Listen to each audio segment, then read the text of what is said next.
Translator's note.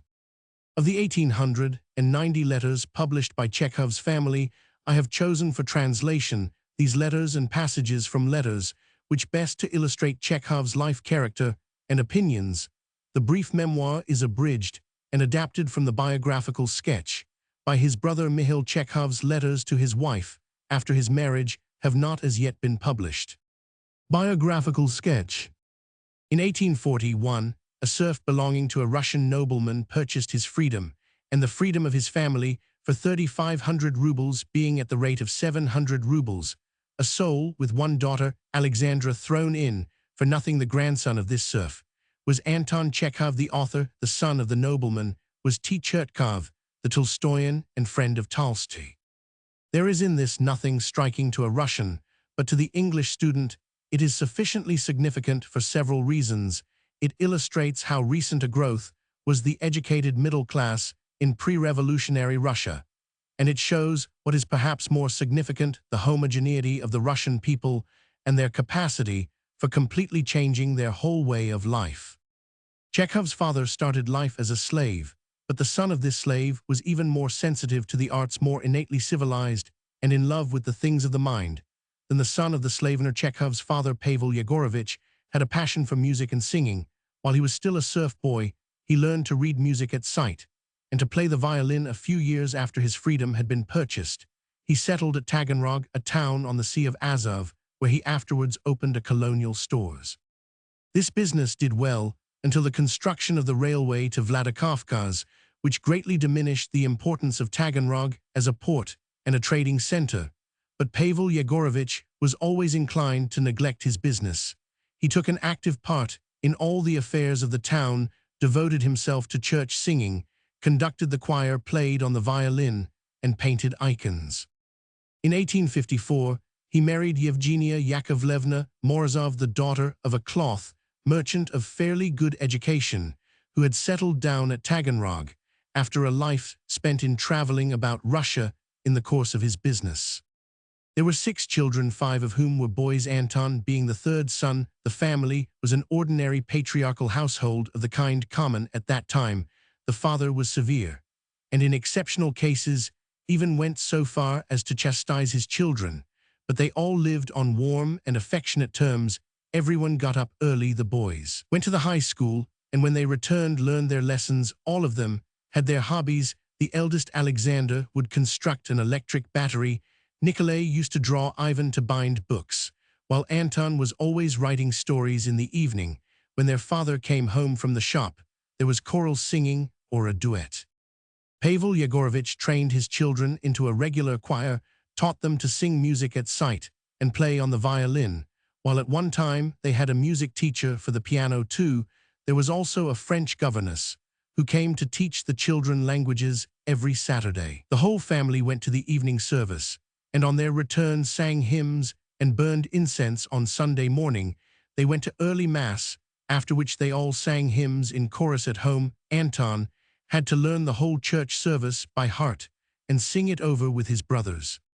The chief characteristic distinguishing the Chekhov family from their neighbors was their habit of singing and having religious services at home. Though the boys had often to take their father's place in the shop, they had leisure enough to enjoy themselves. They sometimes went for whole days to the sea fishing, played Russian tennis, and went for excursions to their grandfathers in the country. Anton was a sturdy, lively boy, extremely intelligent and inexhaustible in jokes and enterprises of all kinds. He used to get up lectures and performances, and was always acting and mimicking. As children, the brothers got up a performance of Gogol's Inspector General, in which Anton took the part of Gorodnichi. One of Anton's favorite improvisations was a scene in which the governor of the town attended church parade at a festival and stood in the center of the church on a rug, surrounded by foreign consuls. Anton, dressed in his high school uniform with his grandfather's old saber coming to his shoulder, used to act the part of the governor with extraordinary subtlety and carry out a review of imaginary Cossacks. Often the children would gather round their mother or their old nurse to hear stories. Chekhov's story Happiness was written under the influence of one of his nurse's tales, which were always of the mysterious, of the extraordinary, of the terrible and poetical. Their mother, on the other hand, told the children stories of real life, describing how she had traveled all over Russia as a little girl, how the Allies had bombarded Taganrog during the Crimean War, and how hard life had been for the peasants in the days of serfdom. She instilled into her children a hatred of brutality and a feeling of regard for all who were in an inferior position, and for birds and animals.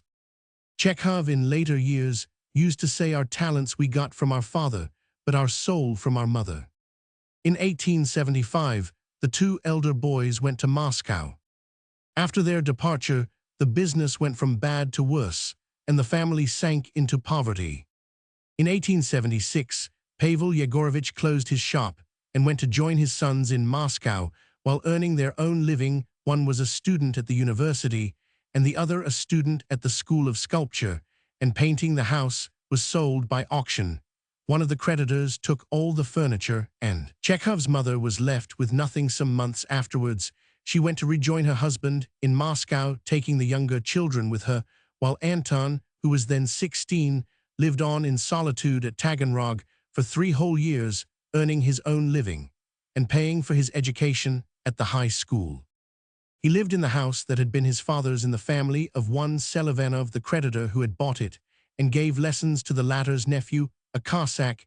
He went with his pupil to the latter's house in the country and learned to ride and shoot.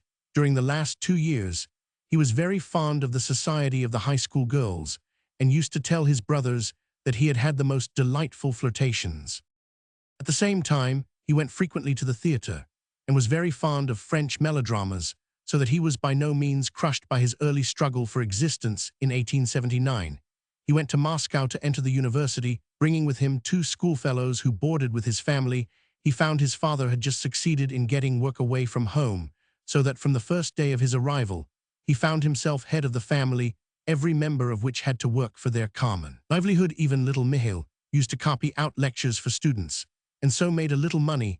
It was the absolute necessity of earning money to pay for his fees at the university, and to help in supporting the household, that forced Anton to write. That winter he wrote his first published story, A Letter to a Learned Neighbor. All the members of the family were closely bound together round one common center. Anton, what will Anton say, was always their uppermost thought on every occasion. Ivan soon became the master of the parish school at Voskresensk, a little town in the Moscow province. Living was cheap there, so the other members of the family spent the summer there. They were joined by Anton when he had taken his degree, and the Chekhovs soon had a large circle of friends in the neighborhood. Every day, the company met, went long walks, played croquet, discussed politics, read aloud, and went into raptures over Sht Chedrin. Here, Chekhov gained an insight into military society, which he afterwards turned to account in his play, The 3 Sisters. One day, a young doctor called Uspensky came in from Zvenigorod, a small town 14 miles away. "Look here," he said to Chekhov, "I am going away for a holiday, and can't find anyone to take my place. You take the job on my Pelagia, will cook for you, and there is a guitar there." Voskresensk and Zvenigorod played an important part in Chekhov's life. As a writer, a whole series of his tales is founded on his experiences there, besides which it was his first introduction to the society of literary and artistic people. 3 or 4 miles from Voskresensk was the estate of a landowner, a S. Kiselyov, whose wife was the daughter of Begichev, the director of the Moscow Imperial Theater. The Chekhovs made the acquaintance of the Kiselyovs and spent 3 summers in succession on their estate Babkino. The Kiselyovs were musical and cultivated people, and intimate friends of Dargomizhsky Tchaikovsky, the composer, and the Italian actor Salvini. Madame Kiselyov was passionately fond of fishing, and would spend hours at a time sitting on the river bank with Anton fishing and talking about literature. She was herself a writer. Chekhov was always playing with the Kiselyov children and running about the old park with them, the people he met, the huntsman, the gardener, the carpenters, the sick women who came to him for treatment, and the place itself. River, forests, nightingale soul provided Chekhov with subjects to write about and put him in the mood for writing. He always got up early and began writing by 7 o'clock in the morning. After lunch, the whole party set off to look for mushrooms in the woods. Anton was fond of looking for mushrooms. and said it stimulated the imagination. At this time, he was always talking nonsense. Levitin, the painter, lived in the neighborhood, and Chekhov, and he dressed up, blacked their faces, and put on turbans. Levitin then rode off on a donkey through the fields, where Anton suddenly sprang out of the bushes with a gun and began firing blank cartridges at him. In 1886, Chekhov suffered for the second time from an attack of spitting blood. There is no doubt that consumption was developing, but apparently he refused to believe this himself. He went on being as gay as ever, though he slept badly and often had terrible dreams. It was one of these dreams that suggested the subject of his story, the Black Monk. That year he began to write for the Novoye Vremya, which made a special feature of his work, under the influence of letters from Grigorovich, who was the first person to appreciate his talent. Chekhov began to take his writing more seriously. In 1887, he visited the south of Russia and stayed at the Holy Mountains, which gave him the subjects of two of his stories, Easter Eve and Uprooted. In the autumn of that year, he was asked by Korsh, a theatrical manager who knew him as a humorous writer, to write something for his theater. Chekhov sat down and wrote Ivanov in a fortnight, sending off every act for rehearsal as it was completed. By this time, he had won a certain amount of recognition. Everyone was talking of him, and there was consequently great curiosity about his new play. The performance was, however, only partially a success. The audience, divided into two parties, hissed vigorously and clapped noisily for a long time afterwards. The newspapers were full of discussions of the character and personality of the hero, while the novelty of the dramatic method attracted great attention. In January 1889, the play was performed at the Alexandrinsky Theatre in Petersburg, and the controversy broke out again. Ivanov was the turning point in Chekhov's mental development and literary career. He took up his position definitely as a writer, though his brass plate continued to hang on the door. Shortly after writing Ivanov, he wrote a one-act play called The Bear. The following season, Solovsev, who had taken the chief character in The Bear, opened a theater of his own in Moscow, which was not at first a success. He appealed to Chekhov to save him with a play for Christmas, which was only 10 days off. Chekhov set to work and wrote an act every day. The play was produced in time, but the author was never satisfied with it, and after a short, very successful run, took it off the stage. Several years later, he completely remodeled it and produced it as Uncle Vanya at the Art Theater in Moscow. At this time, he was writing a long novel of which he dreamed aloud and which he liked to talk about. He was for several years writing at this novel, but no doubt finally destroyed it, as no trace of it could be found after his death. He wanted it to embody his views on life, opinions, which he expressed in a letter to Plestchev in these words: "I'm not a liberal, not a conservative. I should have liked to have been a free artist, and nothing more, and I regret that God has not given me the strength to be one. I hate lying and violence in all their forms. Most absolute freedom, freedom from force and fraud, in whatever form the two latter may be expressed. That is the program I would hold to if I were a great artist." At this time, he was always gay and insisted on having people round him. While he worked, his little house in Moscow, which looked like a chest of drawers, was a center to which people, and especially young people, flocked in swarms. Upstairs, they played the piano, a hired one, while downstairs he sat writing through it. "All I positively can't live without visitors," he wrote to Suvorin. "When I am alone, for some reason, I am frightened." This gay life, which seemed so full of promise, was however interrupted by violent fits of coughing. He tried to persuade other people, and perhaps himself, that it was not serious, and he would not consent to be properly examined.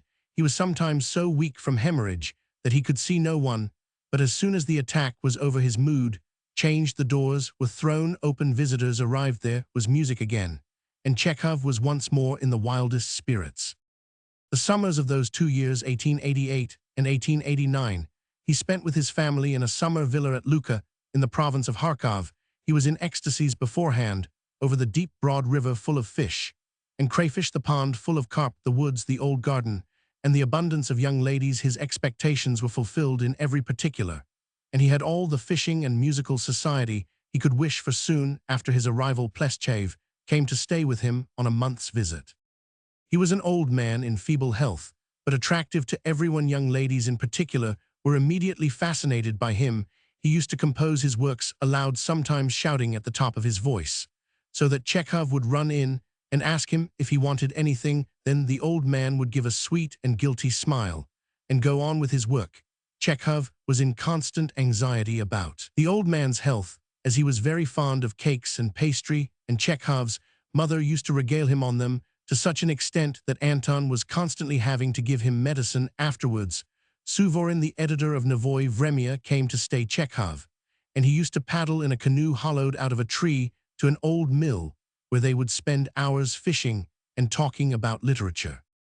Both the grandsons of serfs, both cultivated and talented men, they were greatly attracted by each other. Their friendship lasted for several years, and on account of Suvorin's reactionary opinions, exposed Chekhov to a great deal of criticism in Russia. Chekhov's feelings for Suvorin began to change at the time of the Dreyfus case, but he never broke entirely with him. Suvorin's feelings for Chekhov remained unchanged. In the spring of 1889, his brother Nikolai the artist fell ill with consumption, and his illness occupied Anton entirely and completely prevented his working. That summer Nikolai died, and it was under the influence of this, his first great sorrow, that Chekhov wrote a dreary story for several months after the death of his brother. He was extremely restless and depressed. In 1890, his younger brother Mihail was taking his degree in law at Moscow and studying treatises on the management of prisons. Chekhov got hold of them, became intensely interested in prisons, and resolved to visit the penal settlement of Sakhalin. He made up his mind to go to the Far East so unexpectedly that it was difficult for his family to believe that he was in earnest. He was afraid that, after Kenan's revelations about the penal system in Siberia, he would as a writer be refused permission to visit the prisons in Sakhalin, and therefore tried to get a free pass from the head of the prison administration, Galkin Vrask. When this proved fruitless, he set off in April 1890 with no credentials but his card as a newspaper correspondent. The Siberian Railway did not then exist, and only after great hardships, being held up by floods and by the impassable state of the roads, Chekhov succeeded in reaching Sakhalin on the 11th of July. Having driven nearly 3,000 miles, he stayed 3 months on the island, traversed it from north to south, made a census of the population, talked to every one of the 10,000 convicts, and made a careful study of the convict system. Apparently the chief reason for all this was the consciousness that we have destroyed millions of men in prisons. It is not the superintendents of the prisons who are to blame, but all of us in Russia. It was not possible to be a free artist, and nothing more. Chekhov left Sakhalin in October and returned to Europe by way of India and the Suez Canal. He wanted to visit Japan, but the steamer was not allowed to put in at the port on account of cholera. In the Indian Ocean, he used to bathe by diving off the forecastle deck when the steamer was going at full speed, and catching a rope which was let down from the stern. Once, while he was doing this, he saw a shark and a shoal of pilot fish close to him in the water, as he describes in his story Gusev. The fruits of this journey were a series of articles in Russkaya Missal on the island of Sakhalin, and 2 short stories Gusev, and in exile his articles on Sakhalin were looked on with a favorable eye in Petersburg, and who knows, it is possible that the reforms which followed in regard to penal servitude and exile would not have taken place but for their influence. After about a month in Moscow, Chekhov went to Petersburg to see Suvorin. The majority of his Petersburg friends and admirers met him with feelings of envy and ill will. People gave dinners in his honor and praised him to the skies, but at the same time they were ready to tear him to pieces even in Moscow. Such people did not give him a moment for work or rest. He was so prostrated by the feeling of hostility surrounding him that he accepted an invitation from Suvorin to go abroad with him. When Chekhov had completed arrangements for equipping the Sakhalin schools with the necessary books, they set off for the south of Europe. Vienna delighted him, and Venice surpassed all his expectations and threw him into a state of childlike ecstasy. Everything fascinated him, and then there was a change in the weather and a steady downpour of rain. Chekhov's spirits drooped. Venice was damp and seemed horrible, and he longed to escape from it. He had had just such a change of mood in Singapore, which interested him immensely, and suddenly filled him with such misery that he wanted to cry. After Venice, Chekhov did not get the pleasure he expected from any Italian town. Florence did not attract him, the sun was not shining. Rome gave him the impression of a provincial town. He was feeling exhausted, and to add to his depression, he had got into debt, and had the prospect of spending the summer without any money at all. Traveling with Suvorin, who did not stint himself, drew him into spending more than he intended, and he owed Suvorin a sum which was further increased at Monte Carlo by Chekhov's losing 900 rubles at roulette. But this loss was a blessing to him in so far as for some reason it made him feel satisfied with himself. At the end of April 1891, after a stay in Paris, Chekhov returned to Moscow, except at Vienna, and for the first days in Venice, and at Nice. It had rained the whole time on his return. He had to work extremely hard to pay for his tour. His brother Mihail was at this time inspector of taxes at Alexino and Chekhov, and his household spent the summer not far from that town in the province of Kaluga. So as to be near him, they took a house, dating from the days of Catherine. Chekhov's mother had to sit down and rest halfway when she crossed the hall. The rooms were so large. He liked the place, with its endless avenues of limy trees and poetical river, while fishing and gathering mushrooms soothed him and put him in the mood for work. Here he went on with his story, the duel which he had begun before going abroad. From the windows there was the view of an old house, which Chekhov described in an artist's story, and which he was very eager to buy. Indeed, from this time he began thinking of buying a country place of his own, not in Little Russia, but in Central Russia. Petersburg seemed to him more and more idle, cold, and egoistic, and he had lost all faith in his Petersburg acquaintances. On the other hand, Moscow no longer seemed to him as before like a cook, and he grew to love it. He grew fond of its climate, its people, and its bells. He always delighted in bells. Sometimes in earlier days he had gathered together a party of friends and gone with them to Kameny Bridge to listen to the Easter bells.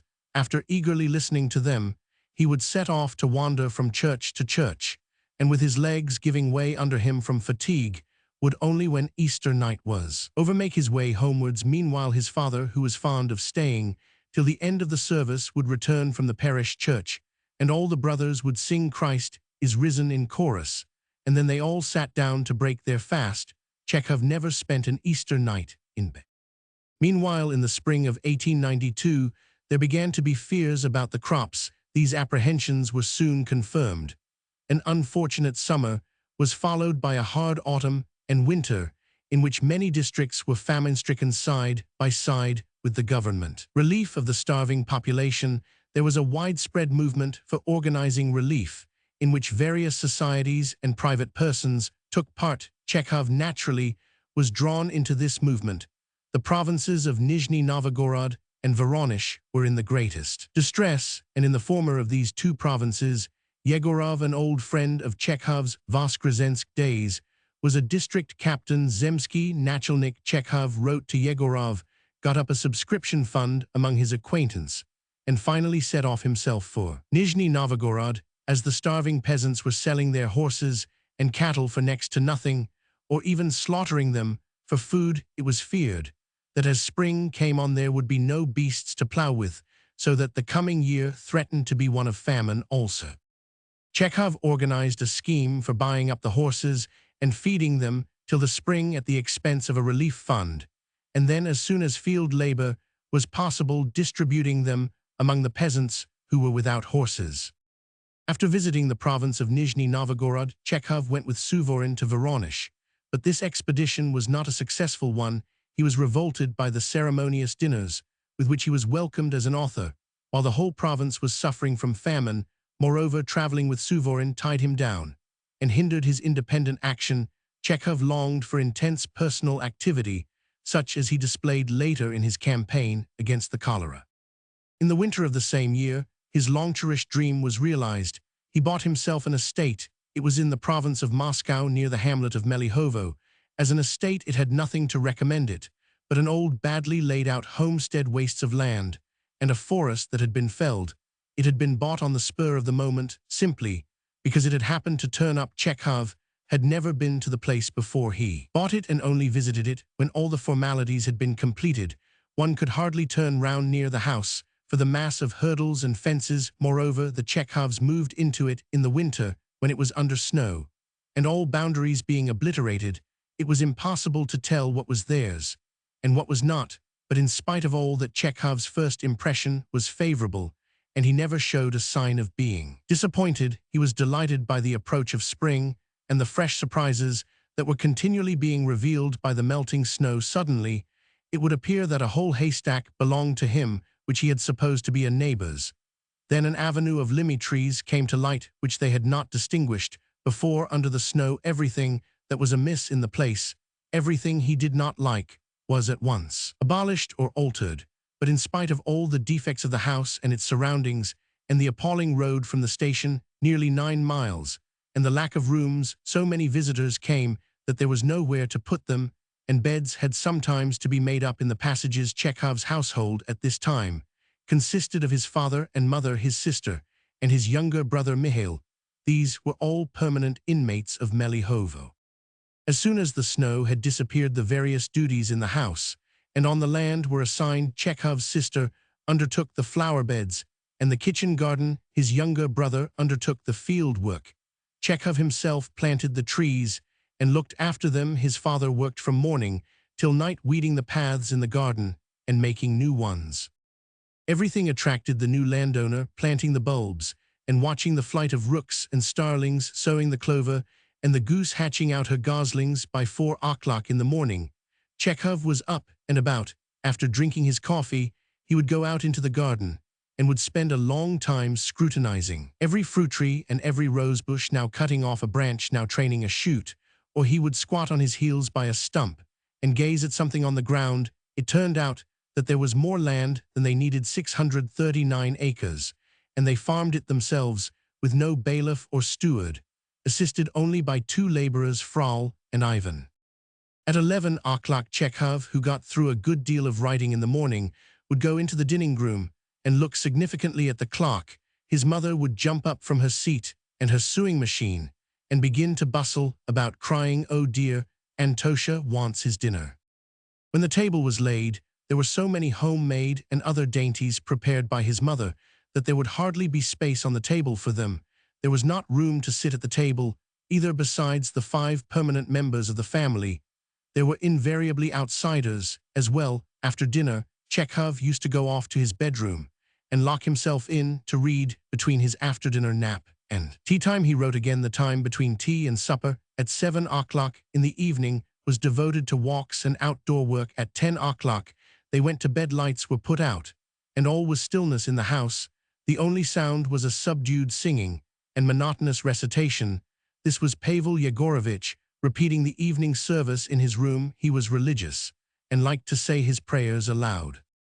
From the first day that Chekhov moved to Melihovo, the sick began flocking to him from 20 miles around. They came on foot or were brought in carts, and often he was fetched to patients at a distance.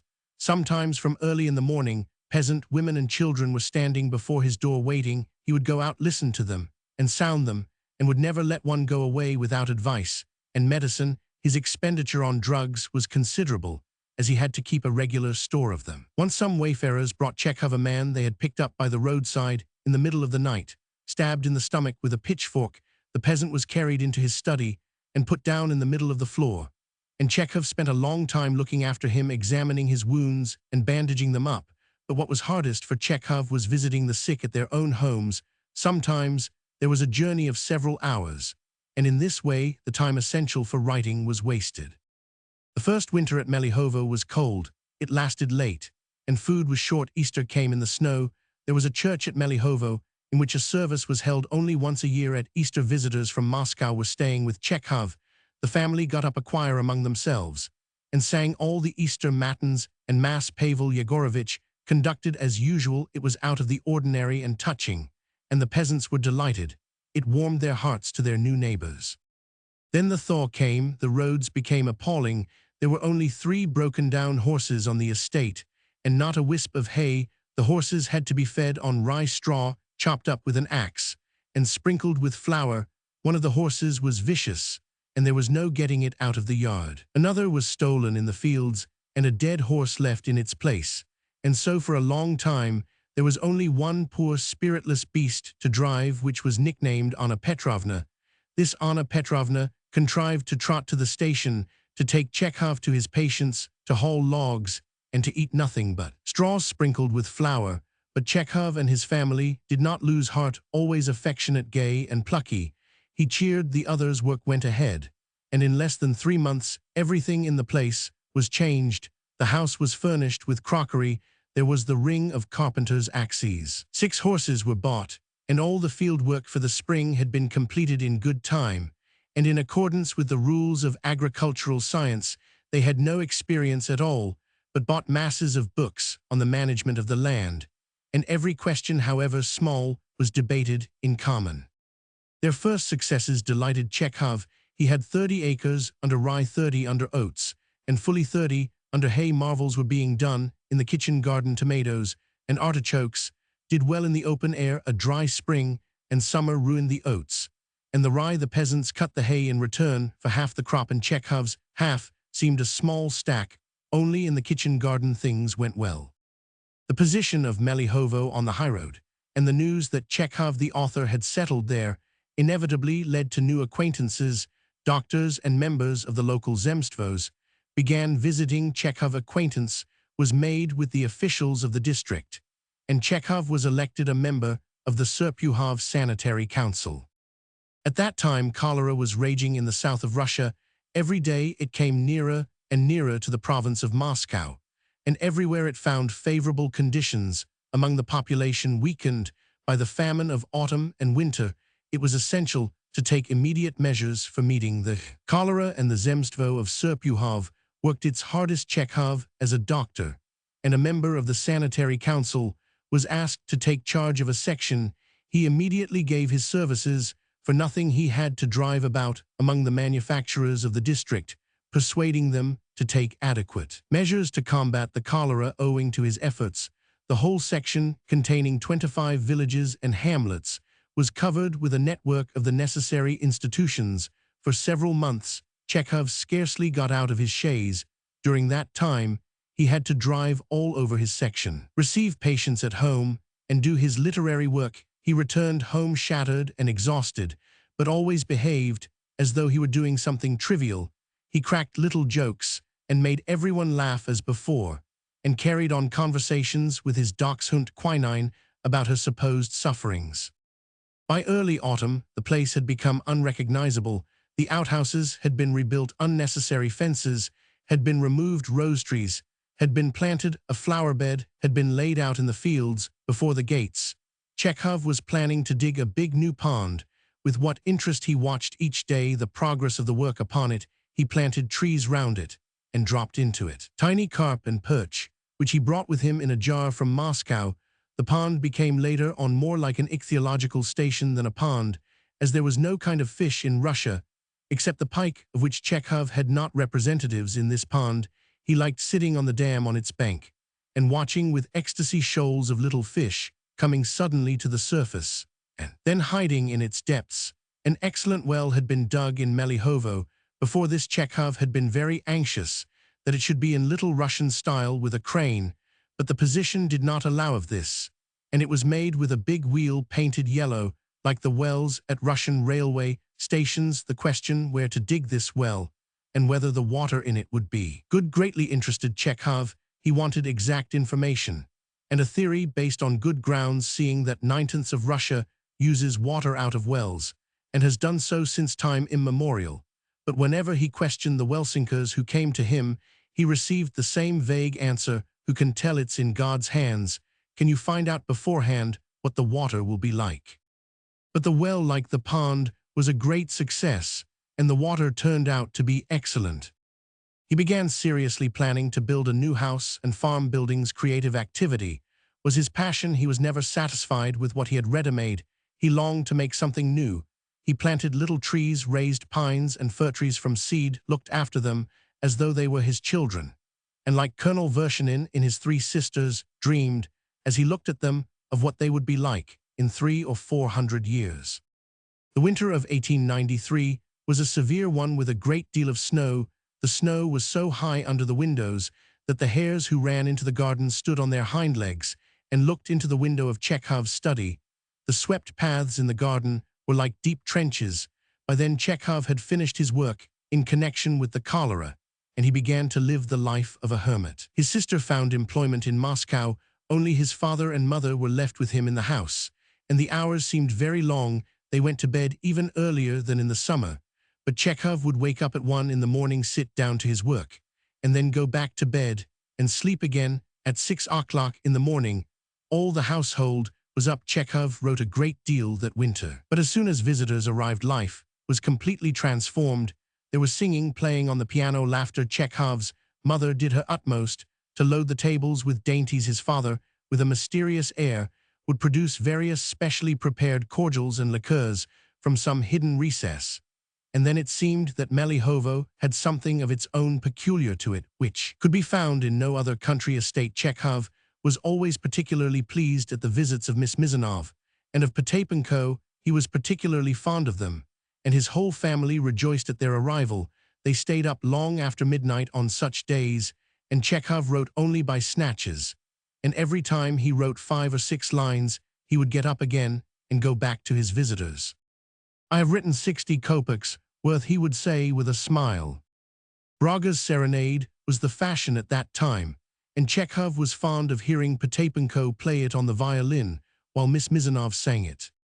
Having been a student at the Moscow University, Chekhov liked to celebrate St. Tatiana's Day. He never missed making a holiday of it. When he lived in Moscow that winter, for the first time he chanced to be in Petersburg on the 12th of January. He did not forget St. Tatiana and assembled all his literary friends on that day in a Petersburg restaurant. They made speeches and kept the holiday, and this festivity, initiated by him, was so successful that the authors went on meeting regularly afterwards. Though Melihovo was his permanent home, Chekhov often paid visits to Moscow and Petersburg. He frequently stayed at hotels, and there he sometimes had difficulties over his passport. As a landowner, he had no need of credentials from the police in the Serpukhov district, and found his university diploma sufficient in Petersburg and Moscow. Under the old passport regulations, they would not give him a passport because he resided permanently in the provinces. Misunderstandings arose, sometimes developing into disagreeable incidents and compelling Chekhov to return home earlier than he had intended. Someone suggested to Chekhov that he should enter the government service and immediately retire from it, as retired officials used at that time to receive a permanent passport from the department in which they had served. Chekhov sent a petition to the Department of Medicine for a post to be assigned to him, and received an appointment as an extra junior medical clerk in that department, and soon afterwards sent in his resignation, after which he had no more trouble. Chekhov spent the whole spring of 1893 at Melihovo, planted roses, looked after his fruit trees, and was enthusiastic over country life. That summer Melihovo was especially crowded with visitors. Chekhov was visited not only by his friends, but also by people whose acquaintance he neither sought nor desired. People were sleeping on sofas, and several in a room. Some even spent the night in the passage. Young ladies, authors, local doctors, members of the Zemstvo, distant relations with their sonsol. These people flitted through Melihovo. Life was a continual whirl. Everyone was gay. This rush of visitors, and the everlasting readiness of Chekhov's mother to regale them with food and drink, seemed like a return to the good old times of country life in the past. Chekhov was the center on which all attention was concentrated. Everyone sought him, lived in him, and caught up every word he uttered. When he was with friends, he liked taking walks or making expeditions to the neighboring monastery. The chaise, the cart, and the racing droshky were brought out. Chekhov put on his white tunic, buckled a strap round his waist, and got on the racing droshky. A young lady would sit sideways behind him, holding on to the strap. The white tunic and strap used to make Chekhov call himself an hussar. The party would set off. The hussar in the racing droshky would lead the way, and then came the cart and the chaise full of visitors. The numbers of guests necessitated more building, as the house would not contain them all. Instead of a farm, new buildings close to the house itself were begun. Some of the farm buildings were pulled down, others were put up after Chekhov's own plans. A new cattle yard made its appearance, and by it a hut with a well and a hurdle fence in the Little Russian style, a bathhouse, a barn, and finally Chekhov's dreamer lodge. It was a little house with 3 tiny rooms, in one of which bedstead was put with difficulty, and in another a writing table. At first this lodge was intended only for visitors, but afterwards Chekhov moved into it, and there he wrote his Seagull. This little lodge was built among the fruit bushes, and to reach it one had to pass through the orchard in spring. When the apples and cherries were in blossom, it was pleasant to live in this lodge. But in winter, it was so buried in the snow that pathways had to be cut to it through drifts as high as a man. Chekhov suffered terribly about this time from his cough. It troubled him particularly in the morning, but he made light of it. He was afraid of worrying his family. His younger brother once saw his handkerchief spattered with blood and asked what it meant. Chekhov seemed disconcerted and said, "Oh, nothing, it is no matter, don't tell Masha and mother." The cough was the reason for Chekhov's going in 1894 to the Crimea. He stayed in Yalta, though he evidently did not like it and longed to be home. Chekhov's activity in the campaign against the cholera resulted in his being elected a member of the Zemstvo. He was keenly interested in everything to do with the new roads to be constructed and the new hospitals and schools it was intended to open. Besides this public work, the neighborhood was indebted to him for the making of a highroad from the station of Lepasnia to Melihovo, and for the building of schools at Talij, Novoselka, and Melihovo. He made the plans for these schools himself, bought the material, and superintended the building of them. When he talked about them, his eyes kindled, and it was evident that if he had had the means, he would have built not 3, but a multitude. At the opening of the school at Novoselka, the peasants brought him the icon and offered him bread and salt. Chekhov was much embarrassed in responding to their gratitude, but his face and his shining eyes showed that he was pleased. Besides the schools, he built a fire station for the village and a belfry for the church, and ordered a cross made of looking-glass for the cupola, the flash of which in the sun or moonlight was visible more than 8 miles away. Chekhov spent the year 1894 at Melihovo, began writing The Seagull, and did a great deal of work. He paid a visit to Tolstoy at Yasnaya Polyana, and returned enchanted with the old man and his family. Chekhov was already changing. He looked haggard, older, sallower. He coughed. He was tortured by intestinal trouble. Evidently, he was now aware of the gravity of his illness, but as before made no complaint and tried to hide it from others. In 1896, The Seagull was performed at the Alexandrinsky Theater in Petersburg. It was a fiasco. The actors did not know their parts in the theater. There was a strained condition of boredom and bewilderment. The notices in the press were prejudiced and stupid, not wishing to see or meet anyone. Chekhov kept out of sight after the performance, and by next morning was in the train on his way back to Melihovo. The subsequent performances of The Seagull, when the actors understood it, were successful. Chekhov had collected a large number of books, and in 1896 he resolved to present them to the public library in his native town of Taganrog. Whole bales of books were sent by Chekhov from Petersburg and Moscow, and Iordanov, the mayor of Taganrog, sent him lists of the books needed. At the same time, at Chekhov's suggestion, something like an information bureau was instituted in connection with the Taganrog library. There were to be catalogues of all the important commercial firms, all the existing regulations and government enactments on all current questions, everything, in fact, which might be of immediate service to a reader in any practical difficulty. The library at Taganrog has now developed into a fine educational institution and is lodged in a special building designed and equipped for it and dedicated to the memory of Chekhov. Chekhov took an active interest in the census of the people. In 1896, it will be remembered that he had made a census of the whole convict population of the island of Sakhalin on his own initiative, and at his own expense. In 1890 now, he was taking part in a census again. He studied peasant life in all its aspects. He was on intimate terms with his peasant neighbors, to whom he was now indispensable as a doctor and a friend, always ready to give them good counsel. Just before the census was completed, Chekhov was taken ill with influenza, but that did not prevent his carrying out his duties in spite of headache.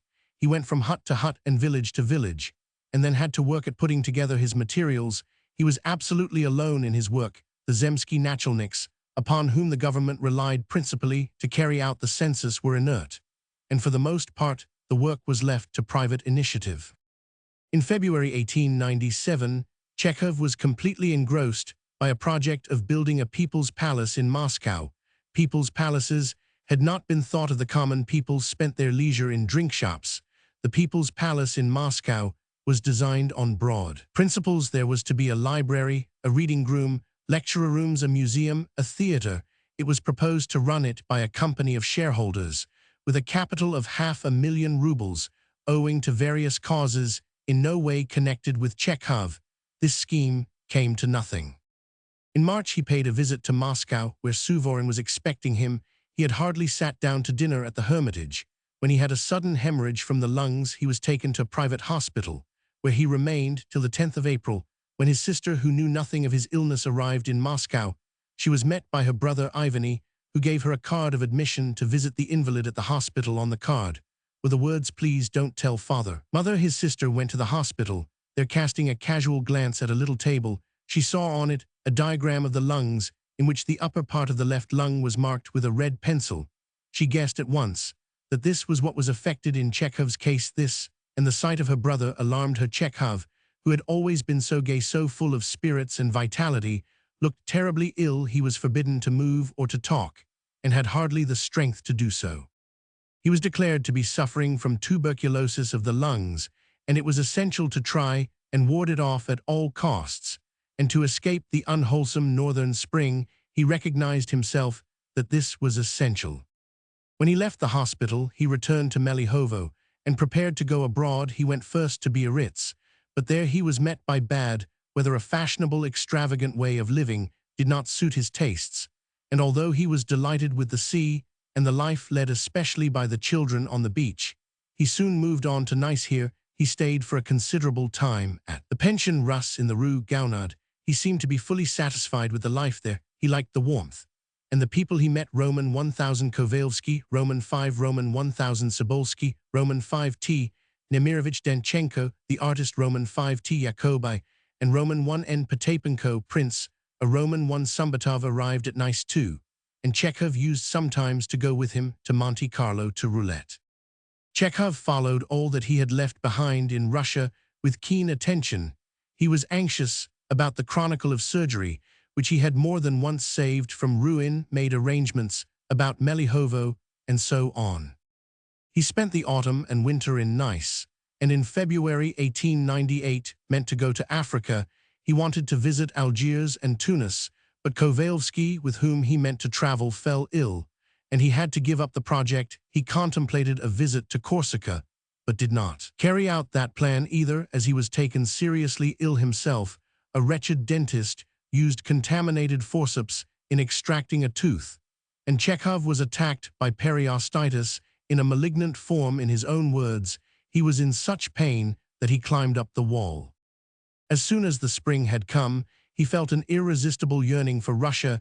He was weary of enforced idleness. He missed the snow and the Russian country, and at the same time he was depressed at having gained no weight in spite of the climate, good nourishment, and idleness. While he was at Nice, France was in the throes of the Dreyfus affair. Chekhov began studying the Dreyfus and Zola cases from shorthand notes, and becoming convinced of the innocence of both, wrote a heated letter to Suvorin, which led to a coolness between them. He spent March 1898 in Paris. He sent 319 volumes of French literature from Paris to the public library at Taganrog. The lateness of the spring in Russia forced Chekhov to remain in Paris till May, when he returned to Melihovo. Melihovo became gay and lively on his arrival. Visitors began coming again. He was as hospitable as ever, but he was quieter, no longer jested as in the past, and perhaps owing to his illness, talked little, but he still took as much pleasure in his roses. After a comparatively good summer, there came days of continual rain, and on the 14th of September, Chekhov went away to Yalta. He had to choose between Nice and Yalta. He did not want to go abroad, and preferred the Crimea, reckoning that he might possibly seize an opportunity to pay a brief visit to Moscow, where his plays were to appear at the Art Theatre. His choice did not disappoint him. That autumn in Yalta was splendid. He felt well there, and the progress of his disease led him to settle in Yalta permanently. Chekhov obtained a piece of land at Otka, and the same autumn began building. He spent whole days superintending the building stone, and plaster was brought. Turks and Tatars dug the ground and laid the foundation, while he planted little trees and watched with fatherly anxiety every new shoot on them, every stone, every tree. There is eloquent of Chekhov's creative energy. That same autumn, he bought the little property of Kachuka. It was 24 miles from Yalta, and attracted him by its wildness and primitive beauty. To reach it, one had to drive along the road at a giddy height. He began once more dreaming and drawing plans. The possible future began to take a different shape to him now, and he was already dreaming of moving from Melihovo, farming and gardening, and living there, as in the country. He wanted to have hens, cows, a horse, and donkeys, and of course all of this would have been quite possible, and might have been realized if he had not been slowly dying. His dreams remain dreams, and Kachuka stands uninhabited to this day. The winter of 1898 was extremely severe in the Crimea. The cold, the snow, the stormy sea, and the complete lack of people akin to him in spirit and of interesting women wearied Chekhov. He began to be depressed. He was irresistibly drawn to the north, and began to fancy that if he moved for the winter to Moscow, where his plays were being acted with such success, and where everything was so full of interest for him, it would be no worse for his health than staying in Yalta, and he began dreaming of buying a house in Moscow. He wanted at one moment to get something small and snug in the neighborhood of Kursk station, where it might be possible to stay the 3 winter months in every comfort. But when such a house was found, his mood changed, and he resigned himself to life at Yalta. The January and February of 1899 were particularly irksome to Chekhov. He suffered from an intestinal trouble, which poisoned his existence. Moreover, consumptive patients from all over Russia began appealing to him to assist them to come to Yalta. These invalids were almost always poor, and on reaching Yalta mostly ended their lives in miserable conditions, pining for their native place. Chekhov exerted himself on behalf of everyone, printed appeals in the papers, collected money, and did his utmost to alleviate their condition. After the unfavorable winter came an exquisite warm spring, and on the 12th of April, Chekhov was in Moscow, and by May in Melihovo. His father had died the previous October, and with his death, a great link with the place was broken. The consciousness of having to go away early in the autumn gradually brought Chekhov to decide to sell the place. On the 25th of August, he went back to his own villa at Yalta, and soon afterwards Melihovo was sold, and his mother and sister joined him. During the last 4.5 years of his life, Chekhov's health grew rapidly worse. His chief interest was centered in Moscow, in the art theater, which had just been started, and the greater part of his dramatic work was done during this period. Chekhov was ill all the winter of 1900, and only felt better towards the spring. During those long winter months, he wrote in the ravine.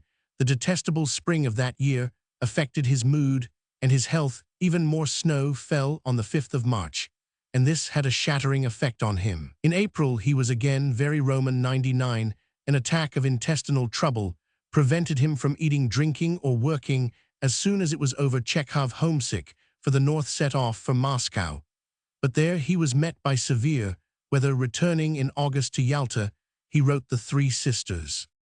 He spent the autumn in Moscow, and at the beginning of December went to the French Riviera, settled in Nice, and dreamed again of a visit to Africa, but went instead to Rome. Here, as usual, he met with severe weather. Early in February, he returned to Yalta. That year, there was a soft, sunny spring. Chekhov spent whole days in the open air, engaged in his favorite occupations. He planted and pruned trees, looked after his garden, ordered all sorts of seeds, and watched them coming up. At the same time, he was working on behalf of the invalids coming to Yalta, who appealed to him for help, and also completing the library he had founded at Taganrog, and planning to open a picture gallery there. In May 1901, Chekhov went to Moscow and was thoroughly examined by a physician who urged him to go at once to Switzerland or to take a kumiss cure. Chekhov preferred the latter. On the 25th of May, he married Olga Nipper, one of the leading actresses at the Art Theater, and with her went off to the province of Ufa for the kumiss cure. On the way, they had to wait 24 hours for a steamer in very unpleasant surroundings at a place called Piony Bor Drunken Market in the province of Vyatka.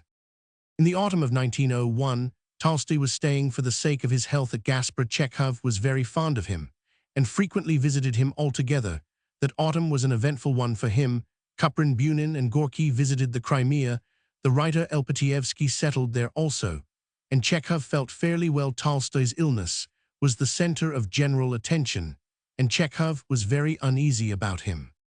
In 1902, there was suddenly a change for the worse. Violent hemorrhage exhausted him.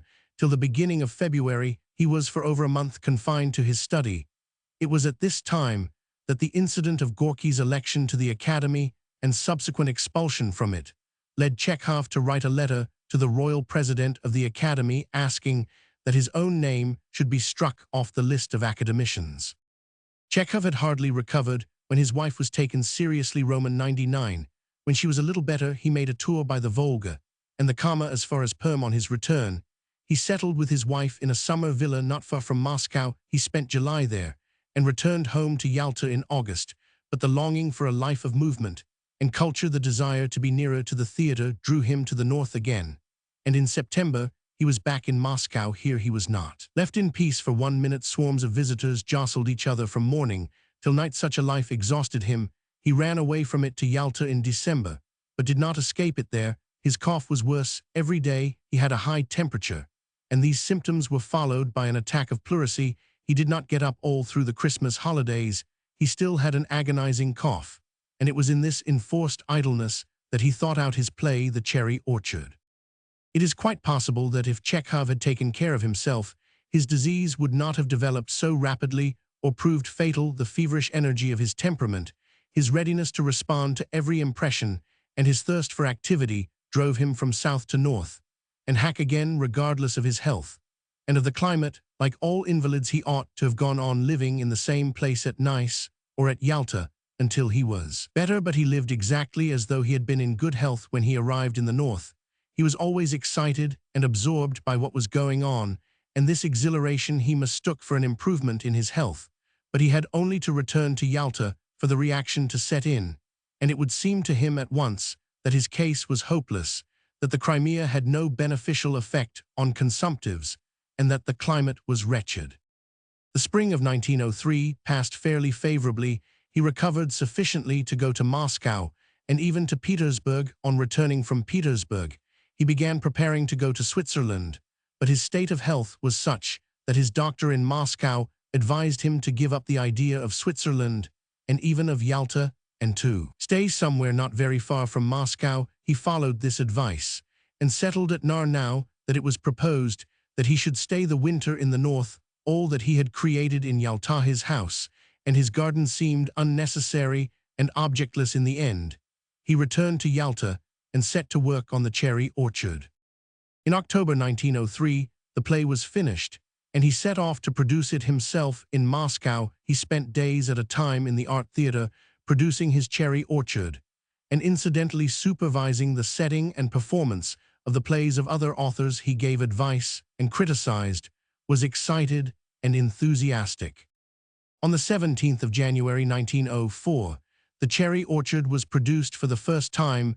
The first performance was the occasion of the celebration of the 25th anniversary of Chekhov's literary activity. A great number of addresses were read and speeches were made. Chekhov was many times called before the curtain, and this expression of universal sympathy exhausted him to such a degree that the very day after the performance, he began to think with relief of going back to Yalta, where he spent the following spring. His health was completely shattered, and everyone who saw him secretly thought the end was not far off. But the nearer Chekhov was to the end, the less he seemed to realize it. Ill as he was at the beginning of May, he set off for Moscow. He was terribly ill all the way on the journey, and on arrival took to his bed at once. He was laid up till June.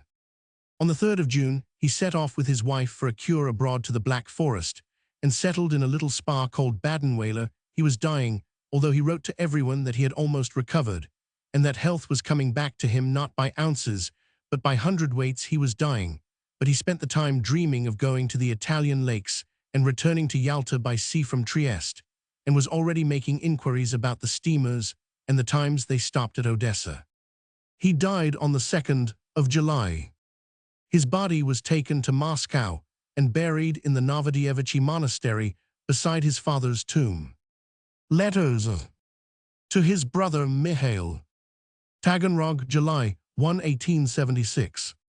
Dear brother Misha, I got your letter when I was fearfully bored and was sitting at the gate yawning, and so you can judge how welcome that immense letter was. Your writing is good, and in the whole letter I have not found one mistake in spelling, but one thing I don't like. Why do you style yourself your worthless and insignificant brother? You recognize your insignificance. Recognize it before God, perhaps too, in the presence of beauty, intelligence, nature, but not before men. Among men, you must be conscious of your dignity. Why, you are not a rascal, you are an honest man. Aren't you? Well, respect yourself as an honest man, and know that an honest man is not something worthless. Don't confound being humble with recognizing one's worthlessness. It is a good thing that you acquire the habit of doing so. In time you will come to value that habit. Madame Beecherstowe has wrung tears from your eyes. I read her once, and 6 months ago read her again, with the object of studying her, and, after reading, I had an unpleasant sensation, which mortals feel after eating too many raisins. Or currents. Read Don Quixote. It is a fine thing. It is by Cervantes, who is said to be almost on a level with Shakespeare. I advise my brothers to read, if they haven't already done so, Turgenev's Hamlet and Don Quixote. You won't understand it, my dear, if you want to read a book of travel that won't bore you. Read Goncharov's The Frigate Pallada. I'm going to bring with me a boarder who will pay 20 rubles a month and live under our general supervision, though even 20 rubles is not enough if one considers the price of food in Moscow and mother's weakness for feeding boarders with righteous zeal. Footnote: this letter was written by Chekhov when he was in the 5th class of the Taganrog High School. To his cousin, Mikhail Chekhov. Taganrog, May 10, 1877. If I send letters to my mother, care of you, please give them to her when you are alone with her. There are things in life which one can confide in one person, only whom one trusts. It is because of this that I write to my mother without the knowledge of the others, for whom my secrets are quite uninteresting, or rather unnecessary. My second request is of more importance. Please go on comforting my mother, who is both physically and morally broken. She has found in you not merely a nephew, but a great deal more and better than a nephew. My mother's character is such that the moral support of others is a great help to her. It is a silly request, isn't it? But you will understand, especially, as I have said, moral Roman, one is spiritual support. There is no one in this wicked world dearer to us than our mother, and so you will greatly oblige your humble servant by comforting his worn-out and weary mother. To his uncle Roman, 1000 G. Chekhov. Moscow, 1885. I could not come to see you last summer, because I took the place of a district doctor friend of mine who went away for his holiday, but this year I hope to travel and therefore to see you. Last December I had an attack of spitting blood, and decided to take some money from the literary fund and go abroad for my health. I am a little better now, but I still think that I shall have to go away, and whenever I go abroad, or to the Crimea, or to the Caucasus, I will go through Taganrog. I am sorry I cannot join you in being of service to my native Taganrog. I am sure that if my work had been there, I should have been calmer, more cheerful, in better health. But evidently, it is my fate to remain in Moscow. My home and my career are here. I have work of two sorts. As a doctor, I should have grown slack in Taganrog and forgot my medicine. But in Moscow, a doctor has no time to go to the club and play cards. As a writer, I am no use, except in Moscow or Petersburg. My medical work is progressing little by little. I go on steadily treating patients. Every day I have to spend more than a ruble on cabs. I have a lot of friends, and therefore many patients. Half of them I have to treat for nothing, but the other half pay me 3 or 5 rubles a visit. I need hardly say I have not made a fortune yet, and it will be a long time before I do, but I live tolerably and need nothing so long as I am alive and well. The position of the family is secure. I have bought new furniture, hired a good piano, keep 2 servants, give little evening parties with music and singing. I have no debts, and do not want to borrow. Till quite recently, we used to run an account at the butcher's and grocer's, but now I have stopped even that, and we pay cash for everything. What will come later, there is no knowing. As it is, we have nothing to complain of. To Anne Alakin. Moscow, October, 1885. You advise me to go to Petersburg and say that Petersburg is not China. I know it is not. And as you are aware, I have long realized the necessity of going there. But what am I to do owing to the fact that we are a large family? I never have a 10-ruble note to spare, and to go there, even if I did it in the most uncomfortable and beggarly way, would cost at least 50 rubles. How am I to get the money? I can't squeeze it out of my family, and don't think I ought to. If I were to cut down our 2 courses at dinner to 1, I should begin to pine away from pangs of conscience. Allah only knows how difficult it is for me to keep my balance, and how easy it would be for me to slip and lose my equilibrium. I fancy that if next month I should earn 20 or 30 rubles, less my balance would be gone and I should be in difficulties. I am awfully apprehensive about money matters, and owing to this quite uncommercial cowardice in pecuniary affairs, I avoid loans and payments on account.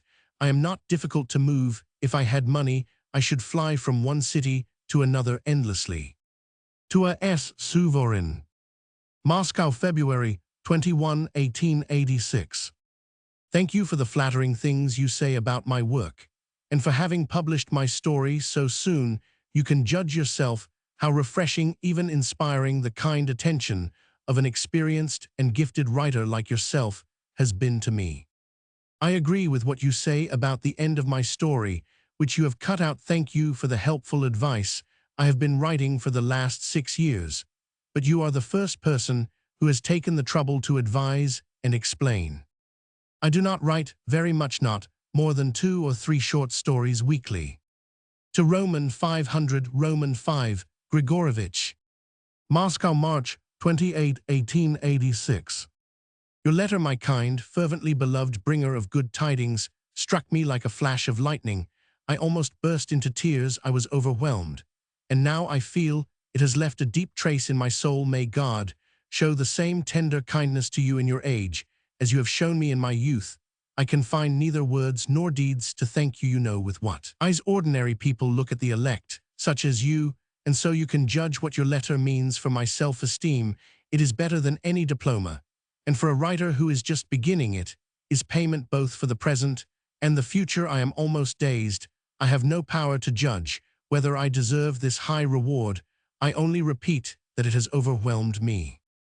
If I have a gift which one ought to respect, I confess before the pure candor of your heart that hitherto I have not respected it.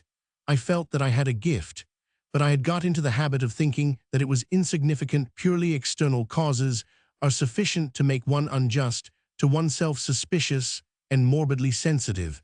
And as I realize now, I have always had plenty of such causes. All my friends and relatives have always taken a condescending tone to my writing, and never ceased urging me in a friendly way not to give up real work for the sake of scribbling. I have hundreds of friends in Moscow, and among them a dozen or 2 writers, but I cannot recall a single one who reads me or considers me an artist in Moscow. There is a so-called literary circle. Talented people and mediocrities of all ages and colors gather once a week in a private room of a restaurant and exercise their tongues. If I went there and read them a single passage of your letter, they would laugh in my face. In the course of the 5 years that I have been knocking about from one newspaper office to another, I have had time to assimilate the general view of my literary insignificance. I soon got used to looking down upon my work, and so it has gone from bad to worse. That is the first reason. The second is that I am a doctor and am up to my ears in medical work, so that the proverb about trying to catch 2 hares has given to no one more sleepless nights than me. I am writing all this to you in order to excuse this grievous sin. A little before you, hitherto my attitude to my literary work has been frivolous, heedless, casual. I don't remember a single story over which I have spent more than 24 hours. And The Huntsman, which you liked, I wrote. In The Bathing Shed, I wrote my stories as reporters write their notes about fires, mechanically, half unconsciously, taking no thought of the reader or myself. I wrote and did all I could not to waste upon the story the scenes and images dear to me, which God knows why I have treasured and kept carefully hidden. The first impulse to self-criticism was given me by a very kind, and to the best of my belief sincere letter from Suvorin. I began to think of writing something decent, but I still had no faith in my being any good as a writer. And then unexpected and undreamed of came your letter. Forgive the comparison it had on me, the effect of a governor's order to clear out of the town within 24 hours. Roman 1. I suddenly felt an imperative need to hurry, to make haste and get out of where I have stuck. I agree with you in everything. When I saw The Witch in print, I felt myself the cynicism of the points to which you call my attention. They would not have been there had I written this story in 3 or 4 days instead of in 1. I shall put an end to working against time, but cannot do so just yet. It is impossible to get out of the rut I have got into. I have nothing against going hungry as I have done in the past, but it is not a question of myself. I give to literature my spare time 2 or 3 hours a day, and a bit of the night that is time which is of no use, except for short things in the summer when I have more time and have fewer expenses. I will start on some serious work. I cannot put my real name on the book, because it is too late. The design for the cover is ready, and the book printed. Footnote: Motley Tales is meant. Many of my Petersburg friends advised me, even before you did, not to spoil the book by a pseudonym, but I did not listen to them, probably out of vanity. I dislike my book very much. It's a hodgepodge, a disorderly medley of the poor stuff I wrote as a student, plucked by the censor and by the editors of comic papers. I am sure that many people will be disappointed when they read it. Had I known that I had readers and that you were watching me, I would not have published this book. I rest all my hopes on the future. I am only 26. Perhaps I shall succeed in doing something, though time flies fast. Forgive my long letter, and do not blame a man, because for the first time in his life he has made bold to treat himself to the pleasure of writing to Grigorovich. Send me your photograph, if possible. I am so overwhelmed with your kindness that I feel as though I should like to write a whole ream to you. God grant you health and happiness, and believe in the sincerity of your deeply respectful and grateful. A Chekhov. To Anne Alakin. Moscow, April 6, 1886. I am Roman 99, spitting of blood and weakness. I am not writing anything. If I don't sit down to write tomorrow, you must forgive me. I shall not send you a story for the Easter number. I ought to go to the South, but I have no money. I am afraid to submit myself to be sounded by my colleagues. I am inclined to think it is not so much my lungs as my throat that is at fault. I have no fever. To Madame Roman 1000, Roman 5, Kislev. Babkino, June 1886. Love unrippled. Footnote: parody of a feminine novel. A novel. Part Roman 1. It was noon. The setting sun, with its crimson fiery rays, gilded the tops of pines, oaks, and fir trees. It was still. Only in the air the birds were singing, and in the distance a hungry wolf howled mournfully. The driver turned round and said, "More snow has fallen, sir." "What?" "I say more snow has fallen." "What?" Vladimir Sergeyevich Tabachin, who is the hero of our story, looked for the last time at the sun and expired. A week passed. Birds and corncrakes hovered whistling over a newly-made grave. The sun was shining. A young widow bathed in tears was standing by, and in her grief sopping her whole handkerchief. Moscow, September 21, 1886. It is not much fun to be a great writer. To begin with, it's a dreary life, work from morning till night, and not much to show for it. Money is as scarce as cat's tears. I don't know how it is with Zola and Sht Chedrin, but in my flat it is cold and smoky. They give me cigarettes as before on holidays, only impossible cigarettes, hard, damp, sausage-like. Before I begin to smoke, I light the lamp, dry the cigarette over it, and only then I begin on it. The lamp smokes, the cigarette splutters and turns brown. I burn my fingers. It is enough to make one shoot oneself. I am more or less ill, and am gradually turning into a dried dragonfly. I go about as festive as though it were my birthday, but to judge from the critical glances of the lady cashier at the Budilnik, I am not dressed in the height of fashion, and my clothes are not brand new. I go in buses, not in cabs. But being a writer has its good points. In the first place, my book, I hear, is going rather well. Secondly, in October, I shall have money. Thirdly, I am beginning to reap laurels at the refreshment bars. People point at me with their fingers. They pay me little attentions and treat me to sandwiches. Korsh caught me in his theater and straightway presented me with a free pass. My medical colleagues sigh when they meet me, begin to talk of literature, and assure me that they are sick of medicine, and so on. September 29. Life is grey, there are no happy people to be seen. Life is a nasty business for everyone. When I am serious, I begin to think that people who have an aversion for death are illogical. So far as I understand the order of things, life consists of nothing but horrors, squabbles, and trivialities mixed together or alternating. December 3. This morning, an individual sent by Prince Yurusov turned up and asked me for a short story for a sporting magazine edited by the said prince.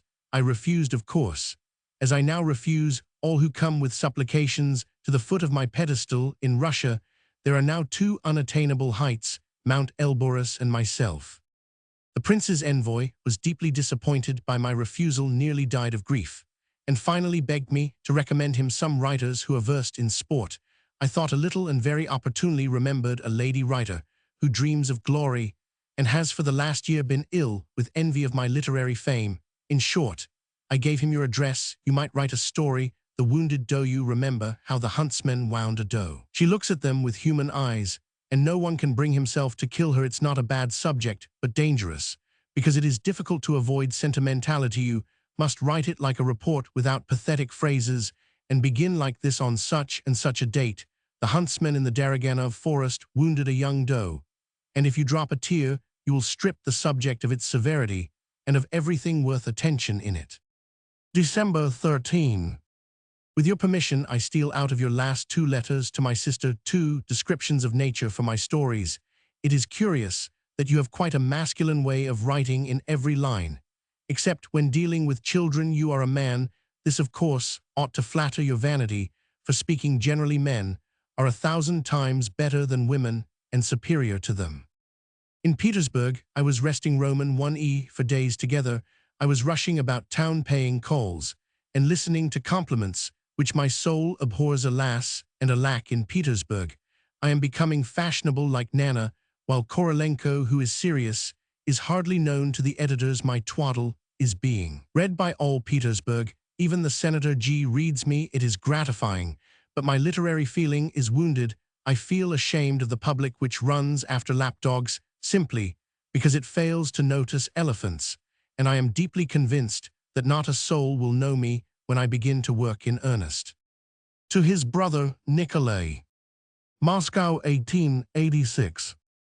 You have often complained to me that people don't understand you. Goethe and Newton did not complain of that, only Christ complained of it, but he was speaking of his doctrine and not of himself. People understand you perfectly well, and if you do not understand yourself, it is not their fault. I assure you, as a brother and as a friend, I understand you and feel for you with all my heart. I know your good qualities, as I know my 5 fingers. I value and deeply respect them.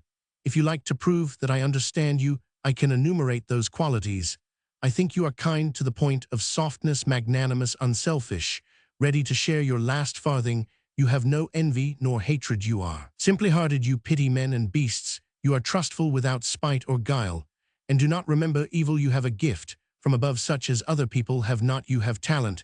This talent places you above millions of men, for on earth only 1 out of 2 millions is an artist. Your talent sets you apart.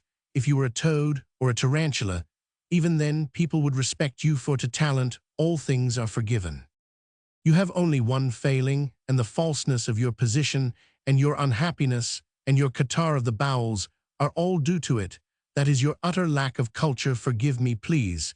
But veritas magis amicitiae, you see, life has its conditions. In order to feel comfortable among educated people, to be at home and happy with them, one must be cultured to a certain extent. Talent has brought you into such a circle. You belong to it, but you are drawn away from it, and you vacillate between cultured people and the lodgers vis-a-vis. Cultured people must, in my opinion, satisfy the following conditions. They respect human personality, and therefore they are always kind, gentle, polite, and ready to give in to others. They do not make a row because of a hammer or a lost piece of India rubber. If they live with anyone, they do not regard it as a favor and going away. They do not say nobody can live with you. They forgive noise and cold and dreed-up meat and witticisms, and the presence of strangers in their homes. They have sympathy not for beggars and cats alone, their heart aches for what the eye does not see. They sit up at night in order to help P to pay for brothers at the university and to buy clothes for their mother. They respect the property of others and therefore pay their debts. They are sincere and dread lying like fire. They don't lie even in small things. A lie is insulting to the listener and puts him in a lower position in the eyes of the speaker. They do not pose. They behave in the street as they do at home. They do not show off before their humbler comrades. They are not given to babbling and forcing their uninvited confidences on others out of respect for other people's ears. They more often keep silent than talk. They do not disparage themselves to rouse compassion. They do not play on the strings of other people's hearts, so that they may sigh and make much of them. They do not say, "I am misunderstood," or "I have become second-rate," because all this is striving after cheap effect, is vulgar, stale, false. They have no shallow vanity. They do not care for such false diamonds as knowing celebrities shaking hands with the drunken translators. Note probably Paumen, a minor poet, listening to the raptures of a stray spectator in a picture show, being renowned in the taverns. If they do a pennyworth, they do not strut about as though they had done 100 rubles worth, and do not brag of having the entry where others are not admitted. The truly talented always keep in obscurity among the crowd, as far as possible from advertisement. Even Krylov has said that an empty barrel echoes more loudly than a full one. If they have a talent, they respect it, they sacrifice to it. Rest women whine vanity. They are proud of their talent. Besides, they are fastidious. They develop the aesthetic feeling in themselves. They cannot go to sleep in their clothes, see cracks full of bugs on the walls, breathe bad air, walk on a floor that has been spat upon, cook their meals over an oil stove. They seek as far as possible to restrain and ennoble the sexual instinct. What they want in a woman is not a bedfellow. They do not ask for the cleverness which shows itself in continual lying. They want, especially if they are artists, freshness, elegance, humanity, the capacity for motherhood. They do not swill vodka at all hours of the day and night, do not sniff at cupboards, for they are not pigs. And no, they are not. They drink only when they are free on occasion, for they want mens sana in corpore sano. And so on. This is what cultured people are like in order to be cultured, and not to stand below the level of your surroundings. It is not enough to have read the Pickwick Papers and learnt a monologue from Faust. What is needed is constant work, day and night, constant reading, study. Will every hour is precious, for it come to us. Smash the vodka bottle, lie down, and read Turgenev, if you like, whom you have not read. You must drop your vanity. You are not a child. You will soon be 30. It is time. I expect you. We all expect you. To Madame Roman, 1000 Roman 5, Kiselyov. Moscow, January 14, 1887. Even your praise of On the Road has not softened my anger as an author, and I hasten to avenge myself for Meyer. Be on your guard, and catch hold of the back of a chair, that you may not faint. Well, I begin. One meets every critical article with a silent bow, even if it is abusive and unjust. Such is the literary etiquette. It is not the thing to answer, and all who do answer are justly blamed for excessive vanity. But since your criticism has the nature of an evening conversation on the steps of the Babkino Lodge, and as without touching on the literary aspects of the story, it raises general questions of principle, I shall not be sinning against the etiquette if I allow myself to continue our conversation. In the first place, I do not like literature of the kind we are discussing. As a reader and a private resident, I am glad to avoid it. But if you ask my honest and sincere opinion about it, I shall say that it is still an open question whether it has a right to exist, and no one has yet settled it. Neither you nor I nor all the critics in the world have any trustworthy data that would give them the right to reject such literature. I do not know which are right, Homer, Shakespeare, Lopez de Vega, and speaking generally, the ancients who were not afraid to rummage in the muck heap but were morally far more stable than we are, or the modern writers, priggish on paper but coldly cynical in their souls and in life. I do not know which has bad taste, the Greeks, who are not ashamed to describe love as it really is in beautiful nature, or the readers of Gaboria. Marlitz Pier Bobo footnote P Roman 500 Boborikin, like the problems of non-resistance to evil of free will etc. This question can only be settled in the future. We can only refer to it, but are not competent to decide it. Reference to Turgenev and Tolst, who avoided the muck-heaptos, not light on the question. Their fastidiousness does not prove anything. Why before them there was a generation of writers who regarded as dirty not only accounts of the dregs and scum, but even descriptions of peasants and of officials below the rank of titular councillor, besides one period. However brilliant, does not entitle us to draw conclusions in favor of this or that literary tendency. Reference to the demoralizing effects of the literary tendency we are discussing does not decide the question. Either everything in this world is relative and approximate. There are people who can be demoralized even by children's books, and who read with particular pleasure the piquant passages in the Psalms and in Solomon's Proverbs, while there are others who become only the purer from closer knowledge of the filthy side of life. Political and social writers, lawyers, and doctors who are initiated into all the mysteries of human sinfulness are not reputed to be immoral. Realistic writers are often more moral than our commandrites. And finally, no literature can outdo real life in its cynicism. A wineglassful won't make a man drunk when he has already emptied a barrel. That the world swarms with dregs and scum is perfectly true. Human nature is imperfect, and it would therefore be strange to see none but righteous ones on earth. But to think that the duty of literature is to unearth the pearl from the refuse heap means to reject literature itself artistic. Literature is only art in so far as it paints life, as it really is. Its vocation is to be absolutely true and honest. To narrow down its function to the particular task of finding pearls is as deadly for it as it would be to make Leviton draw a tree without including the dirty bark and the yellow leaves. I agree that pearls are a good thing, but then a writer is not a confectioner, not a provider of cosmetics, not an entertainer. He is a man bound under contract by his sense of duty, and his conscience having put his hand to the plow, he mustn't turn back, and however distasteful, he must conquer his squeamishness and soil his imagination with the dirt of life. He is just like any ordinary reporter. What would you say if a newspaper correspondent, out of a feeling of fastidiousness, or from a wish to please his readers, would describe only honest mayors, high-minded ladies, and virtuous railway contractors? To a chemist, nothing on earth is unclean. A writer must be as objective as a chemist.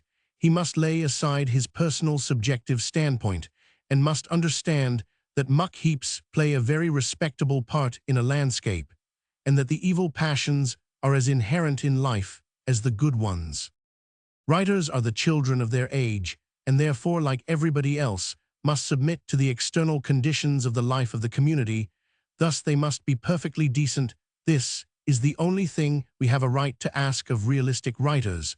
But you say nothing against the form and executions of Meyer, and so I suppose I have been decent.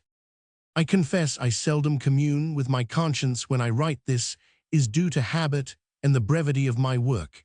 And so when I express this or that opinion about literature, I do not take myself into account. You write, if I were the editor, I would have returned this feuilleton to you for your own good. Why not go further? Why not muzzle the editors themselves who publish such stories? Why not send a reprimand to the headquarters of the press department for not suppressing immoral newspapers? The fate of literature would be sad indeed if it were at the mercy of individual views. That is the first thing. Secondly, there is no police which could consider itself competent in literary matters. I agree that one can't dispense with the reins and the whip altogether. For knaves find their way even into literature, but no thinking will discover a better police for literature than the critic's and the author's own conscience. People have been trying to discover such a police since the creation of the world, but they have found nothing better. Here you would like me to lose 115 rubles and be put to shame by the editor. Others, your father among them, are delighted with the story. Some send insulting letters to Suvorin pouring abuse on the paper and on me, etc. Who then is right? Who is the true judge? Further, you write, leave such writing to spiritless and unlucky scribblers. such as Arcrect's pince nez, footnote the pseudonym of Madame Kiselyov, or Allo footnote the pseudonym of Chekhov's brother Alexander. Allah forgive you if you were sincere when you wrote those words, a condescending and contemptuous tone towards humble people, simply because they are humble does no credit to the heart in literature. The lower ranks are as necessary as in the armithas, is what the head says, and the heart ought to say still more. Or I have wearied you with my drawn-out reflections. Had I known my criticism would turn out so long, I would not have written it. Please forgive me. You have read my On the Road. Well, how do you like my courage? I write of intellectual subjects, and am not afraid. In Petersburg, I excite a regular furore. A short time ago, I discoursed upon non-resistance to evil, and also surprised the public on New Year's Day. All the papers presented me with a compliment, and in the December number of the Russkoye Bogatstvo, in which Tolstoy writes, there is an article 32 pages long by Obolensky entitled Chekhov and Korolenko. The fellow goes into raptures over me, and proves that I am more of an artist than Korolenko. He is probably talking rot. But anyway, I am beginning to be conscious of one merit of mine. I am the only writer who, without ever publishing anything in the thick monthlies, has merely on the strength of writing newspaper rubbish won the attention of the low-paid critics. There has been no instance of this before. At the end of 1886, I felt as though I were a bone thrown to the dogs. I have written a play, footnote Couches later, called Swansong, on 4 sheets of paper. It will take 15 to 20 minutes to act. It is much better to write small things than big ones. They are unpretentious and successful. What more would you have? I wrote my play in an hour, and 5 minutes I began another, but have not finished it, for I have no time. To his uncle Roman, 1000 G. Chekhov. Moscow, January 1887. During the holidays, I was so overwhelmed with work that on Mother's Name Day I was almost dropping with exhaustion. I must tell you that in Petersburg I am now the most fashionable writer. One can see that from papers and magazines, which at the end of 1886 were taken up with me, bandied my name about, and praised me beyond my deserts. The result of this growth of my literary reputation is that I get a number of orders and invitations, and this is followed by work at high pressure and exhaustion. My work is nervous, disturbing, and involving strain. It is public and responsible, which makes it doubly hard. Every newspaper report about me agitates both me and my family. My stories are read at public recitations. Wherever I go, people point at me. I am overwhelmed with acquaintances. And so on and so on. I have not a day of peace, and feel as though I were on thorns every moment. Volodya. Translators note he had apparently criticized the name Vladimir, which means Lord of the World, is right. It is true that a man cannot possess the world, but a man can be called the Lord of the World. Tell Volodya that out of gratitude, reverence, or admiration of the virtues of the best men, those qualities which make a man exceptional and akin to the Datipoples and historians, have a right to call their elect as they like, without being afraid of insulting God's greatness, or of raising a man to God. The fact is, we exalt not a man as such, but his good qualities, just that divine principle which he has succeeded in developing in himself to a high degree. Thus remarkable kings are called great, though bodily they may not be taller than Roman I. Roman I, Loboda the Pope, is called holiness. The Patriarch used to be called ecumenical, although he was not in relations with any planet but the earth. Prince Vladimir was called the Lord of the World, though he ruled only a small strip of ground. Princes are called serene and illustrious, though a Swedish match is 1,000 times brighter than the Aryan. So on. In using these expressions, we do not lie or exaggerate, but simply express our delight, just as a mother does not lie when she calls her child my golden one.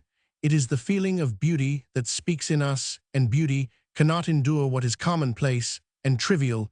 It induces us to make comparisons which Volodya may with his intellect pull to pieces, but which he will understand with his heart. For instance, it is usual to compare black eyes with the night blue, with the azure of the sky curls with waves, etc.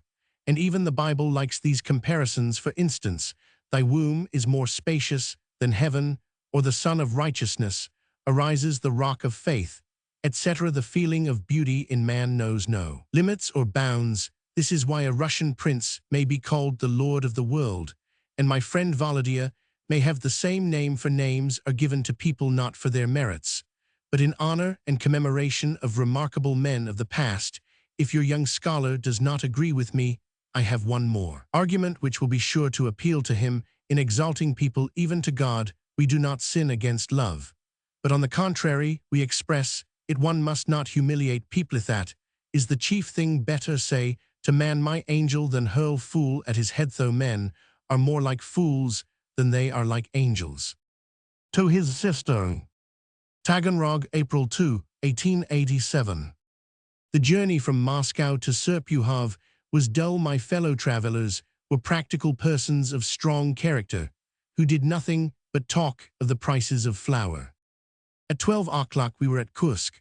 An hour of waiting, a glass of vodka, a tiddy-up, and a wash and cabbage soup change to another train. The carriage was crammed full. Immediately after Kursk, I made friends with my neighbors, a landowner from Kharkov, as jocose as Sasha K., a lady who had just had an operation in Petersburg, a police captain, an officer from Little Russia, and a general in military uniform. We settled social questions. The general's arguments were sound, short, and liberal. The police captain was the type of an old battered sinner, of an hussar yearning for amorous adventures. He had the affectations of a governor. He opened his mouth long before he began to speak, and having said a word, he gave a long growl like a dog. The lady was injecting morphia, and sent the men to fetch her ice at the stations. At Belgrade I had cabbage soup. We got to Kharkov at 9 o'clock, a touching parting from the police captain, the general, and the others. I woke up at Slaviansk, and sent you a postcard. A new lot of passengers got in, a landowner and a railway inspector. We talked of railways. The inspector told us how the Sevastopol Railway stole 300 carriages from the Azov line, and painted them its own color. Footnote, see the story Cold Blood. 12 o'clock, lovely weather. There is a scent of the steppe, and one hears the birds sing. I see my old friends, the ravens, flying over the steppe. The barrows, the water towers, the buildings, everything is familiar and well remembered. At the station, I have a helping of remarkably good and rich sorrel soup. Then I walk along the platform. Young ladies. At an upper window at the far end of the station sits a young girl, or a married lady, goodness knows which, in a white blouse, beautiful and languid. Footnote, see the story Two Beauties. I look at her, she looks at me. I put on my glasses, she does the same. Oh, lovely vision! I caught a catarrh of the heart and continued my journey. The weather is devilishly, revoltingly fine. Little Russians, oxen, ravens, white huts, rivers, the line of the Donetsk railway with one telegraph, where daughters of landowners and farmers, red dogs, the tree sit, all flits by like a dream. It is hot. The inspector begins to bore me. The rissoles and pies, half of which I have not got through, begin to smell bitter. I shove them under somebody else's seat together with the remains of the vodka. I arrive at Taganrog. It gives one the impression of Herculaneum and Pompeii. There are no people, and instead of mummies, there are sleepy drishpaks. Footnote, uneducated young men, in the jargon of Taganrog, and melon-shaped heads. All the houses look flattened out, and as though they had long needed replastering. The roofs want painting. The shutters are closed. At 8 o'clock in the evening, my uncle, his family, Irina, the dogs, the rats that live in the storeroom, the rabbits, were fast asleep. There was nothing for it but to go to bed too. I sleep on the drawing-room sofa. The sofa has not increased in length, and is as short as it was before, and so when I go to bed, I have either to stick up my legs in an unseemly way, or to let them hang down to the floor. I think of Procrustes and his bed. April 6. I wake up at 5. The sky is gray. There is a cold, unpleasant wind that reminds one of Moscow. It is dull. I wait for the church bells and go to late mass in the cathedral. It is all very charming, decorous, and not boring. The choir sings well, not at all in a plebeian style, and the congregation entirely consists of young ladies in olive-green dresses and chocolate-colored jackets. April 8, 9, and 10. Frightfully dull. It is cold and gray. During all my stay in Taganrog, I could only do justice to the following things: remarkably good ring rolls sold at the market, the Santorninsky wine, fresh caviar, excellent crabs, and uncle's genuine hospitality. Everything else is poor, and not to be envied. The young ladies here are not bad, but it takes some time to get used to them. They are abrupt in their movements, frivolous in their attitude to men, run away from their parents with actors, laugh loudly, easily fall in love, whistle to dogs, drink wine, etc. On Saturday, I continued my journey at the Moskaya station. The air is lovely and fresh caviar is 70 kopecks a pound at Rostov. I had 2 hours to wait at Taganrog 20. I spent the night at an acquaintance's. The devil only knows what I haven't spent a night on beds with bugs on sofas, settees, boxes. Last night, I spent in a long and narrow parlor on a sofa under a looking-glass. April 25. Yesterday was the wedding, a real Cossack wedding, with music, feminine bleeding, and revolting drunkenness. The bride is 16, they were married in the cathedral. I acted as best man, and was dressed in somebody else's evening suit with fearfully wide trousers, and not a single stud on my shirt. In Moscow, such a best man would have been kicked out, but here I looked smarter than anyone. I saw many rich and eligible young ladies. The choice is enormous, but I was so drunk all the time that I took bottles for young ladies, and young ladies for bottles, probably owing to my drunken condition. The local ladies found me witty and satirical. The young ladies here are regular sheep.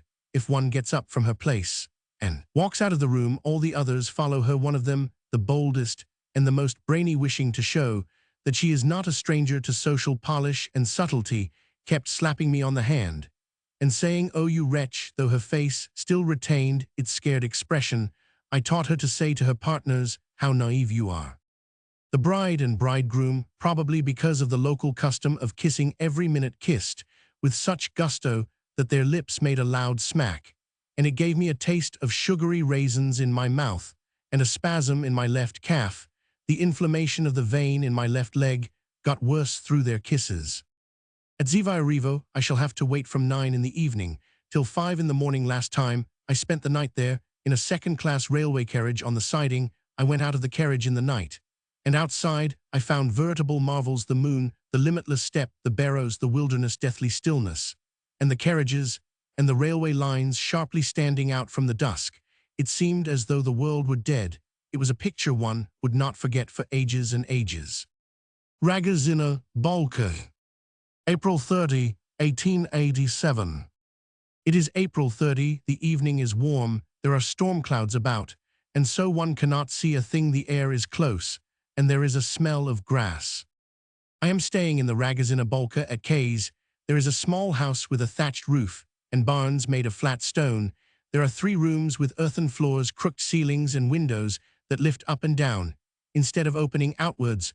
The walls are covered with rifles, pistols, sabers, and whips, the chest of drawers, and the windowsills are littered with cartridges, instruments for mending rifles, tins of gunpowder, and bags of shot. The furniture is lame, and the veneer is coming off. Yet I have to sleep on a consumptive sofa, very hard, and not upholstered. Ashtrays and all such luxuries are not to be found within a radius of 10 versts. The first necessaries are conspicuous by their absence, and one has in all weathers to slip out to the ravine, and one is warned to make sure there is not a viper or some other creature under the bushes.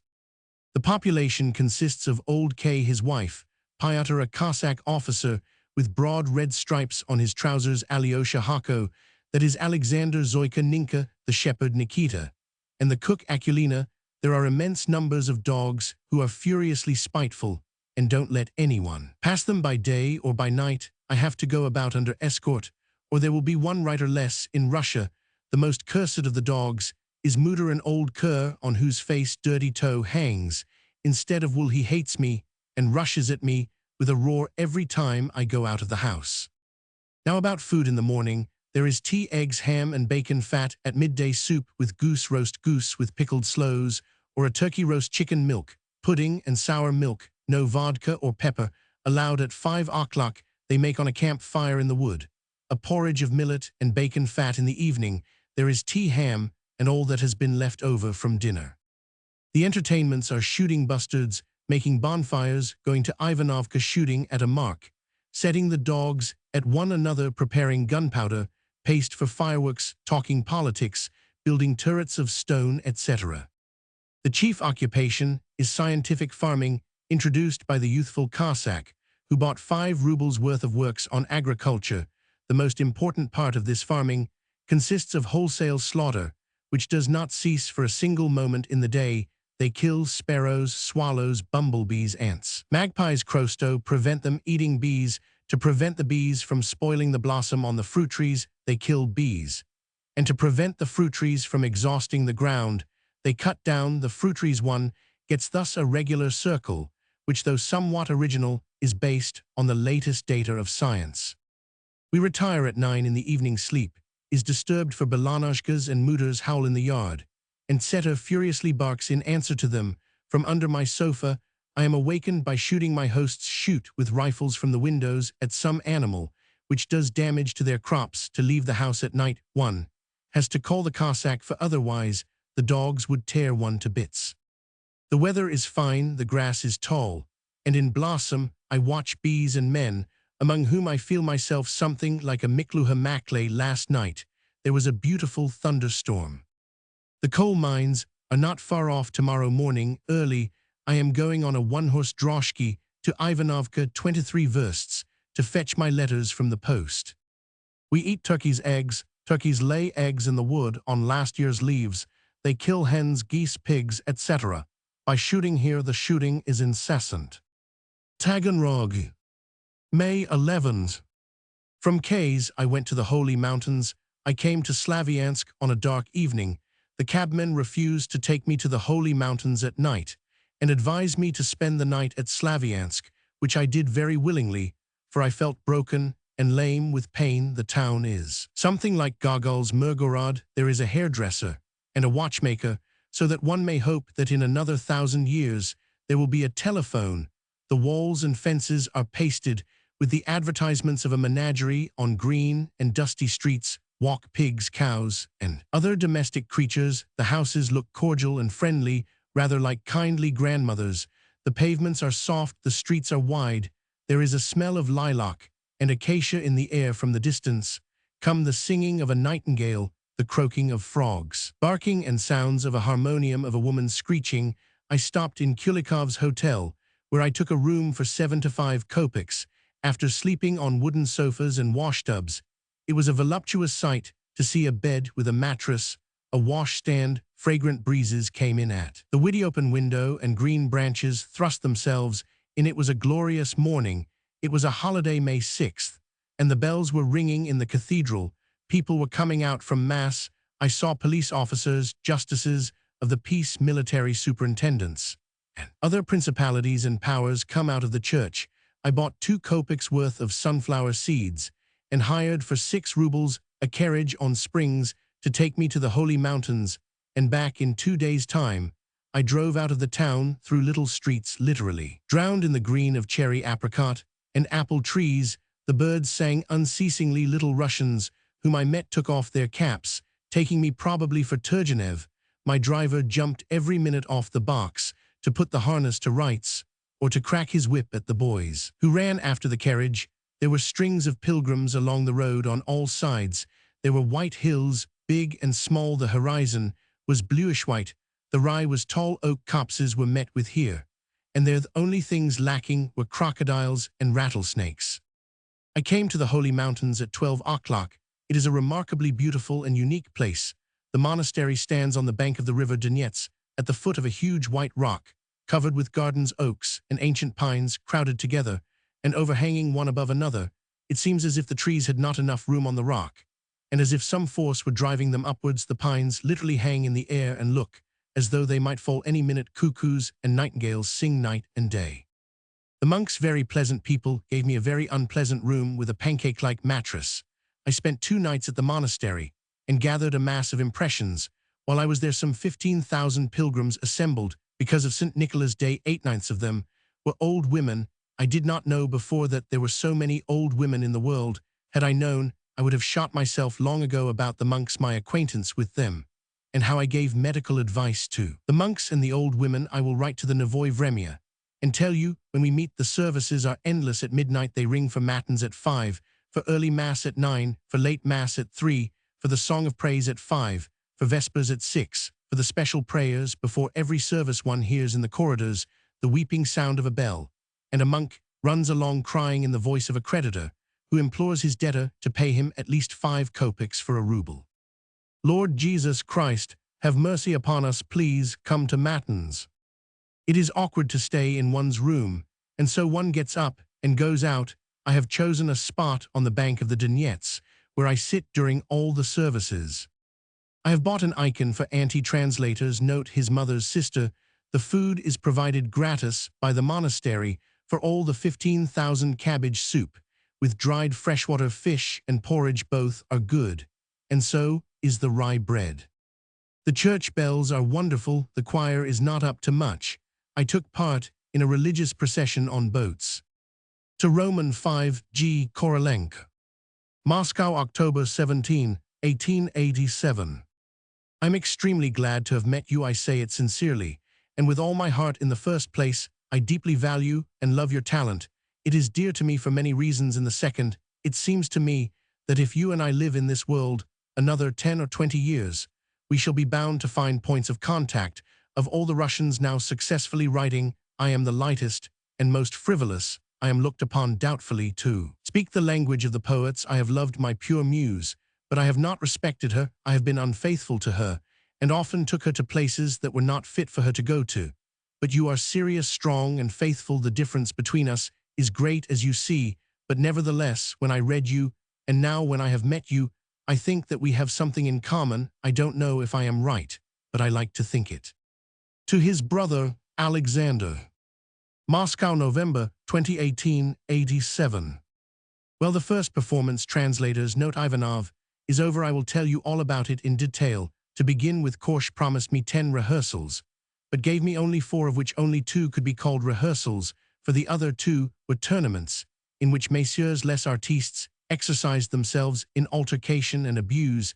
Davidov and Glama were the only 2 who knew their parts. The others trusted to the prompter and their own inner conviction. Act 1. I am behind the stage, in a small box that looks like a prison cell. My family is in a box of the baignoire, and is trembling contrary to my expectations. I am cool, and am conscious of no agitation. The actors are nervous and excited, and cross themselves. The curtain goes up. The actor whose benefit night it is comes on his uncertainty, the way that he forgets his part, and the wreath that is presented to him make the play unrecognizable to me. From the first sentences, Kieslewski, of whom I had great hopes, did not deliver a single phrase correctly, literally, not a single one. He said things of his own composition. In spite of this, and of the stage manager's blunders, the first act was a great success. There were many calls. Act 2. A lot of people on the stage, visitors. They don't know their parts, make mistakes, talk nonsense. Every word cuts me like a knife in my back. Budo Musethes. Act 2 was a success. There were calls for all the actors, and I was called before the curtain twice. Congratulations and success. Act 3. The acting is not bad, enormous success. I had to come before the curtain 3 times, and as I did so, Davidov was shaking my hand, and Glama, like Manilov, was pressing my other hand to her heart. The triumph of talent and virtue. Act 4. Scene 1. It does not go badly. Calls before the curtain again, then a long, wearisome interval. The audience, not used to leaving their seats and going to the refreshment bar between 2 scenes, murmur. The curtain goes up. Fine. Through the arch one can see the supper table, the wedding. The band plays, flourishes. The groomsmen come out. They are drunk, and so you see they think they must behave like clowns and cut capers.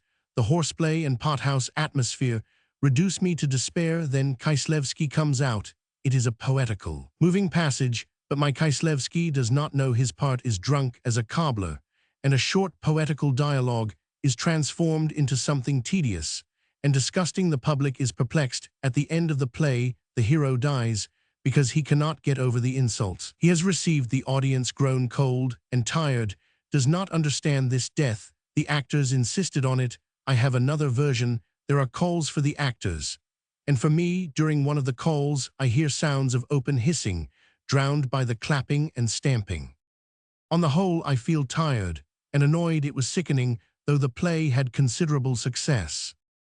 Theatergoers say that they had never seen such a ferment in a theater, such universal clapping and hissing, nor heard such discussions among the audience as they saw and heard at my play, and it has never happened before at Korsh that the author has been called after the second act.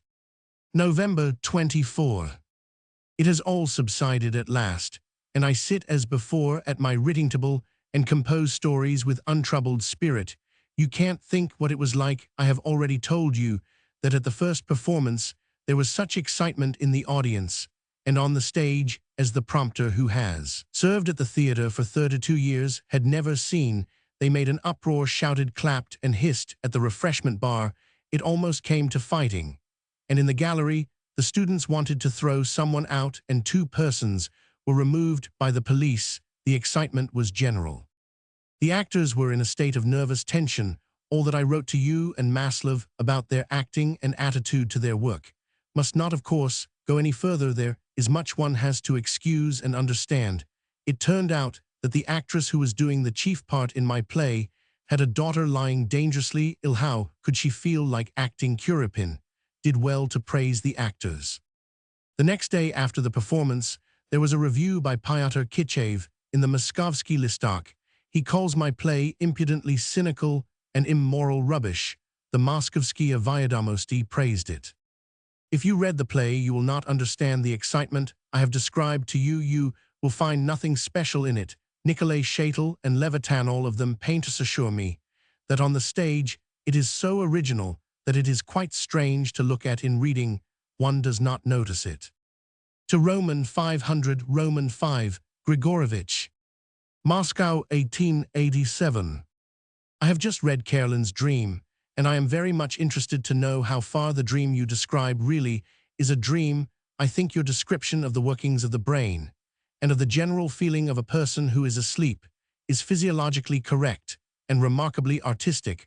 I remember I read 2 or 3 years ago a French story in which the author described the daughter of a minister, and probably without himself suspecting, it gave a correct medical description of hysteria. I thought at the time that an artist's instinct may sometimes be worth the brains of a scientist, that both have the same purpose, the same nature, and that perhaps in time, as their methods become perfect, they are destined to become one vast prodigious force, which now it is difficult even to imagine. Karelin's Dream has suggested to me similar thoughts, and today I willingly believe Buckle, who saw in Hamlet's musings on the dust of Alexander the great Shakespeare's knowledge of the law of the transmutation of substance. Roman 1, the power of the artist to run ahead of the men of science. Sleep is a subjective phenomenon, and the inner aspect of it one can only observe in oneself. But since the process of dreaming is the same in all men, every reader can, I think, judge Karelin by his own standards, and every critic is bound to be subjective.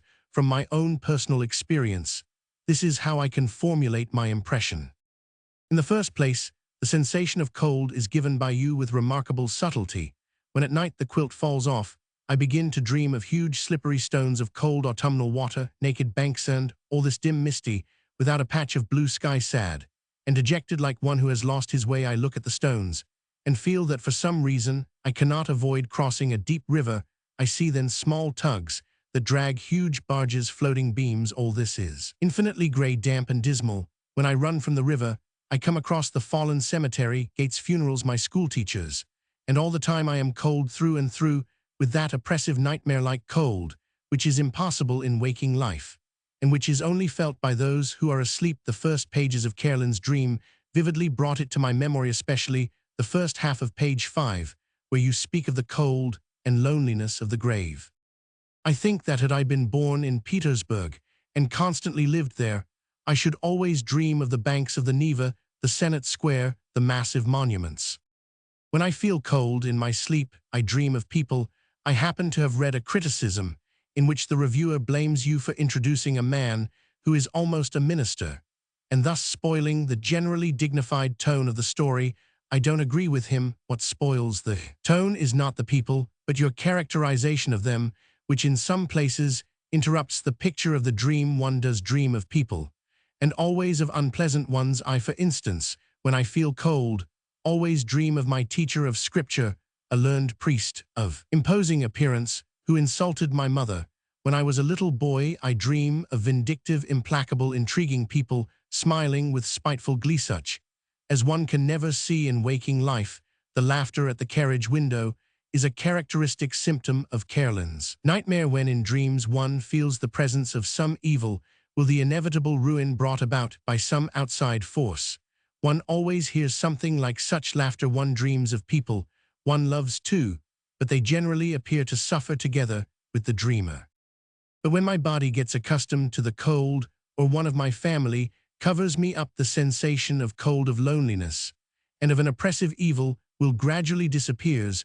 With the returning warmth, I begin to feel that I walk on soft carpets, or on grass I see sunshine. Women, children, the pictures change gradually, but more rapidly than they do in waking life, so that on awaking it is difficult to remember the transitions from one scene to another. This abruptness is well brought out in your story and increases the impression of the dream.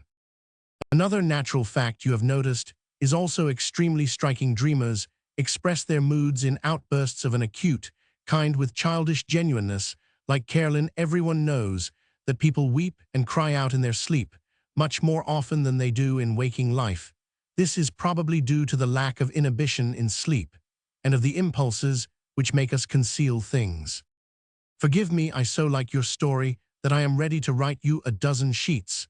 Though I know I can tell you nothing new or good, I restrain myself and am silent, fearing to bore you and to say something silly. I will say once more that your story is magnificent. The public finds it vague, but to a writer who gloats over every line, such vagueness is more transparent than holy water hard. As I tried, I could detect only 2 small blots. Even those are rather far-fetched. There is nothing else I could find, and I feel that as one is always feeling the need of refreshing models, Carolyn's dream is a splendid event in my existence as an author.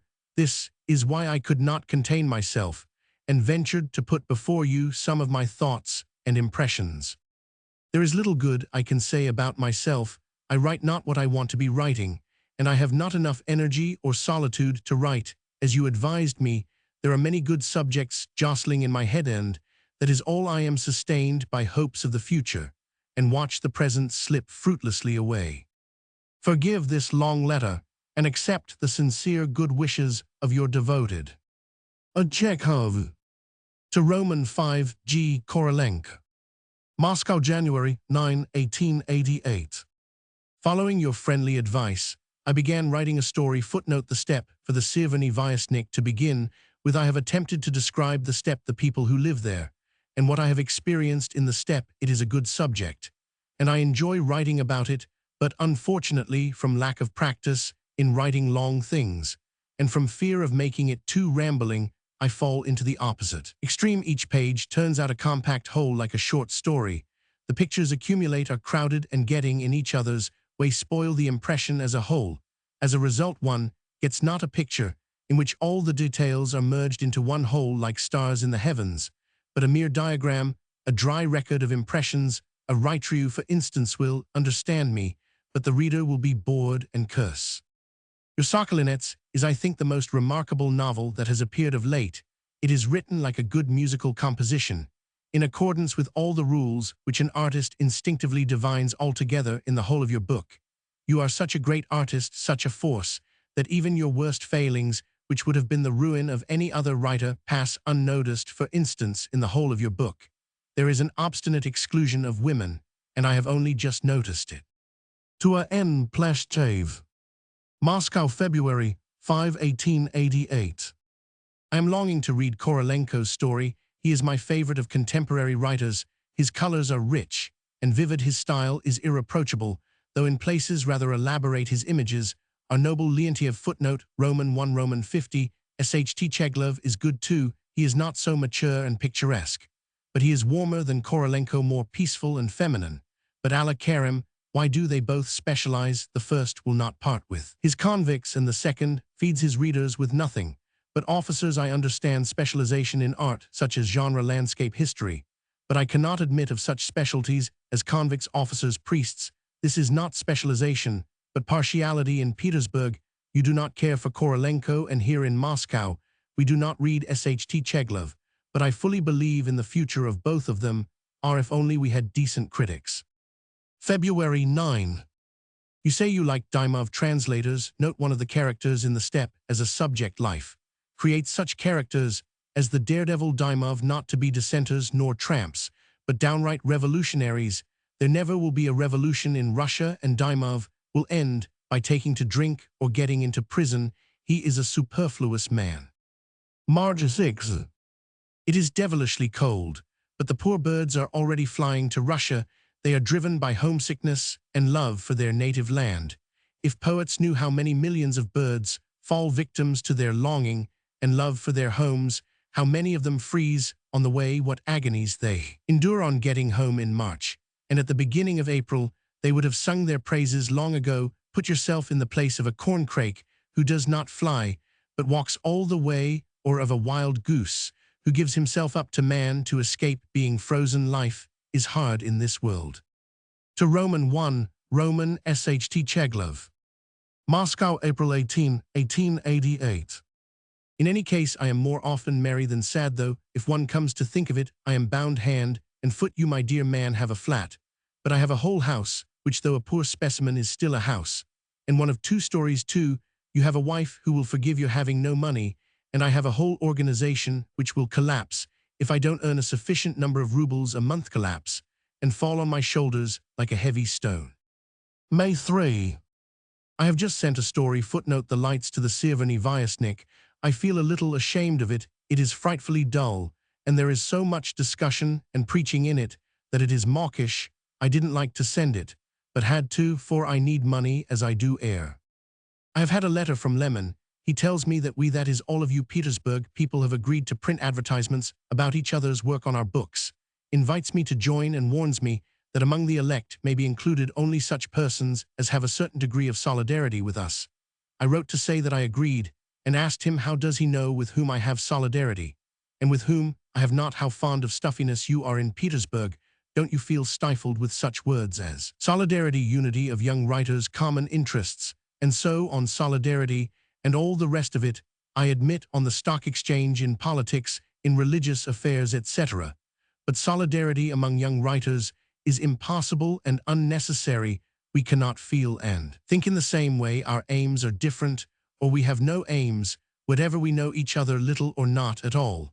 And so there is nothing on to which this solidarity could be securely hooked. And is there any need for it? No. In order to help a colleague to respect his personality and his work, to refrain from gossiping about him, envying him, telling him lies, and being hypocritical, one does not need so much to be a young writer as simply a man.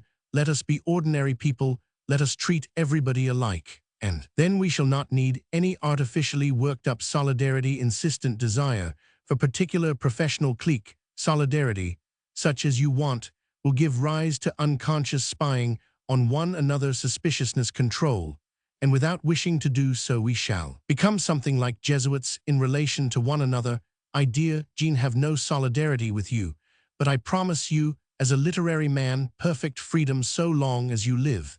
That is, you may write where and how you wish, you may think, like Koresha, footnote, a well-known religious fanatic in Moscow, if you like, betray your convictions and tendencies 1,000 times, etc., etc., and my human relations with you will not alter one jot, and I will always publish advertisements of your books on the wrappers of mine. To a S. Suvorin. Sumi, Madame Lintvaryov's estate, May 30, 1888. I am staying on the bank of the Sile, in the lodge of an old seigneurial estate. I took the place without seeing it, trusting to luck, and have not regretted it so far. The river is wide and deep, with plenty of islands of fish, and of crayfish. The banks are beautiful, well covered with grass and trees, and best of all, there is so much space that I feel as if for my 100 rubles I have obtained a right to live on an expanse of which one can see no end. Nature and life here is built on the pattern now so old-fashioned and rejected by magazine editors. Nightingales sing night and day, dogs bark in the distance. There are old neglected gardens, sad and poetical estates shut up and deserted, where live the souls of beautiful women, old footmen, relics of serfdom, on the brink of the grave, young ladies longing for the most conventional love. In addition to all these things, not far from me, there is even such hackneyed cliché as a watermill with 16 wheels, with a miller and his daughter who always sits at the window, apparently waiting for someone. All that I see and hear now seems familiar to me from old novels and fairy tales. The only thing that has something new about it is a mysterious bird, which sits somewhere far away in the reeds, and night and day makes a noise that sounds partly like a blow on an empty barrel, and partly like the mooing of a cow shut up in a barn. Every little Russian has seen this bird in the course of his life, but everyone describes it differently, which means that no one has seen it. Every day I row to the mill, and in the evening I go to the islands to fish with fishing maniacs from the Haritovenko factory. Our conversations are sometimes interesting. On the eve of Whit Sunday, all the maniacs will spend the night on the islands and fish all night. There are some splendid types.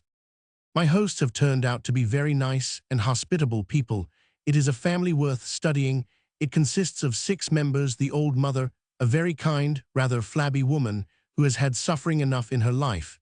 She reads Schopenhauer and goes to church to hear the song of praise. She conscientiously studies every number of the Vyestnik, Evropy and Siervany Vyestnik, and knows writers. I have not dreamed of attaches much importance to the fact that once the painter Makovsky stayed in her lodge, and now a young writer is staying there talking to Pleshchev. She feels a holy thrill all over and rejoices every minute that it has been vouchsafed to her to see the great poet. Her eldest daughter, a woman doctor, the pride of the whole family, and a saint, as the peasants call Herieli, is remarkable. She has a tumor on the brain, and in consequence of it, she is totally blind, has epileptic fits, and constant headaches. She knows what awaits her, and stoically, with amazing coolness, speaks of her approaching death. In the course of my medical practice, I have grown used to seeing people who were soon going to die, and I have always felt strange when people whose death was at hand talked, smiled, or wept in my presence. But here, when I see on the veranda this blind woman who laughs, jokes, or hears my stories read to her, what begins to seem strange to me is not that she is dying, but that we do not feel our own death and write stories as though we were never going to die. The second daughter, also a woman doctor, is a gentle, shy, infinitely kind creature, loving to everyone. Patients are a regular torture to her, and she is scrupulous to morbidity with them. At consultations, we always disagree. I bring good tidings where she sees death, and I double the doses which she prescribes. But where death is obvious and inevitable, my lady doctor feels quite in an unprofessional way. I was receiving patients with her one day at a medical center. A young little Russian woman came with a malignant tumor of the glands in her neck, and at the back of her head. The tumor had spread so far that no treatment could be thought of, and because the woman was at present feeling no pain, but would in another 6 months die in terrible agony, the doctor looked at her in such a guilty way, as though she were asking forgiveness for being well, and ashamed that medical science was helpless. She takes a zealous part in managing the house and estate and understands every detail of it. She knows all about horses, even when the side horse does not pull or gets restless. She knows how to help matters and instructs the coachman. I believe she has never hurt anyone, and it seems to me that she has not been happy for a single instant and never will be. The third daughter, who has finished her studies at Bezdezhevka, is a vigorous, sunburnt young girl with a loud voice. Her laugh can be heard a mile away. She is a passionate little Russian patriot. She has built a school on the estate at her own expense and teaches the children Krylov's fables translated into Little Russian. She goes to Shevchenko's grave as a Turk goes to Mecca. She does not cut her hair, wears stays, and a bustle looks after the housekeeping, is fond of laughing and singing. The eldest son is a quiet, modest, intelligent, hardworking young man with no talents. He has no pretensions and is apparently content with what life has given him. He has been dismissed from the university. Translator's note: on political grounds, of course, is understood just before taking his degree, but he does not boast of it. He speaks little. He loves farming and the land and lives in harmony with the peasants. The second son is a young man mad over Tchaikovsky's. Being a genius, he dreams of living according to Tolstoy. Pleshchev is staying with us. They all look upon him as a demigod, consider themselves happy if he bestows attention on somebody's junket, bring him flowers, invite him everywhere, and so on. And he listens and eats and smokes his cigars, which give his admirers a headache. He is slow to move with the indolence of old age, but this does not prevent the fair sex from taking him about in boats, driving with him to the neighboring estates, and singing songs to him. Here he is by way of being the same thing as in Petersburg. Roman 1e, an icon, which is prayed to for being old, and for having once hung by the side of the mirror clerking icons. So far as I am concerned, I regard him not, to speak of his being a very good, warm-hearted, and sincere manners, a vessel full of traditions, interesting memories, and good platitudes. What you say about the lights is quite just you say that neither the conversation about pessimism nor Kisach's story in any way help to solve the question of pessimism. It seems to me it is not for writers of fiction to solve such questions as that of God of pessimism, etc. The writer's business is simply to describe who has been speaking about God or about pessimism, how and in what circumstances the artist must be not the judge of his characters and of their conversations, but merely an impartial witness.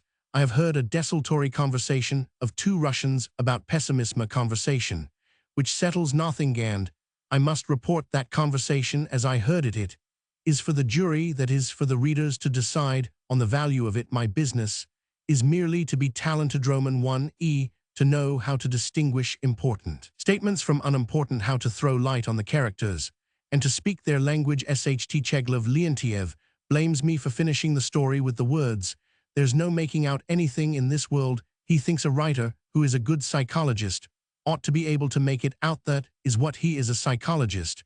But I don't agree with him. It is time that writers, especially those who are artists, recognized that there is no making out anything in this world, as once Socrates recognized it, and Voltaire too. The mob thinks it knows and understands everything, and the more stupid it is, the wider it imagines its outlook to be. And if a writer whom the mob believes in has the courage to say that he does not understand anything of what he sees, that alone will be something gained in the realm of thought, and a great step in advance. To a N. Pleshchev.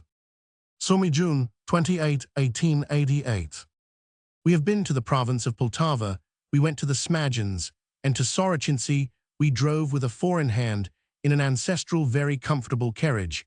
We had no end of laughter, adventures, misunderstandings, halts, and meetings on the way. If you had only seen the places where we stayed the night, and the villages stretching 8 or 10 versts, through which we drove, what weddings we met on the road, what lovely music we heard in the evening stillness, and what a heavy smell of fresh hay there was. Really, one might sell one's soul to the devil for the pleasure of looking at the warm evening sky, the pools, and the rivulets reflecting the sad, languid sunset. The Smagins estate is great and fertile, but old, neglected, and dead as last year's cobwebs. The house has sunk, the doors won't shut, the tiles in the stove squeeze one another out and form angles. Young suckers of cherries and plums peep up between the cracks of the floors. In the room where I slept, a nightingale had made herself a nest between the window and the shutter, and while I was there, little naked nightingales, looking like undressed Jew babies, hatched out from the eggs. Sedate storks live on the barn at the bee house. There is an old grandsire who remembers the King Goro. Translators note the equivalent of old King Cole and Cleopatra of Egypt. Everything is crumbling and decrepit, but poetical, sad, and beautiful in the extreme. To his sister. Fedosia, July 1888. The journey from Sumy to Kharkov is frightfully dull. Going from Kharkov to Simferopol, one might well die of boredom. The Crimean steppe is depressing, monotonous, with no horizon, colorless, like Ivanenko's stories, and on the whole, rather like the tundra. From Simferopol, mountains begin, and with them beauty. Ravines, mountains, poplars stick out from the ravines, vineyards loom dark on the mountain soul. This is bathed in moonlight, is new and wild, and sets one's imagination working in harmony with Gogol's terrible vengeance. Particularly fantastic are the alternating precipices and tunnels when you see now depths full of moonlight, and now complete sinister darkness. It is rather uncanny and delightful. One feels it is something not Russian, something alien. I reach Sevastopol at night. The town is beautiful in itself, and beautiful because it stands by a marvelous sea. The best in the sea is its color, and that one cannot describe. It is like blue copperas. As to steamers and sailing vessels, piers and harbors, what strikes one most of all is the poverty of the Russians. Except the Popovkas, which look like Moscow merchants' wives, and 2 or 3 decent steamers, there is nothing to speak of in the bay. In the morning, it was deadly dull, heat, dust, thirst in the harbor. There was a stench of ropes, and one caught glimpses of faces, burnt brickred sounds of a pulley, of the splashing of dirty water, knocking Tatar words, and all sorts of uninteresting nonsense. You go up to a steamer, men in rags, bathed in sweat, and almost baked by the sun, dizzy, with tatters on their backs and shoulders, unload Portland cement. You stand and look at them, and the whole scene becomes so remote, so alien that one feels insufferably dull and uninterested. It is entertaining to get on board and set off, but it is rather a bore to sail and talk to a crowd of passengers consisting of elements, all of which one knows by heart, and is weary of already. Yalta is a mixture of something European that reminds one of the views of Nice, with something cheap and shoddy, the box-like hotels, in which unhappy consumptives are pining the impudent Tatar faces. Ladies bustles with their very undisguised expression of something very abominable, the faces of the idle rich longing for cheap adventures, the smell of perfumery, instead of the scent of the cedars. And the sea, the miserable dirty pier, the melancholy lights far out at sea, the prattle of young ladies and gentlemen who have crowded here in order to admire nature, of which they have no idea. All this taken together produces such a depressing effect, and is so overwhelming that one begins to blame oneself for being biased and unfair. At 5 o'clock in the morning, I arrived at Fedosia, grayish-brown, dismal, and dull-looking little town. There is no grass, the trees are wretched, the soil is coarse and hopelessly poor, everything is burnt up by the sun, and only the sea smiles. The sea, which has nothing to do with wretched little towns or tourists. Sea bathing is so nice that when I got into the water, I began to laugh for no reason at all. July 22. Yesterday we went to Shah Mamai Ayvazovsky's estate, 25 versts from Fedosia. It is a magnificent estate, rather like fairyland. Such estates may probably be seen in Persia. Ayvazovsky translators note the famous marine painter himself, a vigorous old man of 75, is a mixture of a good-natured Armenian and an overt bishop. He is full of dignity, has soft hands, and offers them like a general. He is not very intelligent, but is a complex nature worthy of attention. He combines in himself a general, a bishop, an artist, an Armenian, a naive old peasant, and an Othello. He is married to a young and very beautiful woman whom he rules with a rod of iron.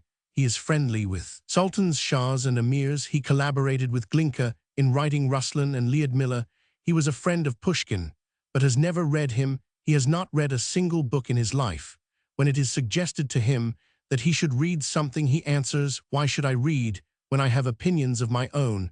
I spent a whole day in his house and had dinner there. The dinner was fearfully long with endless toasts. By the way, at that dinner, I was introduced to the lady doctor, wife of the well-known professor. She is a fat, bulky piece of flesh. If she were undressed and painted green, she would look just like a frog. After talking to her, I mentally scratched her off the list of women doctors. To his brother Mihail. July 28, 1888. On the seas, black Caspian, end of life. A wretched little cargo steamer Dyer is racing full steam from Sukhum to Poti. It is about midnight. The little cabin, only one in the steamer, is insufferably hot and stuffy. There is a smell of burning, of rope, of fish, and of the sea. One hears the engine going boom, boom, boom. There are devils creaking up aloft, and under the floor the darkness is swaying in the cabin, and the bed rocks up and down. One's stomach's whole attention is concentrated on the bed, and as though to find its level, it rolls the seltzer water I had drunk right up to my throat, and then lets it down to my heels. Not to be sick over my clothes in the dark, I hastily put on my things and go out. It is dark. My feet stumble against some invisible iron bars, a rope. Wherever you step there are barrels, sacks, rags. There is coal dust underfoot. In the dark, I knock against a kind of grating. It is a cage with wild goats, which I saw in the daytime. They are awake and anxiously listening to the rocking of the boat. By the cage sit 2 Turks who are not asleep. Either I grope my way up the stairs to the captain's bridge. A warm but violent and unpleasant wind tries to blow away my cap. The steamer rocks. The mast in front of the captain's bridge sways regularly and leisurely like a metronome. I try to look away from it, but my eyes will not obey me, and just like my stomach insist on following moving objects. The sky and the sea are dark. The shore is not in sight. The deck looks a dark blur. There is not a single light. Behind me is a window. I look into it and see a man who looks attentively at something and turns a wheel with an expression as though he were playing the Ninth Symphony. Next to me stands the little stout captain in tan shoes. He talks to me of Caucasian emigrants, of the heat of winter storms, and at the same time looks intently into the dark distance in the direction of the shore. "You seem to be going too much to the left again," he says to someone, "or there ought to be lights here. Do you see them?" "No, sir," someone answers from the dark. Climb up and look. A dark figure appears on the bridge and leisurely climbs up. In a minute, we hear. Yes, sir. I look to the left where the lights of the lighthouse are supposed to be. Borrow the captain's glasses, but see nothing. Half an hour passes, then an hour. The mast sways regularly. The Devil's Creek. The wind makes dashes at my cap. It is not pitch dark, but one feels uneasy. Suddenly, the captain dashes off somewhere to the rear of the ship, crying, "You devils!" To the left, he shouts anxiously at the top of his voice, "To the left, to the right, avava." Incomprehensible words of command are heard. The steamer starts. The devils give a creak. Avava, shouts the captain at the bows. A bell is rung on the black deck. There are sounds of running, knocking, cries of anxiety. The dyer starts once more, puffs painfully, and apparently tries to move backwards. What is it, I ask, and feel something like a faint terror. There is no answer. He like a collision, the devil's doll. I hear the captain's harsh shout to the left. Red lights appear in front, and suddenly among the uproar is heard the whistling, not of the dyer, but of some other steamer. Now I understand it. There is going to be a collision. The dyer puffs, trembles, and does not move, as though waiting for a signal to go down. But just when I think all is lost, the red lights appear on the left of us, and the dark silhouette of a steamer can be discerned. A long black body sails past us, guiltily blinks its red eyes, and gives a guilty whistle.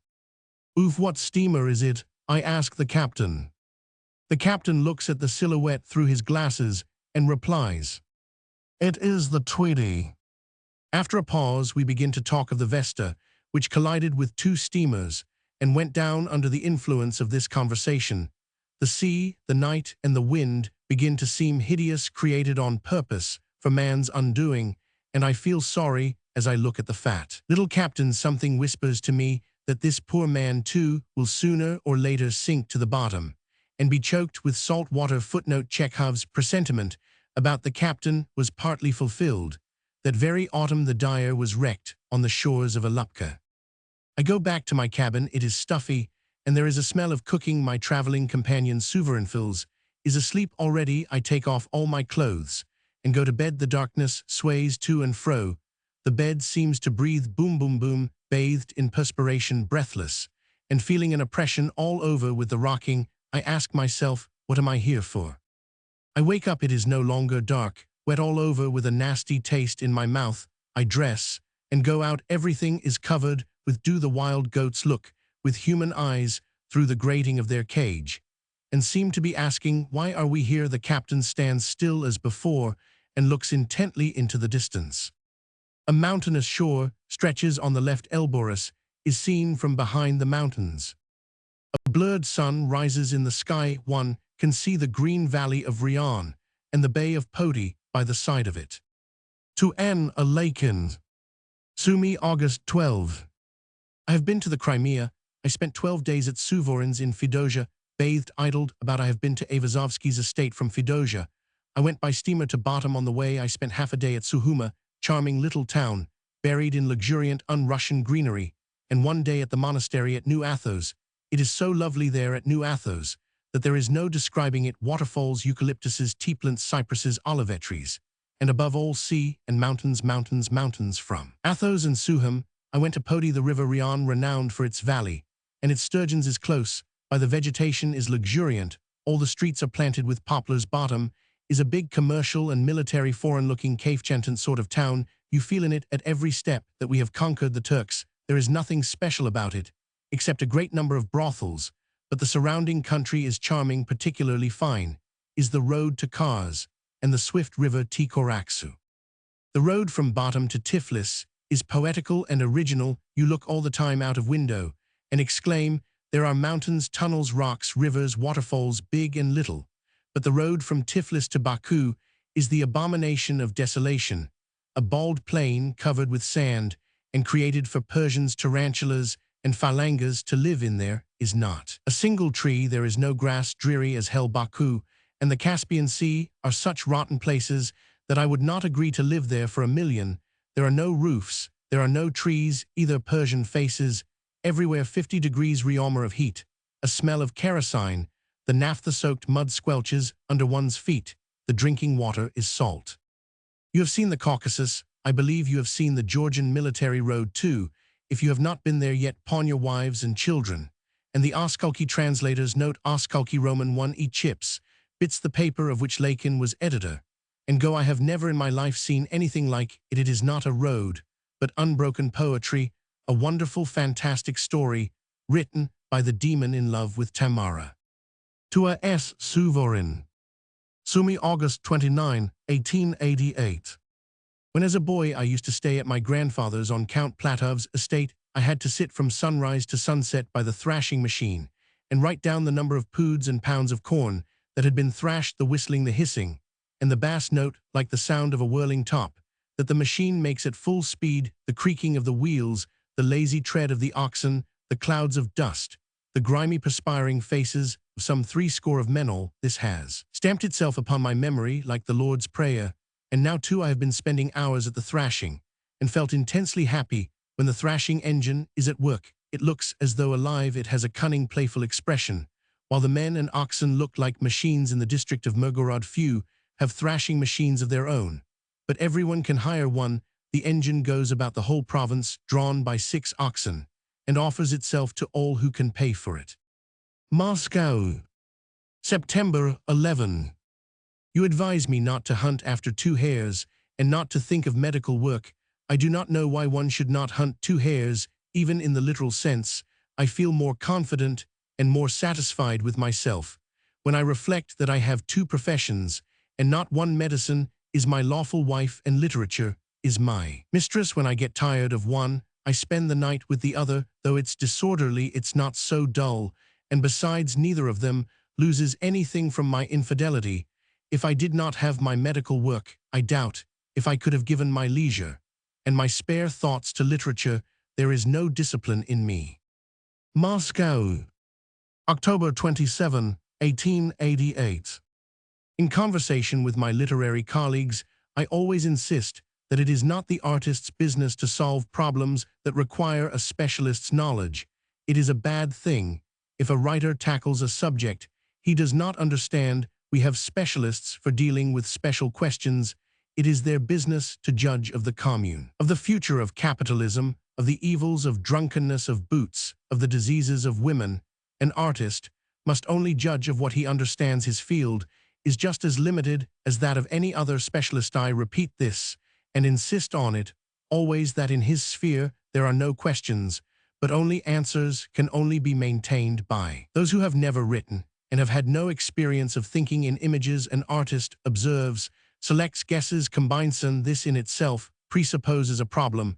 Unless he had set himself a problem from the very first, there would be nothing to conjecture and nothing to select. To put it briefly, I will end by using the language of psychiatry. If one denies that creative work involves problems and purposes, one must admit that an artist creates without premeditation or intention, in a state of aberration. Therefore, if an author boasted to me of having written a novel without a preconceived design, under a sudden inspiration, I should call him mad.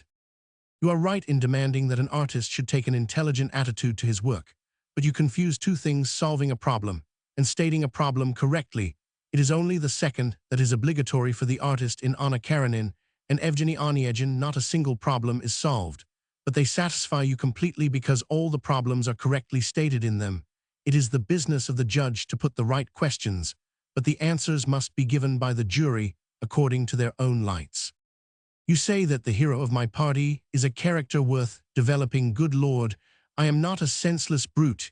You know I understand that I cut the throats of my characters and spoil them, and that I waste good material. To tell you the truth, I would gladly have spent 6 months over the party. I like taking things easy and see no attraction in publishing at headlong speed.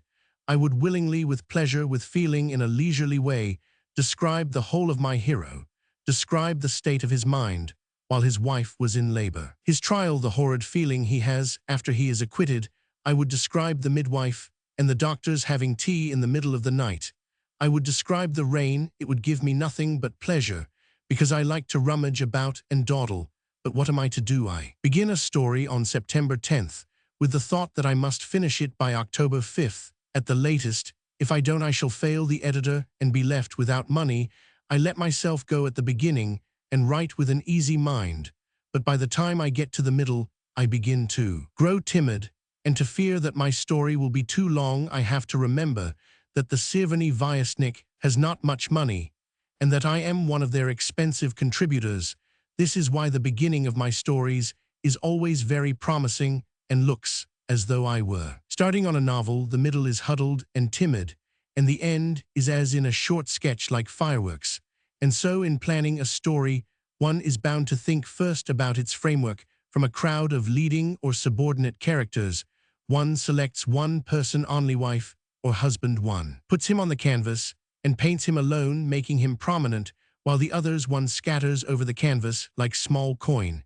And the result is something like the vault of heaven, one big moon and a number of very small stars around it. But the moon is not a success, because it can only be understood if the stars too are intelligible, and the stars are not worked out. And so what I produce is not literature, but something like the patching of Trishka's coat. What am I to do? I don't know. I must trust to time, which heals all things. To tell the truth again, I have not yet begun my literary work, though I have received a literary prize. Subjects for 5 stories and 2 novels are languishing in my head. One of the novels was thought of long ago, and some of the characters have grown old without managing to be written in my head. There is a whole army of people asking to be let out and waiting for the word of command.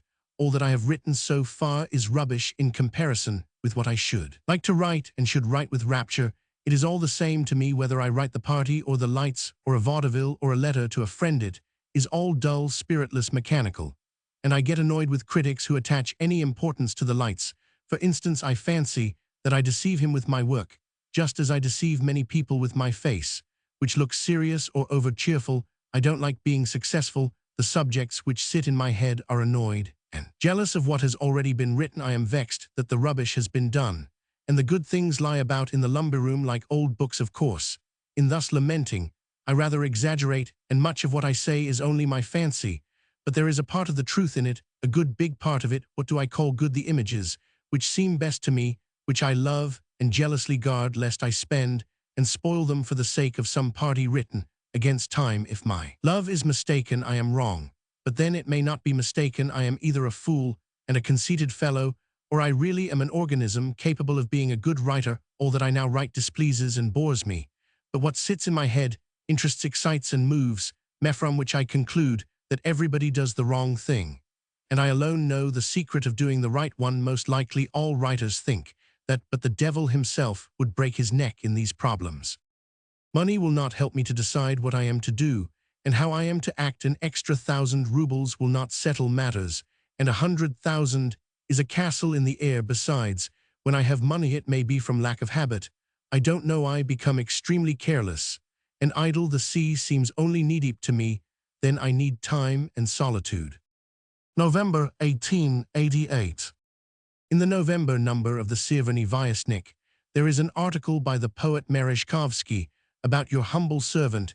It is a long article. I commend to your attention the end of it. It is characteristic. Merezhkovsky is still very young, a student of science. I believe those who have assimilated the wisdom of the scientific method and learned to think scientifically experience many alluring temptations. Archimedes wanted to turn the earth round, and the present-day hotheads want by science to conceive the inconceivable, to discover the physical laws of creative art, to detect the laws and the formulae which are instinctively felt by the artist and are followed by him in creating music, novels, pictures, etc. Such formulae probably exist in nature. We know that a B, C, do, re, mi, fa, sol are found in nature, and so are curves, straight lines, circles, squares, green, blue, and red. We know that in certain combinations, all this produces a melody or a poem or a picture, just as simple chemical substances in certain combinations produce a tree or a stone or the sea. But all we know is that the combination exists, while the law of it is hidden from us. Those who are masters of the scientific method feel in their souls that a piece of music and a tree have something in common, that both are built up in accordance with equally uniform and simple laws. Hence the question, what are these laws?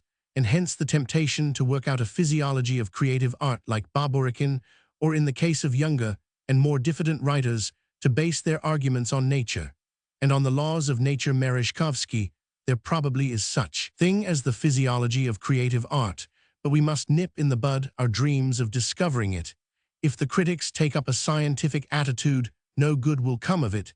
They will waste a dozen years, write a lot of rubbish, make the subject more obscure than ever and, nothing more, it is always a good thing to think scientifically. But the trouble is that scientific thinking about creative art will be bound to degenerate in the end into searching for the cells or the centers which control the creative faculty.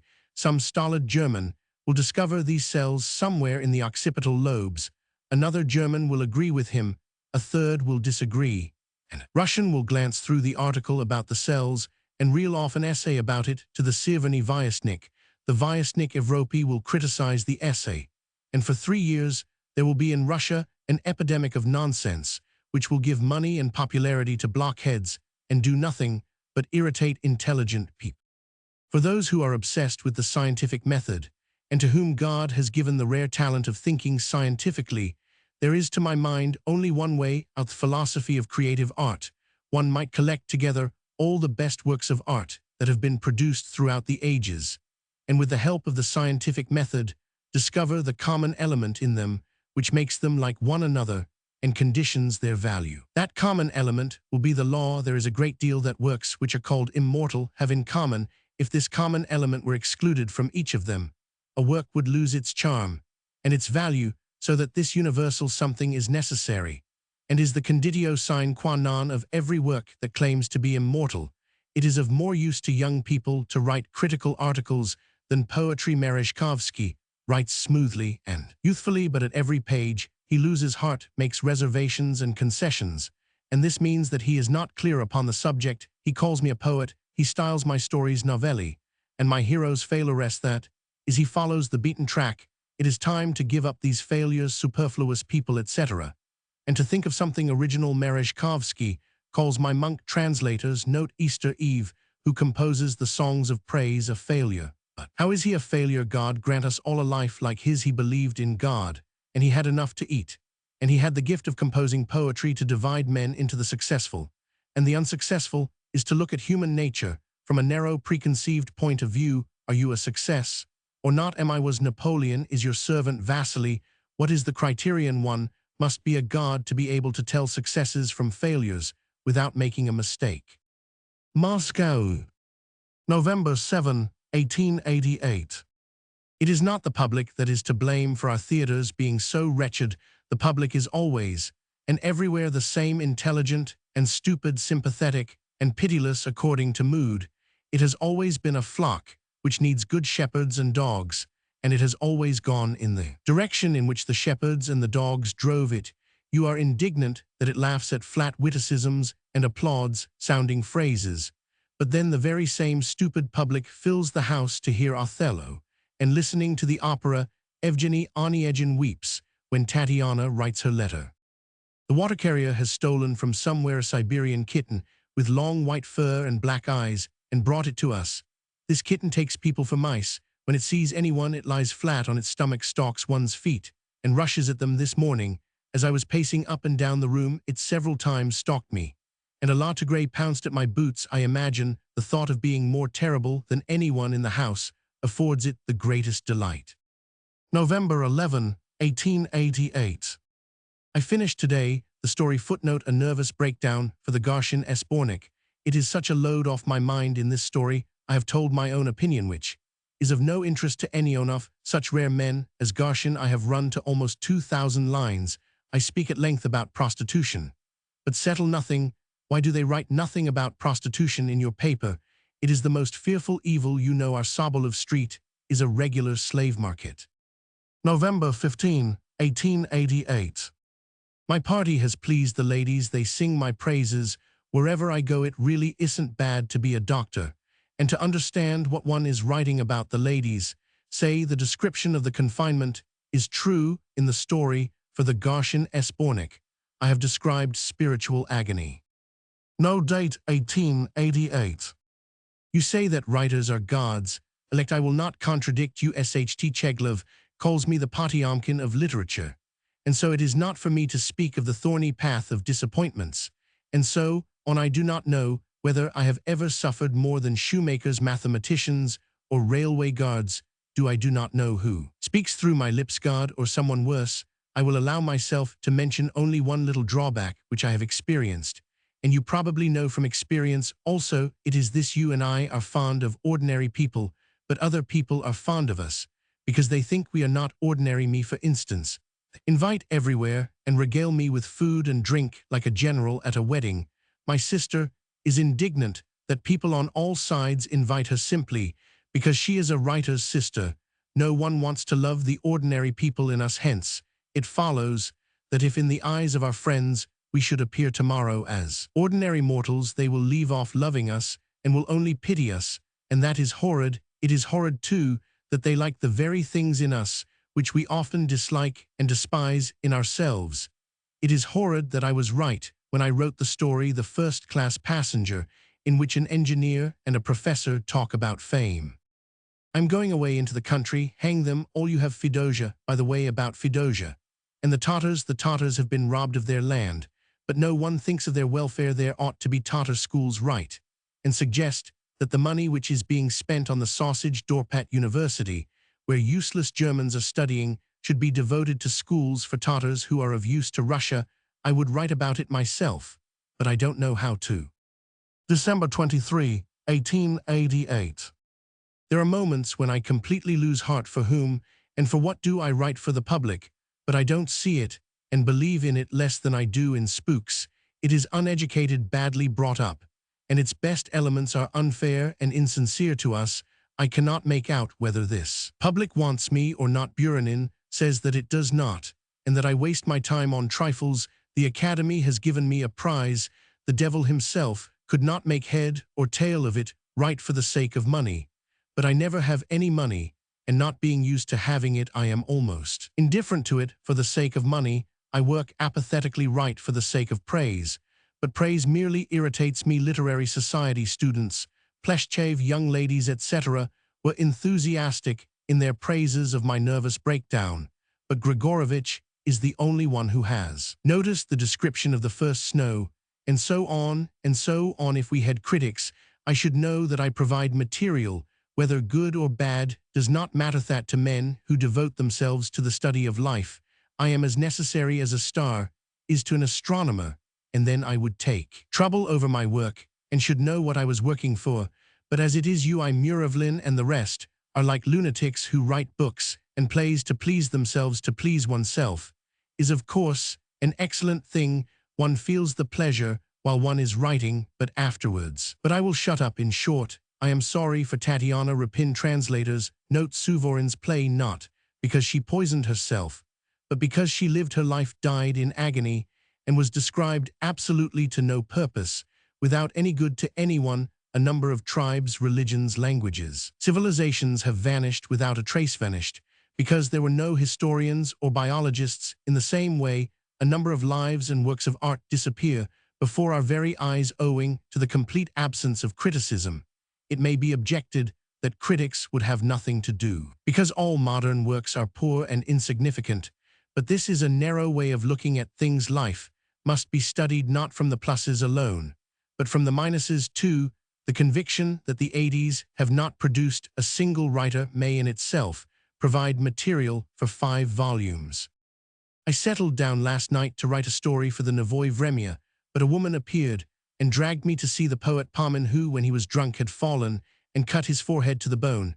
I was busy over the drunken fellow for nearly 2 hours, was tired out, began to smell of iodoform all over, felt cross, and came home exhausted altogether. My life is a dreary one, and I begin to get fits of hating people, which used never to happen to me before. Long, stupid conversations, visitors, people asking for help, and helping them to the extent of 1 or 2 or 3 rubles, spending money on cabs for the sake of patients who do not pay me a penny. Altogether, it is such a hotchpotch that I feel like running away from home. People borrow money from me and don't pay it back. They take my books, they waste my time. Blighted love is the one thing that is missing.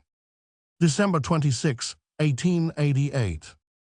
You say that from compassion women fall in love, from compassion they get married. And what about men? I don't like realistic writers to slander women. But I don't like it either when people put women on a pedestal and attempt to prove that even if they are worse than men anyway, they are angels, and men scoundrels. Neither men nor women are worth a brass farthing, but men are more just and more intelligent. December 30, 1888. This is how I understand my character's translators. Note in the play, Ivanov is a gentleman, a university man, and not remarkable in any way. He is excitable, hot-headed, easily carried away, honest and straightforward, like most people of his class. He has lived on his estate and served on the zemstvo. What he has been doing and how he has behaved, what he has been interested in and enthusiastic over, can be seen from the following words of his address to the doctor, Act Roman 1, Scene 5. Don't marry Jewesses or neurotic women or bluestockings. Don't fight with thousands single-handed. Don't wage war on windmills. Don't batter your head against the wall. God preserve you from scientific farming, wonderful schools, enthusiastic speeches. This is what he has in his past. Sarah, who has seen his scientific farming and other crazes, says about him to the doctor, he is a remarkable man, doctor. And I am sorry you did not meet him 2 or 3 years ago. Now he is depressed and melancholy. He doesn't talk or do anything, but in old days how charming he was. Act Roman 1, Scene 7. His past is beautiful. As is generally the case with educated Russians, there is not, or there hardly is, a single Russian gentleman or university man who does not boast of his past. The present is always worse than the past. Why? Because Russian excitability has one specific characteristic: it is quickly followed by exhaustion. A man has scarcely left the classroom before he rushes to take up a burden beyond his strength. He tackles at once the schools, the peasants' scientific farming, and the Vyasnik Evropy. He makes speeches, writes to the minister, combats evil, applauds good, falls in love, not in an ordinary simple way, but selects either a bluestocking or a neurotic or a Jewess or even a prostitute whom he tries to save, and so on and so on. But by the time he is 30 or 35, he begins to feel tired and bored. He has not got decent mustaches yet, but he already says with authority, "Don't marry, my dear fellow, trust my experience." Or after all, what does liberalism come to between ourselves? Chekhov was often right. He is ready to reject the zemstvo and scientific farming and science, and love my Ivanov, says to the doctor, Act Roman 1, Scene 5. You took your degree only last year, my dear friend. You are still young and vigorous. While I am 35, I have a right to advise you. That is how these prematurely exhausted people talk. Further down, sighing authoritatively, he advises, don't you marry in this or that way, see above, but choose something commonplace, gray, with no vivid colors or superfluous flourishes. Altogether build your life according to the conventional pattern. The grayer and more monotonous the background, the better the life that I have led. How tiring it is, ah, how tiring.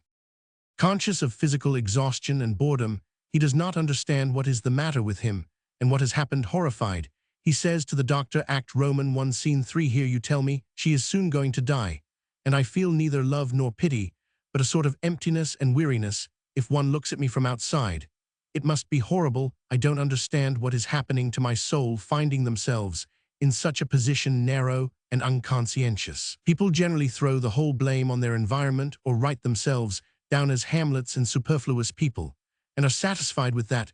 But Ivanov, a straightforward man, openly says to the doctor and to the public that he does not understand his own mind. I don't understand. I don't understand that he really doesn't understand can be seen from his long monologue in Act Roman 3, where tete-a-tete with the public he opens his heart to it and even weeps. The change that has taken place in him offends his sense of what is fitting. He looks for the causes outside himself and fails to find them. He begins to look for them inside and finds only an indefinite feeling of guilt. It is a Russian feeling, whether there is a death or illness in his family, whether he owes money or lends it. A Russian always feels guilty. Ivanov talks all the time about being to blame in some way, and the feeling of guilt increases in him at every juncture. In Act Roman 1, he says, suppose I am terribly to blame, yet my thoughts are in a tangle, my soul is in bondage to a sort of sloth, and I am incapable of understanding myself. In Act Roman 2, he says to Sasha, my conscience aches day and night. I feel that I am profoundly to blame, but in what exactly I have done wrong I cannot make out. To exhaustion, boredom, and the feeling of guilt, add one more enemy, loneliness. Were Ivanov an official, an actor, a priest, a professor, he would have grown used to his position. But he lives on his estate, he is in the country, his neighbors are either drunkards or fond of cards, or are of the same type as the doctor. None of them care about his feelings or the change that has taken place in him. He is lonely, long winters, long evenings, an empty garden, empty rooms, the grumbling count, the ailing wife. He has nowhere to go. This is why he is every minute tortured by the question, what is he to do with himself? Now about his fifth enemy, Ivanov is tired and does not understand himself, but life has nothing to do with that. It makes its legitimate demands upon him, and whether he will or no, he must settle problems. His sick wife is a problem. His numerous debts are a problem. Sasha flinging herself on his neck is a problem. The way in which he settles all these problems must be evident. From his monologue in Act Roman 3 and from the contents of the last two acts, men like Ivanov do not solve difficulties, but collapse under their weight. They lose their heads, gesticulate, become nervous, complain, do silly things, and finally, giving rein to their flabby, undisciplined nerves, lose the ground under their feet and enter the class of the broken down and misunderstood. Disappointment, apathy, nervous limpness, and exhaustion are the inevitable consequence of extreme excitability, and such excitability is extremely characteristic of our young people. Take literature, take the present time. Socialism is one of the forms of this excitement. But where is socialism? You see it in Tihamirov's letter to the Tsar. The socialists are married and are criticizing the Zemstvo, whereas liberalism, Mihailovsky himself, says that all the labels have been mixed up now. And what are all the Russian enthusiasms worth? The war has wearied us, Bulgaria has wearied us, till we can only be ironical about it. Zakai has wearied us, and so has the comic opera. Exhaustion. Dr. Bertenson will confirm this finds expression not only in complaining or the sensation of boredom. The life of an overtired man cannot be represented like this. Transcribers note the line graph in the print version depicts a wavy horizontal line with minimal variation in the vertical direction. The ASCII diagram below gives a rough approximation. It is very unequal. Overtired people never lose the capacity for becoming extremely excited, but cannot keep it up for long, and each excitement is followed by still greater apathy. Graphically, it could be represented like this. Transcribers note the line graph in the print version depicts a series of wavy horizontal segments, punctuated by sharp dips, each horizontal segment a little lower than the one before. The ASCII illustration below gives a rough approximation. The fall, as you see, is not continuous, but broken. Sasha declares her love, and Ivanov cries out in ecstasy, a new life, and next morning he believes in this new life as little as he does in Spooks. The monologue in Act Roman 3, his wife insults him, and fearfully worked up, and beside himself with anger, he flings a cruel insult at her. He is called a scoundrel. This is either fatal to his tottering brain or stimulates him to a fresh paroxysm, and he pronounces sentence on himself. Not to tire you out altogether, I pass now to Dr. Lvov. He is the type of an honest, straightforward, hot-headed, but narrow and uncompromising man. Clever people say of such men he is stupid, but his heart is in the right place. Anything like width of outlook or unreflecting feeling is foreign to Lvov. He is the embodiment of a program, a walking tendency. He looks through a narrow frame at every person and event. He judges everything according to preconceived notions. Those who shout "make way for honest labor" are an object of worship to him. Those who do not shout it are scoundrels and exploiters. There is no middle. He has been brought up on Mihailov's translators. Note the author of second-rate works, inculcating civic virtue, with a revolutionary bias. Novels at the theater. He has seen on the stage New Men, Roman 1, the exploiters and sons of our age, painted by the modern playwrights. He has stored it all up, and so much so that when he reads Rudin, he is sure to be asking himself, is Rudin a scoundrel or not? Literature and the stage have so educated him that he approaches every character in real life. And in fiction with this question, it is not enough for him that all men are sinners. He wants saints and villains. He was prejudiced before he came to the district. He at once classed all the rich peasants as exploiters, and Ivanov, whom he could not understand, as a scoundrel. Why, the man has a sick wife, and he goes to see a rich lady neighbor. Of course, he is a scoundrel. It is obvious that he is killing his wife in order to marry an heiress.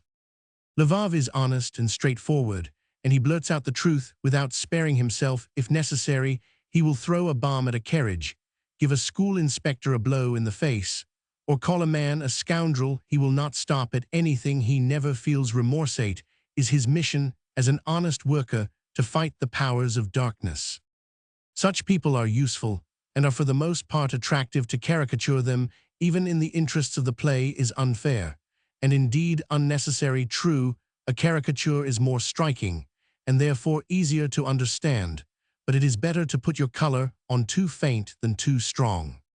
Now about the women, what do they love Ivanov for? Sarah loves him because he is a fine man, because he has enthusiasm, because he is brilliant and speaks with as much heat as Lvov does. Act Roman 1 Scene 7, she loves him so long as he is excited and interesting, but when he begins to grow misty in her eyes and to lose definiteness of outline, she ceases to understand him, and at the end of Act Roman 3 speaks out plainly and sharply.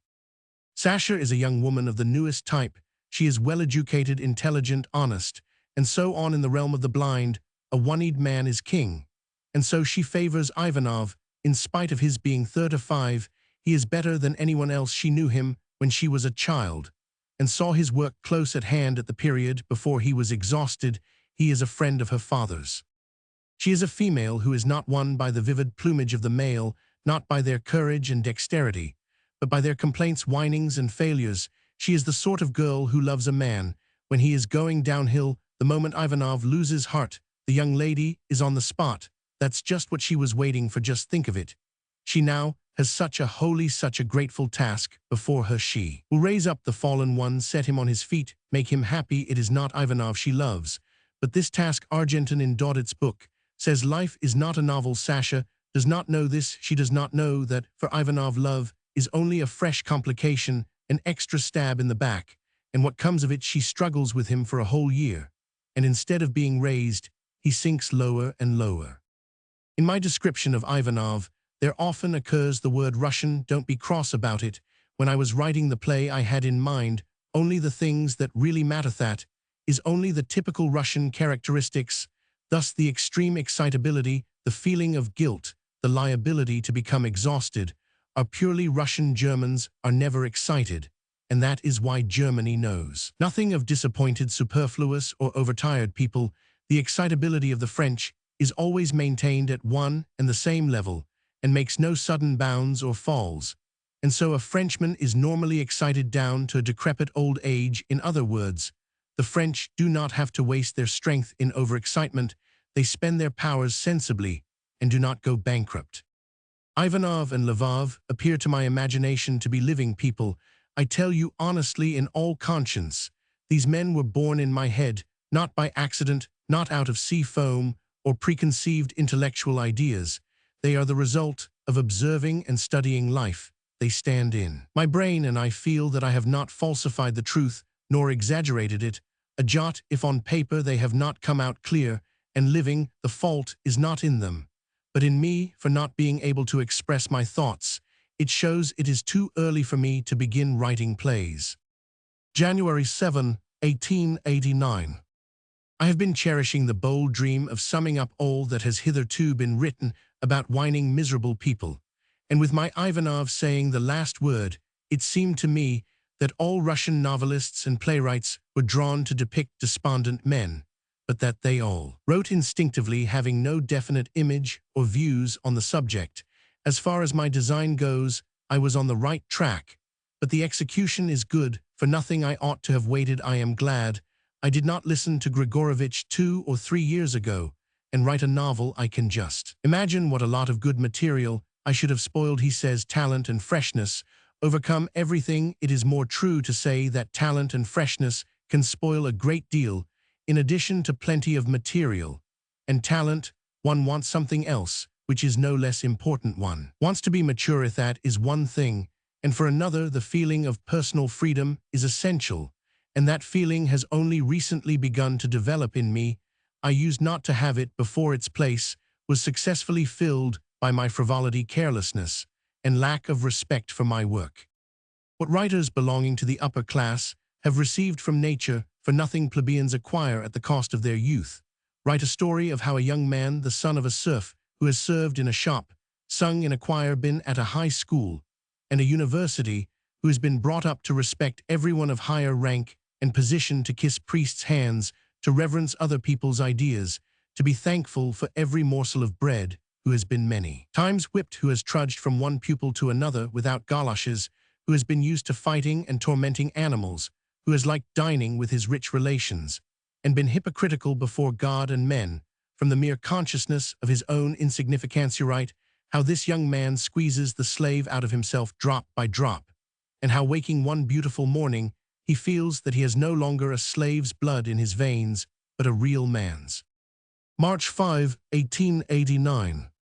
Last night I drove out of town and listened to the gypsies. They sing well, the wild creatures. Their singing reminds me of a train falling off a high bank in a violent snowstorm. There is a lot of turmoil, screeching and banging. I bought Dostoevsky in your shop, and am now reading him. It is fine, but very long and indiscreet. It is overpretentious. Sumi. Lintvaryov's Estate, May 1889. Among other things, I am reading Goncharov and wondering, I wonder how I could have considered Goncharov a first-rate writer. His Oblomov is not really good. Oblomov himself is exaggerated and is not so striking as to make it worthwhile to write a whole book about him, a flabby sluggard. Like so many, a commonplace, petty nature without any complexity in it. To raise this person to the rank of a social type is to make too much of him. I ask myself, what would Oblomov be if he had not been a sluggard? And I answer that he would not have been anything, and if so, let him snore in peace. The other characters are trivial, with a flavor of Lacan about them. They are taken at random and are half unreal. They are not characteristic of the epoch, and give one nothing new. Stoltz does not inspire me with any confidence. The author says he is a splendid fellow, but I don't believe him. He is a sly brute who thinks very well of himself and is very complacent. He is half unreal and three-quarters on stilts. Olga is unreal and is dragged in by the tail, and the chief trouble is that the whole novel is cold, cold, cold. I scratch out Goncharov from the list of my demigods. But how direct, how powerful is Gogol, and what an artist he is. His marriage alone is worth 200,000 rubles. It is simply delicious. And that is all about it.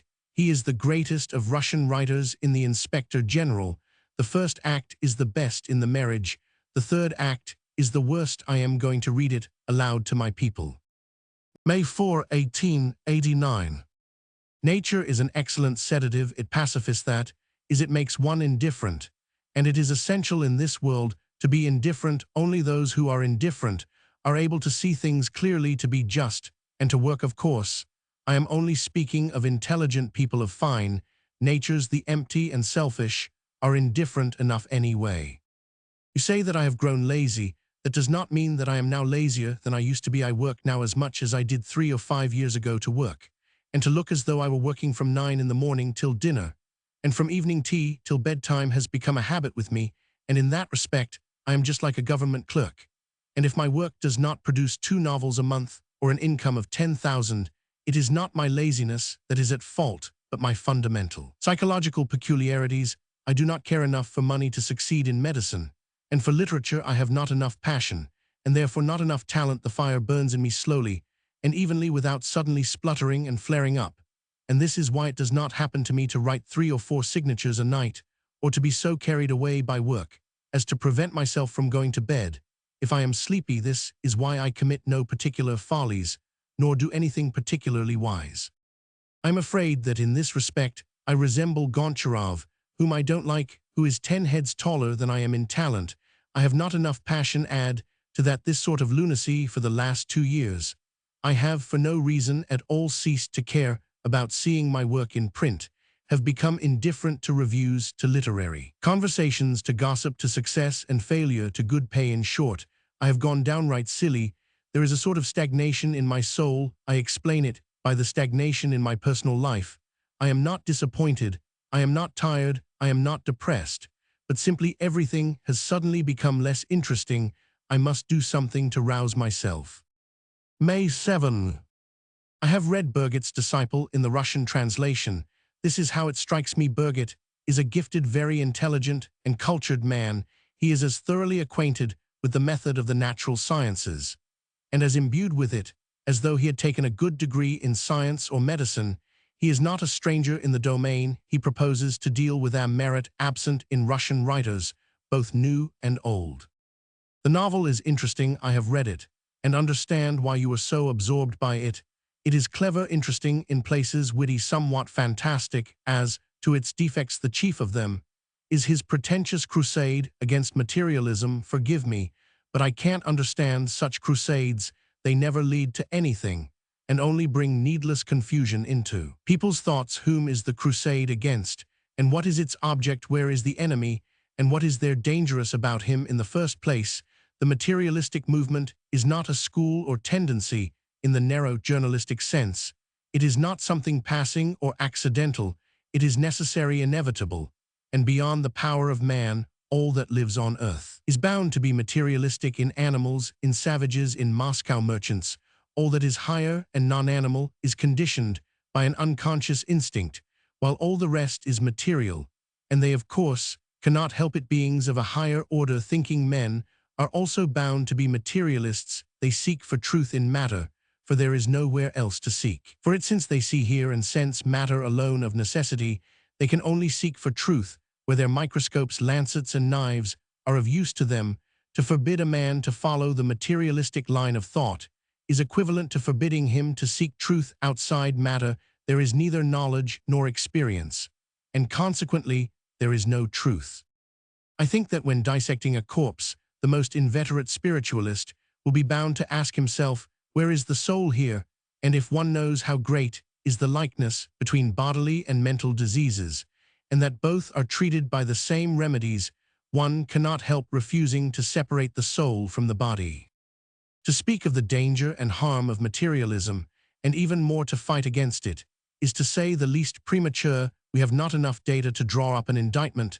There are many theories and suppositions, but no facts. The priests complain of unbelief, immorality, and so on. There is no unbelief. People believe in something, whatever it may be. As to immorality, it is not people like Mendeleev, but poets, abbots, and personages regularly attending embassy churches, who have the reputation of being perverted debauchees, libertines, and drunkards. In short, I cannot understand Birgit's crusade if, in starting upon it, he had at the same time taken the trouble to point out to the materialists an incorporeal God in the sky, and to point to him in such a way that they should see him. That would be another matter, and I should understand what he is driving at. May 14, 1889. You want to know if the lady doctor hates you as before. Alas, she has grown stouter and much more resigned, which I do not like at all. There are not many women doctors left on earth. They are disappearing and dying out like the branches in the Bioloviezhsky forest. Some die of consumption, others become mystics, some marry widowed squadron commanders, some still try to stand firm, but are obviously losing heart. Probably the first tailors and the first astrologers also died out rapidly. Life is hard on those who have the temerity first to enter upon an unknown path. The vanguard always has a bad time of it. May 15, 1889. If you have not gone abroad, yet I will answer your letter about Birgit. You are speaking of the right to live, of this or that branch of knowledge. I am speaking of peace, not of rights. I want people not to see war where there is none. Different branches of knowledge have always lived together in peace. Anatomy and Bellis letters are of equally noble descent. They have the same purpose and the same enemy. Devlin, there is absolutely nothing for them to fight about. There is no struggle for existence between them. If a man knows about the circulation of the blood, he is rich. If he also learns the history of religion and the song, I remember a marvelous moment, he becomes richer, not poorer. That is to say, we are concerned with pluses alone. This is why geniuses have never fought, and in Goethe the poet lived amicably side by side with the scientist. It is not branches of knowledge such as poetry and anatomy, but eros, that is to say, men that fight with one another.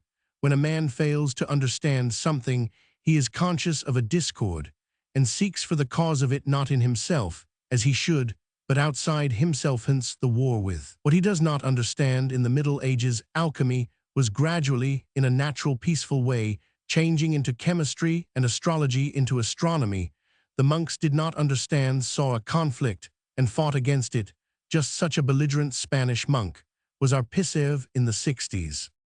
Birgit too is fighting. You say he is not, and I say he is. Imagine his novel falling into the hands of a man whose children are studying in the Faculty of Science, or of a bishop who is looking for a subject for his Sunday sermon. Will the effect be anything like peace? It will not. Or imagine the novel catching the eye of an anatomist or a physiologist or any such. It will not breathe peace into anyone's soul. It will irritate those who know and give false ideas to those who don't. To a N. Pleshchev. Moscow, September 30, 1889. I do not think I ought to change the title of the story. Footnote: a dreary story. The wags who will, as you foretell, make jokes about a dreary story are so dull that one need not fear them. And if someone makes a good joke, I shall be glad to have given him the occasion for it. The professor could not write about Katya's husband, because he did not know him, and Katya does not say anything about him. Besides, one of my hero's chief characteristics is that he cares far too little about the inner life of those who surround him. And while people around him are weeping, making mistakes, telling lies, he calmly talks about the theater or literature, were he a different sort of man, Lisa and Katya might not have come to grief. October 1889.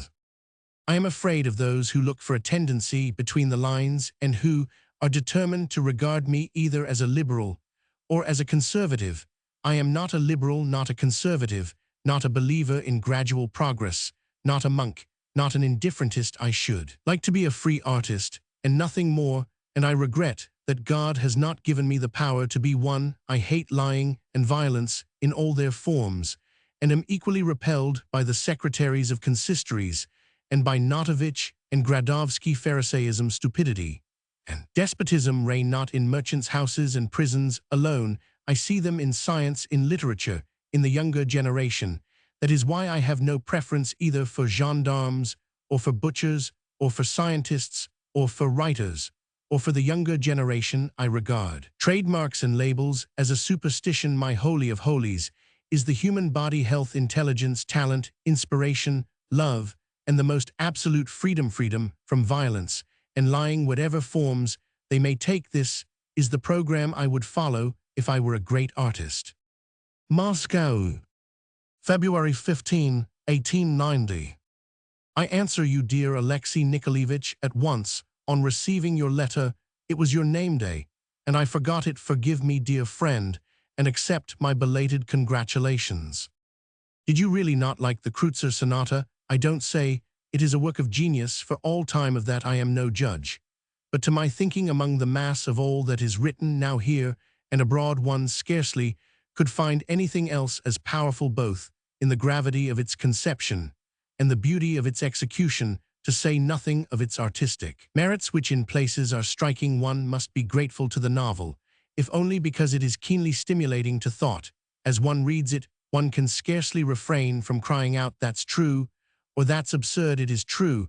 It has some very annoying defects. Apart from all those you enumerate, it has one for which one cannot readily forgive the author. That is the audacity with which Tolstoy holds forth about what he doesn't know, and is too obstinate to care to understand. Thus his statements about syphilis, foundling hospitals, the aversion of women for the sexual relation, and so on, are not merely open to dispute, but show him up as an ignoramus who has not in the course of his long life taken the trouble to read 2 or 3 books written by specialists. But yet these defects fly away like feathers in the wind. One simply does not notice them in face of the real worth of the story, or if one notices them, it is only with a little vexation that the story has not escaped the fate of all the works of man, all imperfect and never free from blemish. My Petersburg friends and acquaintances are angry with me. What for? For my not having bored them enough with my presence, which has for so long been a bore to myself. Sooth, their minds tell them that in Petersburg I ate a great many dinners and a great many suppers, but did not fascinate one lady. That every day I was confident of leaving by the evening train, that I was detained by my friends, and by the Marine Almanac, the whole of which I had to look through from the year 1852, while I was in Petersburg. I got through in 1 month more than my young friends would in a year. Let them be angry, though. I sit all day long reading and making extracts. I have nothing in my head or on paper except Sahalin mental obsession, mania sachalinosa. Not long ago, I dined with Madame Yermolov translators. Note the celebrated actress, a wildflower thrust into the same nosegay with the carnation, was the more fragrant for the good company it had kept, so I, after dining with the star, was aware of a halo round my head for 2 days afterwards. Goodbye, my dear friend, come and see us. To a S. Suvorin. Moscow, February 23, 1890. My brother Alexander is a slow-witted creature. He is enthusiastic over Ornatsky's missionary speech, in which he says that the natives do not become Christians because they are waiting for special ukaz, that is command from the Tsar on the subject, and are waiting for their chiefs to be baptized by forceb. It understood this eloquent pontifex says, too, that the native priests ought, in view of their ascetic manner of life, to be removed from the natives and put into special institutions somewhat after the fashion of monasteries. A nice set of people, and no mistake. They have wasted 2 million rubles. They send out every year from the academy dozens of missionaries who cost the treasury, and the people large sums, yet they cannot convert the natives, and what is more, want the police and the military to help them with fire and sword. If you have Madame Sebrikov's article, do not trouble to send it. Such articles give no information and only waste time. I want facts indeed. In Russia, there is a terrible poverty of facts and a terrible abundance of reflections of all sorts. February 28. Tomorrow is spring, and within 10 to 15 days, the larks will come back. But Alice, the coming spring seems strange to me, for I am going away from it. In Sahalin, there is very good fish, but there are no hot drinks. Our geologists, ichthyologists, zoologists, and so on, are fearfully uneducated people. They write such a vile jargon that it not only bores one to read it, but one actually has at times to remodel the sentences before one can understand them. On the other hand, they have solemnity and earnestness enough, and to spare it's really beastly. March 4. I have sent you today 2 stories. Filipov's, he was here yesterday, and Yezhov's. I have not had time to read the latter, and I think it is as well to say once for all that I am not responsible for what I send you. My handwriting on the address does not mean that I like the story. Poor Yezhov has been to see me. He sat near the table crying. His young wife is in consumption. He must take her at once to the south. To my question whether he had money, he answered that he had its vile catchcold. Whether the sky itself is sneezing, I can't bear to look at it. I have already begun writing of Sahalin. I have written 5 pages. It reads all right, as though written with intelligence and authority. I quote foreign authors second hand, but minutely and in a tone as though I could speak every foreign language perfectly. It's regular swindling. Yezhov has upset me with his tears. He reminded me of something, and I was sorry for him too. Don't forget us sinners. To N. Roman 1000 Lintvaryov. Moscow, March 5, 1890. As for me, I have a cough too, but I am alive, and I believe I am well. I shan't be with you this summer, as I am going in April on affairs of my own to the island of Sahalin, and shall not be back till December. I am going across Siberia 11,000 versts, and shall come back by sea. I believe Misha wrote to you as though someone were commissioning me to go, but that's nonsense. I am commissioning myself to go on my own account. There are lots of bears and escaped convicts in Sahalin, so that in case, messieurs, the wild beasts dine off me, or some tramp cuts my throat, I beg you not to remember evil against me. Of course, if I have the time and the skill to write what I want to about Sahalin, I shall send you the book immediately that it comes into the world. It will be dull, a specialist's book, consisting of nothing but figures, but let me count upon your indulgence. You will suppress your yawns as you read it. To a S. Suvorin. Moscow, March 9.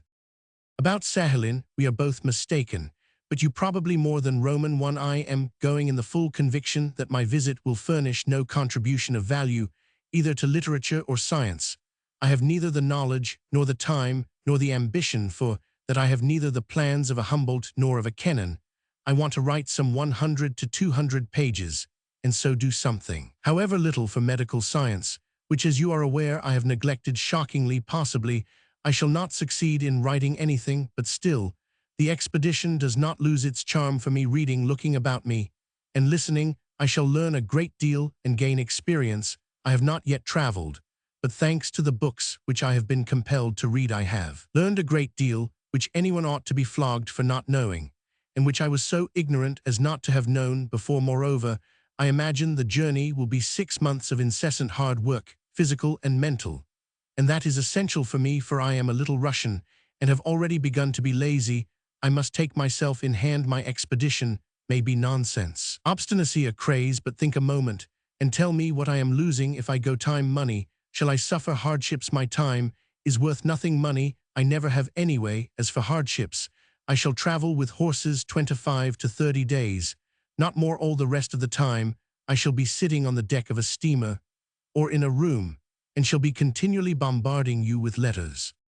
Suppose the expedition gives me nothing, yet surely there will be 2 or 3 days out of the whole journey which I shall remember all my life with ecstasy or bitterness, etc., etc.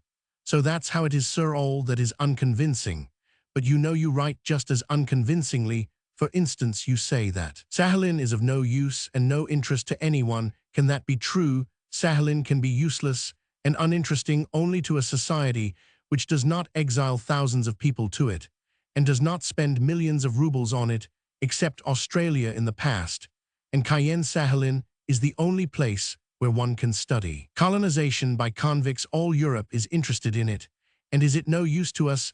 Not more than 25 to 30 years ago, our Russians exploring Sakhalin performed amazing feats, which exalt them above humanity, and that's no use to us.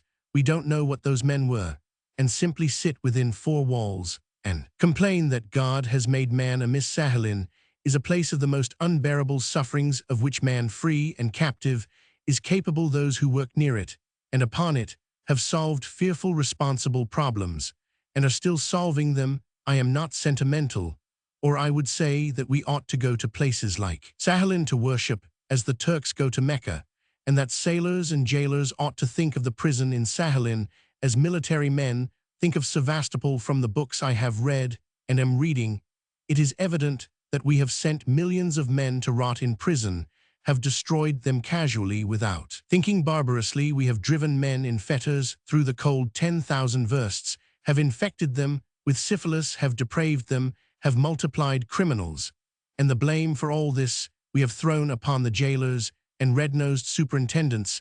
Now all educated Europe knows that it is not the superintendents that are to blame, but all of us, yet that has nothing to do with us. It is not interesting. The vaunted 60s did nothing for the sick and for prisoners, so breaking the chief commandment of Christian civilization. In our day, something is being done for the sick, nothing for prisoners. Prison management is entirely without interest for our jurists. No, I assure you that Sakhalin is of use and of interest to us, and the only thing to regret is that I am going there and not someone else who knows more about it and would be more able to rouse public interest. Nothing much will come of my going there. There have been disturbances among the students on a grand scale here. It began with the Petrovsky Academy, where the authorities forbade the students to take young ladies to their rooms, suspecting the ladies of politics, as well as of prostitution. From the academy, it spread to the university, where now the students, surrounded by fully armed and mounted Hectors and Achilleses with lances, make the following demands: complete autonomy for the universities, complete freedom of teaching, free right of entrance to the university without distinction of religious denomination, nationality, sex, and social position, right of entrance to the university for the Jews without restriction and equal rights for them with the other students, freedom of meeting and recognition of the students' associations, the establishment of a university and students' tribunal, the abolition of the police duties of the inspectors, lowering of the fees for instruction. This I copied from a manifesto with some abbreviations. To Roman 1, Roman Sht. Chekhov. Moscow, March 22, 1890.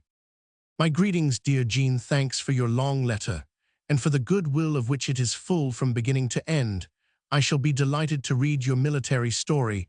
Will it come out in the Easter number? It is a long time since I read anything of yours or my own. You say that you want to give me a harsh scolding, especially on the score of morality and art.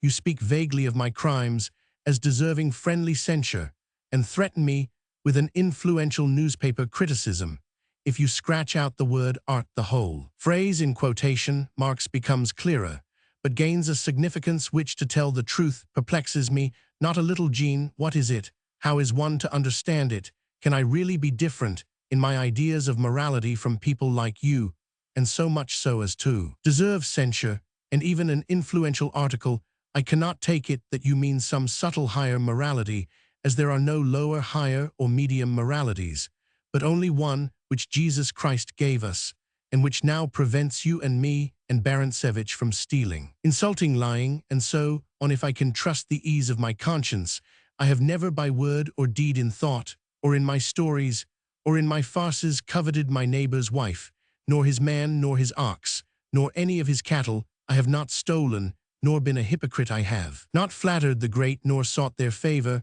I have not blackmailed, nor lived at other people's expense.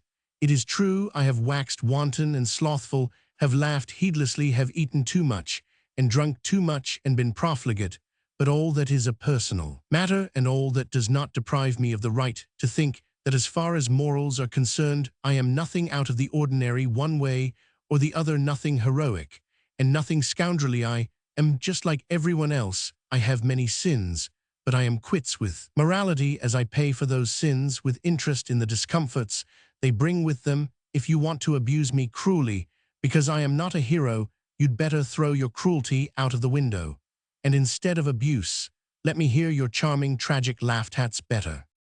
But of the word art I am terrified, as merchants' wives are terrified of brimstone, when people talk to me of what is artistic and inartistic, of what is dramatic and not dramatic, of tendency, realism, and so on. I am bewildered, hesitatingly assent and answer with banal half-truths, not worth a brass farthing. I divide all works into two classes, those I like and those I don't. I have no other criterion, and if you ask me why I like Shakespeare and don't like Zlatovratsky, I don't venture to answer. Perhaps in time, and as I grow wiser, I may work out some criterion, but meanwhile all conversations about what is artistic only weary me and seem to me like a continuation of the scholastic disputations with which people wearied themselves in the Middle Ages. If criticism, on the authority of which you rely, knows what you and I don't know, why has it up till now not spoken? Why does it not reveal the truth and the immutable laws? If it knew, believe me, it would long ago have shown us the true path, and we should have known what to do, and Fafanov would not have been in a madhouse. Garshin would have been alive today. Barantsevich would not have been so depressed, and we should not be so dull and ill at ease as we are, and you would not feel drawn to the theater, and I to Sahalin. But criticism maintains a dignified silence, or gets out of it with idle trashy babble. If it seems to you authoritative, it is because it is stupid, conceited, impudent, and clamorous, because it is an empty barrel one cannot help hearing. But let us have done with that, and sing something out of a different opera, please. Don't build any literary hopes on my Sahalin trip. I am not going for the sake of impressions or observations, but simply for the sake of living for 6 months differently from how I have lived hitherto. Don't rely on me, old man. If I am successful and clever enough to do something, so much the better. If not, don't blame me. I am going after Easter. I will send you in due time my Sahalin address and minute instructions. To a S. Suvorin. Moscow, March 22, 1890.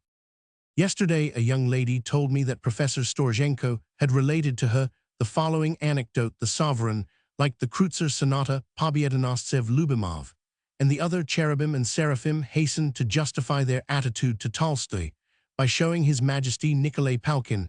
After reading it, His Majesty was so furious that he ordered measures to be taken. Prince Dolgorukov was informed, and so one fine day an adjutant from Dolgorukov comes to Tolstoy and invites him to go at once to the prince. The latter replies, "Tell the prince that I only visit the houses of my acquaintances." The adjutant, overcome with confusion, rides away, and next day brings Tolstoy the official notice demanding from him an explanation in regard to his Nikolai Palkin Tolstoy, reads the document and says, "Tell His Excellency that I have not for a long time past written anything for publication. I write only for my friends. And if my friends spread my writings abroad, they are responsible and not Roman. One, tell him that." "But I can't tell him that," cried the adjutant in horror. "The prince will not believe me." "The prince will not believe his subordinates. That's bad." 2 days later, the adjutant comes again with a fresh document and learns that Tolstoy has gone away to Yasnaya Polyana. That is the end of the anecdote. Now about the new movements they flog in our police stations. A rate has been fixed from a peasant. They take 10 kopecks for a beating, from a workman 20 thats for the rods, and the troubled peasant women are flogged too. Not long ago, in their enthusiasm for beating in a police station, they thrashed a couple of budding lawyers, an incident upon which Ruskia Vyadomosti has a vague paragraph. Today, an investigation has begun. Another sign of the times, the cabmen approve of the students' disturbances. They are making a riot for the poor to be taken in to study. They explain learning is not only for the rich. It is said that when a crowd of students were being taken by night to the prison, the populace fell upon the gendarmes to rescue the students from them. The populace is said to have shouted, "You have set up flogging for us," but they stand up for us. March 29. Fatigue is a relative matter. You say you used to work 20 hours out of the 24 and were not exhausted, but you know one may be exhausted lying all day long on the sofa. You used to write for 20 hours, but you know you were in perfect health all that time. You were stimulated by success, defiance, a sense of your talent. You liked your work, or you wouldn't have written. Your heir apparent sits up late not because he has a talent for journalism or a love for his work, but simply because his father is an editor of a newspaper. The difference is vast. He ought to have been a doctor or a lawyer, to have had an income of 2,000 rubles a year, and published his articles not in Novoye Vremya, and not in the spirit of Novoye Vremya. Only those young people can be accepted as healthy who refuse to be reconciled with the old order, foolishly or wisely struggle against it. Such is the will of nature, and it is the foundation of progress. While your son began by absorbing the old order in our most intimate talks, he has never once abused Tatishev or Buranin, and that's a bad sign. You are 100 times as liberal as he is, and it ought to be the other way. He utters a listless and indolent protest. He soon drops his voice, and soon agrees, and altogether one has the impression that he has no interest whatever in the contest. That is, he looks on at the cockfight like a spectator, and has no cock of his own, and one ought to have one's own cock, else life is without interest. The unfortunate thing, too, is that he is intelligent, and great intelligence with little interest in life is like a great machine which produces nothing, yet requires a great deal of fuel and exhausts the owner. April 1. You abuse me for objectivity, calling it indifference to good and evil, lack of ideals and ideas, and so on. You would have me, when I describe horse stealers, say stealing horses is an evil, but that has been known for ages without my saying, so let the jury judge them. It's my job simply to show what sort of people they are. I write you are dealing with horse stealers, so let me tell you that they are not beggars but well-fed people, that they are people of a special cult, and that horse stealing is not simply theft, but a passion. Of course it would be pleasant to combine art with a sermon, but for me personally it is extremely difficult and almost impossible, owing to the conditions of technique. You see, to depict horse stealers in 700 lines, I must all the time speak and think in their tone and feel in their spirit. Otherwise, if I introduce subjectivity, the image becomes blurred, and the story will not be as compact as all short stories ought to be. When I write, I reckon entirely upon the reader to add for himself the subjective elements that are lacking in the story. April 11. Madame N., who used at one time to live in your family, is here now. She married the artist, and a nice but tedious man who wants at all costs to travel with me to Sahalin to sketch. To refuse him my company, I haven't the courage, but to travel with him would be simple misery. He is going to Petersburg in a day or two to sell his pictures, and at his wife's request will call on you to ask your advice. With a view to this, his wife came to ask me for a letter of introduction to you. Be my benefactor. Tell N that I am a drunkard, a swindler, a nihilist, a rowdy character, and that it is out of the question to travel with me, and that a journey in my company will do nothing. But upset him, tell him he will be wasting his time, of course. It would be very nice to have my book illustrated. But when I learned that N was hoping to get not less than 1,000 rubles, for it I lost all appetite for illustrations. My dear fellow, advise him against it. Why, it is your advice. He wants, the devil only knows. April 15. And so, my dear friend, I am setting off on Wednesday or Thursday at latest. Goodbye, till December. Good luck in my absence. I received the money, thank you very much, though 1,500 rubles is a great deal. I don't know where to put it. I feel as though I were preparing for the battlefield, though I see no dangers before me, but toothache, which I am sure to have on the journey, as I am provided with nothing in the way of papers, but a passport. I may have unpleasant encounters with the authorities, but that is a passing trouble. If they refuse to show me something, I shall simply write in my book that they wouldn't show it me, and that's all, and I won't worry in case I am drowned or anything of that sort. You might keep it in mind that all I have or may have in the future belongs to my sister. She will pay my debts. I am taking my mother with me and putting her down at the Troitsky Monastery. I am taking my sister too, and leaving her at Kostroma. I am telling them I shall be back in September. I shall go over the university in Tomsk. As the only faculty there is medicine, I shall not show myself an ignoramus. I have bought myself a fur coat, an officer's waterproof leather coat, big boots, and a big knife for cutting sausage and hunting tigers. I am equipped from head to foot. To his sister.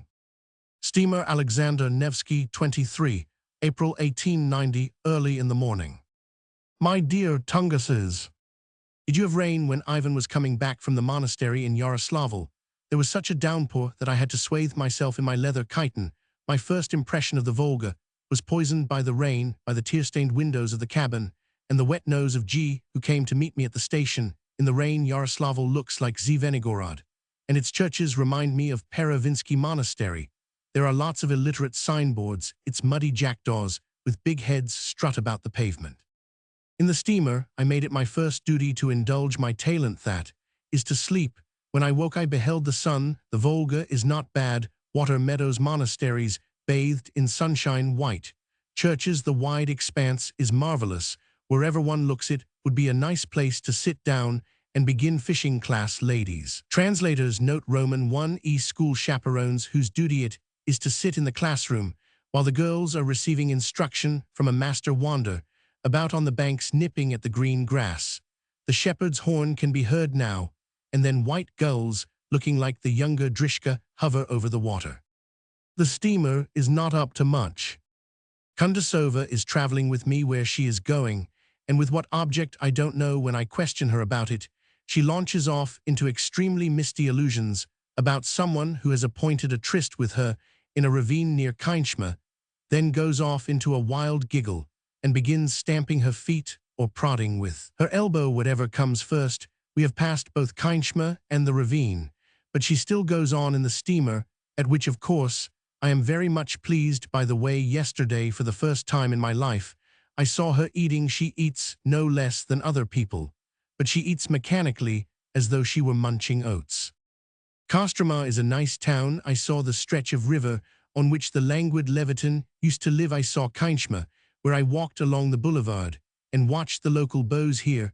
I went into the chemist's shop to buy some Berthollet salts for my tongue, which was like leather. After the medicine I had taken, the chemist, on seeing Olga Petrovna, was overcome with delight and confusion. She was the same. They were evidently old acquaintances, and judging from the conversation between them, they had walked more than once about the ravines near Kinshma. It's rather cold and rather dull, but interesting on the whole. The steamer whistles every minute. Its whistle is midway between the bray of an ass and an Aeolian harp. In 5 or 6 hours, we shall be in Nizhny. The sun is rising. I slept last night artistically. My money is safe. That is, because I am constantly pressing my hands on my stomach. Very beautiful are the steam tugs dragging after them 4 or 5 barges each. They look like some fine young intellectual trying to run away, while a plebeian wife, mother-in-law, sister-in-law, and wife's grandmother hold on to his coat-tails. The sun is hiding behind the clouds, the sky is overcast, and the broad Volga looks gloomy. Leviton ought not to live on the Volga. It lays a weight of gloom on the soul, though it would not be bad to have an estate on its banks. If the waiter would wake, I should ask him for some coffee. As it is, I have to drink water, without any relish for it. My greetings to Maryushka and Olga. Footnote: the Chekhov's servants. Well, keep well, and take care of yourselves. I will write regularly. You're bored, Volga traveling. Homo sapiensis. A Chekhov. From the steamer. Evening, April 24, 1890. My dear Tunguses, I am floating on the Kama, but I can't fix the exact locality. I believe we are near Tikistopol. I cannot extol the beauties of the scenery, either, as it is hellishly cold.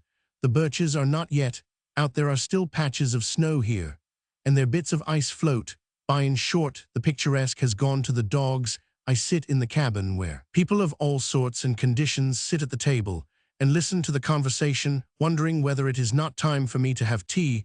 If I had my way, I should do nothing all day but eat. As I haven't the money to be eating all day long, I sleep. And sleep. I don't go up on deck. It's cold. By night it rains, and by day there is an unpleasant wind. Oh, the caviar! I eat it and never have enough. It is a pity I did not think to get myself a little bag for tea and sugar.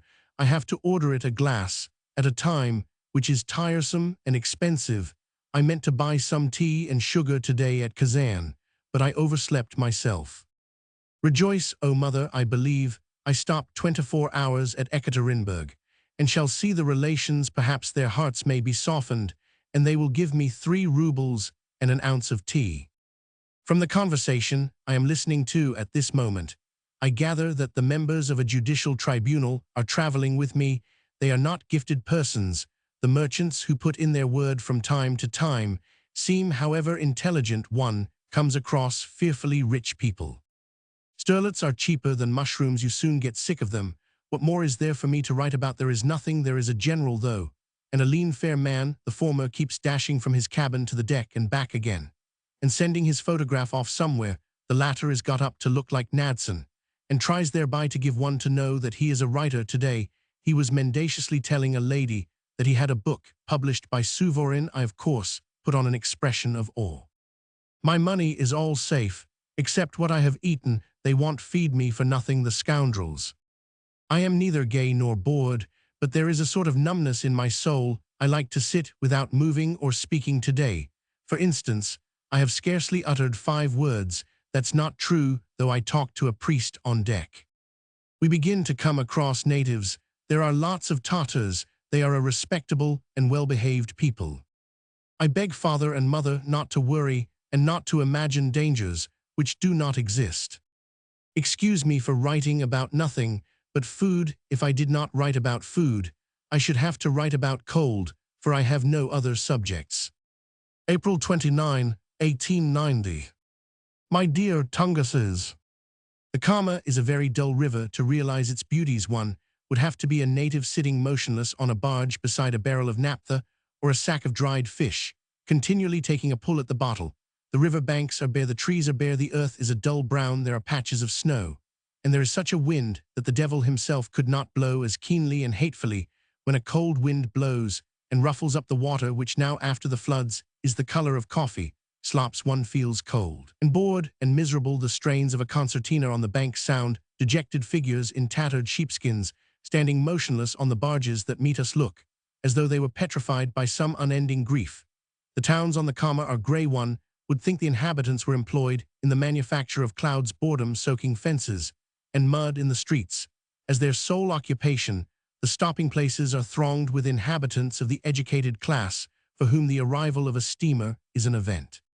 To judge from appearances, not one of them earns more than 35 rubles, and all of them are ailing in some way. I have told you already, there are some legal gentlemen in the steamer, the president of the court, one of the judges, and the prosecutor. The president is a hale and hearty old German who has embraced orthodoxy, is pious, a homeopath, and evidently a devotee of the sex. The judge is an old man such as dear Nicolay used to draw. He walks bent, double coughs, and is fond of facetious subjects. The prosecutor is a man of 43, dissatisfied with life, a liberal, a skeptic, and a very good-natured fellow. All the journey these gentlemen have been occupied in eating, settling mighty questions, and eating, reading, and eating. There is a library on the steamer, and I saw the prosecutor reading my In the Twilight. They began talking about me. Mammon Siberiak, who has described the Urals, is the author most liked in these parts. He is more talked of than Tolst. I have been 2.5 years sailing to Perm, so it seems to me we reached there at 2 o'clock in the night. The train went at 6 o'clock in the evening. I had to wait. It rained, rain, cold, mud, brrr. The Uralsky line is a good one. That is due to the abundance of businesslike people here, factories, mines, and so on, for whom time is precious.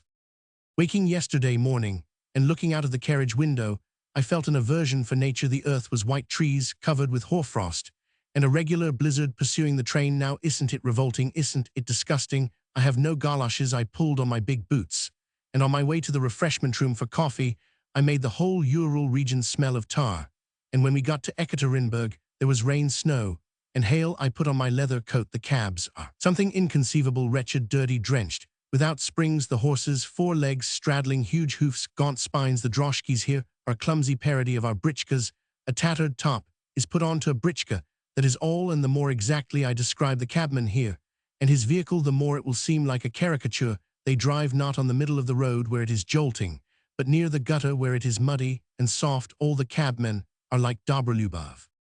In Russia, all the towns are alike. Ekaterinburg is exactly the same as Perm or Tula. The note of the bells is magnificent, velvety. I stopped at the American Hotel, not at all bad, and at once sent word of my arrival to a Roman 1000s, telling him I meant to stay in my hotel room for 2 days. The people here inspire the newcomer with a feeling akin to horror. They are big-browed, big-jawed, broad-shouldered fellows with huge fists and tiny eyes. They are born in the local iron foundries, and at their birth, a mechanic officiates instead of an accoucheur. A specimen comes into your room with a samovar or a bottle of water, and you expect him every minute to murder you. I stand aside this morning. Just such a one came in, big-browed, big-jawed, huge, towering up to the ceiling 7 feet across the shoulders, and wearing a fur coat too. Well, I thought this one will certainly murder me. It appeared that this was our relation, a Roman 1000s. We began to talk. He is a member of the local zemstvo and manager of his cousin's mill, which is lighted by electric light. He is editor of the Ekaterinburg Week, which is under the censorship of the policemaster. Baron Taub is married and has 2 children, is growing rich and getting fat and elderly, and lives in a substantial way. He says he has no time to be bored. He advised me to visit the museum, the factories, and the mines. I thanked him for his advice. He invited me to tea tomorrow evening. I invited him to dine with me. He did not invite me to dinner, and altogether did not press me very much to visit him. From this, mother may conclude that the relation's heart is not softened. Relations are a race in which I take no interest. There is snow in the street, and I have purposely let down the blind over the windows so as not to see the Asiatic sight. I am sitting here waiting for an answer from Tumen to my telegram. I telegraphed Tumen Kurbatov steamer line. Reply paid. Inform me when the passenger steamer starts Tomsk. It depends on the answer whether I go by steamer or gallop 1500 versts in the slush of the thaw. All night long they beat on sheets of iron at every corner. Here you need a head of iron not to go crazy from the incessant clanging. Today I tried to make myself coffee. The result was a horrid mess. I just drank it with a shrug. I looked at 5 sheets, handled them, and did not take one. I am going today to buy rubber overshoes. Shall I find a letter from you at Irkutsk? Ask Lika not to leave such big margins in her letters. Your homo sachaliensis. A Chekhov. To Madame Kiselyov. The Bank of the Irtish, May 7, 1890. My greetings, honored Maria Vladimirovna. I meant to write you a farewell letter from Moscow, but I had not time. I write to you now sitting in a hut on the bank of the Irtish. It is night. This is how I have come to be here. I am driving across the plain of Siberia. I have already driven 715 versts. I have been transformed from head to foot into a great martyr. This morning, a keen cold wind began blowing, and it began drizzling with the most detestable rain. I must observe that there is no spring yet in Siberia. The earth is brown, the trees are bare, and there are white patches of snow. Wherever one looks, I wear my fur coat and felt overboots day and night. Well, the wind has been blowing since early morning, heavy leaden clouds, dull brown earth, mud, rain, wind, brrr. I drive on, and on I drive on endlessly, and the weather does not improve. Towards evening, I am told at the station I can't go on further, as everything is underwater, the bridges have been carried away. And so, on knowing how fond these drivers are of frightening one with the elements, so as to keep the traveller for the night, it is to their interest, I did not believe them, and ordered them to harness the 3 horses and noailles for me. I had not driven more than 5 versts, when I saw the land on the bank of the Irtish, all covered with great lakes. The road disappeared under water, and the bridges on the road really had been swept away, or had decayed. I was prevented from turning back partly by obstinacy, and partly by the desire to get out of these dreary parts. As quickly as possible, we began driving through the lakes. My God, I have never experienced anything like it in my life. The cutting wind, the cold, the loathsome rain. And one had to get out of the chaise, not a covered one, if you please, and hold the horses at each little bridge. One could only lead the horses over one at a time. What had I come to? Where was I? All around desert dreariness, the bare sullen bank of the Irtish in sight. We drive into the very biggest lake now. I should be glad to turn back. But it is not easy. We drive on a long strip of land. The strip comes to an end. We go splash, again a strip of land, again a splash. My hands were numb, and the wild ducks seemed jeering at us and floated in huge flocks over our heads. It got dark. The driver said nothing, was bewildered. But at last, we reached the last strip that separated the Irtish from the lake. The sloping bank of the Irtish was nearly 3 feet above the level. It was of clay, bare, hollowed out, and looked slippery. The water was muddy. White waves splashed on the clay, but the Irtish itself made no roar or din, but gave forth a strange sound, as though someone were nailing up a coffin under the water. The further bank was a flat, disconsolate plain. You often dream of the Bazarovsky pool. In the same way now, I shall dream of the Irtish. But behold, a ferry. We must be ferried across to the other side. A peasant, shrinking from the rain, comes out of a hut and tells us that the ferry cannot cross now, as it is too windy. The ferries are worked by oars. He advises us to wait for calm weather. And so I am sitting at night in a hut on a lake, at the very edge of the Irtish. I feel a penetrating dampness to the very marrow of my bones, and a loneliness in my soul. I hear my Irtish banging on the coffins, and the wind howling, and wonder where I am, why I am here. In the next room, the peasants who work the ferry and my driver are asleep. They are good-natured people. But if they were bad people, they could perfectly well rob me and drown me in the Irtish. The hut is the only one on the river bank. There would be no witnesses. The road to Tomsk is absolutely free from danger as far as brigands are concerned. It isn't the fashion even to talk of robbery. There is no stealing even from travelers. When you go into a hut, you can leave your things outside, and they will all be safe. But they very nearly did kill me all the same. Imagine the night just before dawn. I was driving along in a chaise, thinking and thinking. All at once I see coming, flying towards us at full gallop, a postcart with 3 horses. My driver had hardly time to turn to the right. The 3 horses dashed by, and I noticed in it the driver who had to take it back behind it. Came another, also at full speed. We had turned to the right. It turned to the left. We shall smash into each other flashed into my mind. One instant, and there was a crash. The horses were mixed up in a black mass. My chaise was rearing in the air, and I was rolling on the ground with all my bags and boxes on the top of me. I leap up and see a third troika dashing upon us. My mother must have been praying for me that night, I suppose, if I had been asleep, or if the third troika had come immediately after the second, I should have been crushed to death or maimed. It appeared the foremost driver lashed on the horses, while the drivers in the second and the third carts were asleep and did not see us. The collision was followed by the blankest amazement on both sides, then a storm of ferocious abuse.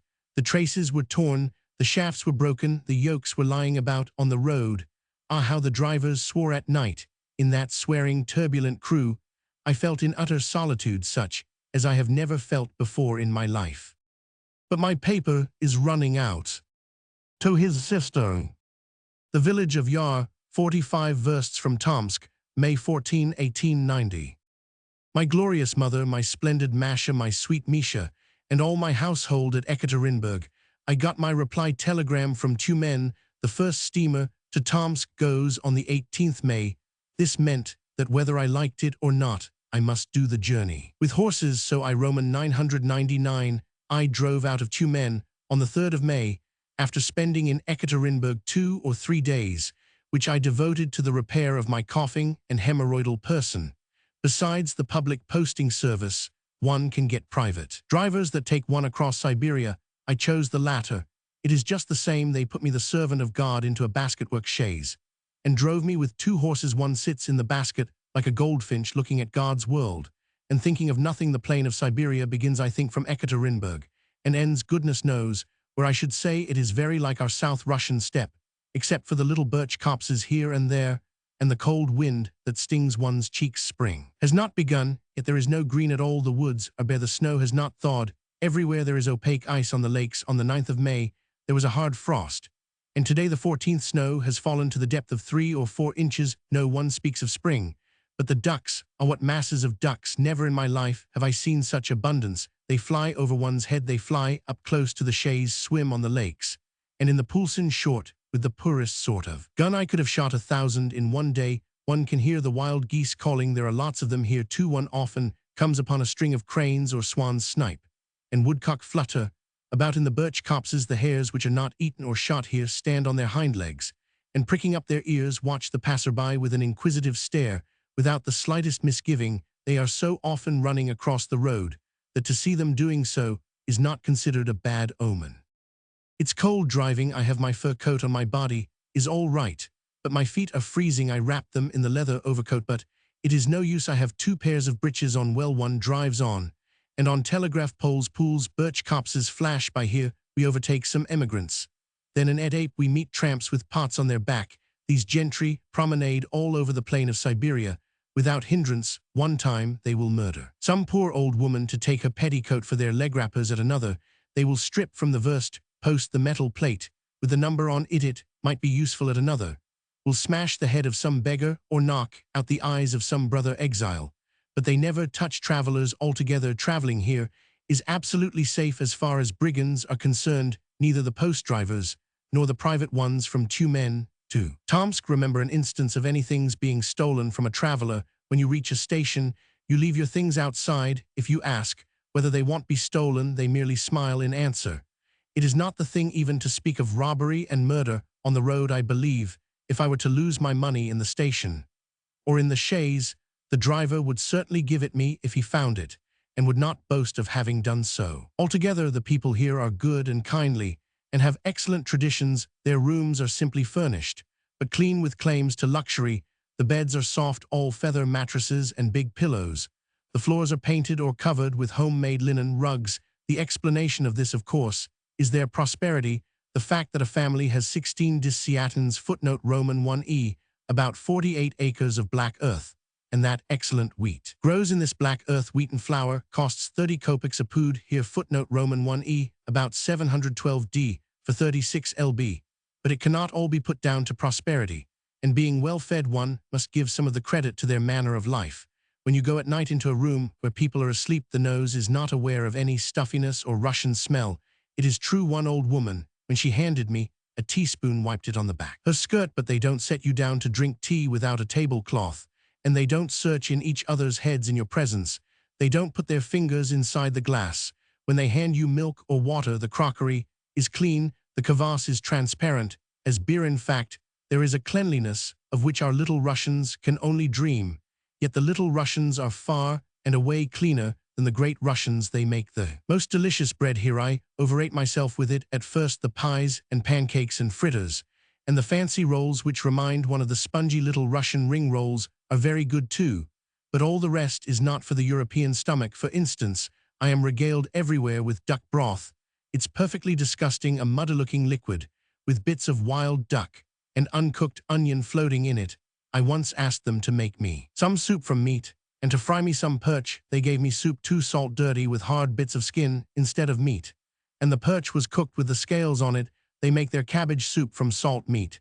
They roast it too. They have just served me some salt meat roasted. It's most repulsive. I chewed at it, and gave it up. They drink brick tea. It is a decoction of sage and beetles. That's what it is like in taste and appearance.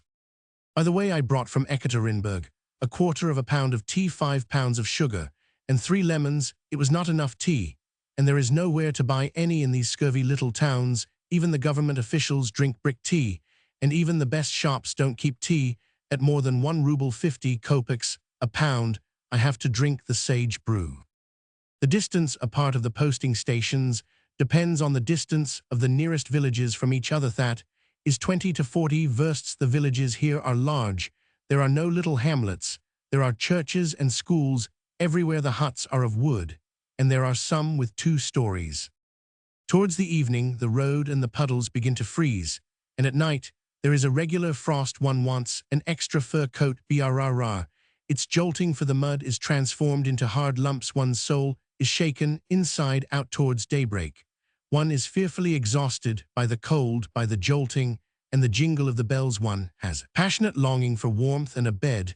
While they change horses, one curls up in some corner, and at once drops asleep, and a minute later, the driver pulls at one's sleeve and says, "Get up, friend. It is time to start." On the second night, I had acute toothache in my heels. It was unbearably painful. I wondered whether they were frostbitten. I can't write more, though. The president, that is, the district police inspector, has come. We have made acquaintance, and are beginning to talk. Goodbye till tomorrow. Tomsk, May 16. It seems my strong boots were the cause, being too tight at the back. My sweet Misha, if you ever have any children, which I have no doubt you will, the advice I bequeath to them is not to run after cheap goods. Cheapness in Russian goods is the label of worthlessness to my mind. It is better to go barefoot than to wear cheap boots. Picture my agony. I keep getting out of the chaise, sitting down on damp ground, and taking off my boots to rest my heels, so comfortable in the frost. I had to buy felt overboots in Ishim, so I drove in felt boots till they collapsed from the mud and the damp. In the morning between 5 and 6 o'clock one drinks tea at a hut. Tea on a journey is a great blessing. I know its value now, and drink it with the fury of a Yanov. It warms one through and drives away sleep. One eats a lot of bread with it, and in the absence of other nourishment, bread has to be eaten in great quantities. That is why peasants eat so much bread and farinaceous food. One drinks tea and talks with the peasant women, who are sensible, tender-hearted, industrious, as well as being devoted mothers, and more free than in European Russia. Their husbands don't abuse or beat them, because they are as tall, as strong, and as clever as their lords and masters are. They act as drivers when their husbands are away from home. They like making jokes. They are not severe with their children.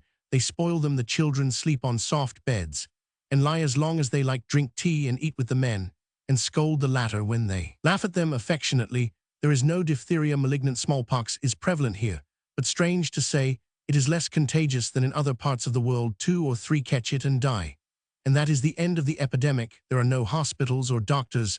The doctoring is done by felchers. Bleeding and cupping are done on a grandiose, brutal scale.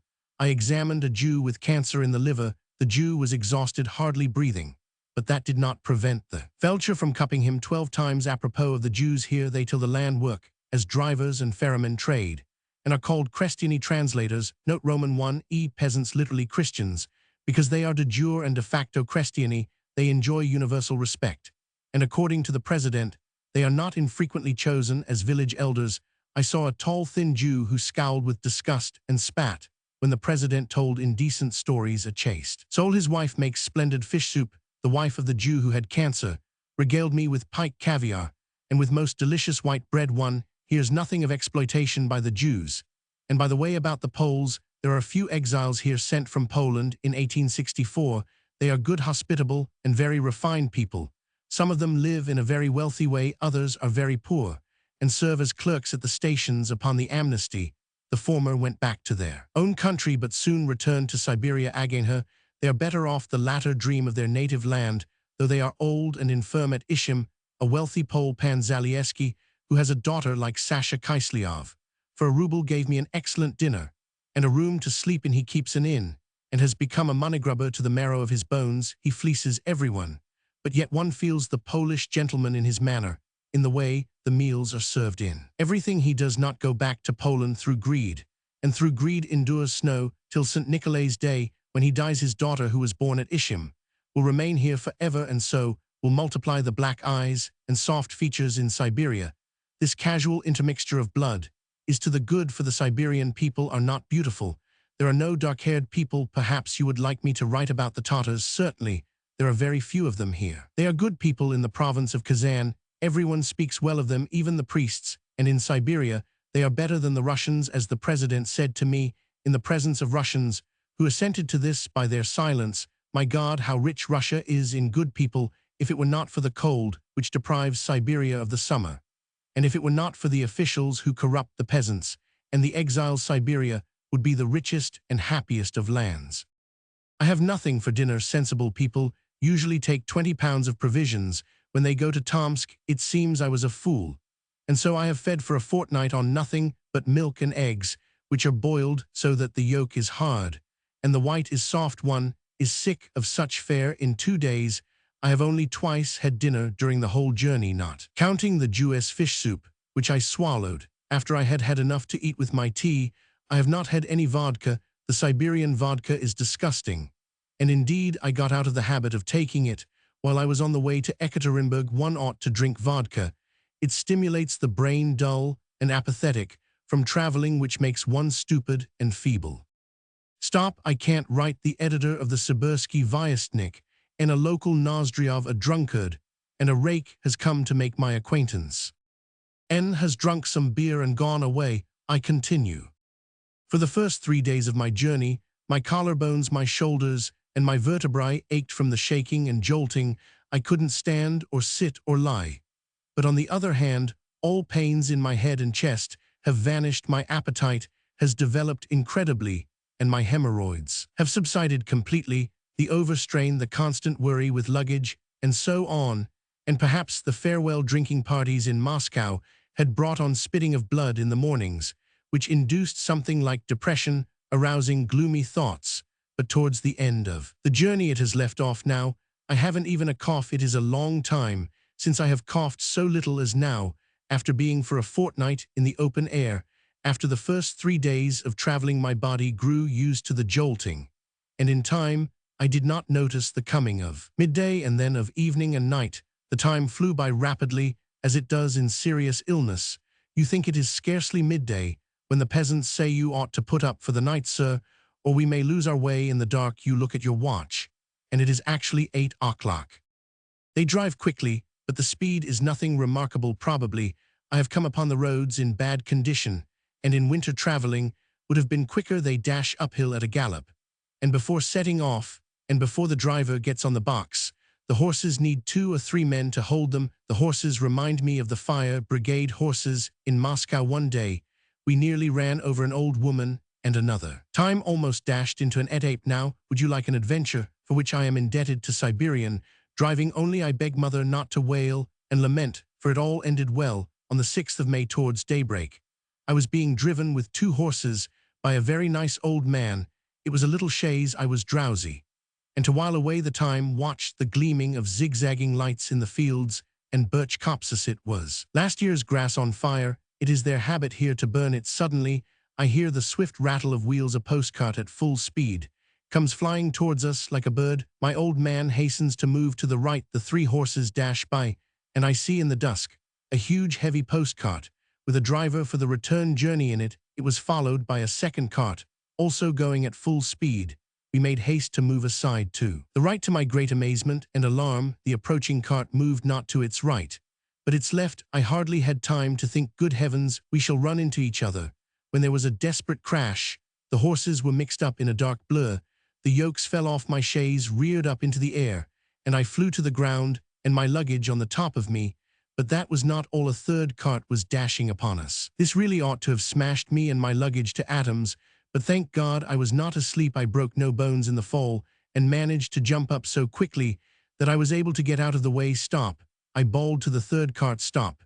The third dashed up to the second, and stopped. Of course, if I were able to sleep in a chaise, or if the third cart had followed instantly on the second, I should certainly have come back a cripple or a headless horseman. The results of the collision were broken shafts, torn traces, yokes, and luggage scattered on the ground. The horses scared and harassed, and the alarming feeling that we had just been in danger. It turned out that the first driver had lashed up the horses, while in the other two carts, the drivers were asleep, and the horses followed the first team with no one controlling them. On recovering from the shock, my old man and the other three men fell to abusing each other ferociously. Oh, how they swore! I thought it would end in a fight. You can't imagine the feeling of isolation, in the middle of that savage swearing crew in the open country, just before dawn, in sight of the fires, far and near, consuming the grass, but not warming the cold night air. Oh, how heavy my heart was. One listened to the swearing, looked at the broken shafts, and at one's tormented luggage, and it seemed as though one were cast away in another world, as though one would be crushed in a moment. After an hour's abuse, my old man began splicing together the shafts with cord, and tying up the traces. My straps were forced into the service too. We got to the station, somehow crawling along and stopping from time to time. After 5 or 6 days' rain with high winds began. It rained day and night. The leather overcoat came to the rescue and kept me safe from rain and wind. It's a wonderful coat. The mud was almost impassable. The drivers began to be unwilling to go on at night. But what was worst of all, and what I shall never forget, was crossing the rivers. One reaches a river at night, one begins shouting, and so does the driver. Rain, wind, pieces of ice glide down the river. There is a sound of splashing, and to add to our gaiety, there is the cry of a heron. Herons live on the Siberian rivers, so it seems they don't consider the climate, but the geographical position. Well, an hour later, in the darkness, a huge ferryboat of the shape of a barge comes into sight with huge oars that look like the pincers of a crab. The ferrymen are a rowdy set, for the most part exiles banished here by the verdict of society for their vicious life. They use insufferably bad language, shout, and ask for money for vodka.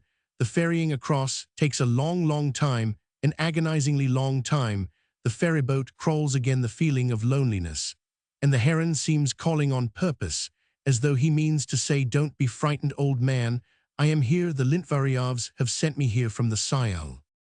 On the 7th of May, when I asked for horses, the driver said the Irtish had overflowed its banks and flooded the meadows that Kuzma had set off the day before, and had difficulty in getting back, and that I could not go but must wait. I asked, wait till when? Answer, the Lord only knows. That was vague. Besides, I had taken a vow to get rid, on the journey, of 2 of my vices, which were a source of considerable expense, trouble, and inconvenience. I mean my readiness to give in and be overpersuaded. I am quick to agree, and so I have had to travel anyhow, sometimes to pay double, and to wait for hours at a time. I had taken to refusing to agree, and to believing. My sides have ached less. For instance, they bring out not a proper carriage, but a common jolting cart. I refuse to travel in the jolting cart, I insist, and the carriage is sure to appear, though they may have declared that there was no such thing in the whole village, and so on. Well, I suspected that the Irtish floods were invented simply to avoid driving me by night through the mud. I protested, and told them to start. The peasant, who had heard of the floods from Kuzma, and had not himself seen them, scratched himself, and consented. The old men encouraged him, saying that when they were young and used to drive, they were afraid of nothing. We set off. Much rain, a vicious wind, cold, and felt boots on my feet. Do you know what felt boots are like when they are soaked? They are like boots of jelly. We drive on, and behold, there lies stretched before my eyes an immense lake, from which the earth appears in patches here and there, and bushes stand out.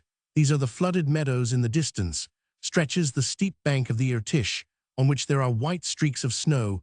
We begin driving through the lake. We might have turned back, but obstinacy prevented me, and an incomprehensible impulse of defiance mastered me. That impulse, which made me bathe from the yacht in the middle of the Black Sea, and has impelled me to not a few acts of folly. I suppose it is a special neurosis.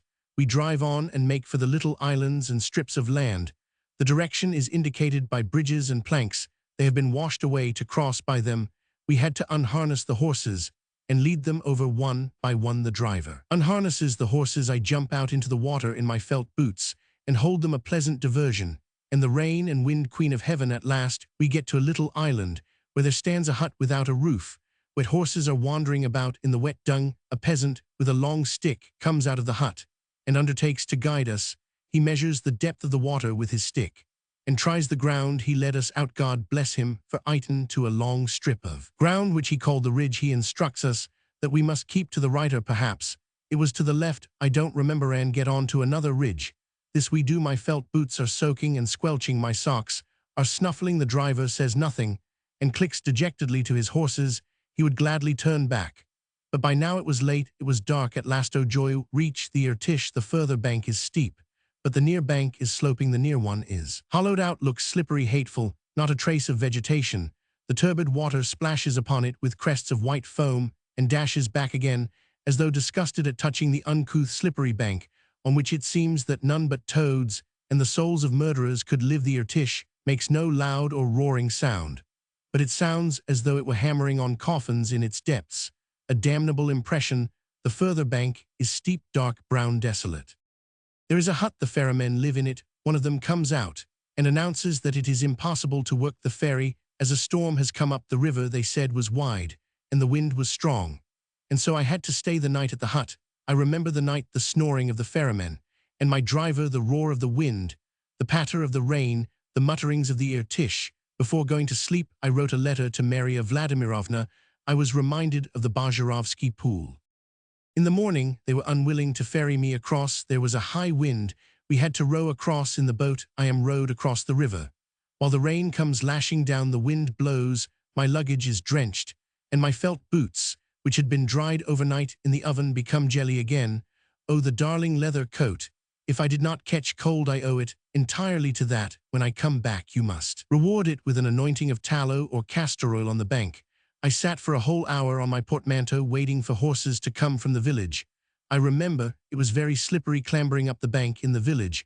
I warmed myself and had some tea. Some exiles came to beg for alms. Every family makes 40 pounds of wheaten flour into bread for them every day. It's a kind of forced tribute. The exiles take the bread and sell it for drink at the tavern. One exile, a tattered, closely shaven old man, whose eyes had been knocked out in the tavern by his fellow exiles, hearing that there was a traveler in the room, and taking me for a merchant, began singing and repeating the prayers he recited. The prayer for health and for the rest of the soul, and sang the Easter hymn, Let the Lord Arise, and with thy saints, O Lord. Goodness knows what he didn't sing then. He began telling lies, saying that he was a Moscow merchant. I noticed how this drunken creature despised the peasants upon whom he was living. On the 11th, I drove with posting horses. I read the books of complaints at the posting station in my boredom. On the 12th of May, they would not give me horses, saying that I could not drive, because the river Ob had overflowed its banks and flooded all the meadows. They advised me to turn off the track as far as Krasny Yar, then go by boat 12 versts to Dubrovin. And at Dubrovin, you can get posting horses. I drove with private horses as far as Krasny Yar. I arrive in the morning. I am told there is a boat, but that I must wait a little, as the grandfather had sent the workman to row the president's secretary to Dubrovin in it. Very well. We will wait. An hour passes, a second, a third. Midday arrives, then evening. A la Karam. What a lot of tea I drank, what a lot of bread I ate, what a lot of thoughts I thought, and what a lot I slept. Night came on, and still no boat. Early morning came at last at 9 o'clock. The workmen returned. Thank heaven we are afloat at last. And how pleasant it is! The air is still, the oarsmen are good, the islands are beautiful. The floods caught men and cattle unawares, and I see peasant women rowing in boats to the islands to milk the cows, and the cows are lean and dejected. There is absolutely no grass for them owing to the cold.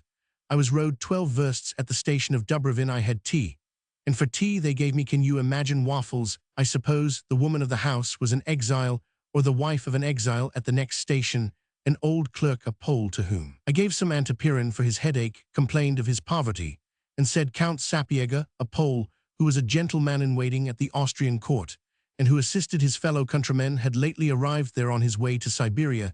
He stayed near the station, said the clerk, and I didn't know it. Holy Mother, he would have helped me. I wrote to him at Vienna, but I got no answer, and so, on why am I not a Sapiega, I would send this poor fellow to his own country. On the 14th of May again, they would not give me horses. The Tom was flooded. How vexatious! It meant not mere vexation, but despair. 50 versts from Tomsk, and how unexpected! A woman in my place would have sobbed. Some kind-hearted people found a solution for me. Drive on, sir, as far as the Tom. It is only 6 versts from here. There they will row you across to Yar, and Ilya Markovitch will take you on from there to Tomsk. I hired a horse and drove to the Tom, to the place where the boat was to be. I drove. There was no boat. They told me it had just set off with the post, and was hardly likely to return, as there was such a wind. I began waiting. The ground was covered with snow. It rained and hailed, and the wind blew 1 hour past a second, and no boat. Fate was laughing at me. I returned to the station there. The driver of the mail with 3 posting horses was just setting off for the town. I told him there was no boat. He stayed. Fate rewarded me. The clerk, in response to my hesitating inquiry whether there was anything to eat, told me the woman of the house had some cabbage soup. Oh rapture, oh radiant day.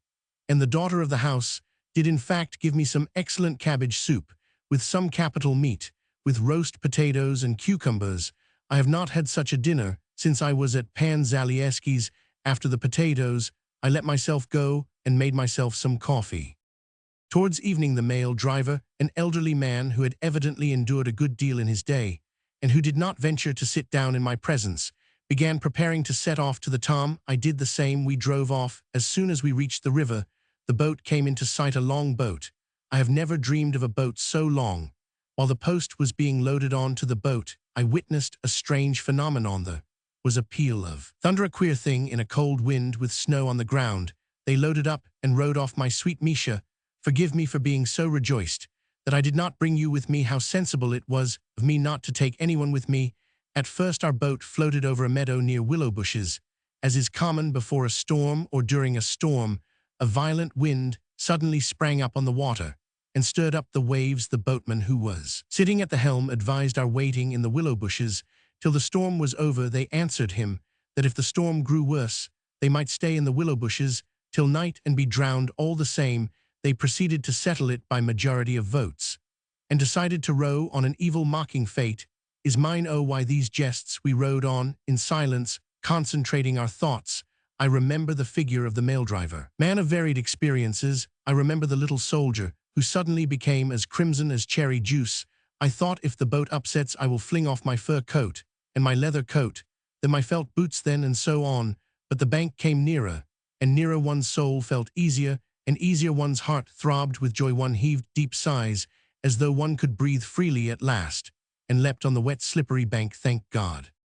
At Ilya Markovitch's, the converted Jews, I was told that I could not drive at night. The road was bad, that I must remain till next day. Very good. I stayed. After tea I sat down to write you this letter, interrupted by the visit of the President. The President is a rich mixture of Nozdryov, H. Lestakov, and a cur, a drunkard, a rake, a liar, a singer, a storyteller, and with all that a good-natured man, he had brought with him a big trunk stuffed full of business, papers, a bedstead and mattress, a gun, and a secretary. The secretary is an excellent, well-educated man, a protesting liberal who has studied in Petersburg and is free in his ideas. I don't know how he came to Siberia.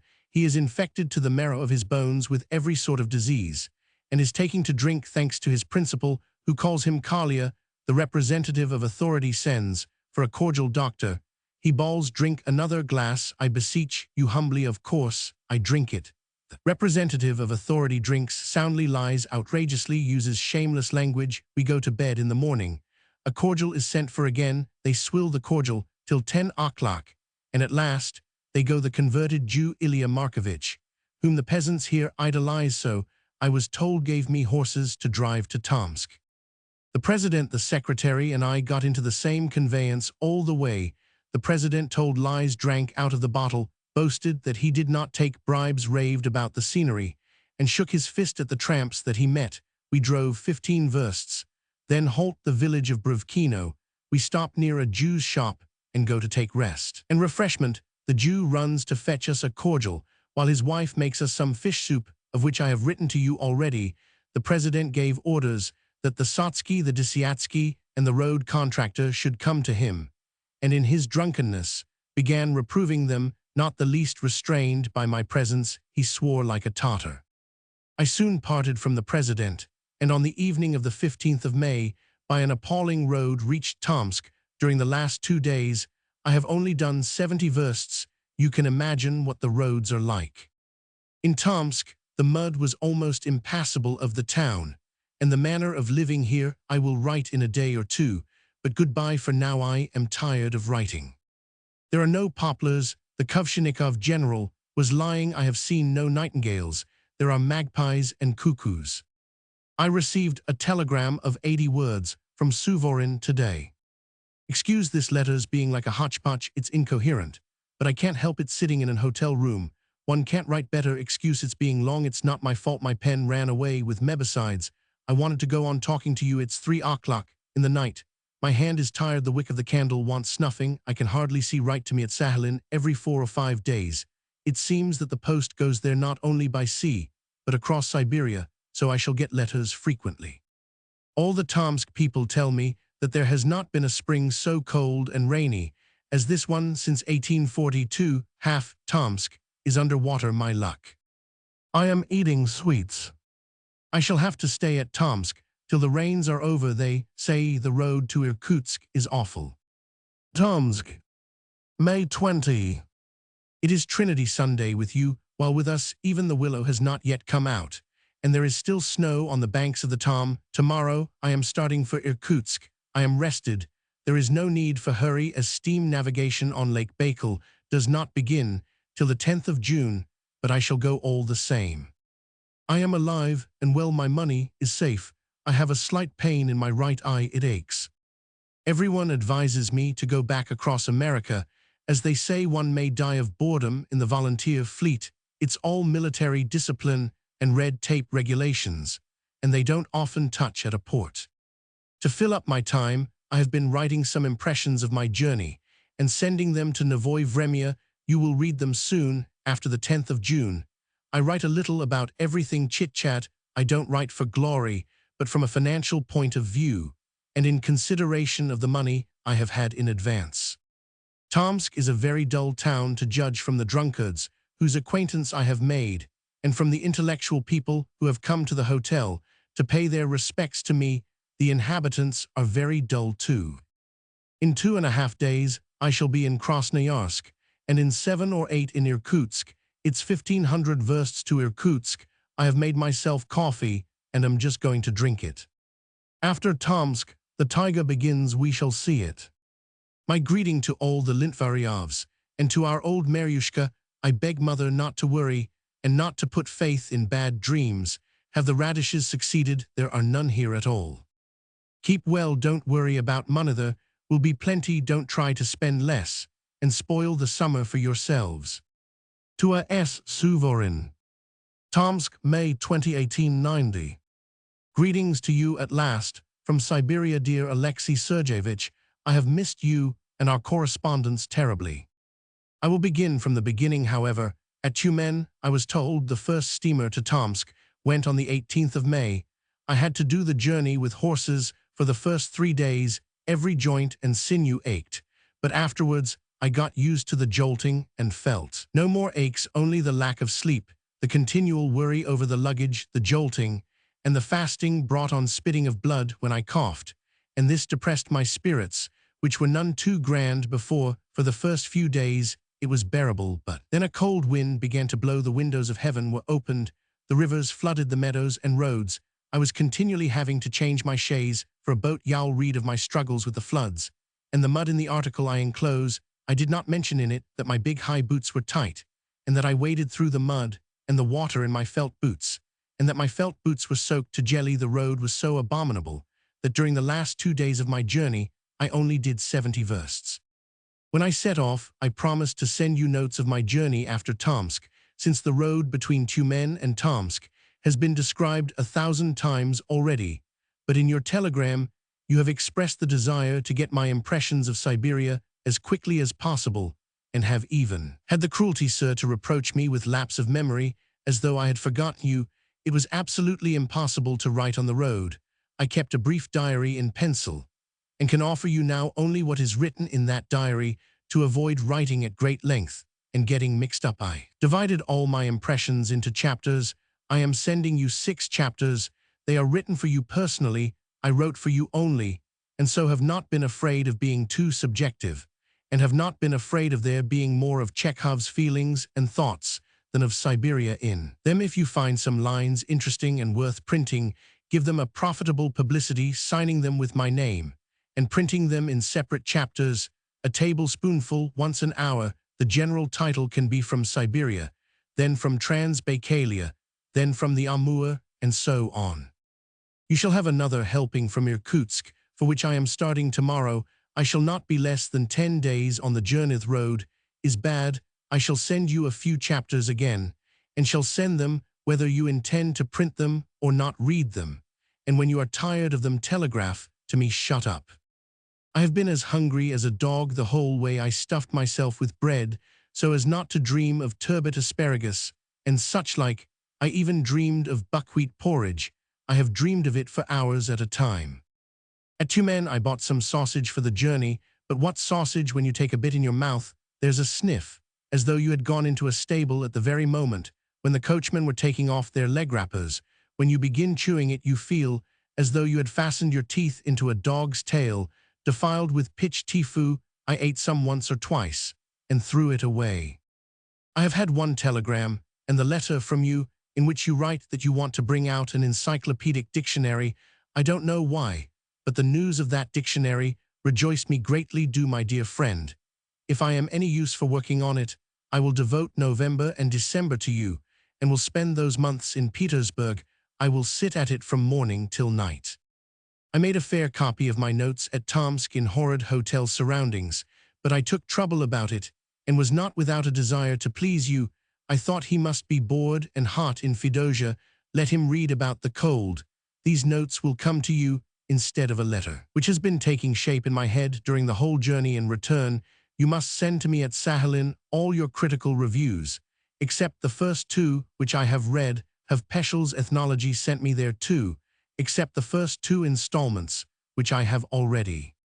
The post to Sakhalin goes both by sea and across Siberia, so if people write to me, I shall get letters often. Don't lose my address, island of Sakhalin, Alexandrovsky Post. Oh, the expense due. Thanks to the floods, I had to pay the drivers double and almost treble, for it has been fiendishly hard work. My trunk, a very charming article, has turned out unsuitable. For the journey it takes a lot of room, pokes one in the ribs and rattles, and worst of all, threatens to burst open. Don't take boxes on long journeys, good people said to me, but I remembered this advice only when I had gone halfway. Well, I am leaving my trunk to reside permanently at Tomsk, and am buying instead of it a sort of leather carcase, which has the advantage that it can be tied so as to form two halves at the bottom of the chaise, as one likes. I paid 16 rubles for it. Next point to travel to the Amur. Changing one's conveyance at every station is torture. You shatter both yourself and all your luggage. I was advised to buy a trap. I bought one today for 130 rubles. If I don't succeed in selling it at Sryatensk, where my horse journey ends, I shall be in a fix, and shall howl aloud. Today I dined with the editor of the Sibirsky Vyestnik, a local Nozdryov of broad nature. He drank to the tune of 6 rubles. Stop, they announce that the deputy police master wants to see me. What can it be? My alarm was unnecessary. The police officer turns out to be devoted to literature and himself an author. He has come to pay his respects to me. He went home to fetch his play, and I believe intends to regale me with it. He is just coming again and preventing me from writing to you. My greetings to Nastyusha and Boris. I should be genuinely delighted for their satisfaction to fling myself into the jaws of a tiger and call them to my aid. But alas, I haven't reached the tigers here. The only furry animals I have seen so far in Siberia are many hares and one mouse. Stop, the police officer has returned. He has not read me his drama, though he brought it, but regaled me with a story. It's not bad, only too local. He showed me a nugget of gold. He asked for some vodka. I don't remember a single educated Siberian who has not asked for vodka. On coming to see me, he told me he had a mistress, a married woman. He gave me a petition to the Tsar about divorce to read. How glad I am when I am forced to stop somewhere for the night. I no sooner roll into bed than I am asleep here traveling, and not sleeping at night. One prizes sleep above everything. There is no greater enjoyment in life than sleep. When one is sleepy in Moscow, in Russia, generally, I never was sleepy as I understand the word now. I went to bed simply because one had to. But now another observation: on a journey one has no desire for spirits. I can't drink. I smoke a great deal. One's mind does not work well. I cannot put my thoughts together. Time flies rapidly, so that one scarcely notices it. From 10 o'clock in the morning to 7 o'clock in the evening. Evening comes quickly after morning. It's just the same when one is seriously. Roman 99. The wind and the rain have made my face all scaly, and when I look in the looking-glass, I don't recognize my once noble features. I am not going to describe Tomsk. All the towns are alike in Russia. Tomsk is a dull and intemperate town. There are absolutely no good-looking women, and the disregard for justice is Asiatic. The town is remarkable for the fact that governors die in it. If my letters are short, careless, or dry, don't be cross, for one cannot always be oneself on a journey, and write as one wants to. The ink is bad, and there is always a hair or a splodge on one's pen. To his sister. Krasnoyarsk, May 28, 1890. What a deadly road! It was all we could do to crawl to Krasnoyarsk, and my trap had to be repaired twice. The first thing to be broken was the vertical piece of iron connecting the front of the carriage with the axle. Then the so-called circle under the front broke. I have never in all my life seen such a road, such impassable mud, and such an utterly neglected road. I am going to write about its horrors to the Novoye Vremya, and so won't talk about it now. The last 3 stations have been splendid. As one comes down to Krasnoyarsk, one seems to be getting into a different world. You come out of the forest into a plain which is like our Donetsk steppe. But here the mountain ridges are grander, the sun shines its very best, and the birch trees are out, though 3 stations back. Buds were not even bursting, thank God. I have at last reached a summer in which there is neither rain nor a cold wind. Krasnoyarsk is a picturesque, cultured town. Compared with it, Tomsk is a pig in a skullcap, and the acme of Mauvaise ton. The streets are clean and paved, the houses are of stone and large, the churches are elegant. I am alive and perfectly well. My money is all right, and so are my things. I lost my woolen stockings, but soon found them again. Apart from my trap, everything so far has been satisfactory, and I have nothing to complain of, only I am spending an awful lot of money. Incompetence in the practical affairs of life is never felt so much as on a journey. I pay more than I need to. I do the wrong thing, and I say the wrong thing, and I am always expecting what does not happen. I shall be in Irkutsk in 5 or 6 days, shall spend as many days there, then drive on to Sryatensky, and that will be the end of my journey on land. For more than a fortnight, I have been driving without a break. I think about nothing else, I live for nothing else. Every morning, I see the sunrise from beginning to end. I've grown so used to it that it seems as though all my life I had been driving and struggling with the muddy roads. When it does not rain, and there are no pits of mud on the road, one feels queer, and even a little bored. And how filthy I am, what a rapscallion I look, what a state my luckless clothes are. For mother's information, I have still a jar and a half of coffee. I feed on locusts and wild honey. I shall dine today at Irkutsk. The further east one gets the dearer everything is. Rye flour is 70 kopecks a pood, while on the other side of Tomsk it was 25 and 27 kopecks per pood, and wheaten flour 30 kopecks. The tobacco sold in Siberia is vile and loathsome. I tremble because mine is nearly done.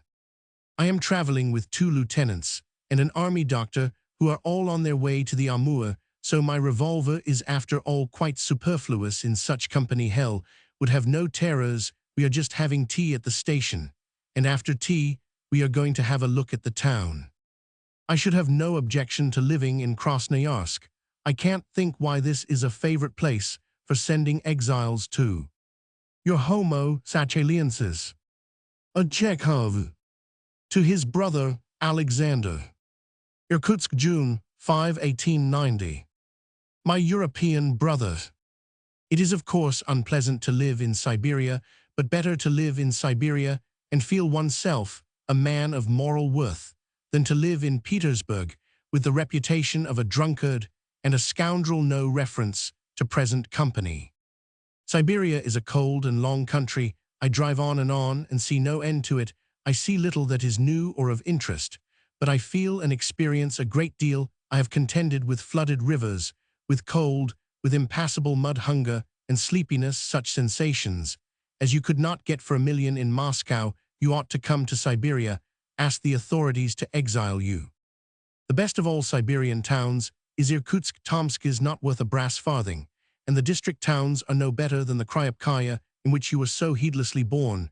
What is most provoking, there is nothing to eat in the district towns, and oh dear, how conscious one is of that. On the journey you get to a town and feel ready to eat a mountain. You arrive Andalakno sausage, no cheese, no meat, no herring even, but the same insipid eggs and milk, as in the villages. On the whole, I am satisfied with my expedition, and don't regret having come. The traveling is hard, but the resting after it is delightful. I rest with enjoyment. From Irkutsk, I shall make for Baikal, which I shall cross by steamer. It's 1,000 versts from the Baikal to the Amur, and thence I shall go by steamer to the Pacific, where the first thing I shall do is to have a bath and eat oysters. I got here yesterday, and went first of all to have a bath, then to bed. Oh, how I slept! I never understood what sleep meant till now. I bless you with both hands. Your Asiatic brother. A Chekhov. To a N. Plashchev. Irkutsk, June 5, 1890.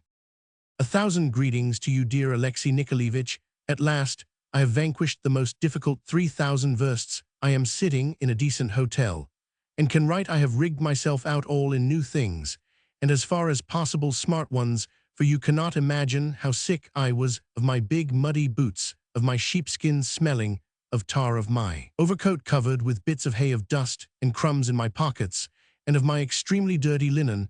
I looked such a ragamuffin on the journey that even the tramps eyed me askance. And then, as ill luck would have it, the cold winds and rain chapped my face, and made it scaly like a fish. Now, at last, I am a European again, and I am conscious of it all over. Well, what am I to write to you? It's all so long, and so vast that one doesn't know where to begin. All my experiences in Siberia I divide into 3 periods: one from Tyumen to Tomsk, 1,500 versts, terrible cold day and night, sheepskin, felt boots, cold rains, winds, and a desperate life-and-death struggle with the flooded rivers. The rivers had flooded the meadows and roads, and I was constantly exchanging my trap for a boat and floating like a Venetian on a gondola. The boats, the waiting on the bank for them, the rowing across, etc., all that took up so much time that during the last 2 days before reaching Tomsk, in spite of all my efforts, I only did 70 versts instead of 400 or 500.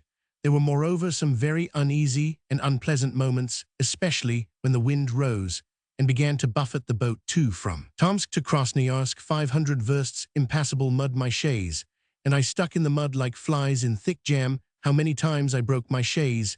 It's my own property. How many versts I walked, how bespattered my countenance and my clothes where it was not driving, but wading through mud. How I swore at it! All my brain would not work. I could do nothing but swear. I was utterly exhausted, and was very glad to reach the posting station at Krasnoyarsk. 3 from Krasnoyarsk to Irkutsk, 1,566 versts, heat, smoke from the burning woods, and dust in one's mouth, in one's nose, in one's pockets. When you look at yourself in the glass, you think your face has been painted. When on reaching Irkutsk, I washed at the baths. The soap suds off my head were not white, but of an ashen brown color, as though I were washing a horse. When I get home, I will tell you about the Yenisei and the Tagivri, interesting and curious, for it is something quite new to a European. Everything else is ordinary and monotonous. Roughly speaking, the scenery of Siberia is not very different from that of European Russia. There are differences, but they are not very noticeable. Traveling is perfectly safe. Robbers and highwaymen are all nonsense and fairy tales. A revolver is utterly unnecessary, and you are as safe at night in the forest as you are by day on the Nevsky Prospect. It's different for anyone traveling on foot. To N. Alakin. Irkutsk, June 5, 1890. Greetings, dear Nikolai Alexandrovich. I send you heartfelt good wishes from Irkutsk, from the depths of Siberia. I reached Irkutsk last night, and was very glad to have arrived, as I was exhausted by the journey and missed friends and relations to whom I had not written for ages. Well, what is there of interest to write to you? I will begin by telling you that the journey is extraordinarily long from Tyumen to Irkutsk. I have driven more than 3,000 versts from Tyumen to Tomsk. I had cold and flooded rivers to contend with. The cold was awful on Ascension Day. There was frost and snow, so that I could not take off my sheepskin and felt boots until I reached the hotel at Tomsk. As for the floods, they were a veritable plague of Egypt. The rivers rose above their banks and overflowed the meadows, and with them the roads for dozens of versts around. I was continually having to exchange my chaise for a boat, and one could not get a boat for nothing. For a good boat one had to pay with one's heart's blood, for one had to sit waiting on the bank for 24 hours at a stretch in the cold wind, and the rain from Tomsk to Krasnoyarsk was a desperate struggle through impassable mud. My goodness. It frightens me to think of it, how often I had to mend my chaise to walk, to swear to get out of my chaise and get into it again, and so on. It sometimes happened that I was from 6 to 10 hours getting from one station to another, and every time the chaise had to be mended, it took from 10 to 15 hours. From Krasnoyarsk to Irkutsk was fearfully hot and dusty. Add to all that hunger, dust in one's nose, one's eyes glued together with sleep, the continual dread that something would get broken in the chaise. It is my own, and boredom. Nevertheless, I am well content, and I thank God that He has given me the strength and opportunity to make this journey. I have seen and experienced a great deal, and it has all been very new and interesting to me, not as a literary man, but as a human being. The Yenisei, the taiga, the stations, the drivers, the wild scenery, the wild life. Physical agonies caused by the discomforts of the journey, the enjoyment I got from Restall taken together, is so delightful that I can't describe it. The mere fact that I have been for more than a month in the open air is interesting and healthy. Every day for a month, I have seen the sunrise. To his sister. Irkutsk, June 6, 1890. Greetings to you, dear mother, Ivan, Masha, and Misha, and all of you. In my last long letter, I wrote to you that the mountains near Krasnoyarsk are like the Donets Ridge, but that's not true. When I looked at them from the street, I saw they were like high walls surrounding the city, and I was vividly reminded of the Caucasus. And when towards evening I left the town and was crossing the Yenisei, I saw on the other bank mountains that were exactly like the Caucasus, as misty and dreamy. The Yenisei is a broad, swift, winding river, beautiful, finer than the Volga, and the ferry across it is wonderful, ingeniously constructed, moving against the current. I will tell you when I am home about the construction of it. And so the mountains and the Yenisei are the first things original and new that I have met in Siberia. The mountains and the Yenisei have given me sensations which have made up to me 100-fold for all the trials and troubles of the journey, and which have made me call Leviton a fool for being so stupid as not to come with me. The taiga stretches unbroken from Krasnoyarsk to Irkutsk. The trees are not bigger than in Sokolniki, but not one driver knows how far it goes. There is no end to be seen to it. It stretches for hundreds of versts. No one knows who or what is in the taiga, and it only happens in winter that people come through the taiga from the far north with reindeer for bread. When you get to the top of a mountain and look down, you see a mountain before you, then another, mountains at the sides too, and all thickly covered with forest. It makes one feel almost frightened. That's the second thing original and new. From Krasnoyarsk, it began to be hot and dusty. The heat was terrible. My sheepskin and cap lie buried away. The dust is in my mouth, in my nose, down my neck. We were approaching Irkutsk, had to cross the Angara by ferry. As though to mock us, a high wind sprang up. My military companions and I, after dreaming for 10 days of a bath, dinner, and sleep, stood on the bank and turned pale at the thought that we should have to spend the night not at Irkutsk, but in the village. The ferry could not succeed in reaching the bank. We stood an hour, a second, and oh heavens, the ferry made an effort and reached the bank. Bravo, we shall have a bath, we shall have supper and sleep. Oh, how sweet to steam oneself, to eat, to sleep. Irkutsk is a fine town, quite a cultured town. There is a theater, a museum, a town garden with a band, a good hotel, no hideous fences, no absurd shop signs, and no waste places with warming placards. There is a tavern called Taganrog. Sugar costs 24 kopecks a pound, pine kernels 6 kopecks a pound. I'm quite well, my money is safe. I am saving up my coffee for Sahalin. I have splendid tea here, after which I am aware of an agreeable excitement. I see Chinamen. They are a good-natured and intelligent people at the Siberian Bank. They gave me money at once, received me cordially, regaled me with cigarettes, and invited me to their summer villa. There is a magnificent confectioner's, but everything is fiendishly dear. The pavements are of wood. Last night I drove with the officers about the town. We heard someone cry help 6 times. It must have been someone being murdered. We went to look, but could not find anyone. The cabs in Irkutsk have springs. It is a better town than Ekaterinburg or Tomsk, quite European. Have a mass celebrated on June 17th. Footnote, the anniversary of the death of his brother Nikolai, and keep the 29th footnote his father's name day as festively as you can. I shall be with you in thought, and you must drink my health. Everything I have is crumpled, dirty, torn. I look like a pickpocket. I shall not bring you any furs, most likely. I do not know where they are sold, and I am too lazy to ask. One must take at least 2 big pillows for a journey, and dark pillowcases are essential. What is Ivan doing? Where has he been? Has he been to the south? I am going from Irkutsk to Baikal. My companions are preparing for seasickness. My big boots have grown looser with wearing and don't hurt my heels now. I have ordered buckwheat porridge for tomorrow. On the journey here I thought of curds and began having them with milk at the stations.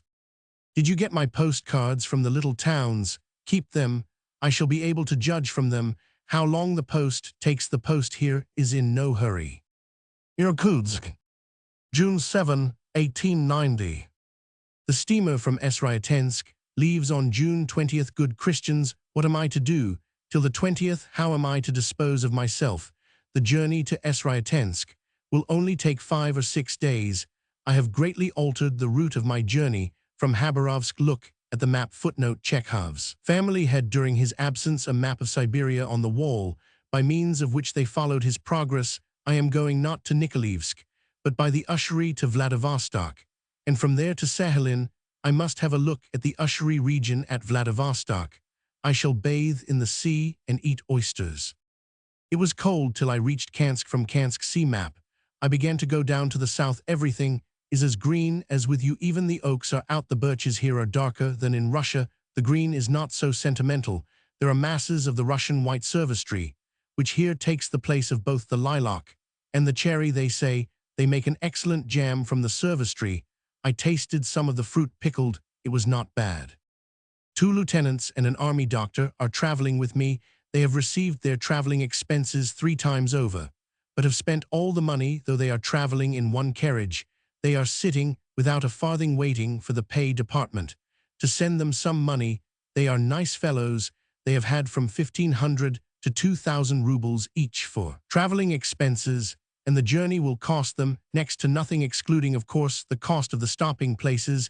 They do nothing but pitch into everybody at hotels and stations, so that people are positively afraid to present their bills in their company. I pay less than usual today. For the first time in my life, I saw a Siberian cat. It has long, soft fur and a gentle disposition. I felt homesick and sent you a telegram today asking you to subscribe together and send me a long telegram. It would be nothing to all of you inhabitants of Luka to fling away 5 rubles. With whom is Miss K in love? To what happy woman is Ivanenko telling stories of his uncle? I must be in love with Jemais, as I dreamed of her yesterday. In comparison with all the Junes, Siberians, with their Yakut-Bariat physiognomies, who do not know how to dress, to sing, and to laugh, our Jemais, Drishka and Gundasiha, are simply queens. The Siberian girls and women are like frozen fish. One would have to be a walrus or a seal to get up a flirtation with them.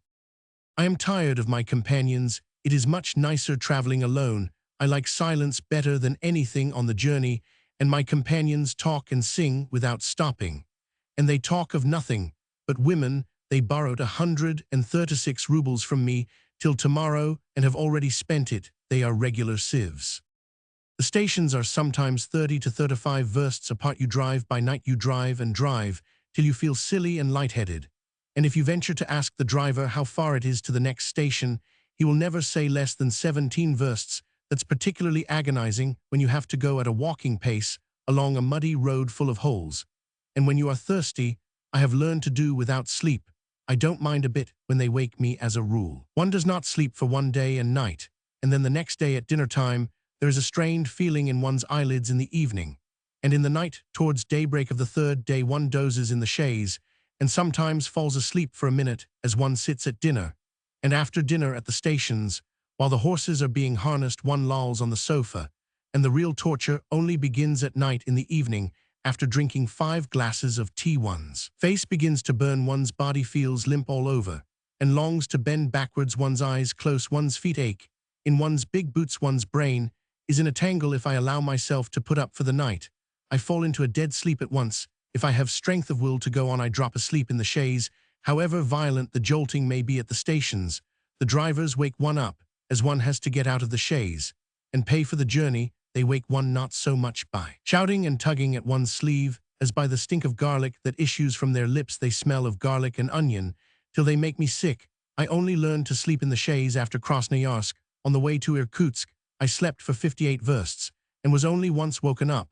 But the sleep one gets as one drives makes one feel no better. It's not real sleep, but a sort of unconscious condition after which one's head is muddled, and there's a bad taste in one's mouth. Chinamen are like those decrepit old gentlemen. Dear Nikolay, footnote, Chekhov's brother used to like drawing. Some of them have splendid pigtails. The police came to see me at Tomsk towards 11 o'clock. The waiter suddenly announced to me that the assistant policemaster wanted to see me. What was this for? Could it be politics? Could they suspect me of being a Voltairean? I said to the waiter, ask him. In. A gentleman with long mustaches walks in and introduces himself. It appears he is devoted to literature, writes himself, and has come to me in my hotel room, as though to Mahomet at Mecca to worship. I'll tell you why I thought of him late in the autumn. He is going to Petersburg, and I have foisted my trunk upon him and asked him to leave it at the Novoye Vremya office. You might keep that in mind in case any one of us or our friends goes to Petersburg. You might, by the way, look out for a place in the country. When I get back to Russia, I shall take 5 years' risk, that is, stay in one place and twiddle my thumbs. A place in the country will come in very handy. I think the money will be found, for things don't look bad. If I work off the money I have had in advance, half of it is worked off already.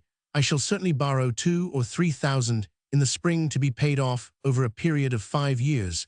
That will not be against my conscience, as I have already let the publishing department of the Novoye Vremya make 2,000 or 3,000 out of my books, and I shall let them make more. I think I shall not begin on any serious work till I am 35. I want to try personal life, of which I have had some before, but have not noticed it owing to various circumstances.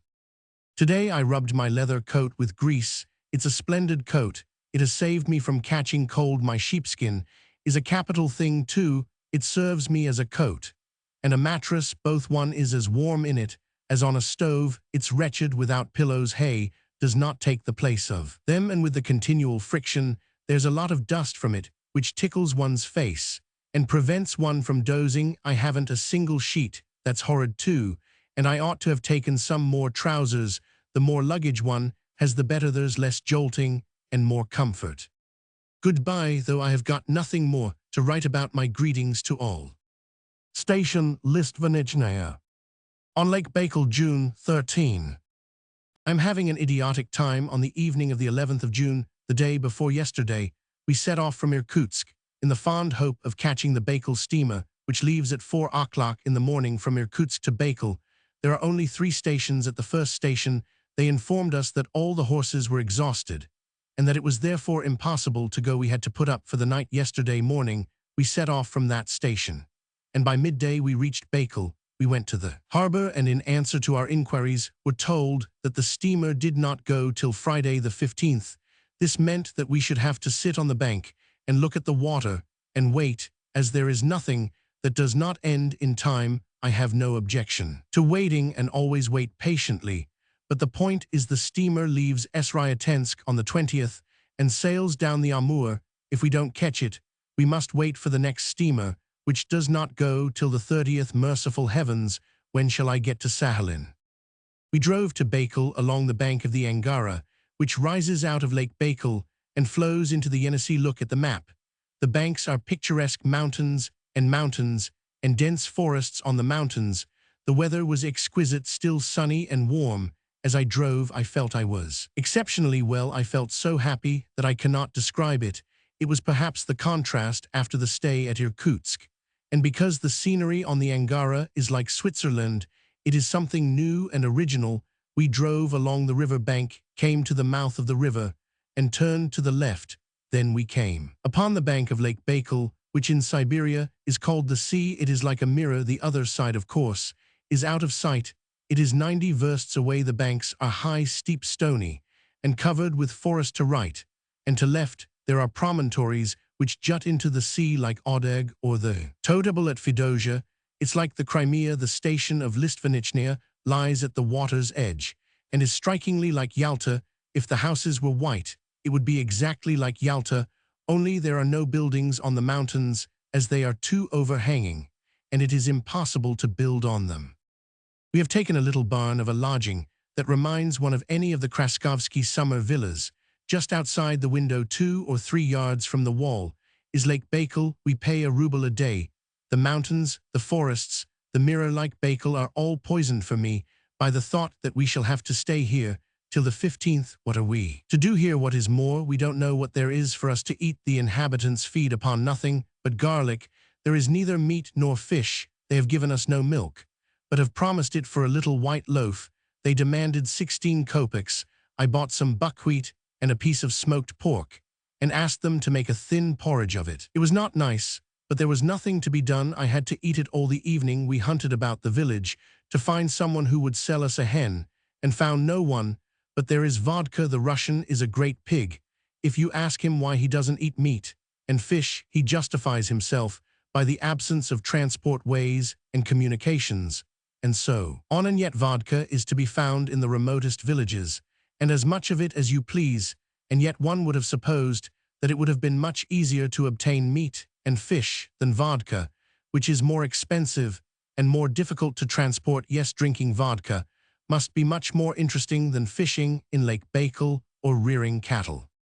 At midnight a little steamer arrived. We went to look at it and seized the opportunity to ask if there was anything to eat. We were told that tomorrow we should be able to get dinner, but that now it was late, the kitchen fire was out, and so on. We thanked them for tomorrow. It was something to look forward to anyway, but alas, the captain came in and told us that at 4 o'clock in the morning the steamer was setting off for Kultuk. We thanked him in the refreshment bar, where there was not room to turn round.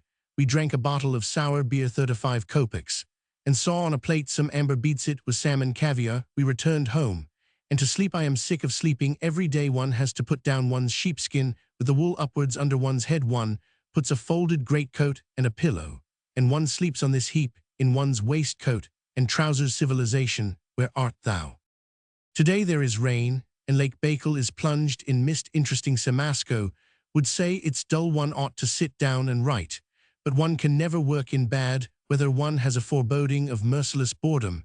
If I were alone, I should not mind, but there are 2 lieutenants and an army doctor with me who are fond of talking and arguing. They don't understand much, but they talk about everything. One of the lieutenants, moreover, is a bit of a Chekhov and a braggart. When one is traveling, one absolutely must be alone. To sit in a chaise or in a room alone with one's thoughts is much more interesting than being with people.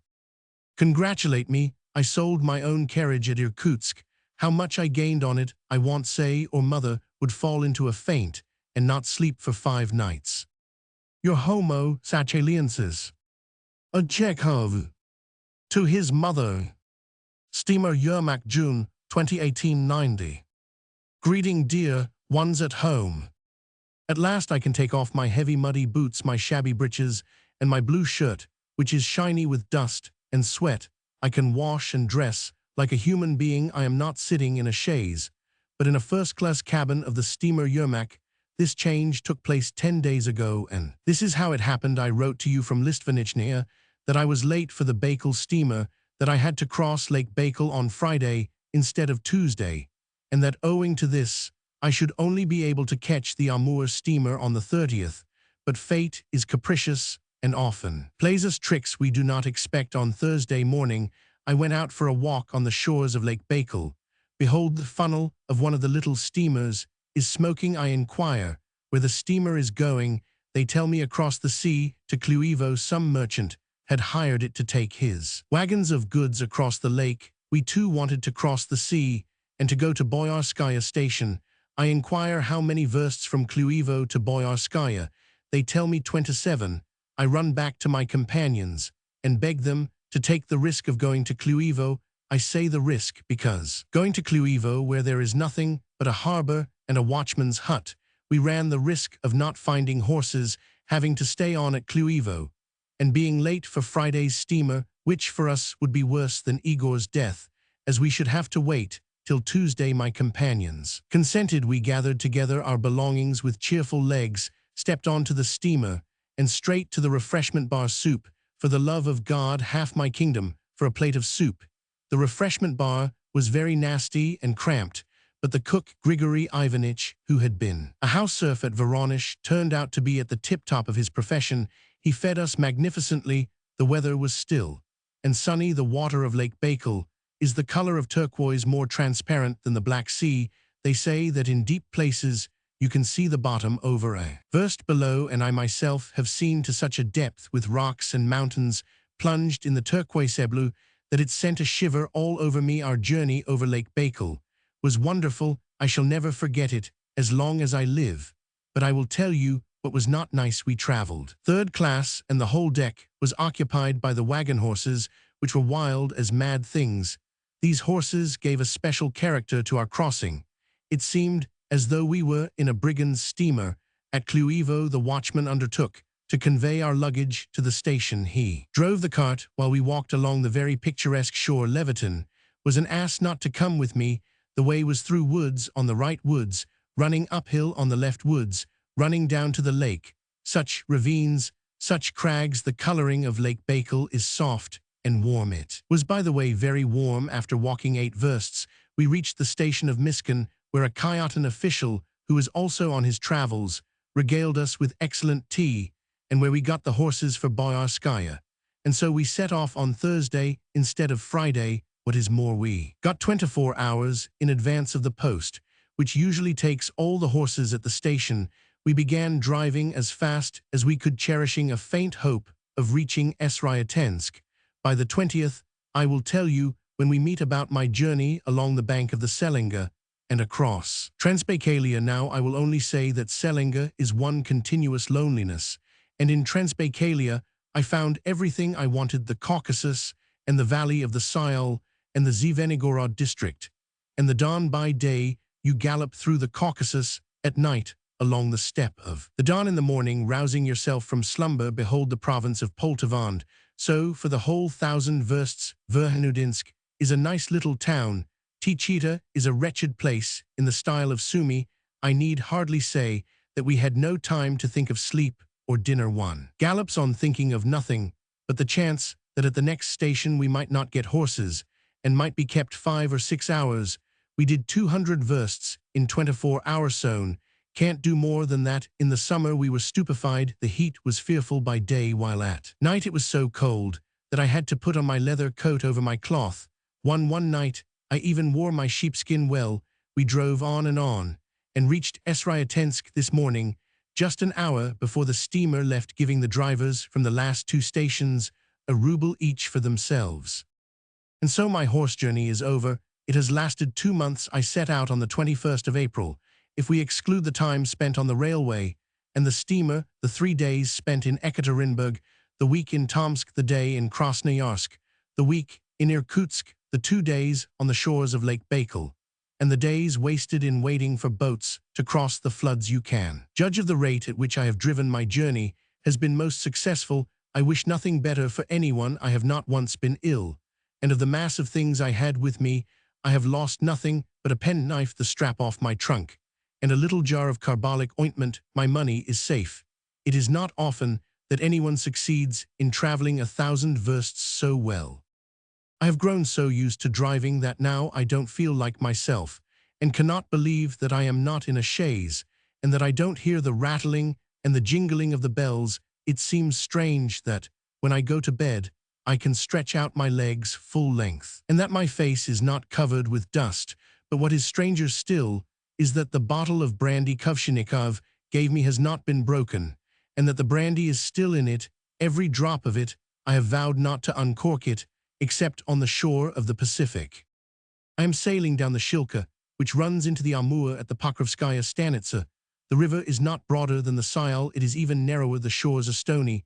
There are crags and forests. It is absolutely wild. We tack about to avoid foundering on a sandbank, or running our helm into the bank. Steamers and barges often do so in the rapids. It's stifling. We have just stopped at Ustkara, where we have landed 5 or 6 convicts. There are mines here and a convict prison. Yesterday we were at Nerchinsk. The little town is nothing to boast of, but one could live there. And how are you, messieurs and mesdames? I know positively nothing about you. You might subscribe twopence each and send me a full telegram. The steamer will stay the night at Gorbitsa. The nights here are foggy. Sailing is dangerous. I shall send off this letter at Gorbitsa. I am going first class, because my companions are in the second. I have got away from them. We have driven together 3 in one chaise. We have slept together, and are sick of each other, especially I of them. My handwriting is very bad, shaky. That is because the steamer rocks. It's difficult to write. I broke off here. I went to my lieutenants and had tea. They have both had a long sleep and were in a very cordial mood. One of them, lieutenant, and the surname jars upon my ear, is in the infantry. He is a tall, well-fed, loud-voiced Kurlander, a great braggart, and Chekhov, who sings songs from every opera, but has no more ear than a smoked herring. An unlucky fellow who has squandered all the money for his traveling expenses, knows all. Mikuix by heart, is ill-bred, far too unreserved, and babbles till it makes you sick like me. He is fond of talking about his uncles and aunts. The other, Lieutenant Roman 1000, a geographer, is a quiet, modest, thoroughly well-educated fellow. If it were not for N, I could travel with the other for 1,000,000 versts without being bored. But with N, who intrudes into every conversation, the other bores me too. I believe we are reaching Gorbitsa. Tomorrow I will make up the form of a telegram, which you must send me to Sahalin. I will try to put all I want to know in 30 words, and you must try and keep strictly to the pattern. The gadflies bite. To N. Alakin. Gorbitsa, June 2018-90. Greetings, dear Nikolay Alexandrovich. I wrote you this as I approached Gorbitsa, one of the Cossack settlements on the banks of the Shilka, a tributary of the Amur. This is where I have got to. I am sailing down the Amur. I sent you a letter from Irkutsk. Did you get it? Since then, more than a week has passed, in the course of which I have crossed Lake Baikal and driven through Transbaikalia. Lake Baikal is wonderful, and the Siberians may well call it a sea instead of a lake. The water is extraordinarily transparent, so that one can see through it as through air. The color is a soft turquoise, very agreeable to the eye. The banks are mountainous and covered with forests. It is all impenetrable wildness, without a break anywhere. There are great numbers of bears, wild goats, and wild creatures of all sorts who spend their time living in the taiga and eating one another. I spent 2 days and nights on the shore of Lake Baikal. It was still and hot when I was sailing. Transbaikalia is splendid. It is a mixture of Switzerland, the Don, and Finland. I have driven with horses more than 4,000 versts. My journey was entirely successful. I was in good health all the time and lost nothing of my luggage but a penknife. I can wish no one a better journey. The journey is absolutely free from danger, and all the tales of escaped convicts, of night attacks, and so on are nothing but legends, traditions of the remote past. A revolver is an entirely superfluous article now. I am sitting in a first-class cabin and feel as though I were in Europe. I feel in the mood one is in after passing an examination. A whistle. That's Gorbitsa. The banks of the Shilka are picturesque like stage scenes, but alas, there is something oppressive in this complete absence of human beings. It is like a cage without a bird. To his sister. June 21, 1890. 6 o'clock in the evening, not far from the Stanitsa Pokrovskaya. We ran upon a rock, stove a hole in the steamer, and are now undergoing repairs. We are aground on a sandbank and pumping out water. On the left is the Russian bank, on the right the Chinese. If I were back at home now, I should have the right to boast, though I have not been in China. I have seen China only 20 feet off. We are to stay the night in Pokrovskaya. We shall make up a party to see the place. If I were a millionaire, I should certainly have a steamer of my own on the Amur. It is a fine, interesting country. I advise Yegor Mihailovich not to go to Tuapse. But here there are here, by the way, neither tarantulas nor phalangas on the Chinese side. There is a sentry poster. Small hut sacks of flour are piled up on the bank. Ragged Chinamen are dragging the sacks on barrows to the hut, and beyond is the dense, endless forest. Some schoolgirls are traveling with us from Irkutsk, Russian faces, but not good-looking. Pokrovskaya, Stanitsa. June 23, 1890. I have told you already, we are aground on a sandbank at Ust-Strielka, where the Shilka joins the Argon Sea map. The steamer went aground in 2.5 feet of water, struck a rock, and stove in several holes in its side. And the hold filling with water, the steamer sank to the bottom. They began pumping out water and putting on patches a naked. Sailor crawled into the hold, stood up to his neck in water, and tried the holes with his heels. Each hole was covered on the inside with cloth smeared with grease. They lay a board on the top, and stuck a support upon the ladder, which pressed against the ceiling like a column. Such is the repairing they were pumping from 5 o'clock in the evening till night, but still the water did not abate. They had to put off the work till morning. In the morning they discovered some more holes, and began patching and pumping again. The sailors pump, while we the general public pace up and down the decks, criticize, eat, drink, and sleep. The captain and his mate do the same as the general public, and seem in no hurry. On the right is the Chinese bank, on the left is the Stanitsa Pokrovskaya with the Cossacks of the Amur. If one likes, one can stay in Russia. If one likes, one can go into China. There is nothing to hinder one. It is insufferably hot in the daytime, so that one has to put on a silk shirt. They give us dinner at 12 o'clock, supper at 7. Unluckily, the steamer Vyasnik, coming the other way with a crowd of passengers, is approaching the Stanitsa. The Vyasnik cannot go on either, and both steamers stay stockstill. There is a military band on the Vyasnik. Consequently, there has been a regular festival all yesterday. The band was playing on deck, to the entertainment of the captain and sailors, and consequently to the delay of the repairing. The feminine half of the public were highly delighted. A band, officers, naval men. Oh, the schoolgirls were particularly pleased. Yesterday evening we walked about the Cossack settlement, where the same band hired by the Cossacks was playing today. We are continuing the repairs. The captain promises that we shall start after dinner, but he promises it listlessly, gazing away into space. Obviously, he does not mean it. We are in no haste. When I asked a passenger, "Whenever are we going on?" he asked, "Why aren't you all right here?" And that's true. Why not stay, as long as we are not bored? The captain, his mate, and his agent are the acme of politeness. The Chinese in the 3rd class are good-natured and funny. Yesterday, a Chinaman sat on the deck and sang something very mournful in a falsetto voice. As he did so, his profile was funnier than any caricature. Everybody looked at him and laughed, while he took not the slightest notice. He sang falsetto, and then began singing tenor. My God, what a voice! It was like the bleat of a sheep or a calf. The Chinese remind me of good-natured tame animals. Their pigtails are long and black, like Natalia Mihailovna's. Apropos of tame animals, there's a tame fox cub living in the toilet room. It sits and looks on as one washes. If it sees no one for a long time, it begins to whine. What strange conversations one hears! They talk of nothing but gold, the mines, the volunteer fleet, and Japan. In Pokrovskaya, all the peasants, and even the priests, mine for gold. The exiles follow the same occupation and grow rich as quickly as they grow poor. There are people who look like artisans, and who never drink anything but champagne, and walk to the tavern on red baize, which is laid down from their hut to the tavern. The Amur country is exceedingly interesting, highly original. The life here is such as people have no conception of in Europe. It reminds me of American stories. The shores of the Amur are so wild, original, and luxuriant that one longs to live there all one's life. I am writing these last few lines on the 25th of June. The steamer rocks and prevents my writing properly. We are moving again.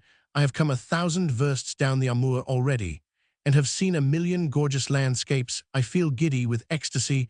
Its marvelous scenery, and how hot, what warm nights. There is a mist in the mornings, but it is warm. I look through an opera glass at the shore, and see a prodigious number of ducks, geese, grebes, herons, and all sorts of creatures with long beaks. This would be the place to take a summer villa in, at a little place called Rianov. A goldminer asked me to see his sick wife. As I was leaving him, he thrust into my hands a roll of notes. I felt ashamed. I was beginning to refuse, and thrust it back, saying that I was very rich myself.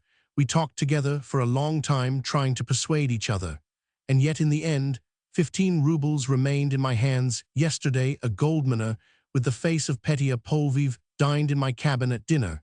He drank champagne instead of water, and treated us to it. The villages here are like those on the Don. There is a difference in the buildings, but nothing to speak of. The inhabitants don't keep the fasts and eat meat even in Holy Week. The girls smoke cigarettes, and old women smoke pipes. It is the correct thing. It's strange to see peasants with cigarettes. And what liberalism, oh what liberalism. The air on the steamer is positively red hot. With the talk that goes on, people are not afraid to talk aloud here. There's no one to arrest them and nowhere to exile them, so you can be as liberal as you like. The people, for the most part, are independent, self-reliant, and logical. If there is any misunderstanding at Ustkara, where the convicts work, among them many politicals who don't work, all the Amur region is in revolt. It is not the thing to tell tales. An escaped convict can travel freely on the steamer to the ocean without any fear of the captains giving him up. This is partly due to the absolute indifference to everything that is done in Russia. Everybody says, what is it to do with me? I forgot to tell you that in Transbaikalia the drivers are not Russians, but Buryats are funny people. Their horses are regular vipers. They could never be harnessed without trouble, more furious than fire brigade horses. While the trace horse is being harnessed, its legs are hobbled. As soon as they are set free, the chaise goes flying to the devil, so that one holds one's breath if one does not hobble a horse. While it is being harnessed, it kicks, knocks bits out of the shaft with its hoofs, tears the harness, and behaves like a young devil that has been caught by the horns. June 26. We are getting near Blagoveshchensk. Be well and merry, and don't get used to being without me. No doubt you have already. Respectful greetings to all, and a friendly kiss. I am perfectly well. To a S. Suvorin. Blagoveshchensk, June 27, 1890. The Amur is a very fine river. I have gained more from it than I could have expected, and I have been wishing for a long time to share my transports with you, but the rascally steamer has been rocking all the 7 days I have been on it, and prevents me writing properly. Moreover, I am quite incapable of describing anything so beautiful as the shores of the Amur. I am at a complete loss before them, and recognize my bankruptcy. How is one to describe them? Rocks, crags, forests, thousands of ducks, herons, and all sorts of beaked gentry, and absolute wilderness on the left. The Russian shore on the right. The Chinese. I can look at Russia or China as I please. China is as deserted and wild as Russia. Villages and sentinels' huts are rare. Everything in my head is muddled, and no wonder, Your Excellency. I have come more than 1,000 versts down the Amur and seen 1,000,000 landscapes. And you know, before the Amur, there was Lake Baikal, Transbaikalia. Truly, I have seen such riches and had so much enjoyment that death would have no terrors. Now, the people on the Amur are original. Their life is interesting, unlike ours. They talk of gold, gold, gold, and nothing else. I am in a stupid state. I feel no inclination to write, and I write shortly, piggishly. Today, I sent you 4 papers about Yenisei and the Tiger. Later on, I will send you something about Lake Baikal, Transbaikalia, and the Amur. Don't throw away these sheets. I will collect them, and they will serve as notes from which I can tell you what I don't know how to put on paper. Today I changed into the steamer Muravyov, which they say does not rock. Maybe I shall write. I am in love with the Amur. I should be glad to spend a couple of years on it. There is beauty, space, freedom, and warmth. Switzerland and France have never known such freedom. The lowest convict breathes more freely on the Amur than the highest general in Russia. If you lived here, you would write a great deal of good stuff and delight the public, but I am not equal to it. One begins to meet Chinamen at Irkutsk, and here they are common as flies. They are the most good-natured people. If Nastia and Boria made the acquaintance of the Chinese, they would leave donkeys alone and transfer their affection to the Chinese. They are charming, tame animals. When I invited a Chinaman to the refreshment bar to treat him to vodka before drinking it, he held out the glass to me, the barkeeper, the waiters, and said, "Taste, that's the Chinese ceremonial." He did not drink it off as we do, but drank it in sips, eating something between each sip, and then, to express his gratitude, gave me several Chinese coins. An awfully polite people. They are dressed poorly, but beautifully. They eat daintily with ceremony. To his sister. The steamer Muravyov, June 29, 1890. Meteors are flying in my cabin. These are luminous beetles that look like electric sparks. Wild goats swim across the Amur in the daytime. The flies here are huge. I am sharing my cabin with a Chinaman's son. Lulihu is constantly telling me how in China, for the merest trifle, it is off with his head. Last night, he got drunk with opium and was talking in his sleep all night. and preventing me from sleeping on the 27th, I walked about the Chinese town, Agun. Little by little I seem gradually to be stepping into a fantastic world. The steamer rocks. It is hard to write. Tomorrow I shall reach Khabarovsk. The Chinaman began to sing from music written on his fan. Telegram to his mother. Sakhalin, July 11, 1890. Arrived well. Telegraph, Sakhalin, Chekhov. Telegram to his mother. Sakhalin, September 27, 1890. Well shall arrive, shortly. Chekhov. To a S. Suvorin. The steamer Baikal, September 11, 1890. Greetings, I am sailing on the Gulf of Tartary from the north of Sakhalin to the south. I am writing, and don't know when this letter will reach you. I am well, though I see on all sides glaring at me the green eyes of cholera, which has laid a trap for me in Vladivostok, in Japan, in Shanghai, Tichifusuis, and even in the moon. I fancy everywhere there is cholera, everywhere quarantine and terror. They expect the cholera in Sakhalin, and keep all vessels in quarantine. In short, it is a bad lookout. Europeans are dying at Vladivostok. Among others, the wife of a general has died. I have spent just 2 months in the north of Sakhalin. I was received by the local administration very amicably, though Galkin had not written a single word about me. Neither Galkin, nor the Baroness Roman V, nor any of the other genii I was so foolish as to appeal to for help turned out of the slightest use to me. I had to act on my own initiative. The Sakhalin General Kananovich is a cultivated and gentlemanly man. We soon got on together, and everything went off well. I am bringing some papers with me, from which you will see that I was put on the most agreeable footing. From the first I have seen everything, so that the question is not now what I have seen, but how I have seen it. I don't know what will come of it, but I have done a good deal. I have got enough material for 3 dissertations. I got up every morning at 5 o'clock and went to bed late, and all day long was on the strain from the thought that there was still so much I hadn't done, and now that I have done with the convict system, I have the feeling that I have seen everything but have not noticed the elephants. By the way, I had the patience to make a census of the whole Sakhalin population. I made the round of all the settlements, went into every hut, and talked to everyone. I made use of the card system in making the census, and I have already registered about 10,000 convicts and settlers. In other words, there is not in Sakhalin one convict or settler who has not talked with me. I was particularly successful with the census of the children, on which I am building great hopes. I dined at Landsberg's. I sat in the kitchen of the former Baroness Gembruck.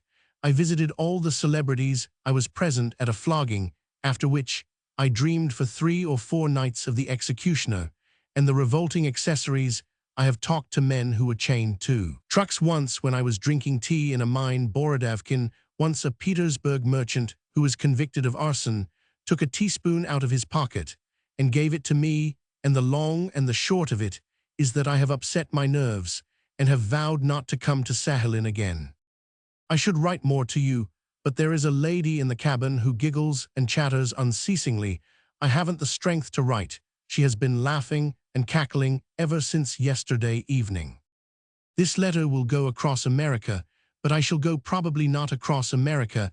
Everyone says that the American way is duller and more expensive. Tomorrow I shall see Japan, the island of Matsumai. Now it is 12 o'clock at night. It is dark on the sea, the wind is blowing.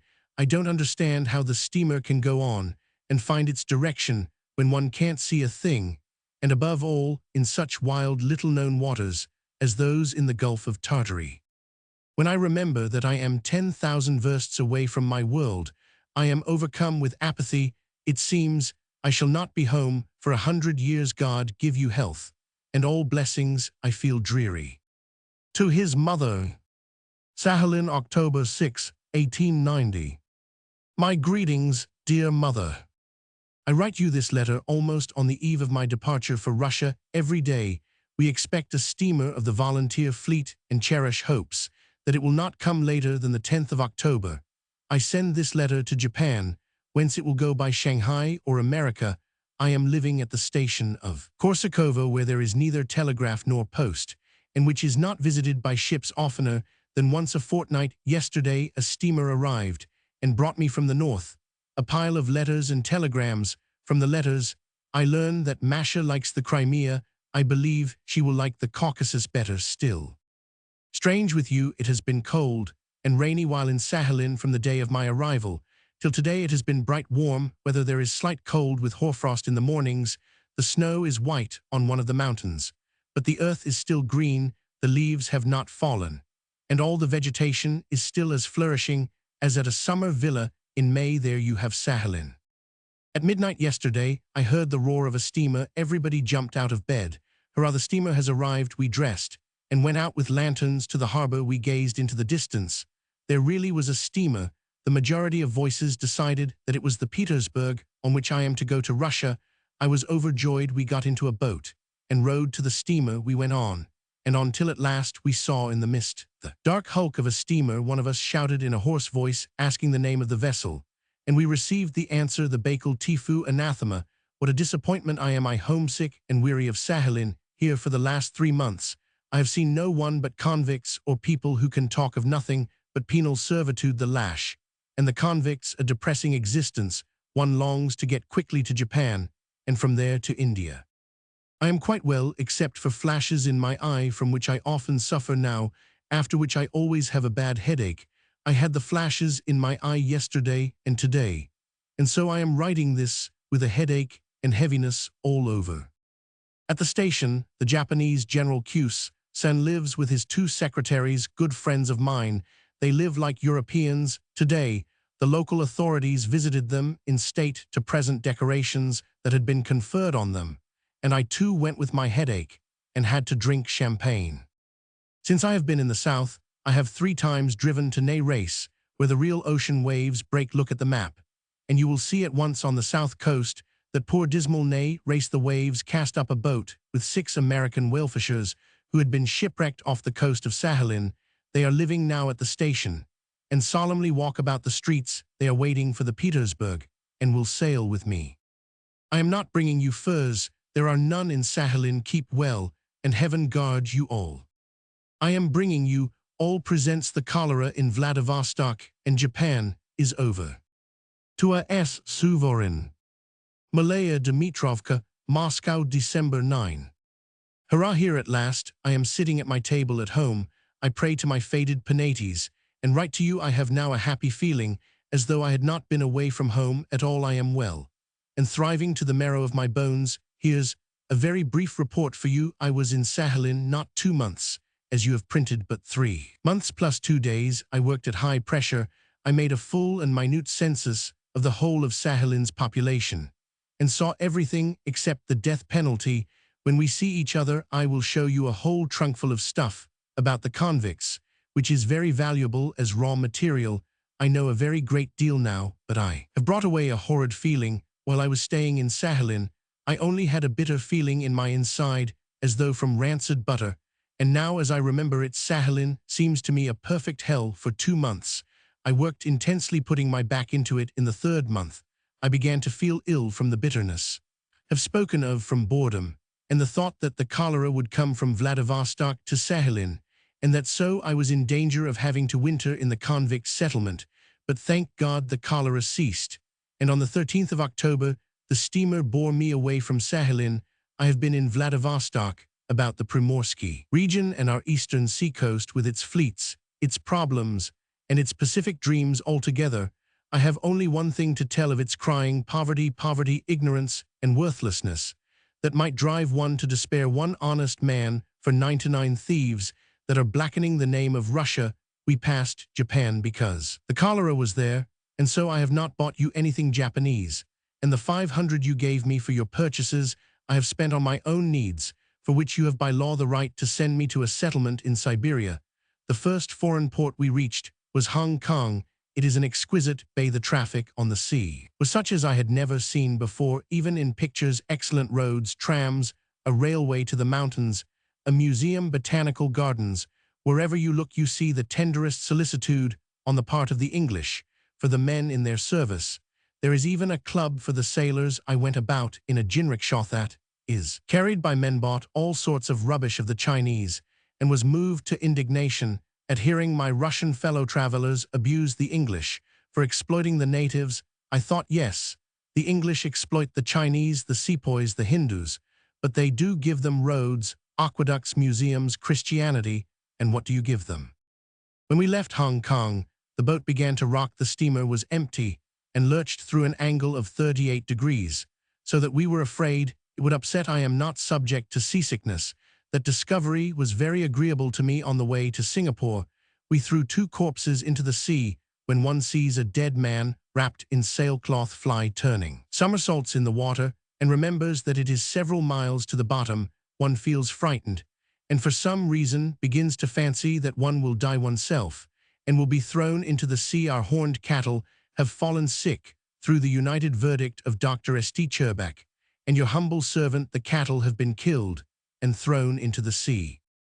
I have no clear memory of Singapore, as for some reason I felt very sad while I was driving about it, and was almost weeping. Next, after it comes Ceylon, an earthly paradise. There in that paradise, I went more than 100 versts on the railway, and gazed at palm forests and bronze women to my heart's content. After Ceylon, we sailed for 13 days and nights without stopping, and were all stupid from boredom. I bear the heat. Well, the Red Sea is depressing. I felt touched as I gazed at sign.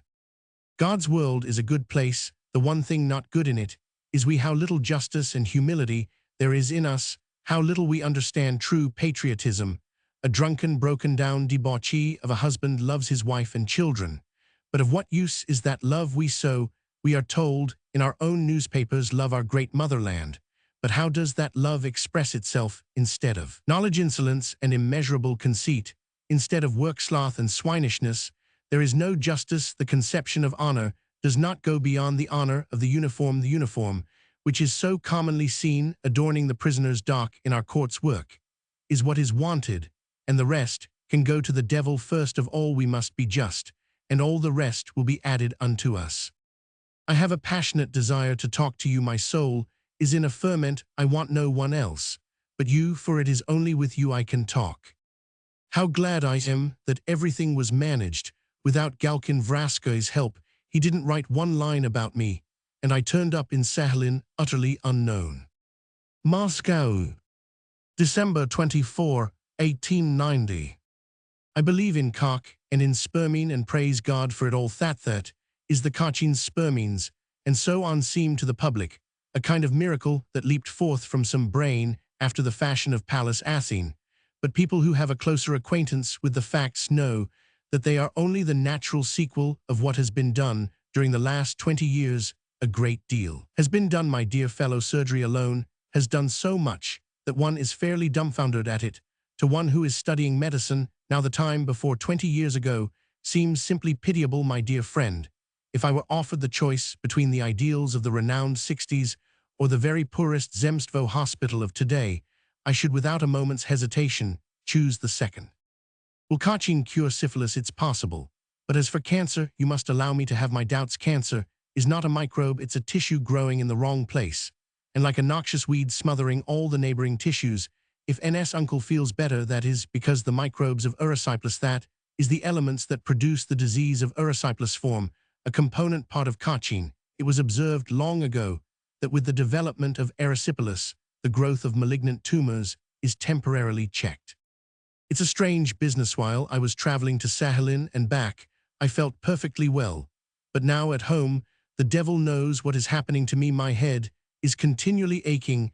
I have a feeling of languor all over. I am quickly exhausted, apathetic, and worst of all, my heart is not beating regularly. My heart is continually stopping for a few seconds.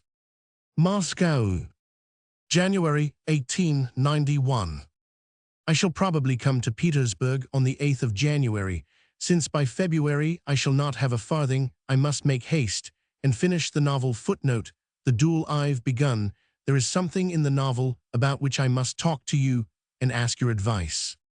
I spent Christmas in a horrible way. To begin with, I had palpitations of the heart. Secondly, my brother Ivan came to stay and was ill with typhoid, poor fellow. Thirdly, after my Sakhalin labors and the tropics, my Moscow life seems to me now so petty, so bourgeois, and so dull that I feel ready to bite. Fourthly, working for my daily bread prevents my giving up my time to Sakhalin. Fifthly, my acquaintances bother me, and so on. The poet Merezhkovsky has been to see me twice. He is a very intelligent man. How sorry I am you did not see my mongoose. It is a wonderful creature. To his sister. St. Petersburg, January 14, 1891. Unforeseen circumstances have kept me a few days longer. I am alive. And well, there is no news. I saw Tolstoy's The Power of Darkness the other day, though I have been to Ryapin's studio. What else? Nothing else. It's dull, in fact. I went today to dog show. I went there with Suvorin, who at the moment I am writing these lines is standing by the table and asking me to write and tell you that I have been to the dog show with the famous dog Suvorin. January later. I am alive and well. I have no palpitations. I've no money either, and everything is going well. I am paying visits and seeing acquaintances. I have to talk about Sakhalin and India. It's horribly boring. Anna Ivanovna is as nice as ever. Suvorin talks as incessantly as ever. I receive the most boring invitations to the most boring dinners. It seems I must make haste and get back to Moscow, as they won't let me work here. Hurrah, we are avenged to make up for our being so bored. The cotton ball has yielded 1,500 rubles clear profit, in confirmation of which I enclose a cutting from a newspaper. If anything is collected for the benefit of the Sakhalin schools, let me know at once. How is my mongoose? Don't forget to give him food and drink, and beat him without mercy when he jumps on the table. Does he eat people? Footnote, a naive question asked by a lady of Chekhov's acquaintance. Write how Ivan is. January later. I am tired as a ballet dancer after 5 acts and 8 tableaux, dinners, letters, which I am too lazy to answer, conversations and imbecilities of all sorts. I have to go immediately to dine in Vasilievsky Ostrov, and I am bored and ought to work. I'll stay another 3 days and see whether the ballet will go on the same, then I shall go home or to see Ivan. I am surrounded by a thick atmosphere of ill feeling, extremely vague, and to me incomprehensible. They feed me with dinners and pay me the vulgarest compliments, and at the same time they are ready to devour me. What for the devil only knows. If I were to shoot myself, I should thereby provide the greatest gratification to 9/10 of my friends and admirers, and how pettily they express their petty feelings. My greetings to Lydia Yegorovna Mizanov. I expect a program from her. Tell her not to eat farinaceous food, and to avoid Leviton, a better admirer than me she will not find in her town council, nor in higher society. January 16, 1891. I have the honor to congratulate you and the hero of the name day. Footnote, it was the name day of Chekhov himself. I wish you and him health and prosperity, and above all that the mongoose should not break the crockery or tear the wallpaper. I shall celebrate my name day at the Mali Yaroslavets restaurant. From the restaurant to the benefit performance, from the benefit performance to the restaurant again. I am working, but with very great difficulty. No sooner have I written a line than the bell rings, and someone comes in to talk to me about Sakhalin. It's simply awful. I have found Drishka. It appears that she is living in the same house as I am. She ran away from Moscow to Petersburg under romantic circumstances. She meant to marry a lawyer, plighted her troth to him, but an army captain turned up, and so on. She had to run away, or the lawyer would have shot both Drishka and the captain with a pistol loaded with cranberries. She is prospering, and is the same lively rogue as ever. I went to Svobodin's name-day party with her yesterday. She sang gypsy songs and created such a sensation that all the great men kissed her hand. Rumors have reached me that Lydia Stahivna is going to be married par de pit. Is it true? Tell her that I shall carry her off from her husband par de pit. I am a violent man. Has not anything been collected for the benefit of the Sakhalin schools? Let me know. To a F. Coney. Petersburg, January 16, 1891. Dear Sir Anatoly Fyodorovich, I did not hasten to answer your letter because I am not leaving Petersburg before next Saturday. I am sorry I have not been to see Madame Narishkin, but I think I had better defer my visit till my book has come out, when I shall be able to turn more freely to the material. I have my brief Sakhalin past looms so immense in my imagination that when I want to speak about it, I don't know where to begin, and it always seems to me that I have not said what was wanted. I will try and describe minutely the position of the children and young people in Sakhalin. It is exceptional. I saw starving children. I saw girls of 13, prostitutes girls of 15, with child girls begin to live by prostitution from 12 years old sometimes before menstruation has begun. Church and school exist only on paper. The children are educated by their environment and the convict surroundings. Among other things, I have noted down a conversation with a boy of 10 years old. I was making the census of the settlement of Upper Armudano. All the inhabitants are poverty-stricken, every one of them, and have the reputation of being desperate gamblers at the game of toss. I go into a hut. The people are not at home. On a bench sits a white-haired, round-shouldered, barefooted boy. He seems lost in thought. We begin to talk. Roman 1. What is your father's second name? He. I don't know. Roman 1. How is that you live with your father and don't know what his name is? Shame. He is not my real father. Roman 1. How is that? He is living with mother. Roman 1. Is your mother married or a widow? He a widow. She followed her husband here. Roman 1. What has become of her husband then? She killed him. Roman 1. Do you remember your father? He. No, I don't. I am illegitimate. I was born when mother was at Kara. On the Amur steamer going to Sakhalin, there was a convict with fetters on his legs who had murdered his wife. His daughter, a little girl of 6, was with him. I noticed wherever the convict moved, the little girl scrambled after him, holding on to his fetters. At night, the child slept with the convicts and soldiers, all in a heap together. I remember I was at a funeral in Sakhalin. Beside the newly dug grave stood 4 convict bearers ex officio, the treasury clerk, and I, in the capacity of Hamlet and Horatio, wandering about the cemetery. The dead woman's lodger, a Circassian who had come because he had nothing better to do, and a convict woman who had come out of pity and had brought the dead woman's 2 children, one a baby and the other Alyashka, a boy of 4 wearing a woman's jacket and blue breeches with bright-colored patches on the knees. It was cold and damp. There was water in the grave. The convicts were laughing. The sea was in sight. Alyashka looked into the grave with curiosity. He tried to wipe his chilly nose, but the long sleeve of his jacket got into his way when they began to fill in the grave. I asked him, Alyashka, where is your mother? He waved his hand with the air of a gentleman who has lost at cards, laughed, and said, they have buried her. The convicts laughed. The Circassian turned and asked what he was to do with the children, saying it was not his duty to feed them. Infectious diseases I did not meet with in Sakhalin.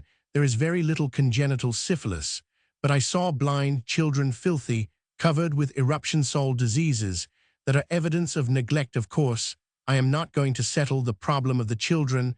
I don't know what ought to be done, but it seems to me that one will do nothing by means of philanthropy, and what little is left of prison and other funds, to my thinking, to make something of great importance dependent upon charity, which in Russia always has a casual character, and on funds which do not exist, is pernicious.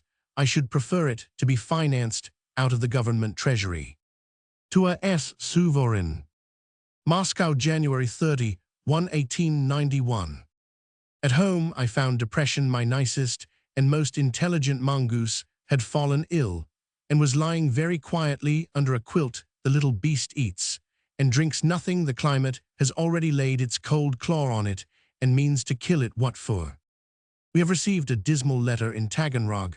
We were on friendly terms with a well-to-do Polish family. The cakes and jam I ate in their house when I was a boy at school arouse in me now the most touching reminiscences. There used to be music, young ladies, homemade liqueurs, and catching goldfinches in the immense courtyard. The father had a post in the Taganrog customs and got into trouble. The investigation and trial ruined the family. There were 2 daughters and a son. When the elder daughter married a rascal of a Greek, the family took an orphan girl into the house to bring up. This little girl was attacked by disease of the knee, and they amputated the leg. Then the son died of consumption, a medical student in his 4th year, an excellent fellow, a perfect Hercules, the hope of the family. Then came terrible poverty. the father took to wandering about the cemetery, longed to take to drink, but could not. Vodka simply made his head ache cruelly, while his thoughts remained the same, just as sober and revolting. Now they write that the younger daughter, a beautiful plump young girl, is consumptive. The father writes to me of that, and writes to me for a loan of 10 rubles. I felt awfully unwilling to leave you, but still I am glad I did not remain another day. I went away, and showed that I had strength of will. I am writing already. By the time you come to Moscow, my novel Footnote, The Duel, will be finished, and I will go back with you to Petersburg. Tell Borya, Midia, and Andrushka that I vituperate them in the pocket of my greatcoat. I found some notes, on which was scrawled Anton Pavlovich, for shame, for shame, for shame, o pessimi discipuli utinam, vas lupus devorat. Last night I did not sleep, and I read through my motley tales. For the second edition, I threw out about 20 stories.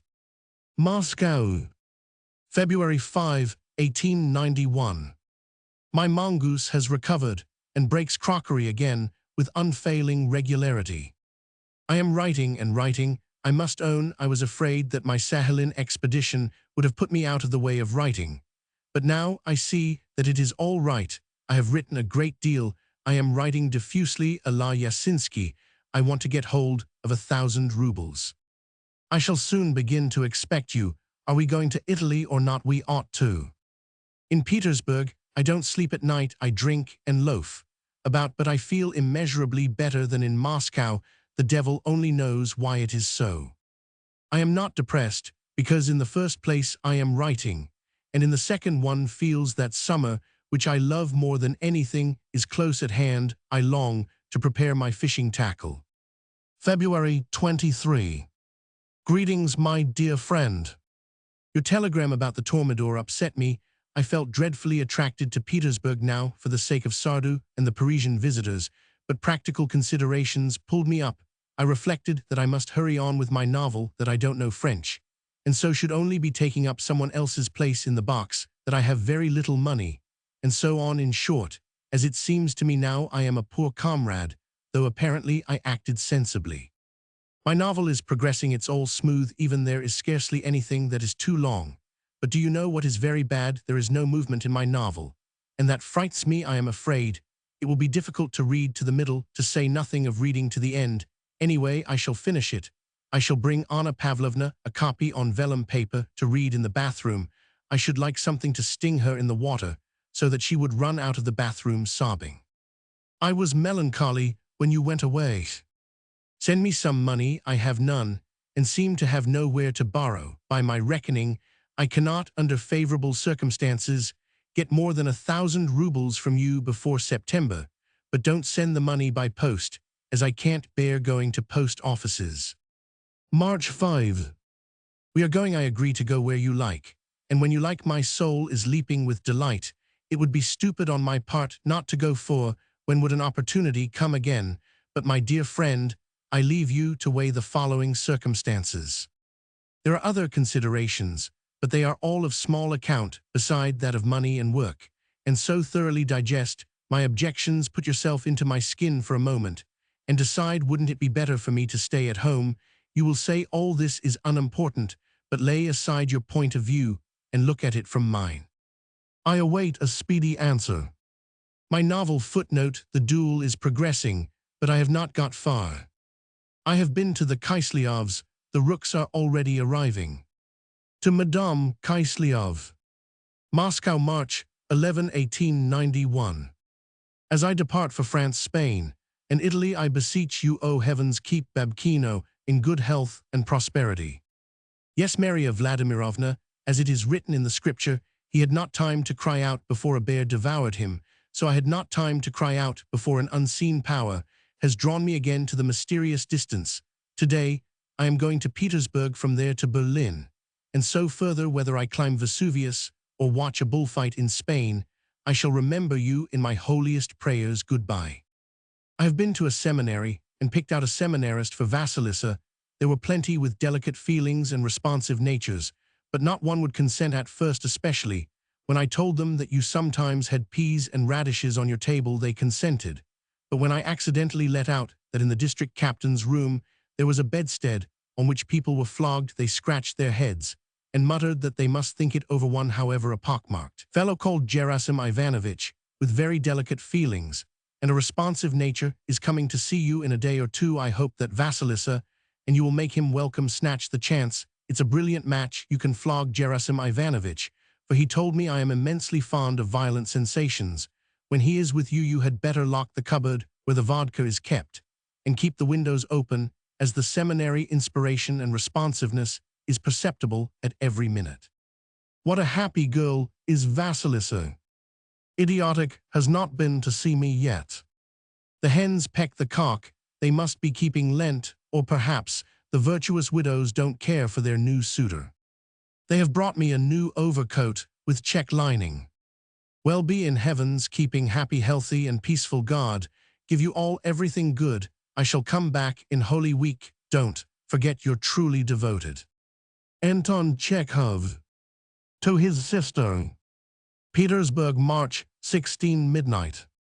I have just seen the Italian actress Deuce in Shakespeare's Cleopatra. I don't know Italian, but she acted so well that it seemed to me I understood every word. A remarkable actress. I have never seen anything like it before. I gazed at that Deuce and felt overcome with misery at the thought that we have to educate our temperaments and tastes on such wooden actresses as N and her like, whom we call great, because we have seen nothing better. Looking at Deuce, I understood why it is that the Russian theater is so dull. I sent 300 rubles today. Did you get them? After Deuce, it was amusing to read the address. I enclose footnote, a newspaper cutting containing an address from the students of the Technological Institute of Kharkov to Roman 1000 Solovtsov was enclosed. My God, how low taste and a sense of justice have sunk. And these are the students. The devil take them, whether it is Solovtsov or whether it is Salvini, it's all the same to them. Both equally stir a warm response in the hearts of the young. They are worth a farthing, all those hearts. We set off for Warsaw at 1:30. Tomorrow my greetings to all, even the mongooses, though they don't deserve it, I will write. Vienna, March 20, 1891. My dear Czechs, I write to you from Vienna, which I reached yesterday at 4 o'clock in the afternoon. Everything went well on the journey from Warsaw to Vienna. I traveled like a railway nana in a luxurious compartment of the Societe Internationale des Wagonslits, beds, looking glasses, huge windows, rugs, and so on. Ah, my dears, if you only knew how nice Vienna is. It can't be compared with any of the towns I have seen in my life. The streets are broad and elegantly paved. There are numbers of boulevards and squares. The houses have always 6 or 7 stories, and shops they are not shops, but a perfect delirium, a dream. There are myriads of neckties alone in the windows, such amazing things made of bronze, china, and leather. The churches are huge, but they do not oppress one by their hugeness. They caress the eye, for it seems as though they are woven of lace. St. Stephen and the votive kirch are particularly fine. They are not like buildings, but like cakes for tea. The Parliament, the Town Hall, and the University are magnificent. It is all magnificent, and I have for the first time realized yesterday and today that architecture is really an art, and here the art is not seen in little bits as with us, but stretches over several versts. There are numbers of monuments in every side street. There is sure to be a bookshop in the windows of the bookshops. There are Russian books to be seen, not alas the works of Albov, of Barantsevich, and of Chekhov, but of all sorts of anonymous authors who write and publish abroad. I saw Renan, The Mysteries of the Winter Palace, and so on. It is strange that here one is free to read anything, and to say what one likes. Understand, O ye peoples, what the cabs are like here. The devil take them. There are no droshkis, but they are all new pretty carriages with 1 and often 2 horses.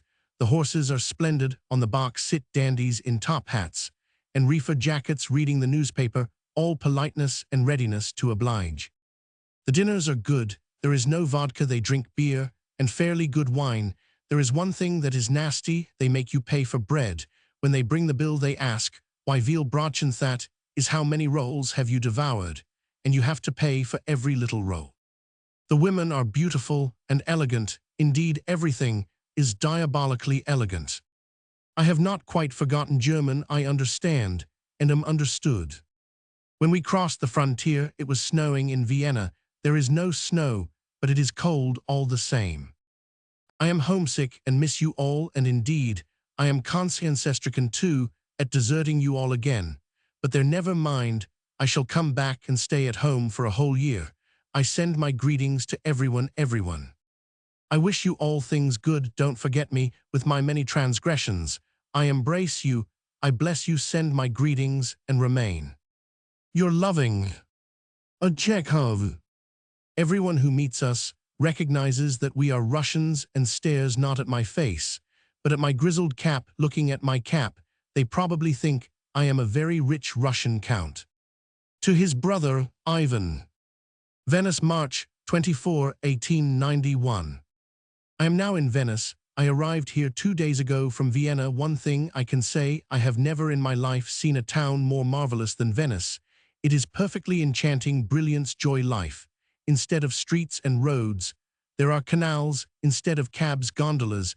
The architecture is amazing, and there is not a single spot that does not excite some historical or artistic interest. You float in a gondola and see the palace of the Doges, the house where Desdemona lived, homes of various painters, churches. And in the churches, there are sculptures and paintings such as we have never dreamed of. In fact, it is enchantment. All day from morning till night I sit in a gondola and glide along the streets, or I saunter about the famous St. Mark's Square. The square is as level and clean as a parquet floor. Here there is St. Mark, something impossible to describe, the palace of the Doges, and other buildings, which make me feel, as I do listening to part singing, I feel the amazing beauty and revel in it. In the evenings, my God, one might almost die of the strangeness of it. One goes in a gondola, warmth, stillness, stars. There are no horses in Venice, and so there is a silence here, as in the open country. Gondolas flit to and fro. Then a gondola glides by, hung with lanterns. In it are a double bass, violins, a guitar, mandolin, and cornet, 2 or 3 ladies, several men, and one here singing and music. They sing from operas. What voices! One goes on a little further, and again meets a boat with singers, and then again, and the air is full till midnight of the mingled strains of violins and tenor voices, and all sorts of heart-stirring sounds. Merezhkovsky, whom I have met here, is off his head with ecstasy for us poor and oppressed Russians. It is easy to go out of our minds here in a world of beauty, wealth, and freedom. One longs to remain here forever, and when one stands in the churches and listens to the organ, one longs to become a Catholic. The tombs of Canova and Titian are magnificent here. They bury great artists like kings. In churches here, they do not despise art as with us. The churches provide a shelter for pictures and statues, however naked they may be. In the palace of the Doges, there is a picture in which there are about 10,000 human figures. Today is Sunday. There will be a band playing in St. Mark's Square. If you ever happen to come to Venice, it will be the best thing in your life. You ought to see the glass, hear your bottles. Footnote: his brother Ivan was teaching in a school attached to a glass factory. Are so hideous compared with the things here that it makes one sick to think of them. I will write again. Meanwhile, goodbye. To Madame Kiselyov. Venice, March 25. I am in Venice. You may put me in a madhouse. Gondolas, St. Mark's Square, water, stars, Italian women, serenades, mandolins, Falernian whining. Fact, all is lost. Don't remember evil against me. The shade of the lovely Desdemona sends a smile to the district captain. Greetings to all, Antonio. The Jesuits send their love to you. To his sister. Venice, March 25, 1891.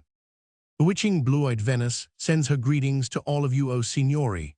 And Signorine, what an exquisite town this Venice is. Imagine a town consisting of houses and churches, such as you have never seen. An intoxicating architecture, everything as graceful and light as the bird-like gondola.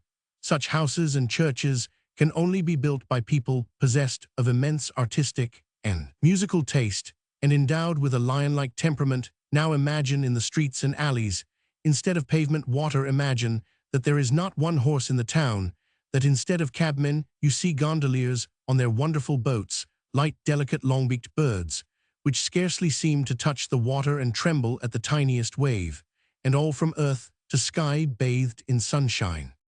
There are streets as broad as the Nevsky, and others in which you can bar the way by stretching out your arms. The center of the town is St. Mark's Square, with the celebrated cathedral of the same name. The cathedral is magnificent, especially on the outside. Beside it is the Palace of the Doges, where Othello made his confession before the senators. In short, there is not a spot that does not call up memories and touch the heart. For instance, the little house where Desdemona lived makes an impression that is difficult to shake off. The very best time in Venice is the evening. First, the stars; secondly, the long canals, in which the lights and stars are reflected; thirdly, gondolas, and gondolas. When it is dark, they seem to be alive. Fourthly, one wants to cry, because on all sides one hears music and superb singing. A gondola glides up hung with many-colored lanterns. There is light enough for one to distinguish a double bass, a guitar, a mandolin, a violin. Then another gondola like it. Men and women sing, and how they sing, it's quite an opera. Fifthly, it's warm.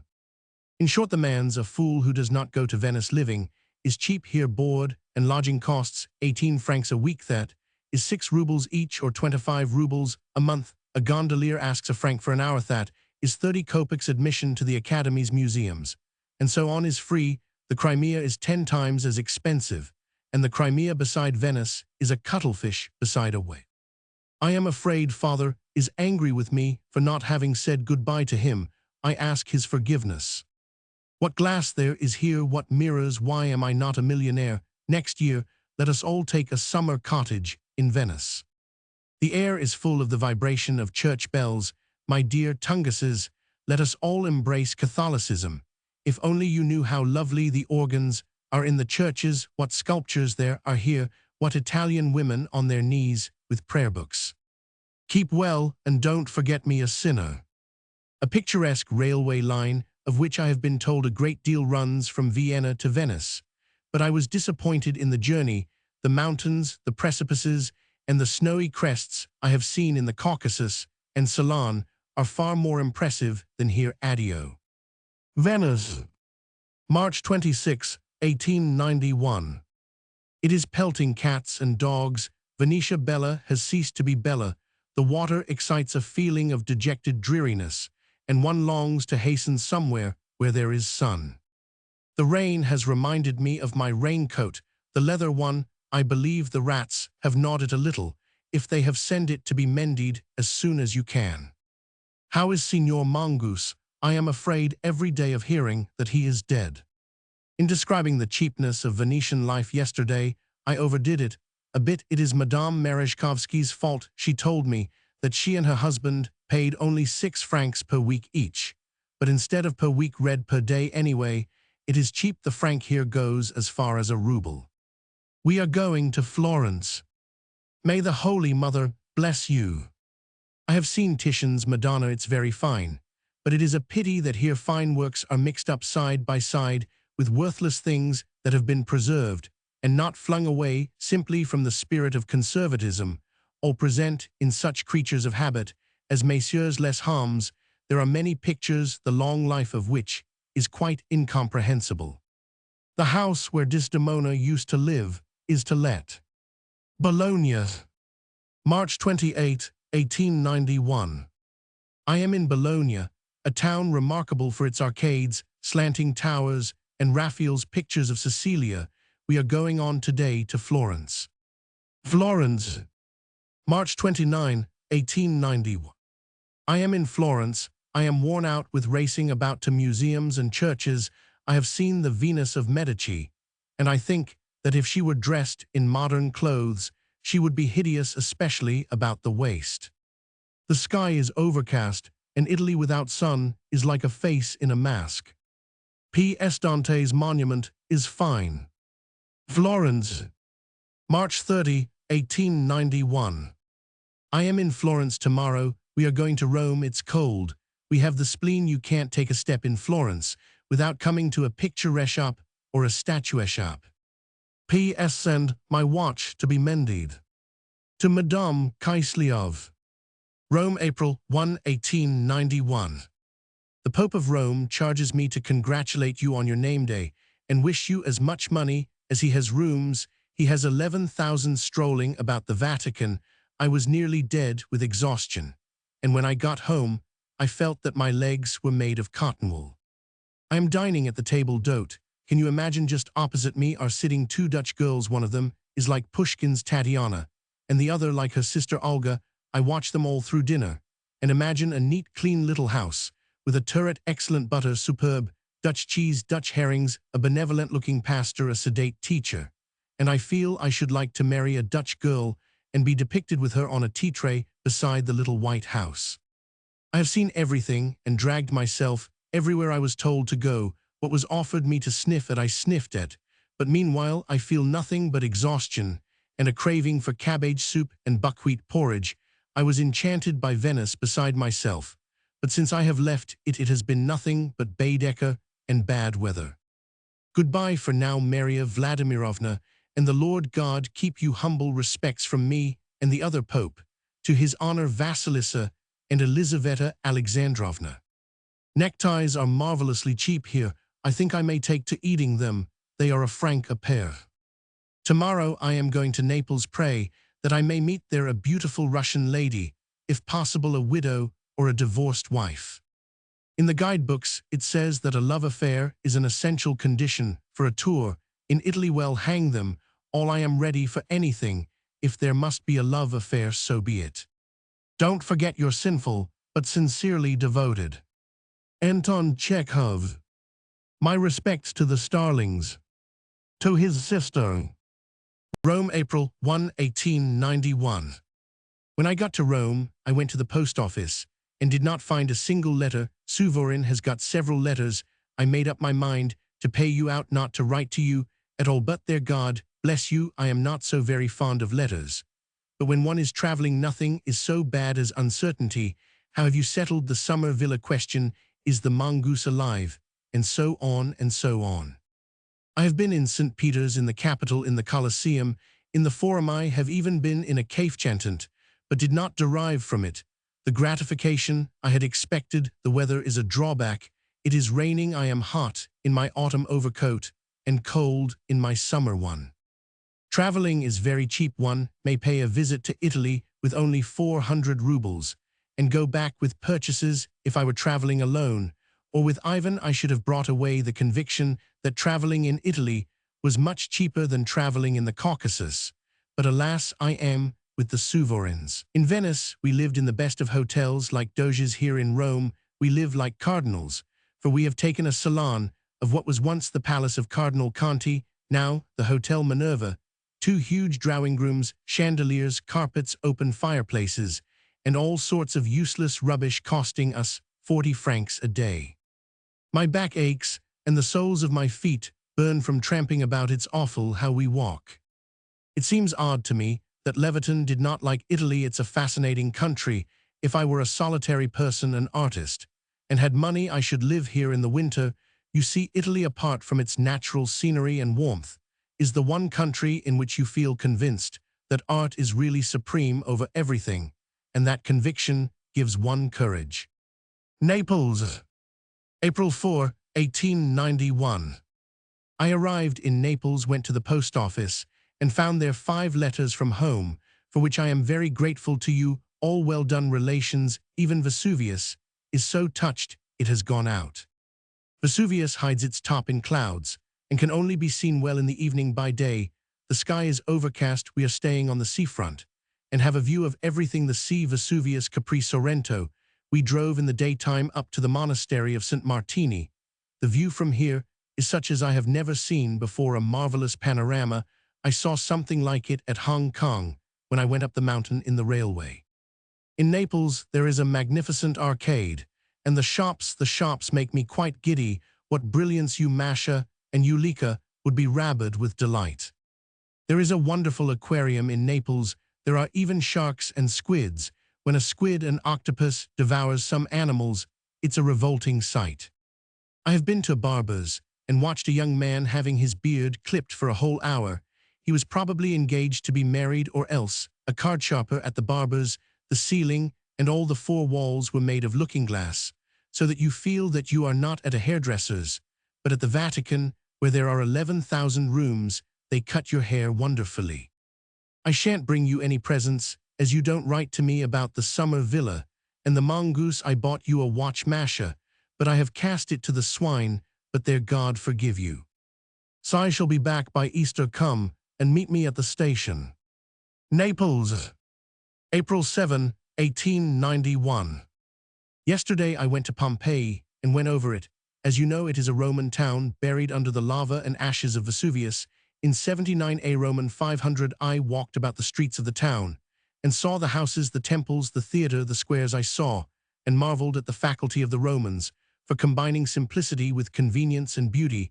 After viewing Pompeii, I lunched at a restaurant, and then decided to go to Vesuvius, the excellent red wine I had drunk had a great deal to do with this decision. I had to ride on horseback to the foot of Vesuvius. I have in consequence today a sensation in some parts of my mortal frame, as though I had been in the 3rd division, and had there been flogged. What an agonizing business it is climbing up Vesuvius ashes, mountains of lava, solid waves of molten minerals, mounds of earth, and every sort of abomination. You take one step forward and fall half a step back. The soles of your feet hurt you, your breathing is oppressed, you go on and on and on, and it is still a long way to the top. You wonder whether to turn back, but you are ashamed to turn back. You would be laughed at. The ascent began at 2:30 and ended at 6. The crater of Vesuvius is a great many yards in diameter. I stood on its edge and looked down as into a cup. The soil around, covered by a layer of sulfur, was smoking vigorously from the crater. Rose-white stinking smoke, spurts of hot water and red-hot stones fly out, while Satan lies snoring under cover of the smoke. The noise is rather mixed. You hear in it the beating of breakers and the roar of thunder, and the rumble of the railway line, and the falling of planks. It is very terrible. And at the same time, one has an impulse to jump right into the crater. I believe in hell now. The lava has such a high temperature that copper coins melt in it. Coming down was as horrid as going up. You sink up to your knees in ashes. I was fearfully tired. I went back on horseback through a little village, and by houses there was a glorious fragrance, and the moon was shining. I sniffed, gazed at the moon, and thought of her. That is of Lika. Roman 50, all the summer, noble gentlemen, we shall have no money, and the thought of that spoils my appetite.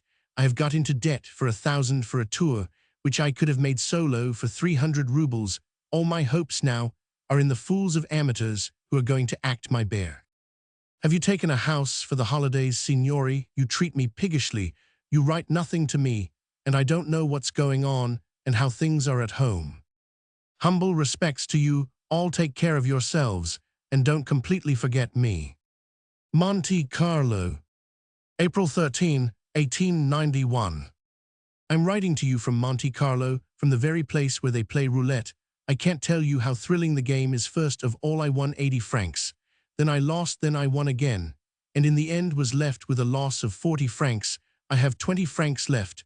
I shall go and try my luck again. I have been here since the morning, and it is 12 o'clock at night. If I had money to spare, I believe I should spend the whole year gambling and walking about the magnificent halls of the casino. It is interesting to watch the ladies who lose thousands. This morning, a young lady lost 5,000 francs. The tables with piles of gold are interesting too. In fact, it is beyond all words. This charming Monte Carlo is extremely like a fine den of thieves. The suicide of losers is quite a regular thing. Souvorin Fils lost 300 francs. We shall soon see each other. I am weary of wandering over the face of the earth. One must draw the line. My heels are sore as it is. To his brother Mihail. Nice Monday in Holy Week, April 1891.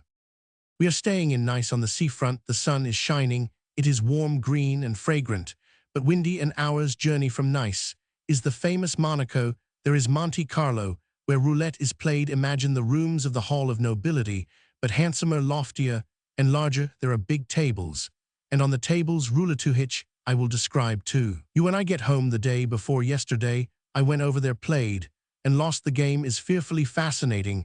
After losing Souvorin Fils, and I fell to thinking it over and thought out a system which would ensure one's winning. We went yesterday, taking 500 francs each. At the first staking I won 2 gold pieces, then again and again. My waistcoat pockets bulged with gold. I had in hand French money, even of the year 1808, as well as Belgian, Italian, Greek, and Austrian coins. I have never before seen so much gold and silver. I began playing at 5 o'clock, and by 10, I had not a single franc in my pocket, and the only thing left me was the satisfaction of knowing that I had my return ticket to Nice. So there it is, my friends, you will say, of course.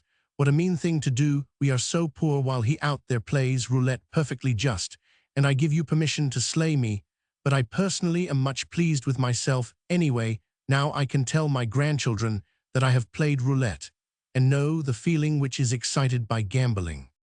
Beside the casino where roulette is played, there is another swindled restaurants. They fleece one frightfully, and feed one magnificently. Every dish is a regular work of art, before which one is expected to bow one's knee in homage, and to be too awestricken to eat it. Every morsel is rigged out, with lots of artichokes, truffles, and nightingales, tongues of all sorts. And good Lord, how contemptible and loathsome this life is, with its artichokes, its palms, and its smell of orange blossoms. I love wealth and luxury, but the luxury here, the luxury of the gambling saloon, reminds one of a luxurious water closet. There is something in the atmosphere that offends one's sense of decency and vulgarizes the scenery, the sound of the sea, the moon. Yesterday, Sunday, I went to the Russian church here. What was peculiar was the use of palm branches instead of willows, and instead of boy choristers, a choir of ladies, which gives the singing an operatic effect. They put foreign money in the plate. The verger and beadles speak French, and so on. Of all the places I have been in hitherto, Venice has left me the loveliest memories. Rome, on the whole, is rather like Kharkov, and Naples is filthy, and the sea does not attract me, as I got tired of it last November and December. I feel as though I have been traveling for a whole year. I had scarcely got back from Sahalin when I went to Petersburg, and then to Petersburg again, and to Italy. If I don't manage to get home by Easter, when you break the fast, remember me in your prayers, and receive my congratulations from a distance, and my assurance that I shall miss you all horribly on Easter night. To his sister. Paris, April 21, 1891. Today is Easter, so Christ is risen. It's my first Easter away from home. I arrived in Paris on Friday morning, and at once went to the exhibition. Yes, the Eiffel Tower is very, very high. The other exhibition buildings I saw only from the outside, as they were occupied by cavalry brought there in anticipation of disorders. On Friday, they expected riots. The people flocked in crowds about the streets, shouting and whistling, greatly excited, while the police kept dispersing them. To disperse a big crowd, a dozen policemen are sufficient here. The police make a combined attack, and the crowd runs like mad in one of these attacks. The honor was vouchsafed to me. Policeman caught hold of me under my shoulder and pushed me in front of him. There was a great deal of movement. The streets were swarming and surging, noise, hubbub. The pavements are filled with little tables, and at the tables sit Frenchmen who feel as though they were at home in the street. A magnificent people. There is no describing Paris, though I will put off the description of it till I get home. I heard the midnight service in the church of the embassy. I am afraid you have no money. Misha, get my pincenez mended for the salvation of your soul. I am simply a martyr without spectacles. I went to the salon and couldn't see half the pictures thanks to my short sight. By the way, the Russian artists are far more serious than the French. In comparison with the landscape painters I saw here yesterday, Leviton is a king. Paris, April 24. A change again. One of the Russian sculptors living in Paris has undertaken to do a bust of Suvorin, and this will keep us till Saturday. How are you managing without money? Bear it till Thursday.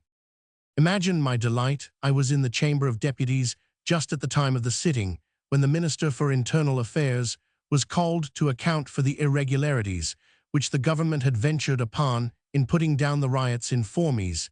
There were many killed and wounded. It was a stormy and extremely interesting sitting.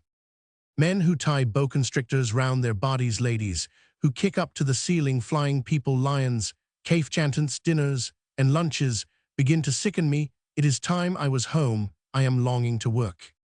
To a S. Suvorin. Alexan, May 7, 1891.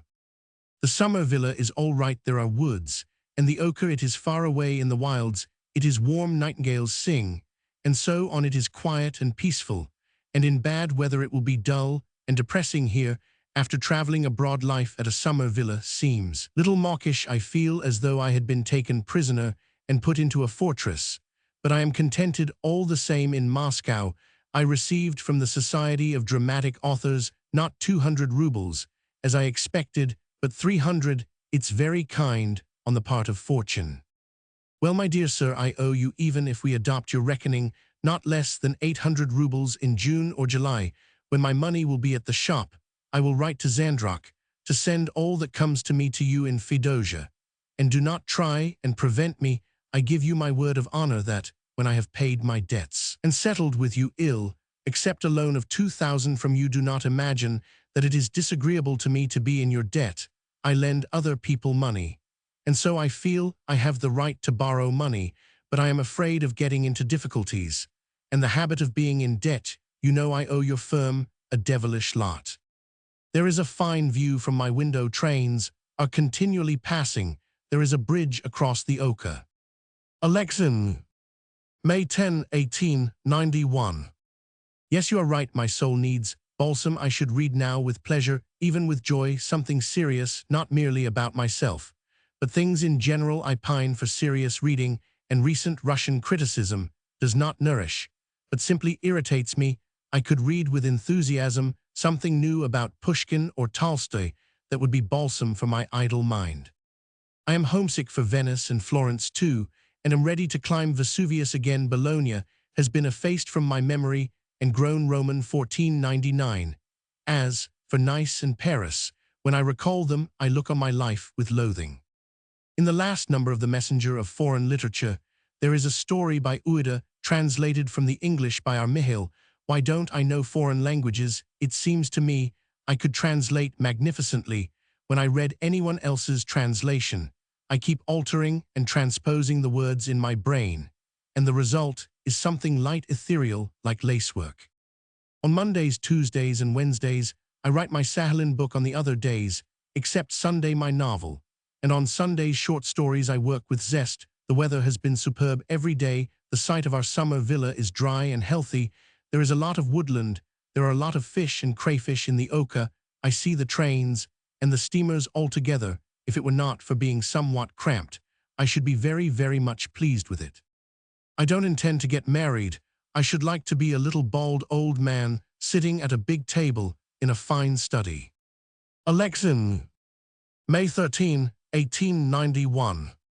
I am going to write you a Christmas story, that's certain too. Indeed, if you like, I sit and write at last.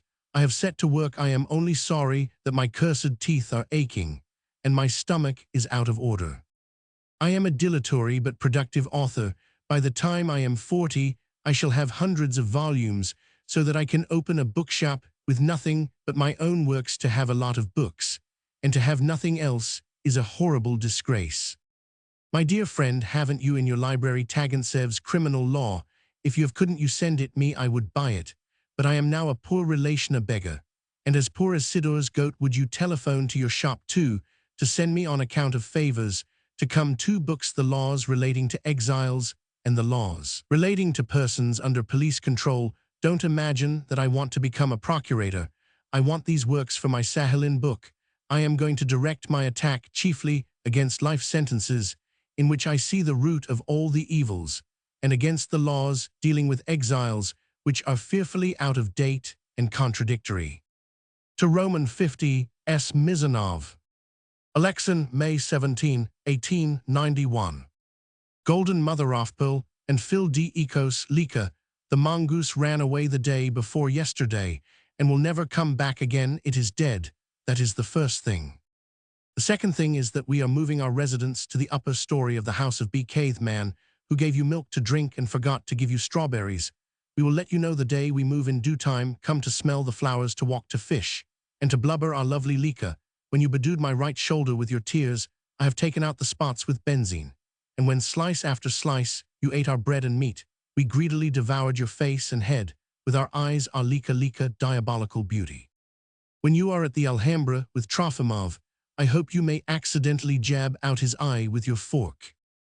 To a S. Suvorin. Alexin, May 18, 1891.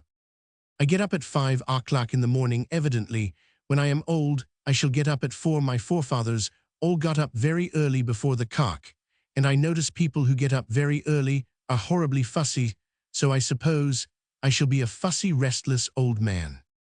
Baja move. May 20. The carp bite capitally. I forgot all my sorrows yesterday. First I sat by the pond and caught carp, and then by the old mill and caught perch. The last two proclamations about the Siberian Railway and the exiles pleased me very much. The Siberian Railway is called a national concern, and the tone of the proclamation guarantees its speedy completion, and convicts who have completed such and such terms as settlers are allowed to return to Russia without the right to live in the provinces of Petersburg and Moscow.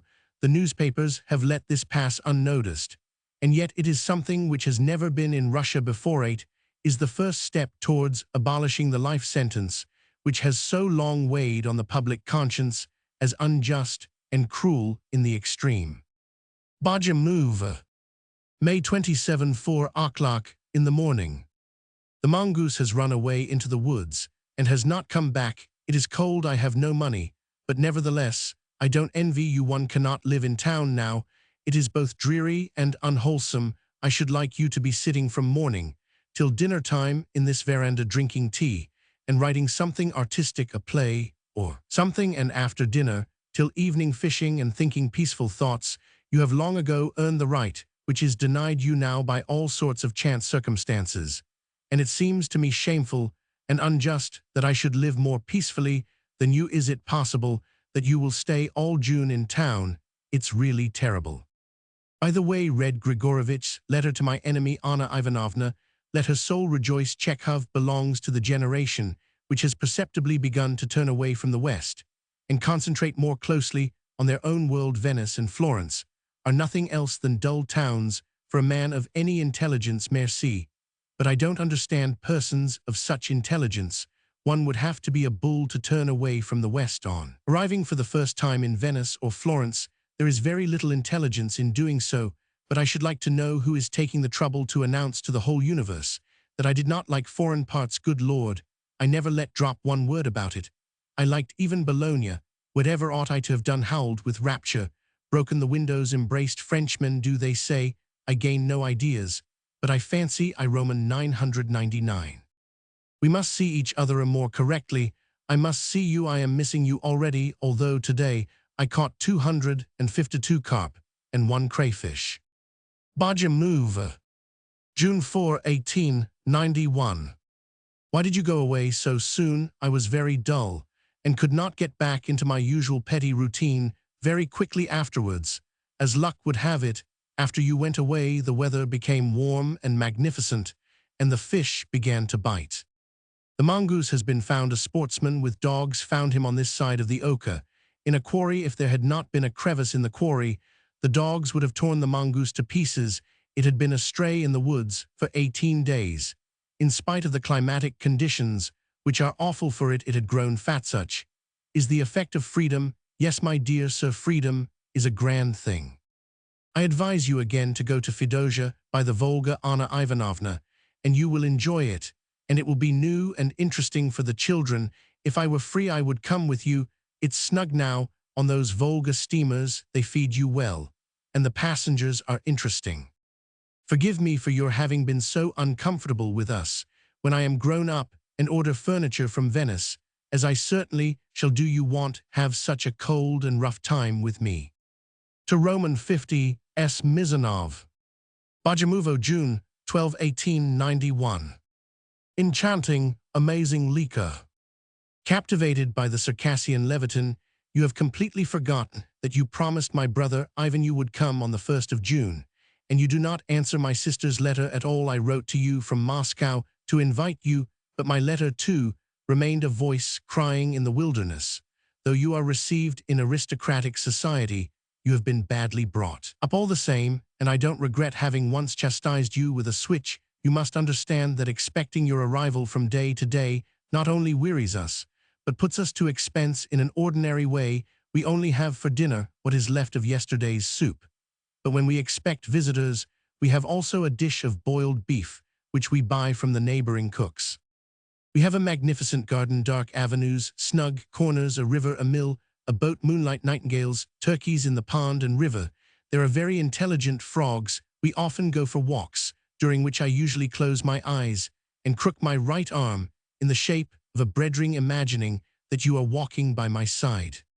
Give my greetings to Leviton, please.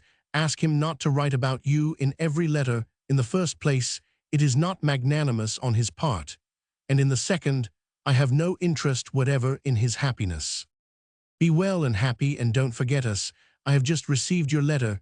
It is filled from top to bottom with such charming expressions as "the devil choke you, the devil flay you, anathema, a good smack rabble, overeaten myself, your friend," such as Trophim with their cabmen's talk certainly have an improving influence on you. You may bathe and go for evening walks. That's all nonsense. All my inside is full of coughs, wet and dry, but I bathe and walk about, and yet I am alive. To Roman 50 S. Mizanov. Enclosing a photograph of a young man inscribed to Leda from Petia. Precious Leda, why these reproaches? I send you my portrait tomorrow. We shall meet. Do not forget your Petia. 1,000 kisses.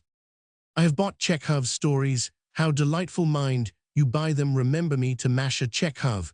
What a darling you are. To the same.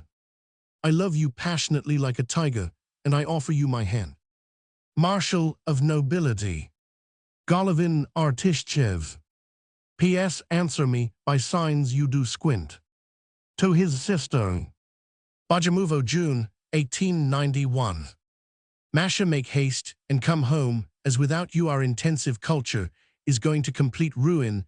There is nothing to eat, the flies are sickening, the mongoose has broken a jar of jam, and so on and so on.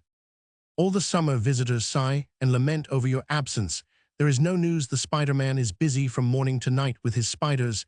He has already described 5 of the spider's legs, and has only 3 left to do. When he has finished with spiders, he will begin upon fleas, which he will catch on his aunt the K's sit every evening at the club, and no hints from me will prevail on them to move from the spot. It is hot. There are no mushrooms. Suvorin has not come yet. Come soon, for it is devilishly dull. We have just caught a frog, and given it to the mongoose. It has eaten it. To Madame Kiselyov. Alexin, July 2018, 91. Greetings, honored Maria Vladimirovna. For God's sake, write what you are doing, whether you are all well, and how things are in regard to mushrooms and gudgeon. We are living at Bajamuvo in the province of Kaluga. It's a huge house, a fine park, the inevitable views at the sight of which I am, for some reason, expected to say, like a river, a pond with hungry carp, who love to get onto the hook, a mass of sick people, a smell of iodoform, and walks in the evenings. I am busy with my Sahalin, and in the intervals, that I may not let my family starve, I cherish the muse and write stories. Everything goes on in the way. There is nothing new. I get up every day at 5 o'clock and prepare my coffee with my own hands, a sign that I have already got into old bachelor habits, and am resigned to them. Masha is painting Misha, whereas his cockade, creditably father talks about bishops, mother bustles about the house. Ivan fishes on the same estate with us. There is living a zoologist called Wagner and his family, and some Kiselyovs, not the Kiselyovs, but others, not the real ones. Wagner catches ladybirds and spiders, and Kiselyov the father sketches. As he is an artist, we get up performances, tableau vivants, and picnics. It is very gay and amusing, but I have only to catch a perch or find a mushroom for my head to droop, and my thoughts to be carried back to the past, and my brain and soul begin in a funereal voice to sing the duet. We are parted, the deposed idol, and the deserted temple rise up before my imagination. And I think devoutly I would exchange all the zoologists and great artists in the world for one little idiotic footnote. Madame Kiselyov's son. The weather has all the while been hot and dry, and only today there has been a crash of thunder, and the gates of heaven are open. One longs to get away somewhere, for instance to America or Norway. Be well and happy, and may the good spirits, of whom there are so many at Babkino, have you in their keeping. To his brother, Alexander. Alexin, July 1891. My photographic and prolific brother. I got a letter from you a long time ago with the photographs of Semashko, but I haven't answered till now because I have been all the time trying to formulate the great thoughts befitting my answer. all our people are alive and well. We often talk of you, and regret that your prolificness prevents you from coming to us here, where you would be very welcome. Father, as I have written to you, already has thrown up Ivan Igorch, and is living with us. Suvorin has been here twice. He talked about you, and caught fish. I'm up to my neck in work with Sahalin, and other things no less wearisome, and hard labor. I dream of winning 40,000, so as to cut myself off completely from writing, which I am sick of, to buy a little bit of land, and live like a hermit in idle seclusion with you. And Ivan, in the neighborhood I dream of presenting you with 15 acres, each as poor relations altogether. I have a dreary existence. I am sick of toiling over lines and halfpence, and old age is creeping nearer and nearer. Your last story, in my opinion, shared by Suvorin, is good. Why do you write so little? The zoologist Roman 5A Wagner, who took his degree with you, is staying in the same courtyard. He is writing a very solid dissertation. Kiselyov, the artist, is living in the same yard too. We go walks together in the evenings and discuss philosophy. To a S. Suvorin. Bajamuvo, July 24, 1890. Thanks for the 5 kopecks edition. Alas, it will not settle my difficulties to save up a reserve, as you write, and extricate myself from the abyss of halfpenny anxieties and petty terrors. There is only one resource left me, an immoral one, to marry a rich woman or give out Anna Karenina as my work. And as that is impossible, I dismiss my difficulties in despair, and let things go as they please. You once praised Rod, a French writer, and told me Tolstoy liked him. The other day I happened to read a novel of his, and flung up my hands in amazement. He is equivalent to our Machtet, only a little more intelligent. There is a terrible deal of affectation, dreariness, straining after originality, and as little of anything artistic as there was salt in that porridge we cooked in the evening at Bajamuvo. In the preface, this Rod regrets that he was in the past a naturalist, and rejoices that the spiritualism of the latest recruits of literature has replaced materialism, boyish boastfulness, which is at the same time coarse and clumsy. If we are not as talented as you, Monsieur Zola, to make up for it, we believe in God. July 29. Well, thank God, today I have received from the bookshop notice that there is 690 rubles, 6 kopecks, coming to me. I have written in answer that they are to send 500 rubles to Fedosia, and the other 190 to me, and so I am left owing you only 170. That is comforting. It's an advance anyway to meet the debt to the newspaper. I am arming myself with an immense story which I shall finish in a day or two, and send. I ought to knock 300 rubles off the debt and get as much for myself, all. August 6. The death of a servant in the house makes a strange impression, doesn't it? The man, while he was alive, attracted attention only so far as he was one's man, but when he is dead, he suddenly engrosses the attention of all, lies like a weight on the whole house, and becomes the despotic master who is talked of to the exclusion of everything.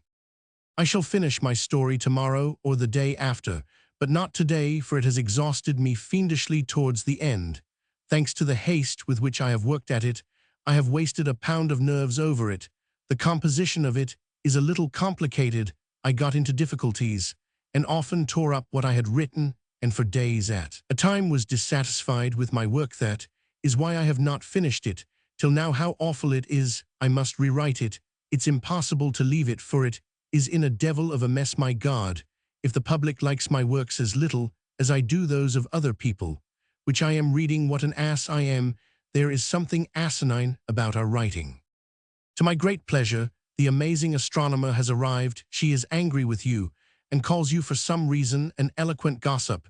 To begin with, she is free and independent, and then she has a poor opinion of men, and further, according to her, everyone is a savage or a ninny, and you dared to give her my address with the words, the being you adore lives at, and so on. Upon my word, as though one could suspect earthly feelings in astronomers who soar among the clouds. She talks and laughs all day, is a capital mushroom gatherer, and dreams of the Caucasus, to which she is departing today. August 18. At last I have finished my long, wearisome story, footnote the duel, and am sending it to you in Fedosia. Please read it. It is too long for the paper, and not suitable for dividing into parts. Do as you think best, however. There are more than 4 signatures of print in the story, It's awful I am exhausted, and dragged the end, like a train of wagons, on a muddy night in autumn at a walking pace with halts. That is why I am late with it. August 18. Speaking of Nikolay and the doctor who attends him, you emphasize that all that is done without love, without self-sacrifice, even in regard to trifling conveniences. You are right speaking of people generally, but what would you have the doctors do if, as your old nurse says, the bowel has burst? What's one to do even if one is ready to give one's life to the sufferer as a rule, while the family, the relations, and the servants are doing everything they can, and are straining every nerve? The doctor sits and looks like a fool with his hands folded, disconsolately ashamed of himself and his science, and trying to preserve external tranquility. Doctors have loathsome days and hours, such as I would not wish my worst enemy. It is true that ignoramuses and coarse-louts are no rarity among doctors, nor are they among writers, engineers, people in general, but those loathsome days and hours of which I speak fall to the lot of doctors only, and for that truly much may be forgiven them. The amazing astronomer is at bottom now. As I told her I should go to bottom too, she will send her address to Fedosia. She has grown cleverer than ever of late. One day, I overheard a learned discussion between her and the zoologist Wagner, whom you know. It seemed to me that in comparison with her, the learned professor was simply a schoolboy. She has excellent logic and plenty of good common sense, but no rudder, so that she drifts and doesn't know where she is going.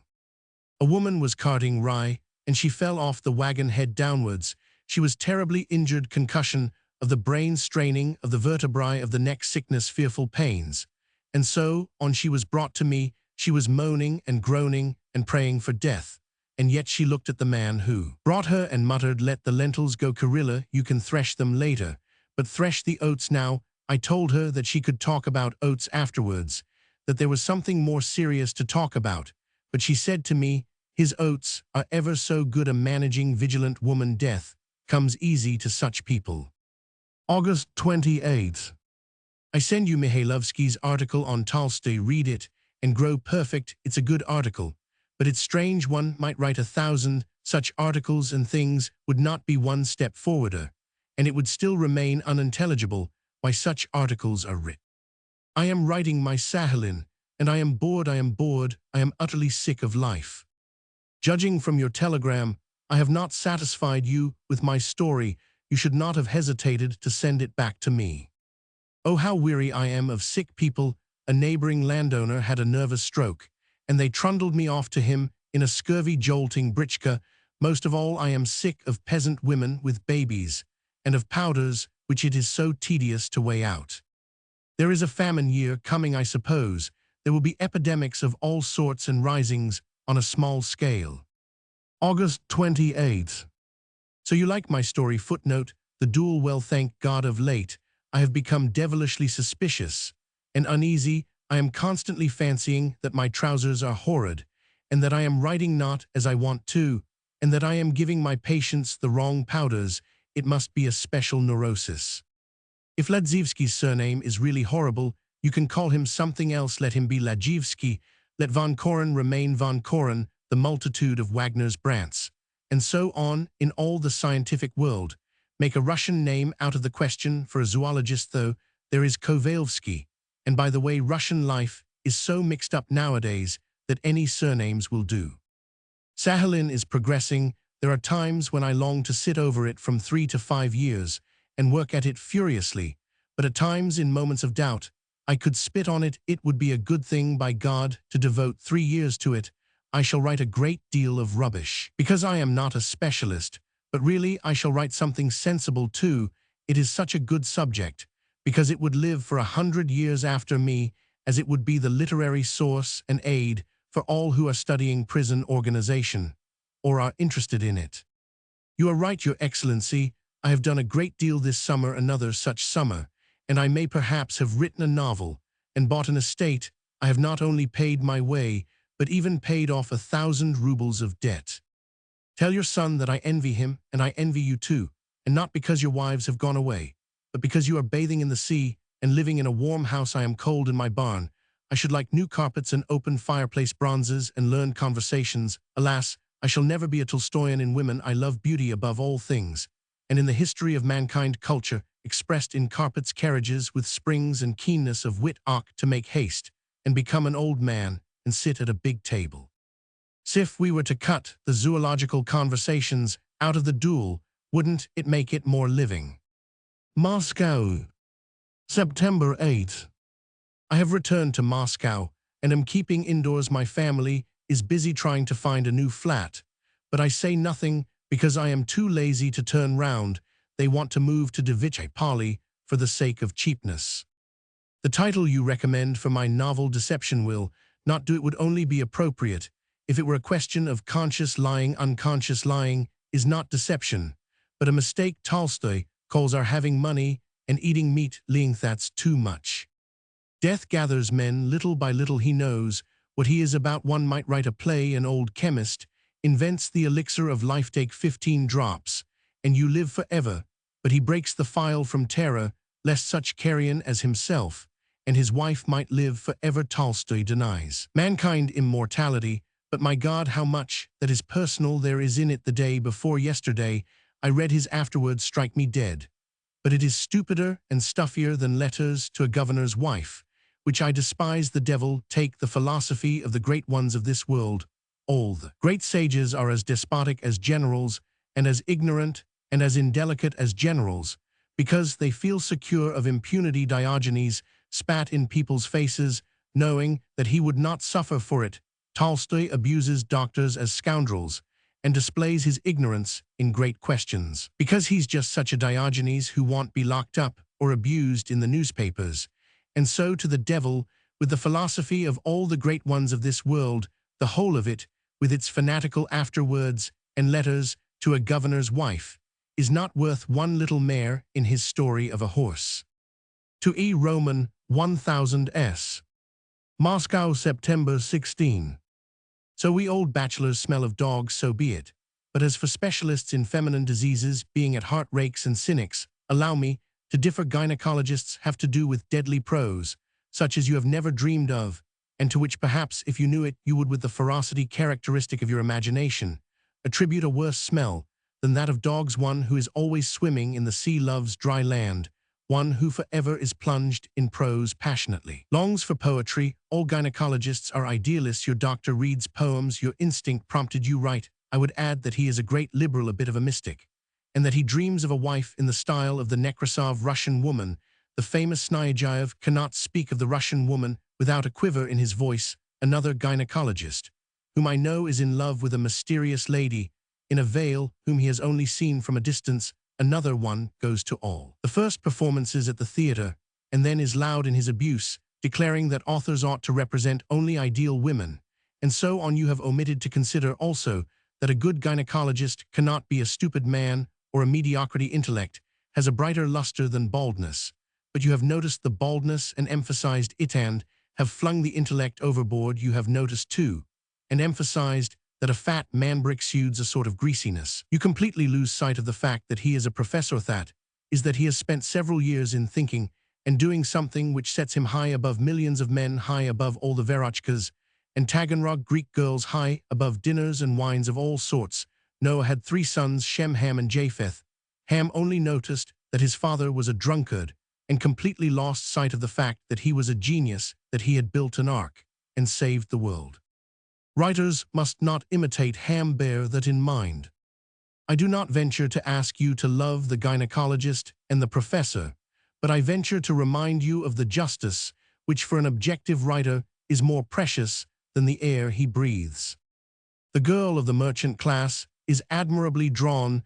That is a good passage in the doctor's speech, in which he speaks of his lack of faith in medicine, but there is no need to make him drink after every sentence.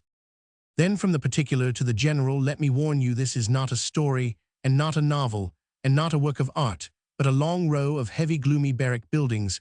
Where is your construction, which at first so enchanted your humble servant? Where is the lightness, the freshness, the grace? Read your story through a description of a dinner, then description of passing ladies and girls, then a description of a company, then a description of a dinner, and so on, endlessly descriptions and descriptions, and no action at all. You ought to begin straight away with the merchant's daughter, and keep to her, and chuck out Verochka and the Greek girls, and all the rest, except the doctor and the merchant family. Excuse this long letter. To a S. Suvorin. Moscow, October 16, 1891. I congratulate you on your new cook, and wish you an excellent appetite. Wish me the same, for I am coming to see you soon, sooner than I had intended, and shall eat for 3. I simply must get away from home, if only for a fortnight. From morning till night I am unpleasantly irritable. I feel as though someone were drawing a blunt knife over my soul, and this irritability finds external expression in my hurrying off to bed early and avoiding conversation. Nothing I do succeeds. I began a story for the Sbornik. I wrote half and threw it up, and then began another. I have been struggling for more than a week with this story, and the time when I shall finish it, and when I shall set to work and finish the first story, for which I am to be paid, seems to me far away. I have not been to the province of Nizhny Novgorod yet, for reasons not under my control, and I don't know when I shall go. In fact, it's a hopeless mess, a silly muddle, and not life, and I desire nothing now so much as to win 200,000. I have such a subject for a novel. If I were in a tolerable humor, I could begin it on the 1st of November, and finish it on the 1st of December. I would make 5 signatures of print, and I long to write, as I did at Bajamuvo, Roman 1e, from morning till night, and in my sleep. Don't tell anyone I am coming to Petersburg. I shall live incognito in my letters. I write vaguely that I am coming in November. Shall I remind you of Kashtanka, or forget about her? Want she lose her childhood and youth if we don't print her? However, you know best. P.S. If you see my brother Alexander, tell him that our aunt is dying of consumption. Her days are numbered. She was a splendid woman, a saint. If you want to visit the famine-stricken provinces, let us go together in January. It will be more conspicuous then. Moscow, October 19, 1891. What a splendid little letter has come from you. It is warmly and eloquently written, and every thought in it is true. To talk now of laziness and drunkenness, and so on, is as strange and tactless as to lecture a man on the conduct of life at a moment when he is being sick or lying ill of typhus. There is always a certain element of insolence in being well-fed, as in every kind of force, and that element finds expression chiefly in the well-fed man preaching to the hungry. If consolation is revolting at a time of real sorrow, what must be the effect of preaching morality, and how stupid and insulting that preaching must seem. These moral people imagine that if a man is 15 rubles in arrears with his taxes, he must be a wastrel and ought not to drink, but they ought to reckon up how much states are in debt, and prime ministers, and what the debts of all the marshals of nobility and all the bishops taken together come to. What do the guards owe? Only their tailors could tell us that. You have told them to send me 400 Vivat Dominus Suvorin, so I have already received from your firm 400, 100, 400 altogether. I shall get for the duel, as I calculated, about 1,400, so 500 will go towards my debt. Well, and for that, thank God, by the spring I must pay off all my debt, or I shall go into a decline, for in the spring I want another advance from all my editors. I shall take it and escape to Java. Oh, my friends, how bored I am! If I am a doctor, I ought to have patients, and a hospital. If I am a literary man, I ought to live among people. Instead of in a flat with a mongoose, I ought to have at least a scrap of social and political life. But this life, between 4 walls, without nature, without people, without a country, without health and appetite, is not life, but some sort of, and nothing more. For the sake of all the perch and pike you are going to catch on your Zaraish estate, I entreat you to publish the English humorist Bernard Translator's Note, Bernard Shaw. To Madame Lintvaryov. Moscow, October 25, 1890. Honored Natalia Mikhailovna, I have not gone to Nizhny as I meant to, but am sitting at home writing and sneezing. Madame Morozov has seen the minister. He has absolutely prohibited private initiative in the work of famine relief, and actually waved her out of his presence. This has reduced me to apathy at once. Add to that complete lack of money, sneezing, a mass of work, the illness of my aunt, who died today, the indefiniteness, the uncertainty, in fact everything has come together to hinder a lazy person like me. I have put off my going away till the 1st of December. We felt dull without you for a long time, and when the Shah of Persia _, a Roman 1 Smagin, went away, it was duller still. I have given orders that no one is to be admitted and sit in my room like a heron in the reeds. I see no one and no one sees me, and it is better so, or the public would pull the bell off, and my study would be turned into a smoking and talking room. It's dull to live like this. But what am I to do? I shall wait till the summer and then let myself go. I shall sell the mongoose by auction. I should be glad to sell N, and his poems too, but no one would buy him. He dashes in to see me almost every evening, as he used to do, and bores me with his doubts, his struggles, his volcanoes, slit nostrils, ottomans, the life of the free, and such tosh, for which God forgive him. Ruskia Vyadomosti is printing a Sbornik for the Famine Fund. With your permission, I shall send you a copy. Well, good health and happiness to you, respects and greetings to all yours from the geographer, a Chekhov. P.S. All my family send their regards. We are all well but sorrowful. Our aunt was a general favorite, and was considered among us the incarnation of goodness, kindness, and justice. If only all that can be incarnated, of course, we shall all die, but still it is sad. In April I shall be in your parts. By the spring, I hope, I shall have heaps of money. I judge by the omen no money is a sign of money coming. To a S. Suvorin. Moscow, October 25, 1890. Print the duel not twice a week, but only once. To print it twice is breaking a long-established custom of the paper, and it would seem as though I were robbing the other contributors of 1 day a week, and meanwhile it makes no difference to me or my novel whether it is printed once a week or twice. The literary brotherhood in Petersburg seems to talk of nothing but the uncleanness of my motives. I have just received the good news that I am to be married to the rich Madame Sibiriakov. I get a lot of agreeable news altogether. I wake up every night and read War and Peace. One reads it with the same interest and naive wonder as though one had never read it before. It's amazingly good, only I don't like the passages in which Napoleon appears. As soon as Napoleon comes on the scene, there are forced explanations and tricks of all sorts to prove that he was stupider than he really was. Everything that is said and done by Pierre Prince Andrei or the absolutely insignificant Nikolai Rostuvol, that is good, clever, natural, and touching everything that is thought and done by Napoleon is not natural, not clever, inflated, and worthless. When I live in the provinces of which I dream now day and night, I shall practice as a doctor and read novels. I am not coming to Petersburg. If I had been by Prince Andrei, I should have saved him.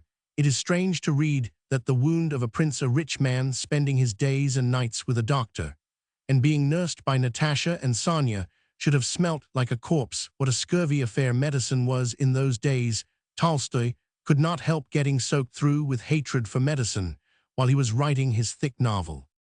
Moscow, November 18, 1891. I have read your letter about the influenza, and Solovyov. I was unexpectedly aware of a dash of cruelty in it. The phrase "I hate" does not suit you at all, and a public confession: I am a sinner. A sinner is such pride that it made me feel uncomfortable when the Pope took the title Holiness, the head of the Eastern Church in Peak, called himself the servant of God's servants. So you publicly expatiate on your sinfulness from Peak of Solovyov, who has the impudence to call himself Orthodox.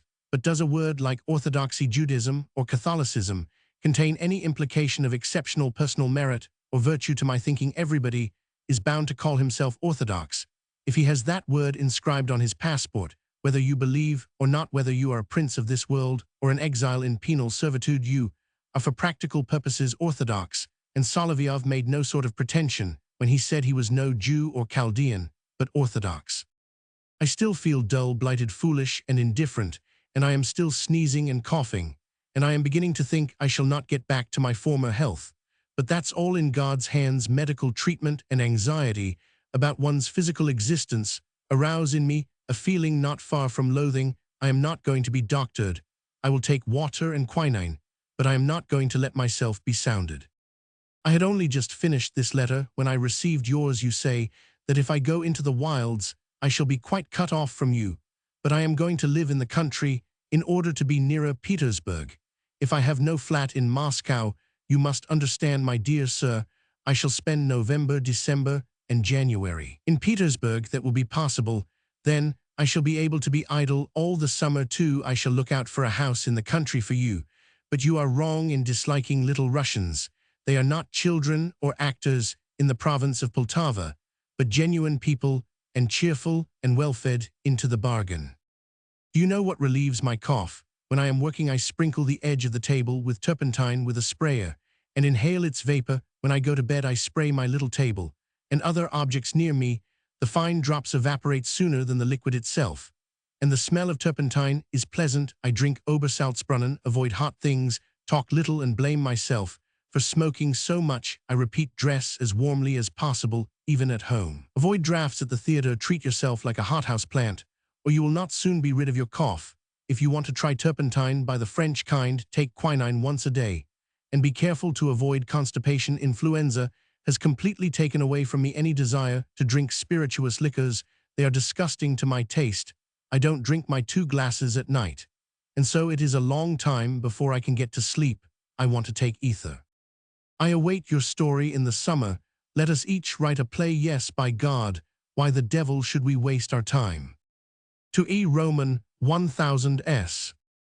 Moscow, November 19, 1891. Honored Elena Mikhailovna, I am at home to all commencing, continuing, and concluding authors. That is my rule, and apart from your authorship and mine, I regard a visit from you as a great honor to me, even if it were not so. Even if for some reason I did not desire your visit, even then I should have received you, as I have enjoyed the greatest hospitality from your family.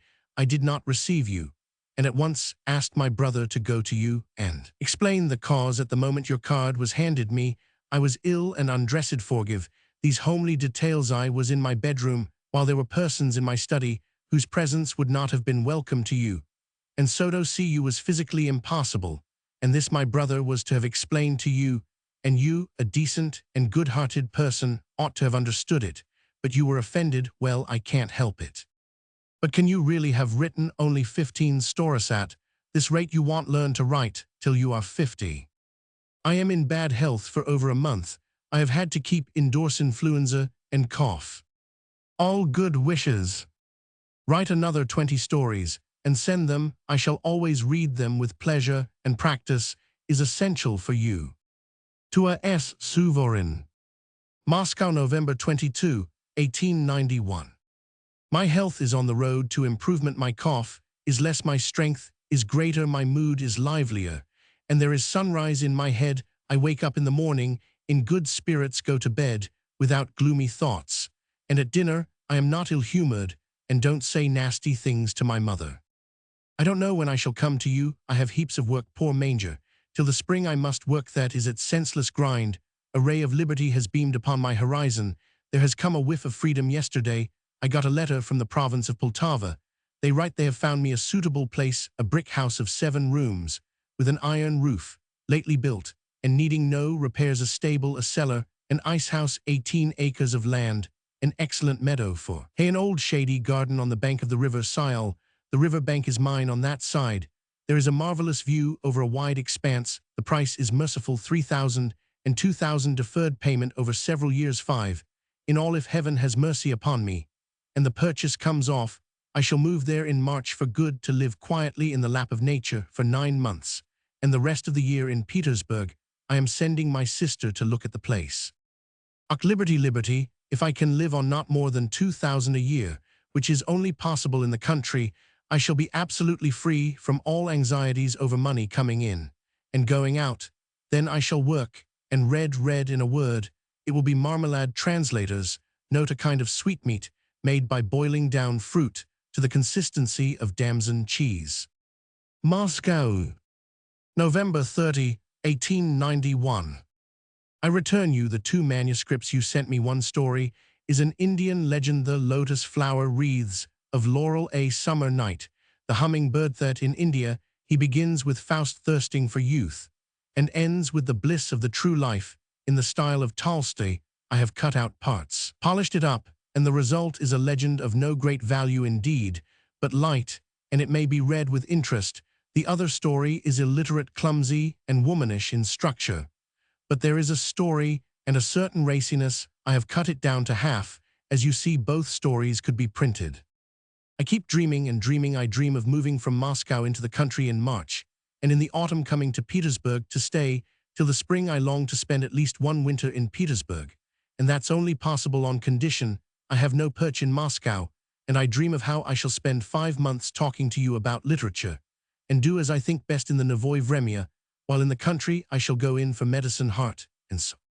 Baburin has been to see me. He is dreaming too. He told me that he wants to write something in the way of the physiology of the Russian novel, its origin among us, and the natural course of its development. While he was talking, I could not get rid of the feeling that I had a maniac before me, but a literary maniac who put literature far above everything in life.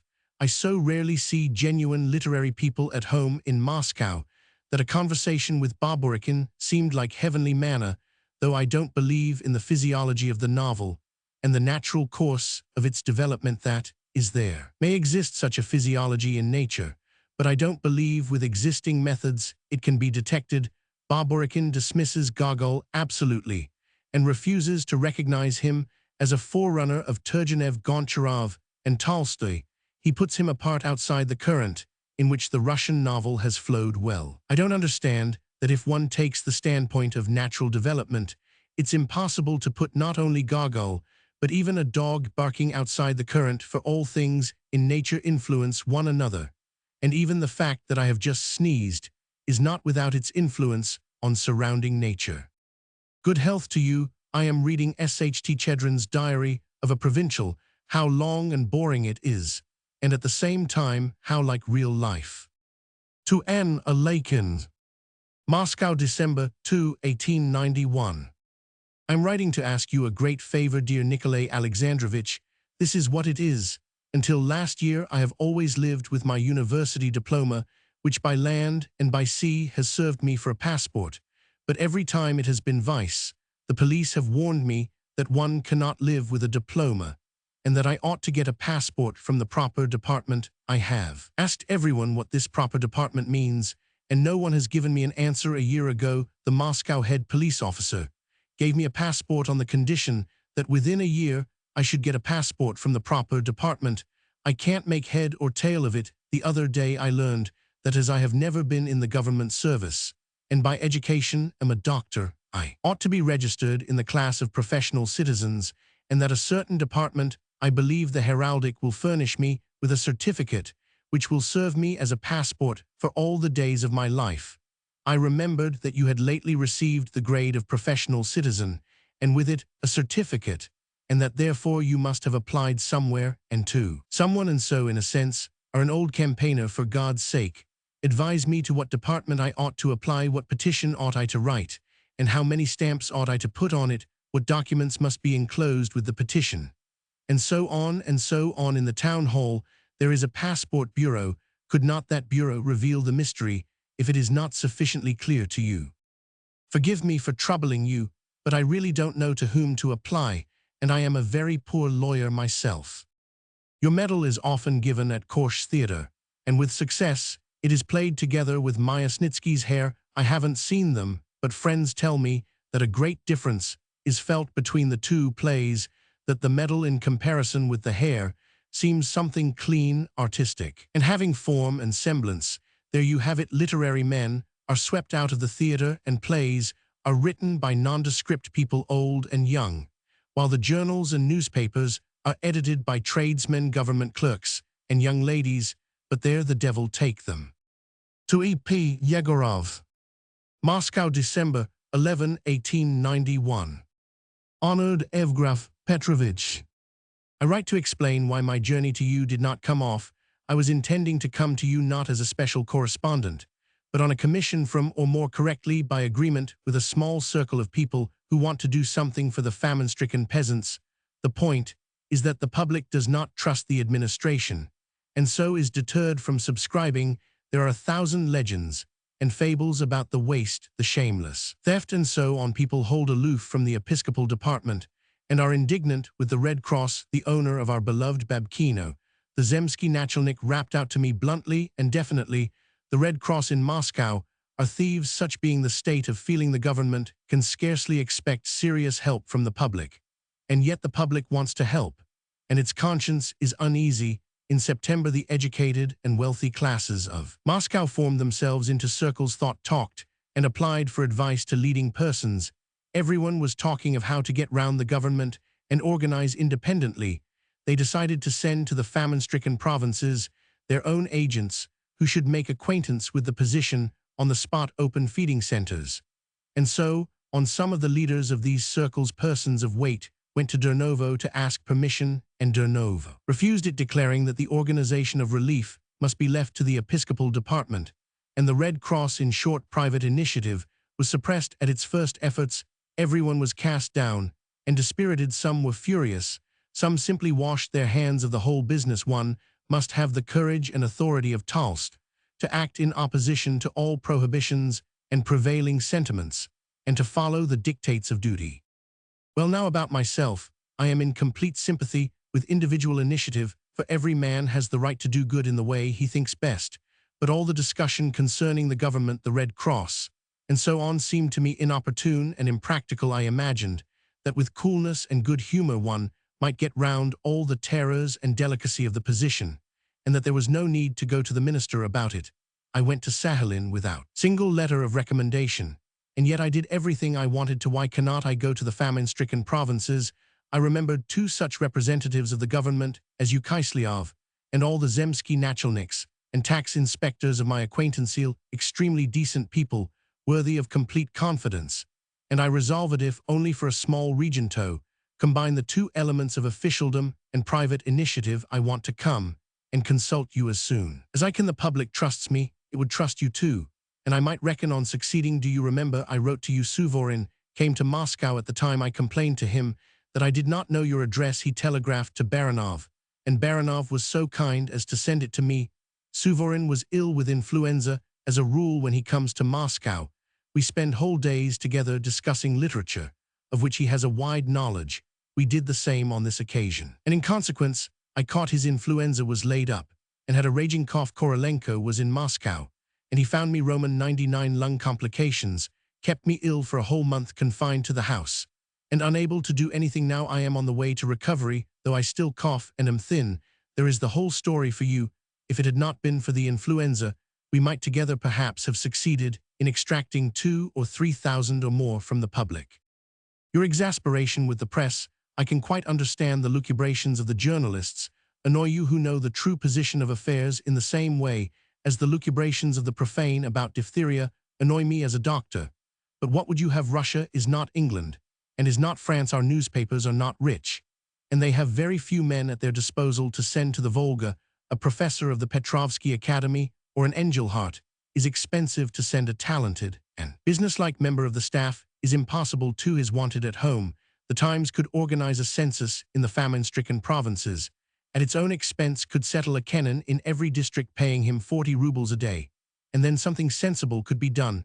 But what can the Ruskia Vyadomosti or the Novoy Vremya do, who consider an income of 100,000 as the wealth of Croesus? As for the correspondents themselves, they are townsmen who know the country only from Glyeb. Spensky, their position is an utterly false one. They must fly into a district, sniff about right, and dash on further. The Russian correspondent has neither material resources, nor freedom, nor authority. For 200 rubles a month, he gallops on, and only prays they may not be angry with him for his involuntary and inevitable misrepresentations. He feels guilty, though it is not he that is to blame, but Russian darkness. The newspaper correspondents of the West have excellent maps, encyclopedias, and statistics. In the West, they could write their reports sitting at home. But among us, a correspondent can extract information only from talk and rumor. Among us, in Russia, only 3 districts have been investigated: the Tcherepov district, the Tambov district, and one other that is all in the whole of Russia. The newspapers tell lies, the correspondents are duffers.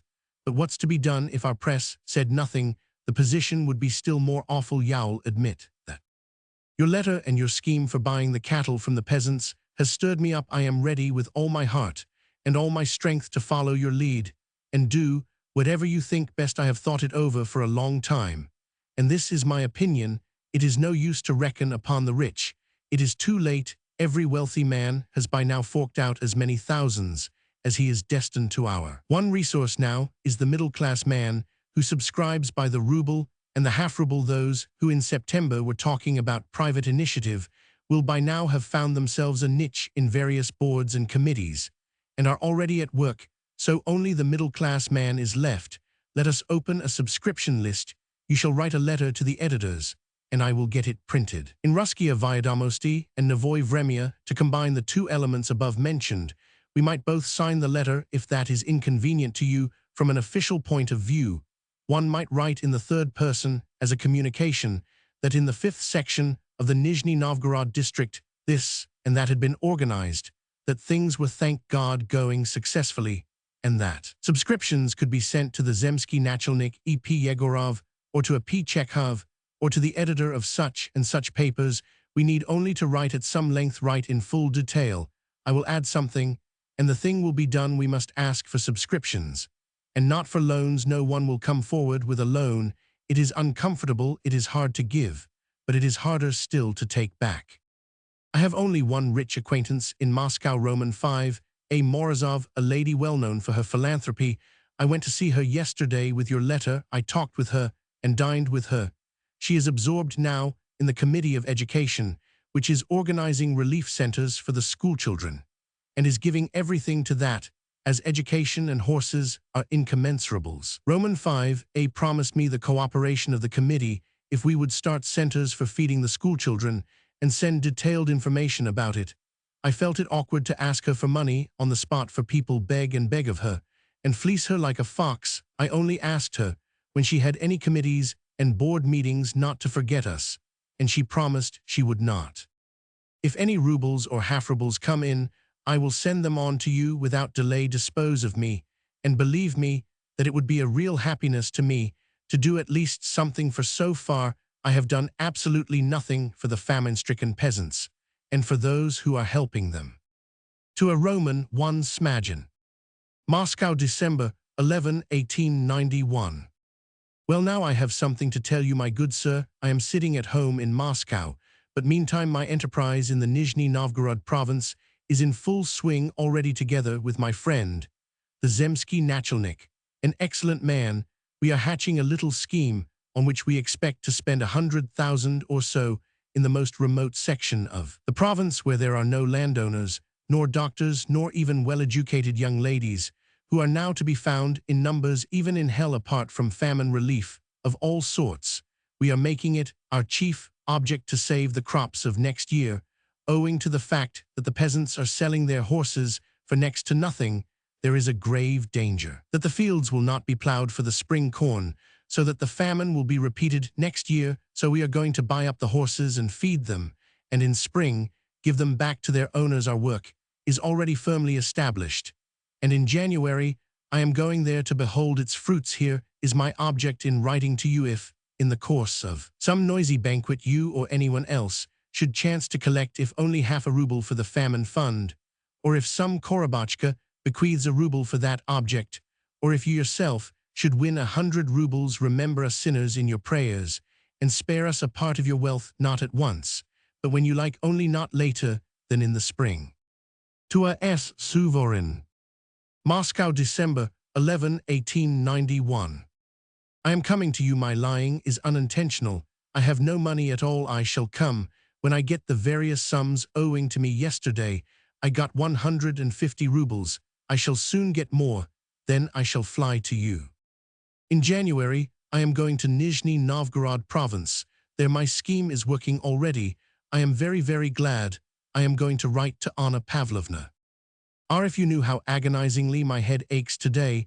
I want to come to Petersburg, if only to lie motionless indoors for 2 days, and only go out to dinner. For some reason I feel utterly exhausted. It's all this cursed influenza.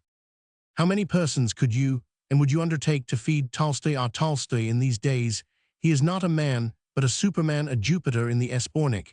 He has published an article about the relief centers, and the article consists of advice and practical instructions, so businesslike, simple, and sensible, that as the editor of Ruskia Vyadomosti said, it ought to be printed in the government gazette instead of in the Espornik. December 13, 1891. Now I understand why you don't sleep well at night. If I had written a story like that I should not have slept for 10 nights in succession, the most terrible passage is where Varya strangles the hero and initiates him into the mysteries of the life beyond. The grave, it's terrifying and consistent with spiritualism. You mustn't cut out a single word from Varya's speeches, especially where they are both riding on horseback. Don't touch it. The idea of the story is good, and the incidents are fantastic and interesting. But why do you talk of our nervous age? There really is no nervous age. As people lived in the past, so they live now, and the nerves of today are no worse than the nerves of Abraham, Isaac, and Jacob. Since you have already written the ending, I shall not put you out by sending you mine. I was inspired and could not resist writing it. You can read it if you like. Stories are good in this way that one can sit over them pen in hand for days together and not notice how time passes, and at the same time be conscious of life of a sort that's from the hygienic point of view and from the point of view of usefulness, and so on, to write a fairly good story and give the reader 10 to 20 interesting minutiae that, as Gilyarowski says, is not a sheep sneezing. I have a horrible headache again today. I don't know what to do. Yes, I suppose it's old age, or if it's not that, it's something worse. A little old gentleman brought me 100 rubles today for the famine. To a Roman, one smagin. Moscow, December 16, 1891. Alas, if I don't move into the country this year, and if the purchase of the house and land for some reason does not come off, I shall be playing the part of a great villain in regard to my health.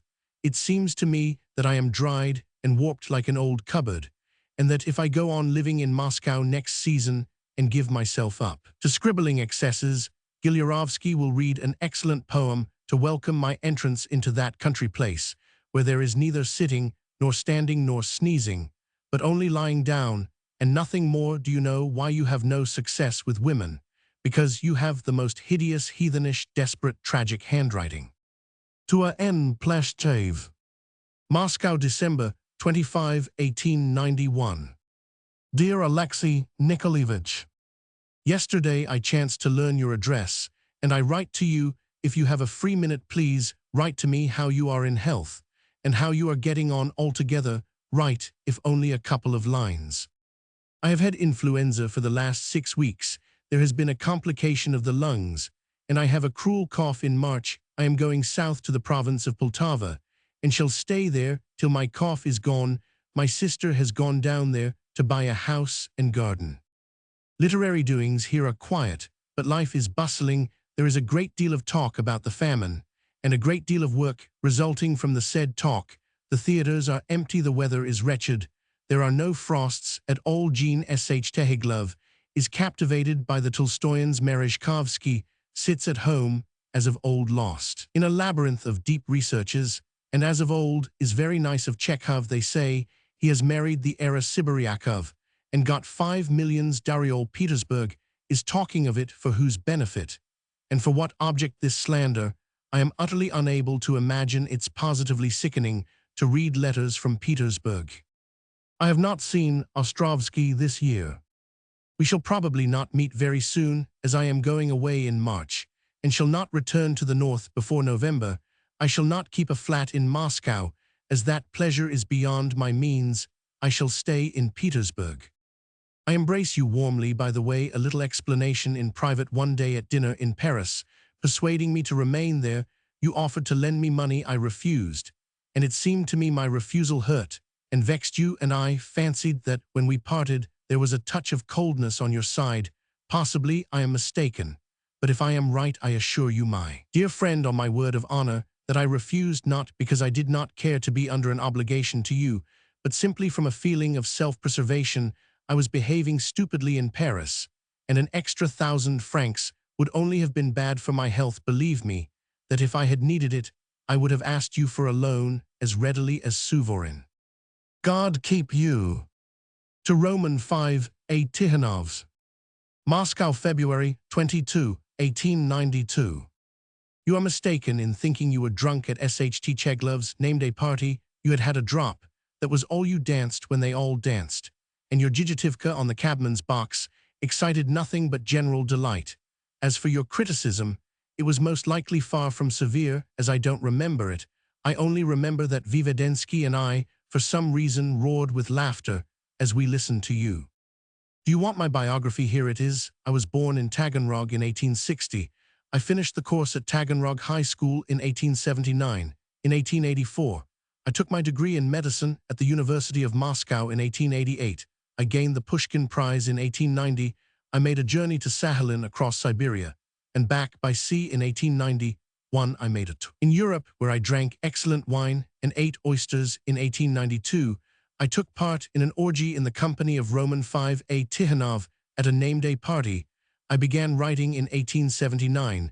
The published collections of my works are Motley Tales in the Twilight Stories, Surly People, and a novel, The Duel I Have Sinned, in the dramatic line. 2, though with moderation, I have been translated into all the languages, with the exception of the foreign ones, though I have indeed long ago been translated by the Germans, the Czechs, and the Serbs approve of me also, and the French are not indifferent. The mysteries of love I fathomed at the age of 13. With my colleagues, doctors and literary men, alike I am on the best of terms. I am a bachelor. I should like to receive a pension. I practice medicine, and so much so that sometimes in the summer I perform post-mortems, though I have not done so for 2 or 3 years. Of authors, my favorite is Tolstoy, of Dr. Zaharin.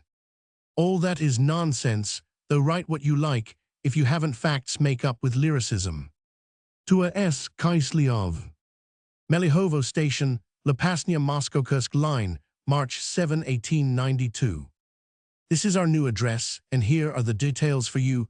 If a peasant woman has no trouble, she buys a pig. We have bought a pig too, a big cumbersome estate, the owner of which would in Germany infallibly be made a Herzog, 639 acres, in 2 parts, with land not ours, in between 300 acres of young copse, which in 20 years will look like a wood at present, is a thicket of bushes. They call it shaft wood, but to my mind the name of switch wood would be more appropriate, since one could make nothing of it at present but switches. There is a fruit garden, a park, big trees, long avenues of limes. The barns and sheds have been recently built and have a fairly presentable appearance. The poultry house is made in accordance with the latest deductions of science. The well has an iron pump. The whole place is shut off from the world by a fence, in the style of a palisade. The yard, the garden, the park, and the threshing floor are shut off from each other.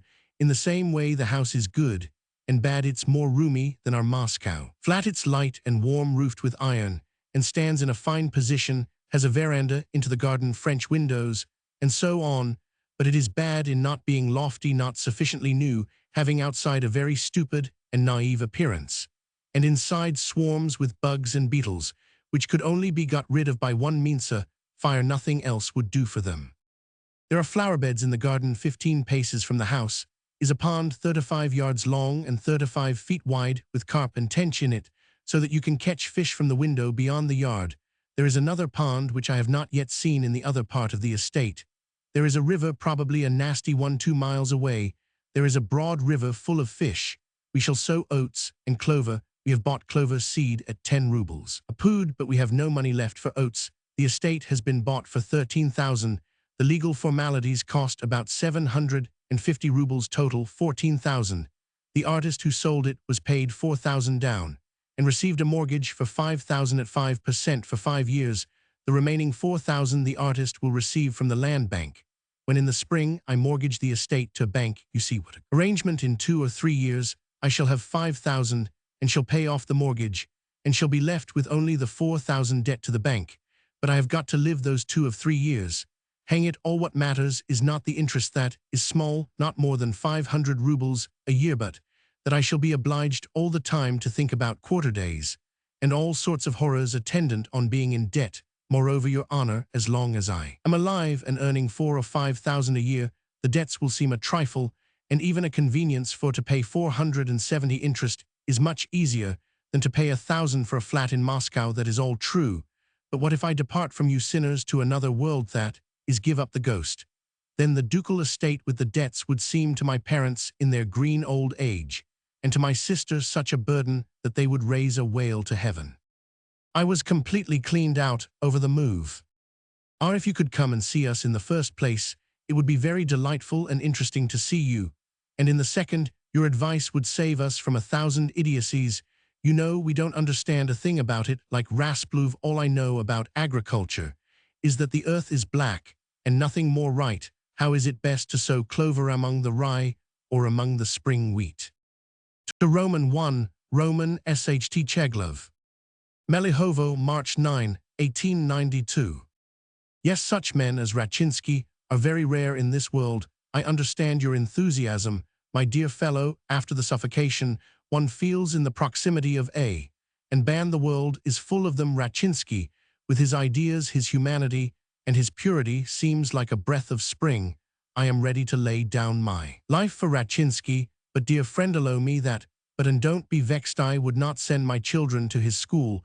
Why, I received a religious education in my childhood with church, singing, with reading of the apostles, and the psalms in church, with regular attendance at matins, with obligation to assist at the altar and ring the bells. And do you know, when I think now of my childhood, it seems to me rather gloomy. I have no religion now. Do you know, when my brothers and I used to stand in the middle of the church and sing the trio, May My Prayer Be Exalted, or the Archangel's Voice, everyone looked at us with emotion and envied our parents, but we at that moment felt like little convicts. Yes, dear boy Rachinsky, I understand, but the children who are trained by him, I don't know, their souls are dark for me. If there is joy in their souls, then they are happier than I and my brothers, whose childhood was suffering.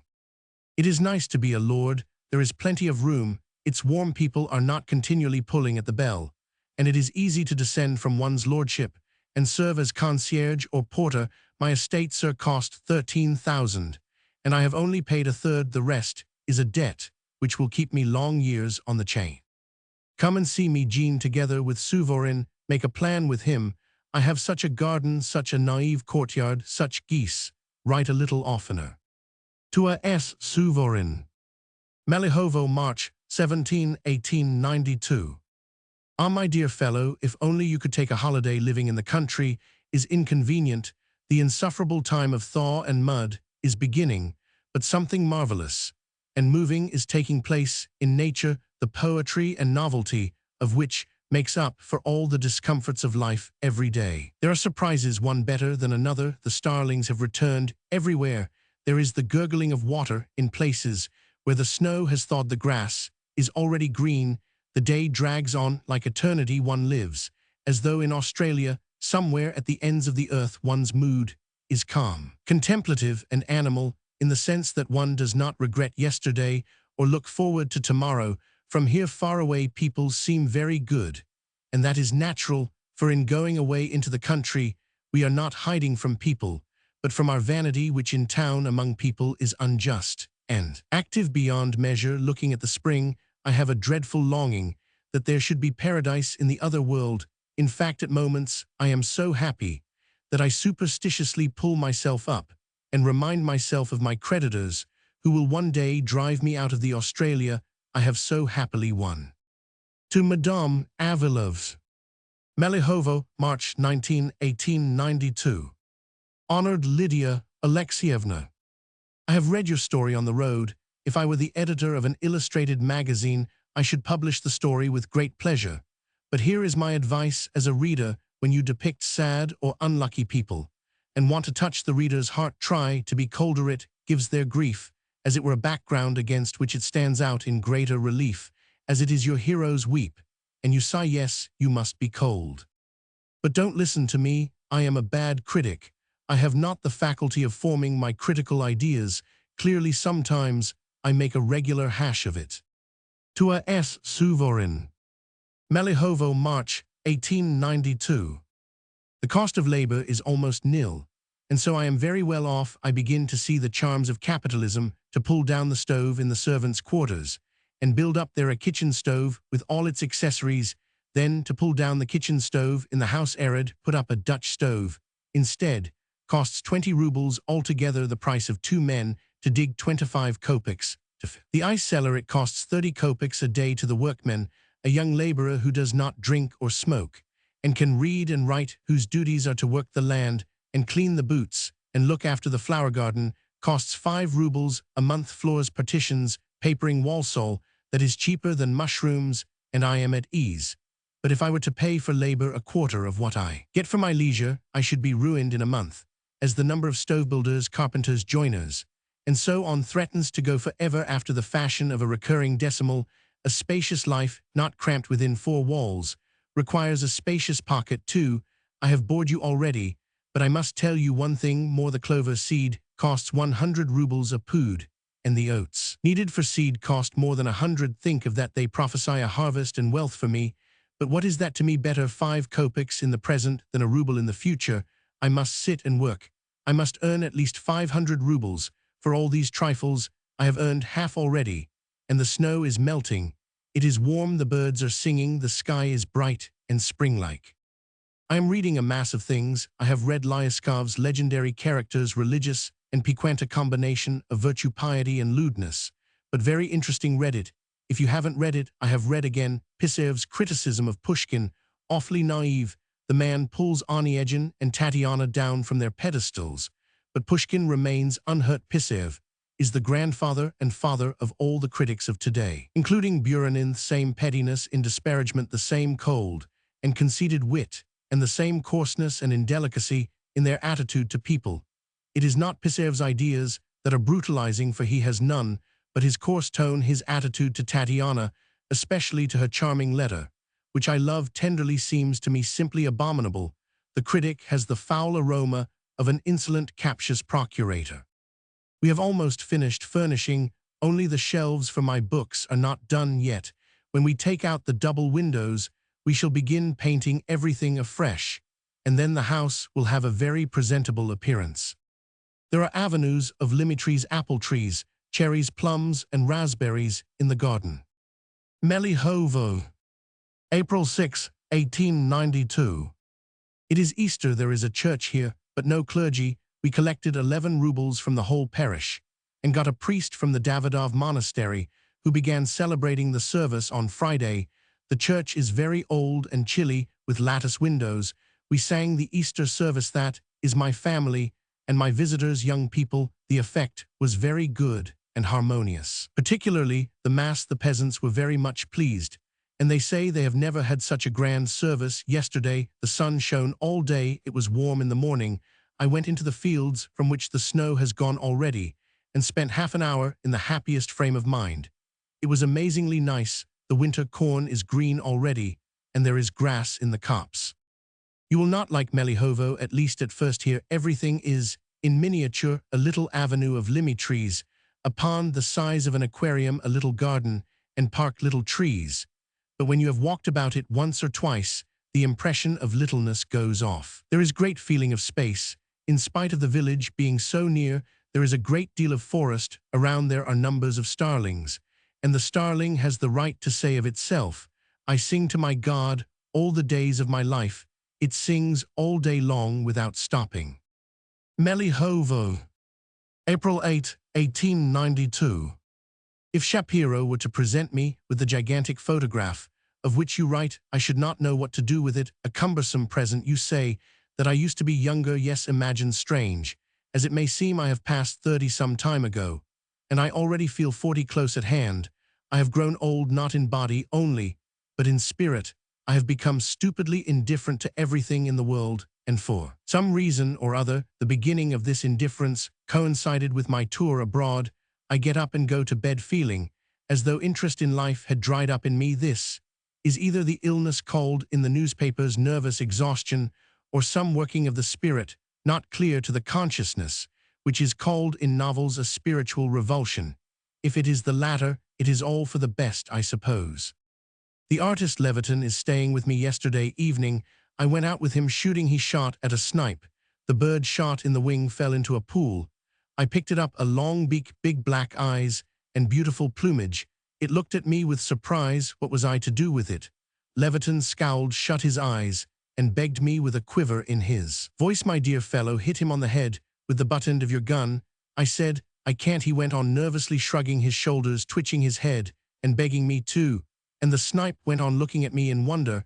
I had to obey Leviton and kill it, one beautiful creature in love the less, while 2 fools went home and sat down to supper.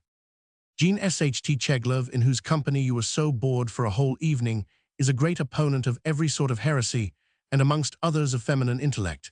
And yet if one compares him with K, for instance, beside her, he seems like a foolish little monk. By the way, if you see K, give her my greetings, and tell her that we are expecting her here. She is very interesting in the open air, and far more intelligent than in town. To Madame Avilov's. Melihovo, April 29, 1892. Yes, it is nice now in the country, not only nice, but positively amazing. It's real spring, the trees are coming out, it is hot, the nightingales are singing, and the frogs are croaking in all sorts of tones. I haven't a halfpenny, but the way I look at it is this: the rich man is not he who has plenty of money, but he who has the means to live now in the luxurious surroundings given us by early spring. Yesterday I was in Moscow, but I almost expired there of boredom and all manner of disasters. Would you believe it? A lady of my acquaintance, aged 42, recognized herself in the 20-year-old heroine of my story, the grasshopper, and all Moscow is accusing me of libeling her. The chief proof is the external likeness. The lady paints her husband is a doctor, and she is living with an artist. I am finishing a story, Ward No. 6, a very dull one, owing to a complete absence of woman and the element of love. I can't endure such stories. I write it, as it were by accident, thoughtlessly. Yes, I wrote to you once that you must be unconcerned when you write pathetic stories, and you did not understand me. You may weep and moan over your stories, you may suffer together with your heroes, but I consider one must do this so that the reader does not notice it. The more objective, the stronger will be the effect. To a S. Suvorin. Melihovo, May 15, 1892. I have got hold of the peasants and the shopkeepers here. One had a hemorrhage from the throat, another had his arm crushed by a tree, a third had his little daughter sick. It seems they would be in a desperate case.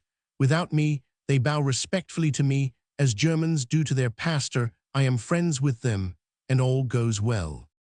May 28, 1892.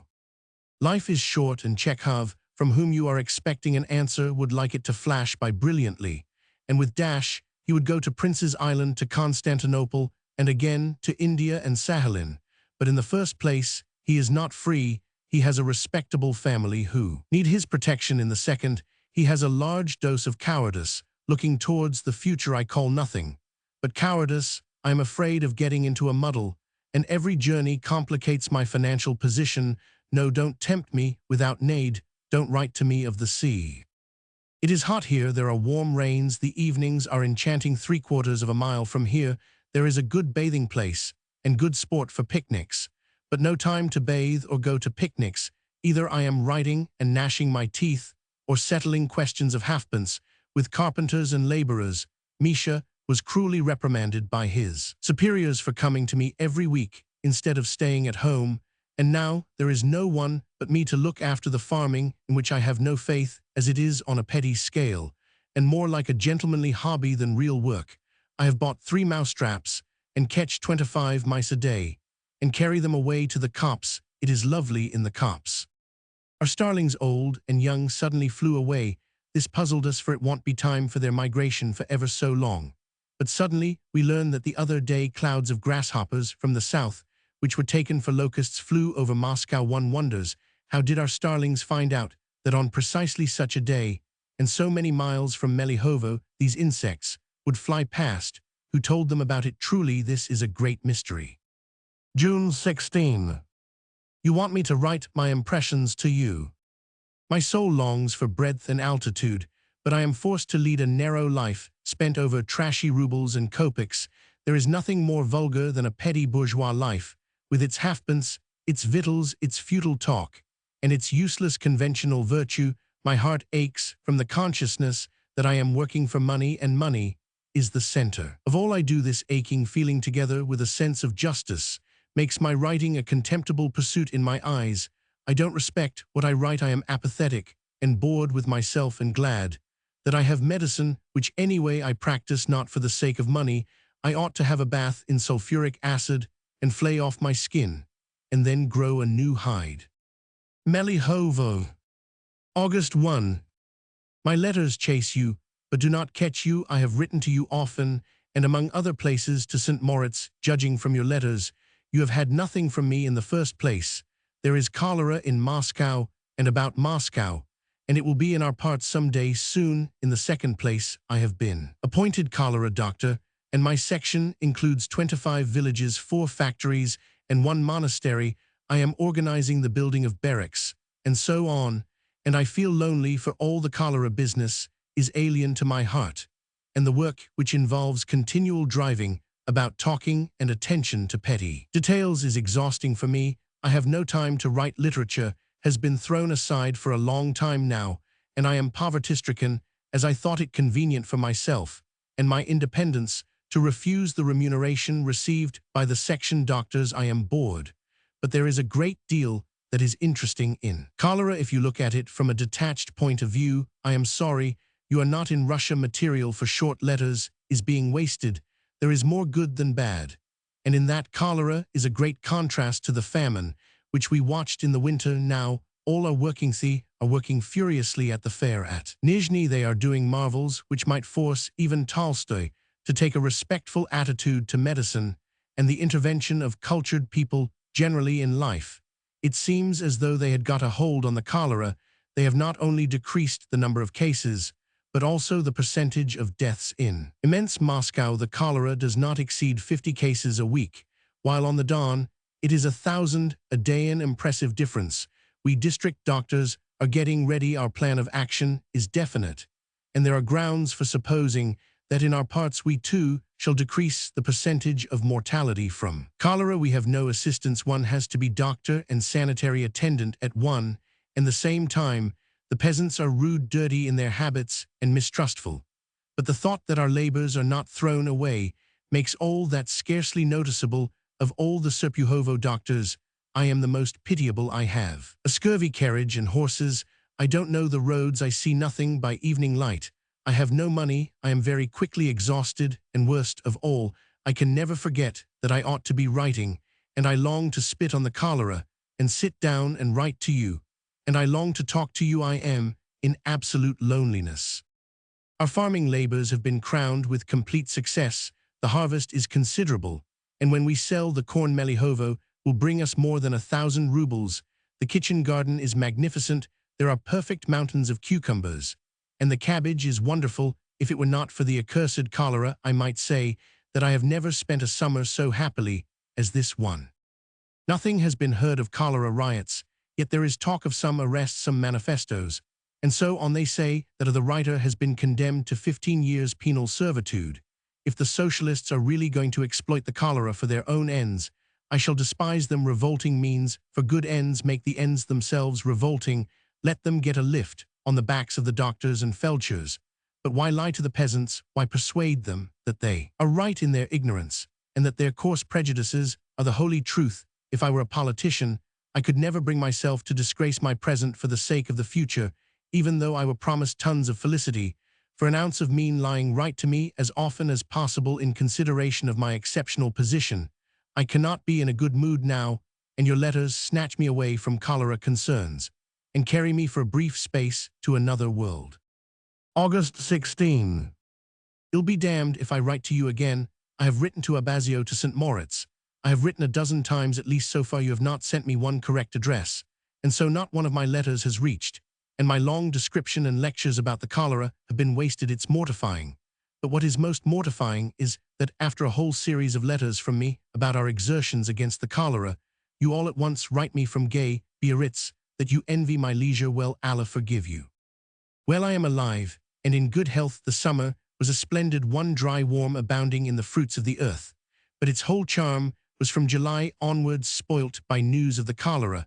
While you were inviting me in your letters, first to Vienna and then to Abazio, I was already one of the doctors of the Serpuhovo Zemstvo, was trying to catch the cholera by its tail and organizing a new section full steam. In the morning, I have to see patients, and in the afternoon drive about. I give lectures to the natives, treat them, get angry with them.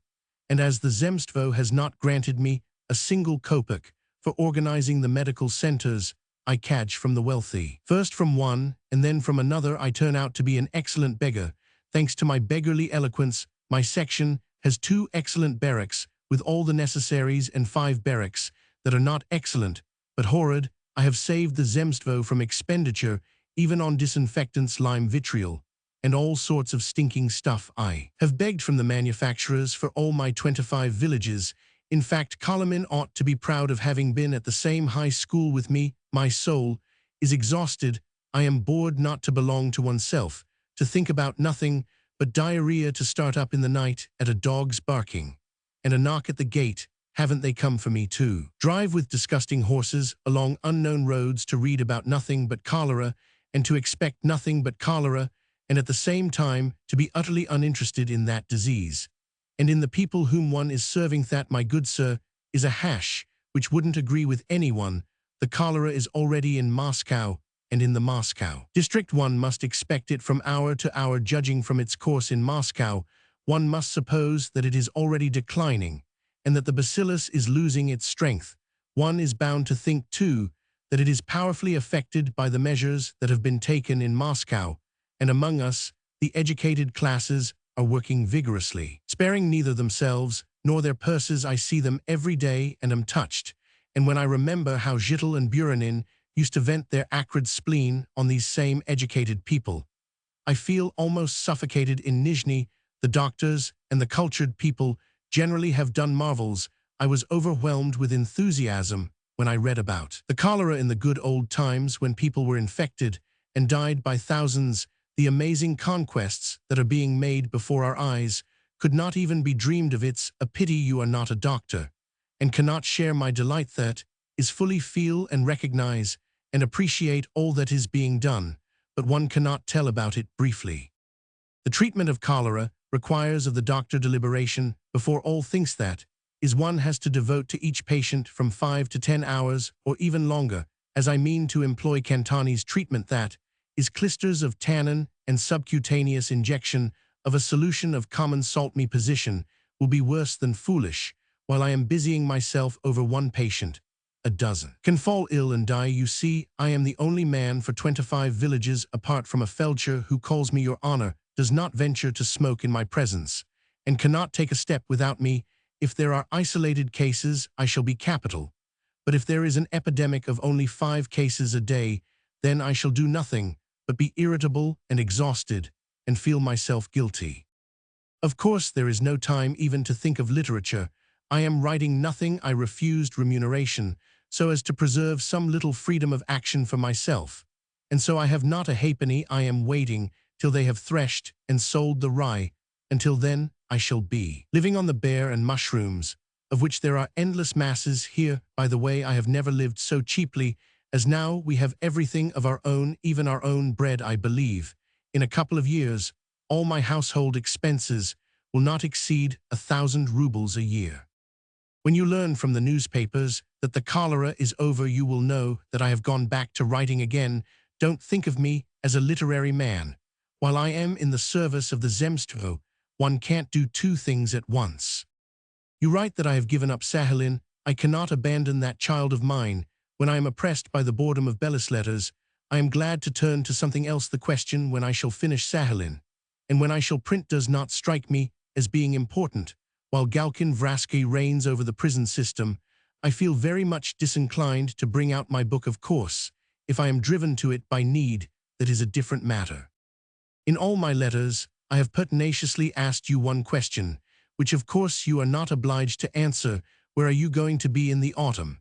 And wouldn't you like to spend part of September and October with me in Fedosia or the Crimea? I have an impatient desire to eat, drink, and sleep, and talk about literature. That is, do nothing, and at the same time feel like a decent person. However, if my idleness annoys you, I can promise to write with or beside you a play or a story. Want you well. God be with you then. The astronomer has been here twice.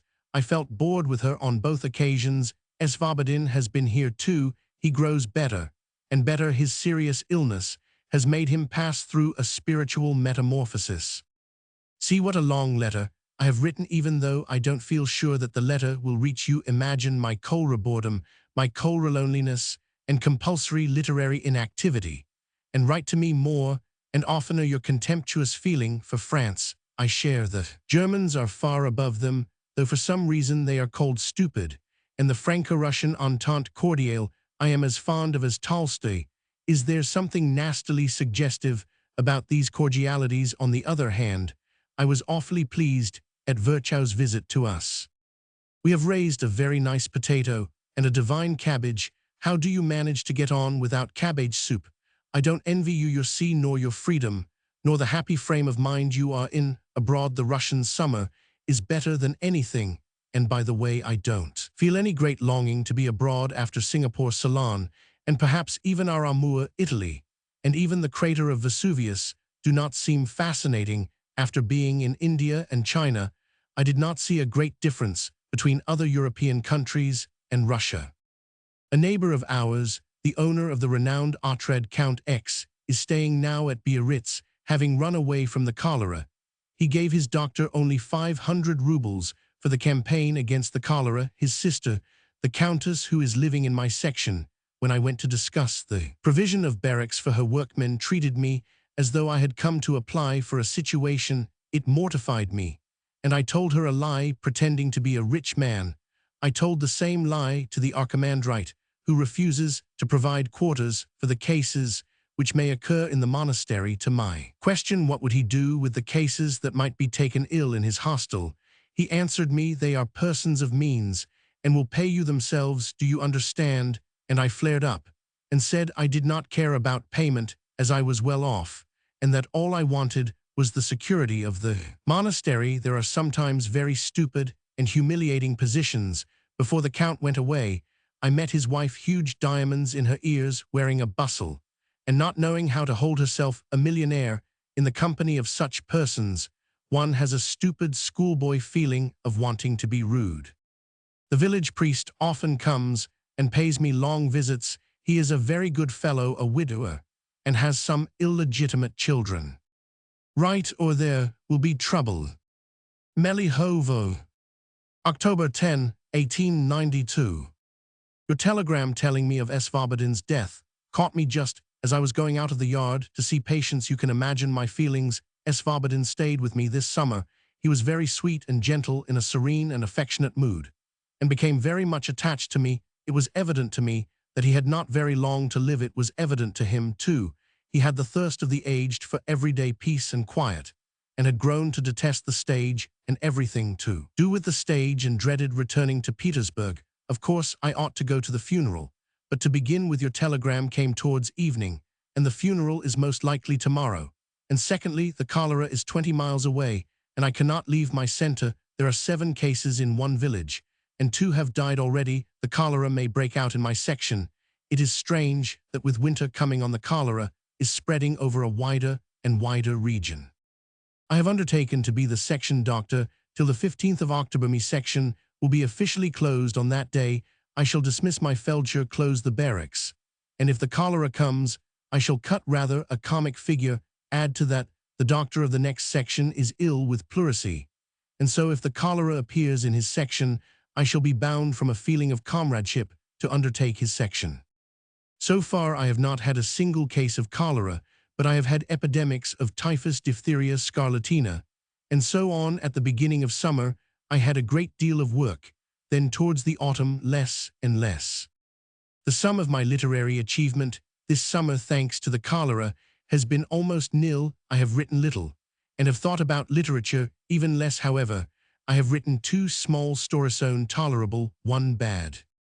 Life has been hard work this summer, but it seems to me now that I have never spent a summer so well as this one, in spite of the turmoil of the cholera and the poverty which has kept tight hold of me all the summer. I have liked the life and wanted to live. How many trees I have planted, thanks to our system of cultivation. Melihovo has become unrecognizable and seems now extraordinarily snug and beautiful, though very likely it is good for nothing. Great is the power of habit and the sense of property, and it's marvelous how pleasant it is not to have to pay rent. We have made new acquaintances and formed new relations. Our old terrors in facing the peasants now seem ludicrous. I have served in the Zemstvo, have presided at the sanitary council, and visited the factories, and I liked all that they think of me now as one of themselves, and stay the night with me. when they pass through Melihovo, add to that we have bought ourselves a new comfortable covered carriage, have made a new road,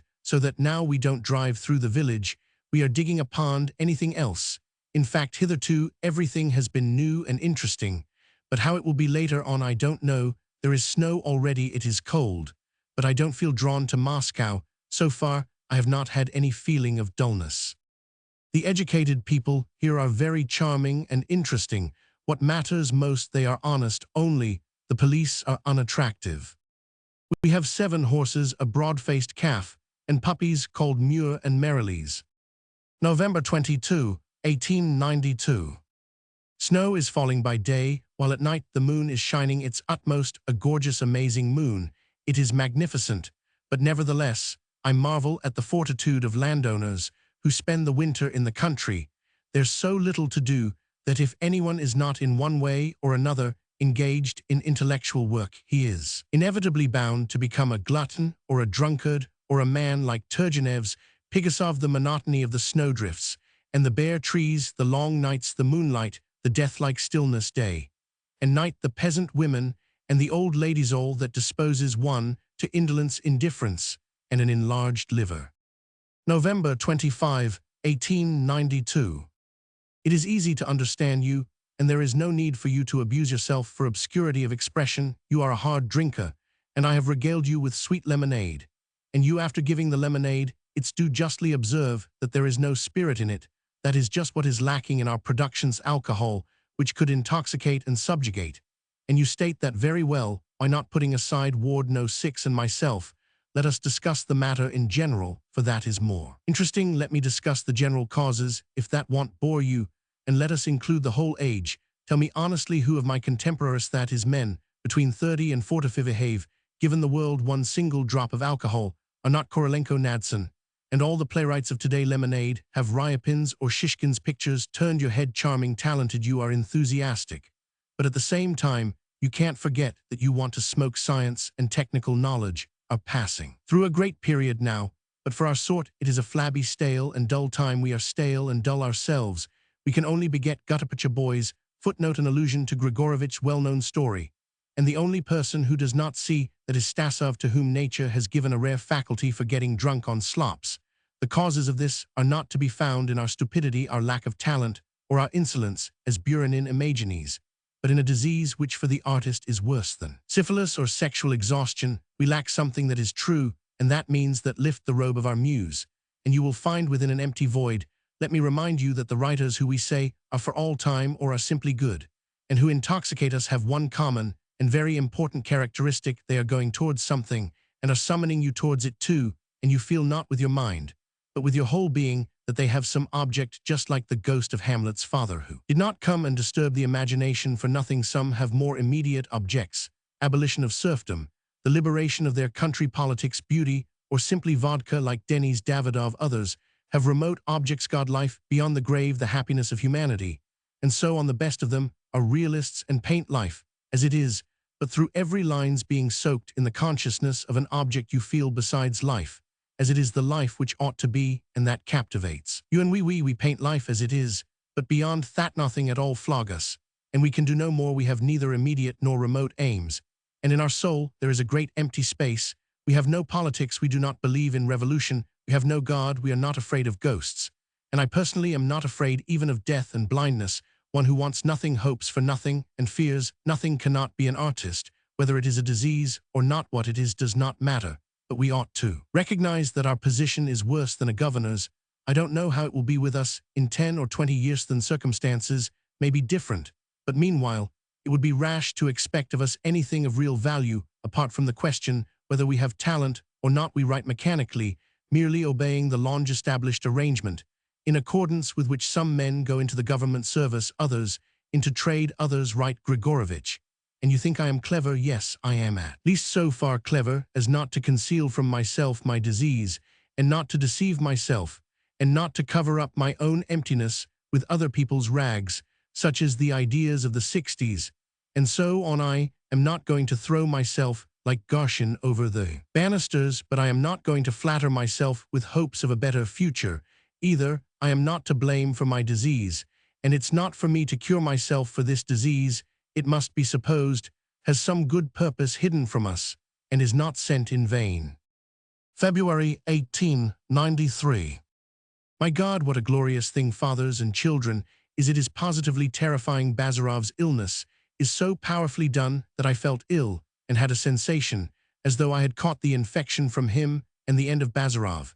And the old men and Kuchina, it's beyond words. It's simply a work of genius. I don't like the whole of On the Eve, only Alina's father.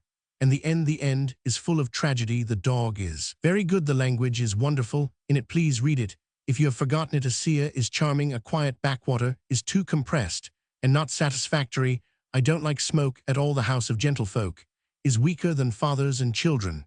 But the end is like a miracle too, except for the old woman in Fathers and Children. That is Bazarov's mother, ran the mothers, as a rule, especially the society ladies who are, however, all alike. Lisa's mother, Alina's mother, and Lavretsky's mother, who had been a serf, and the humble peasant woman, all Turgenev's girls and women, are insufferable in their artificiality, and, forgive my saying it, falsity. Lisa and Alina are not Russian girls, but some sort of Pythian prophetesses, full of extravagant pretensions. Irina in Smoke, Madame Odintsov in Fathers and Children, all the lionesses, in fact, fiery, alluring, insatiable creatures forever craving for something, are all nonsensical. When one thinks of Tolstoy's Anna Karenina, all these young ladies of Turgenev's, with their seductive shoulders, fade away into nothing. The negative types of women, where Turgenev is slightly caricaturing Kuchina or jesting, the descriptions of balls are wonderfully drawn, and so successful that, as the saying is, you can't pick a hole in it. The descriptions of nature are fine, but I feel that we have already got out of the way of such descriptions, and that we need something different. April 26, 1893. I am reading Pysmsky. His is a great, very great talent. The best of his works is The Carpenter's Guild. His novels are exhausting in their minute detail. Everything in him that has a temporary character, all his digs at the critics and liberals of the period, all his critical observations, with their assumption of smartness and modernity, and all the so-called profound reflections scattered here, and there, how petty and naive it all is to our modern ideas. The fact of the matter is this: a novelist, an artist, ought to pass by everything that has only a temporary value. Pysmsky's people are living. His temperament is vigorous. Skabachevsky, in his history, attacks him for obscurantism and treachery. But my God, of all contemporary writers, I don't know a single one so passionately and earnestly liberal as Pysmsky. All his priests, officials, and generals are regular blackguards. No one was so down on the old legal and military set as he. By the way, I have read also Birgit's Cosmopolis Rome, and the Pope, and Correggio, and Michelangelo, and Titian, and Doges, and a 50-year-old beauty, and Russians and Poles are all in Birgit, but how thin and strained and mawkish and false it is in comparison, even with our coarse and simple Pysmsky. What a good thing I gave up the town. Tell all the Fafanovs, Tchermnys, et tutti quanti who live by literature that living in the country is immensely cheaper than living in the town. I experience this now every day. My family costs me nothing now, for lodging, bread, vegetables, milk, butter, horses are all our own. And there is so much to do, there is not time to get through it all. Of the whole family of Chekhovs, I am the only one to lie down or sit at the table. All the rest are working from morning till night. Drive the poets and literary men into the country. Why should they live in starvation and beggary? Town life cannot give a poor man rich material in the sense of poetry and art. He lives within four walls and sees people only at the editor's offices and in eating shops. Melihovo. January 25, 1894. I believe I am mentally sound. It is true I have no special desire to live, but that is not so far disease, but something probably passing and natural. It does not follow every time that an author describes someone mentally deranged, that he is himself deranged. I wrote The Black Monk without any melancholy ideas. Through cool reflection, I simply had a desire to describe megalomania. The monk floating across the country was a dream, and when I woke I told Misha about it. So you can tell Anna Ivanovna that poor Anton Pavlovich, thank God, has not gone out of his mind yet, but that he eats a great deal at supper, and so he dreams of monks. I keep forgetting to write to you. Read Ertel's story, The Seers in Russkaya Missal. There is poetry and something terrible in the old-fashioned fairy tale style about it. It is one of the best new things that has come out in Moscow. Yalta, March 27, 1894. I am in good health, generally ill in certain parts. For instance, a cough, palpitations of the heart, hemorrhoids. I had palpitations of the heart incessantly for 6 days, and the sensation all the time was loathsome. Since I have quite given up smoking, I have been free from gloomy and anxious moods, perhaps. Because I am not smoking, Tolstoy's morality has ceased to touch me at the bottom of my heart. I take up a hostile attitude towards it, and that, of course, is not just I have peasant blood in my veins, and you want to astonish me with peasant virtues from my childhood. I have believed in progress, and I could not help believing in it, since the difference between the time when I used to be thrashed and when they gave up thrashing me was tremendous. But Tolstoy's philosophy touched me profoundly and took possession of me for 6 or 7 years, and what affected me was not its general propositions with which I was familiar beforehand, but Tolstoy's manner of expressing it, his reasonableness, and probably a sort of hypnotism. Now something in me protests reason and justice. Tell me that in the electricity and heat of love for man, there is something greater than chastity and abstinence from meat. War is an evil and legal. Justice is an evil, but it does not follow from that that I ought to wear bark shoes and sleep on the stove with the laborer, and so on and so on. But that is not the point. It is not a matter of pro and con. The thing is that in one way or another Tolstoy has passed for me. He is not in my soul, and he has departed from me, saying, I leave this your house empty, I am untenanted, I am sick of theorizing of all sorts, and such bounders. As Max Nordau I read with positive disgust. Patients in a fever do not want food, but they do want something, and that vague craving they express as longing for something sour. I too want something sour, and that's not a mere chance feeling, for I notice the same mood in others around me. It is just as if they had all been in love, had fallen out of love, and now were looking for some new distraction. It is very possible and very likely that the Russians will pass through another period of enthusiasm for the natural sciences, and that the materialistic movement will be fashionable. Natural science is performing miracles now, and it may act upon people like Mamet and dominate them by its mass and grandeur. All that is in the hands of God, however, and theorizing about it makes one's head go round. To Roman 50 S. Mizanov. Yalta, March 27, 1894. Dear Leka, thanks for your letter, though you do scare me in your letter, saying you are soon going to die, though you do taunt me with having rejected you, yet thank you all the same. I know perfectly well you are not going to die, and that no one has rejected you. I am in Yalta, and I am dreary, very dreary indeed. The aristocracy, so to call it, are performing Faust, and I go to the rehearsals, and there I enjoy the spectacle of a perfect flower-bed of black, red, flaxen, and brown heads. I listen to the singing, and I eat at the house of the principal of the high school. I eat chicheburecs and saddle of lamb with boiled grain. In various estimable families I eat green soup at the confectioner's. I eat in my hotel. Also I go to bed at 10, and I get up at 10, and after dinner I lie down and rest. And yet I am bored, dear Leka. I am not bored because my ladies are not with me, but because the northern spring is better than the spring here, and because the thought that I ought to write never leaves me for an instant to write and write and write. It is my opinion that true happiness is impossible without idleness. My ideal is to be idle and to love a plump girl. My loftiest happiness is to walk or to sit doing nothing. My favorite occupation is to gather up what is not wanted, leaves, straws, and so on, and to do what is useless. Meanwhile, I am a literary man, and have to write here in Yalta. Dear Leka, when you become a great singer, and are paid a handsome salary, then be charitable to me, marry me, and keep me at your expense, that I may be free to do nothing. If you really are going to die, it might be undertaken by Varia Eberly, whom, as you know, I love. I am so all to pieces with the perpetual thought of work I ought to do, and can't avoid that for the last week I have been continually tormented with palpitations of the heart. It's a loathsome sensation. I have sold my foxskin greatcoat for 20 rubles. It cost 60, but as 40 rubles worth of fur has peeled off it, 20 rubles was not too low a price. The gooseberries are not ripe here, Yet, but it is warm and bright, the trees are coming out, the sea looks like summer, the young ladies are yearning for sensations. But yet the north is better than the south of Russia in spring, at any rate in our part nature, is more melancholy, more lyrical, more Levitinesque. Here it is neither one thing nor the other, like good sonorous, but frigid verse. Thanks to my palpitations, I haven't drunk wine for a week, and that makes the surroundings seem even poorer. Roman 1000 gave a concert here and made 150 rubles clear profit. He roared like a grampus, but had an immense success. I am awfully sorry I did not study singing.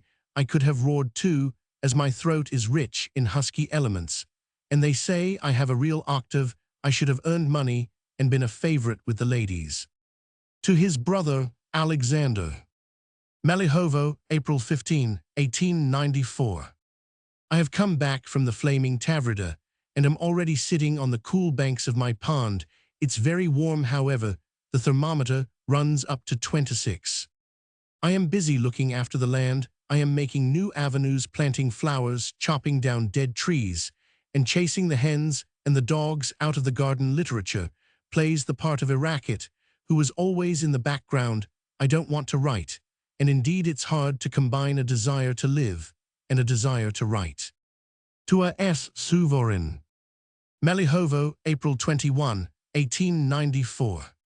Of course it is very nice in the country in fine weather. Russia is an extraordinarily beautiful and enchanting country, especially for those who have been born and spent their childhood in the country, but you will never buy yourself an estate, as you don't know what you want to like an estate. You must make up your mind to buy it. So long as it is not yours, it will seem comfortless and full of defects. My cough is considerably better. I am sunburnt, and they tell me I am fatter, but the other day I almost fell down, and I fancied for a minute that I was dying. I was walking along the avenue with the prince, our neighbor, and was talking, when all at once something seemed to break in my chest.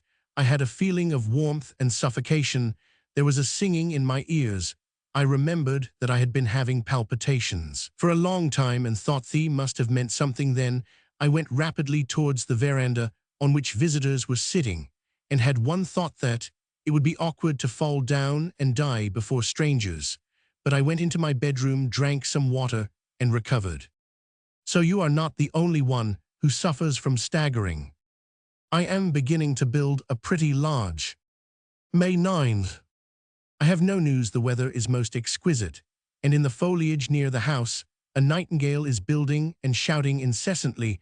About 12 miles from me, there is the village of Pokrovsko-Meshchersko, the old manor house. There is now the lunatic asylum of the province. The Zemsky doctors from the whole Moscow province met there on the 4th of May, to the number of about 7 to 5. I was there too. There are a great many patients, but all that is interesting material for alienists, and not for psychologists. One patient, a mystic, preaches that the Holy Trinity has come upon earth in the form of the Metropolitan of Kiev Ioniki. A limit of 10 years has been given us. 8 have passed, only 2 years are left. If we do not want Russia to fall into ruins like Sodom, all Russia must go in a procession with the cross to Kiev, as Moscow went to Troitsa, and pray there to the divine martyr in the noble form of the Metropolitan Ioniki. This queer fellow is convinced that the doctors in the asylum are poisoning him, and that he is being saved by the miraculous intervention of Christ in the form of the Metropolitan. He is continually praying to the east, and singing and addressing himself to God. Invariably adds the words, in the noble form of the Metropolitan Ioniki. He has a lovely expression of face. From the madhouse, I returned late at night. In my troika, 2/3 of the way I had to drive through the forest in the moonlight, and I had a wonderful feeling, such as I have not had for a long time, as though I had come back from a tryst. I think that nearness to nature and idleness are essential elements of happiness. Without them, it is impossible. To Madame Avilov's. Melihovo, July 1894. I have so many visitors that I cannot answer your last letter. I want to write at length, but am pulled up at the thought that any minute they may come in and hinder me. And in fact, while I write the word hinder, a girl has come in and announced that a patient has arrived. I must go. I have grown to detest writing, and I don't know what to do. I would gladly take up medicine and would accept any sort of post, but I no longer have the physical elasticity for it when I write now, or think I ought to write. I feel as much disgust, as though I were eating soup, from which I had just removed a beetle. Forgive the comparison. What I hate is not the writing itself, but the literary entourage from which one cannot escape, and which one takes everywhere, as the earth takes its atmosphere. To a S. Suvorin. Melihovo, August 15, 1894.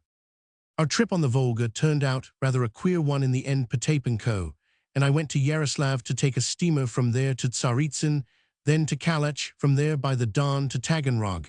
The journey from Yaroslav to Nizhny is beautiful, but I had seen it before. Moreover, it was very hot in the cabin, and the wind lashed in our faces. On deck the passengers were an uneducated set, whose presence was irritating. At Nizhny we were met by N. Tolstoy's friend. The heat, the dry wind, the noise of the fair, and the conversation of N. suddenly made me feel so suffocated, so ill at ease, and so sick, that I took my portmanteau and ignominiously fled to the railway station. Potapenko followed me. We took the train from Moscow, but we were ashamed to go home without having done anything, and we decided to go somewhere, if it had to be to Lapland. If it had not been for his wife, our choice would have fallen on Fedosia. But alas, we have a wife living at Fedosia. We thought it over, we talked it over, we counted over our money, and came to the Sile, to Suma, which you know well. The Sile is magnificent. There is warmth, there is space, and immensity of water, and of greenery and delightful people. We spent 6 days on the Sile, ate and drank, walked, and did nothing. My ideal of happiness, as you know, is idleness. Now I am at Melihovo again. There is a cold rain, a leaden sky, mud.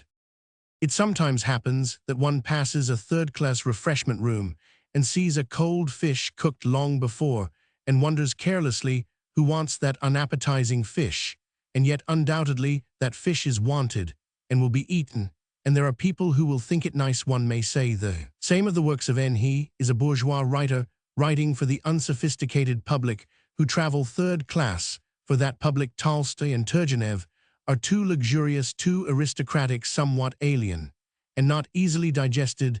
There is a public which eats salt beef and horseradish sauce with relish, and does not care for artichokes and asparagus. Put yourself at its point of view. Imagine the grey, dreary courtyard, the educated ladies who look like cooks, the smell of paraffin, the scantiness of interests and tasks, and you will understand N. and his readers. He is colorless. That is partly because the life he describes lacks color. He is false because bourgeois writers cannot help being false. They are vulgar writers, perfected. The vulgarians sin together with their public, while the bourgeois are hypocritical with them, and flatter their narrow virtue. Melihovo, February 25, 1895. I should like to meet a philosopher like Nietzsche somewhere in a train or a steamer, and to spend the whole night talking to him. I consider his philosophy won't last long, however. It's more showy than convincing. Melihovo, March 16, 1895. Instead of you, heaven has sent me N, who has come to see me with E and Z, two young duffers who never miss a single word, but induce in the whole household a desperate boredom. N looks flabby and physically slack. He has gone off, but has become warmer and more good-natured. He must be going to die. When my mother was ordering meat from the butcher, she said he must let us have better meat, as N was staying with us from Petersburg. What N? Asked the butcher in surprise. One who writes books, and he sent us excellent meat. So the butcher does not know that I write books, for he never sends anything but gristle for my benefit. Your little letter about physical games for students will do good, if only you will go on insisting on the subject. Games are absolutely essential. Playing games is good for health and beauty and liberalism, since nothing is so conducive to the blending of classes, etc. as public games. Games would give our solitary young people acquaintances. Young people would more frequently fall in love. But games should not be instituted before the Russian student ceases to be hungry. No skating, no croquet can keep the student cheerful and confident on an empty stomach. Melihovo, March 23, 1895. I told you that Potapenko was a man very full of life, but you did not believe me. In the entrails of every little Russian lie hidden many treasures. I fancy, when our generation grows old, Potapenko will be the gayest and jolliest old man of us all. By all means, I will be married if you wish it, but on these conditions everything must be as it has been hitherto, that is, she must live in Moscow while I live in the country, and I will come and see her happiness continued from day to day, from morning to morning. I cannot stand when every day I am told of the same thing in the same tone of voice. I become furious. I am furious, for instance, in the society of S, because he is very much like a woman, a clever and responsive woman, and because in his presence the idea occurs to me that my wife might be like him. I promise you to be a splendid husband, but give me a wife who, like the moon, won't appear in my sky every day. I shan't write any better for being married. Mamin Sibiriak is a very nice fellow and an excellent writer. His last novel, Bread is Praised, Lyashkov, was particularly enthusiastic about it. There are undoubtedly fine things in his work, and in his more successful stories, the peasants are depicted every bit as well as in Master and Man. This is the 4th year I have been living at Melihovo. My calves have turned into cows. My copse has grown at least a yard higher. My heirs will make a capital bargain over the timber, and will call me an ass, for heirs are never satisfied. Melihovo, March 30, 1895. We have spring here, but there are regular mountains of snow, and there is no knowing when it will thaw. As soon as the sun hides behind a cloud, there begins to be a chill breath from the snow, and it is horrible. Masha is already busy in the flower beds and borders. She tires herself out, and is constantly cross, so there is no need for her to read Madame Smirnov's article. The advice given is excellent. The young ladies will read it, and it will be their salvation. Only one point is not clear. How are they going to get rid of the apples and cabbages if the estate is far from the town? And of what stuff are they going to make their own dresses if their rye does not sell at all? And they have not a halfpenny to live on one's land by the labor of one's own hands, and the sweat of one's brow is only possible on one condition, that is, if one works oneself like a peasant, without regard for class or sex. There is no making use of slaves nowadays. One must take the scythe and axe oneself, and if one can't do that, no gardens will help one. Even the smallest success in farming is only gained in Russia at the price of a cruel struggle with nature, and wishing is not enough for the struggle. You need bodily strength and grit. You want tradition. Sand have young ladies all that. To advise young ladies to take up farming is much the same as to advise them to be bears and to bend yokes. I have no money, but I live in the country. There are no restaurants and no cabmen, and money does not seem to be needed. Melihovo, April 13, 1895. I am sick of Sienkiewicz, the family of the Polonskis. It's the Polish Easter cake with saffron. Add Potapenko to Paul Birgit. Sprinkle with Warsaw Ode Cologne. Divide in 2, and you get Sienkiewicz. The Polonskis is unmistakably inspired by Birgit's Cosmopolis by Rome, and by marriage. Sienkiewicz has lately got married. We have the catacombs and a queer old professor sighing after idealism, and Leo Roman 13 with the unearthly face among the saints, and the advice to return to the prayer book, and the libel on the decadent who dies of morphinism after confessing and taking the sacrament, that is, after repenting of his errors in the name of the church. There is a devilish lot of family happiness and talking about love, and the hero's wife is so faithful to her husband, and so subtly comprehends with her heart the mysteries of God and life, that in the end one feels mawkish and uncomfortable, as after a slobbering kiss. Sienkiewicz has evidently not read Tolstoy and does not know Nietzsche. He talks about hypnotism like a shopman. On the other hand, every page is positively sprinkled with Rubens' Borghese Correggio Botticelliand, that is done to show off his culture to the bourgeois reader, and make a long nose on the sly at materialism. The object of the novel is to lull the bourgeoisie to sleep in its golden dreams. Be faithful to your wife, pray with her over the prayer book, save money, love sport, and all is well with you in this world and the next. The bourgeoisie is very fond of so-called practical types and novels with happy endings, since they soothe it with the idea that one can both accumulate capital and preserve innocence, be a beast, and at the same time be happy. I wish you every sort of blessing. I congratulate you on the peace between Japan and China, and hope we may quickly obtain a Fedosia free from ice on the east coast, and may make a railway to it.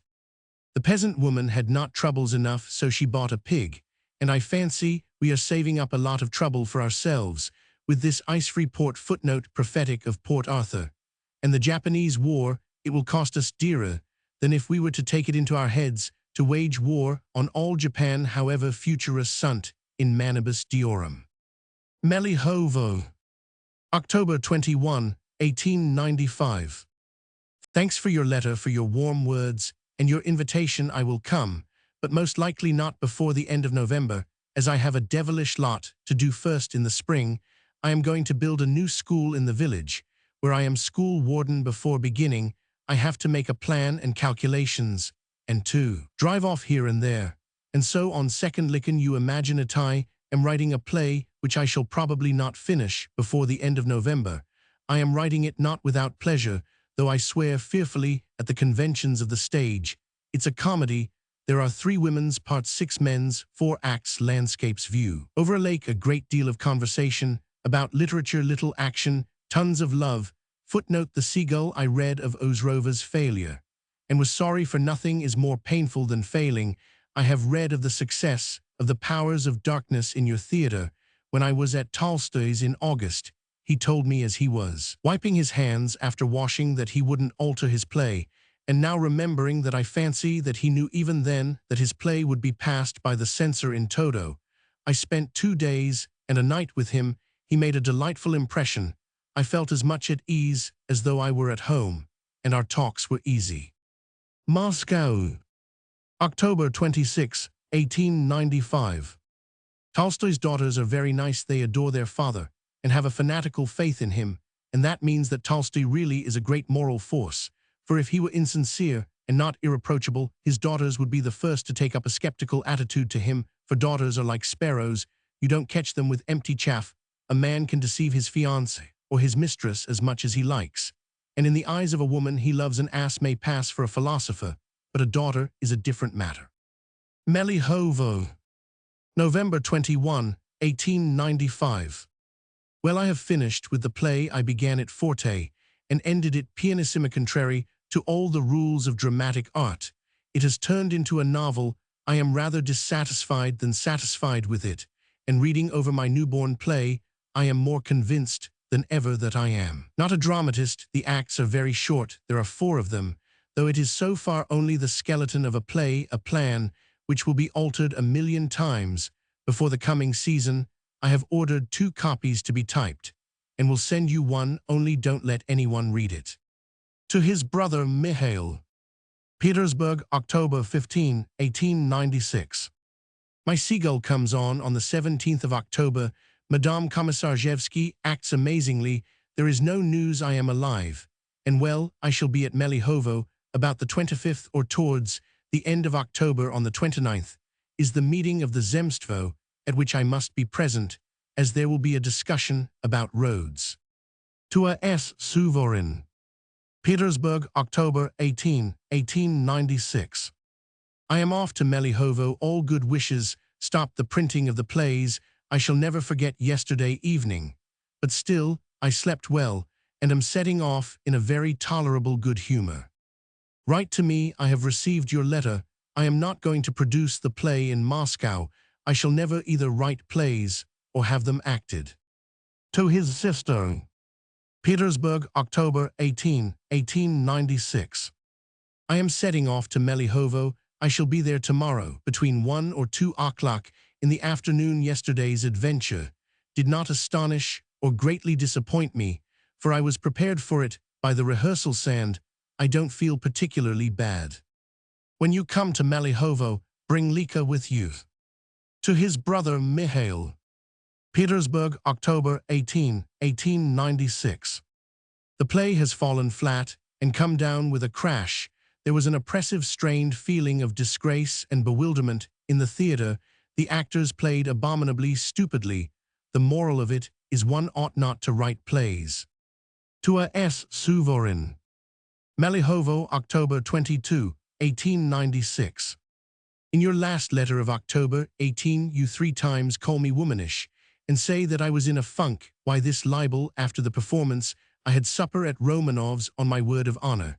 Then I went to bed, slept soundly, and next day went home, without uttering a sound of complaint. If I had been in a funk, I should have run from editor to editor, and actor to actor, should have nervously entreated them to be considerate, should nervously have inserted useless corrections, and should have spent 2 or 3 weeks in Petersburg fussing over my seagull in excitement, in a cold perspiration, in lamentation. When you were with me the night after the performance, you told me yourself that it would be the best thing for me to go away, and next morning I got a letter from you to say goodbye. How did I show funk? I acted as coldly and reasonably as a man who has made an offer, received a refusal, and has nothing left but to go. Yes, my vanity was stung, but you know it was not a bolt from the blue. I was expecting a failure, and was prepared for it, as I warned you with perfect sincerity beforehand. When I got home, I took a dose of castor oil and had a cold bath, and now I'm ready to write another play. I no longer feel exhausted and irritable, and am not afraid that Davidov and Jean will come to me and talk about the play. I agree with your corrections, and 1,000 thanks for them. Only please don't regret that you were not at the rehearsals. You know, there was in reality only one rehearsal, at which one could make out nothing. One could not see the play at all through the loathsome acting. I have got a telegram from Potapenko, a colossal success. I have had a letter from Emil Veselitsky Mikulich, whom I don't know. She expresses her sympathy in a tone as if one of my family were dead. It's really quite inappropriate. That's all nonsense, though. My sister is delighted with you and Anna Ivanovna, and I am inexpressibly glad of it, for I love your family like my own. She hastened home from Petersburg, possibly imagining that I would hang myself. To E. Roman, 1000 S. Melihovo, November 1896. If O honored one of the audience you are writing of the first performance, then allow me to doubt your sincerity. You hasten to pour healing balsam on the author's wounds, supposing that under the circumstances that is more necessary and better than sincerity. You are kind, very kind, and it does credit to your heart. At the first performance, I did not see all, but what I did see was dingy, gray, dismal, and wooden. I did not distribute the parts, and was not given new scenery. There were only 2 rehearsals. The actors did not know their parts, and the result was a general panic and utter depression. Even Madame Komisarjevsky's acting was not up to much, though at one of the rehearsals she acted marvelously, so that people sitting in the stalls wept with bowed heads. In any case, I am grateful and very, very much touched. All my plays are being printed, and as soon as they are ready, I shall send you a copy. To A. F. Coney. Melihovo, November 11, 1896. You cannot imagine how your letter rejoiced me. I saw from the front only the 2 first acts of my play. Afterwards, I sat behind the scenes and felt the whole time that the Seagull was a failure. After the performance that night and next day, I was assured that I had hatched out nothing but idiots, that my play was clumsy from the stage point of view, that it was not clever, that it was unintelligible, even senseless, and so on and so on. You can imagine my position. It was a collapse such as I had never dreamed of. I felt ashamed and vexed, and I went away from Petersburg full of doubts of all sorts. I thought that if I had written and put on the stage a play so obviously brimming over with monstrous defects, I had lost all instinct, and that therefore my machinery must have gone wrong for good. After I had reached home, they wrote to me from Petersburg that the second and third performances were a success. Several letters, some signed, some anonymous, came praising the play and abusing the critics. I read them with pleasure, but still I felt vexed and ashamed, and the idea forced itself upon me that if kind-hearted people thought it was necessary to comfort me, it meant that I was in a bad way. But your letter has acted upon me in a most definite way. I have known you a long time. I have a deep respect for you, and I believe in you more than in all the critics taken toads through. You felt that when you wrote your letter, and that is why it is so excellent and convincing. My mind is at rest now, and I can think of the play and the performance without loathing. Komisarjevskaya is a wonderful actress. At one of the rehearsals, many people were moved to tears as they looked at her and said that she was the first actress in Russia today. But at the first performance, she was affected by the general attitude of hostility to my Seagull, and was as it were intimidated by it, and lost her voice. Our press takes a cold tone to her. that doesn't do justice to her merits, and I am sorry for her. Allow me to thank you with all my heart for your letter. Believe me, I value the feelings that prompted you to write it far more than I can express in words, and the sympathy you call unnecessary at the end of your letter, I shall never forget, whatever happens. To Roman 5, Roman 1, Nemirovich Danchenko. Malihovo, November 26, 1896. Dear friend, I am answering the chief substance of your letter. The question why we so rarely talk of serious subjects when people are silent. It is because they have nothing to talk about, or because they are ill at ease. What is there to talk about? We have no politics. We have neither public life nor club life, nor even a life of the streets. Our civic existence is poor, monotonous, burdensome, and uninteresting, and to talk is as boring as corresponding with Roman 50. You say that we are literary men, and that of itself makes our life a rich one. Is that so? We are stuck in our profession up to our ears. It has gradually isolated us from the external world, and the upshot of it is that we have little free time, little money, few books. We read little, and reluctantly, we hear little. We rarely go anywhere. Should we talk about literature? But we have talked about it already every year. It's the same thing again and again, and all we usually say about literature may be reduced to discussing who write better and who write worse. Conversations upon wider and more general topics never catch on, because when you have tundras and Esquimaux all round you, general ideas, being so inappropriate to the reality, quickly lose shape and slip away like thoughts of eternal bliss. Should we talk of personal life? Yes, that may sometimes be interesting, and we might perhaps talk about it, but there again we are constrained, we are reserved and insincere, we are restrained by an instinct of self-preservation, and we are afraid of being overheard by some uncultured Esquimaux who does not like us, and whom we don't like either. I personally am afraid that my acquaintance N, whose cleverness attracts us, will hold forth with raised finger in every railway carriage, and every house about me, settling the question why I became so intimate with Roman 10, while I was beloved by Z. I am afraid of our morals. I am afraid of our ladies. In short, for our silence, for the frivolity and dullness of our conversations. Don't blame yourself or me. Blame what the critics call the age. Blame the climate, the vast distances, what you will, and let circumstances go on their own fateful, relentless course, hoping for a better future. To a S. Suvorin. Malihovo, January 11, 1897.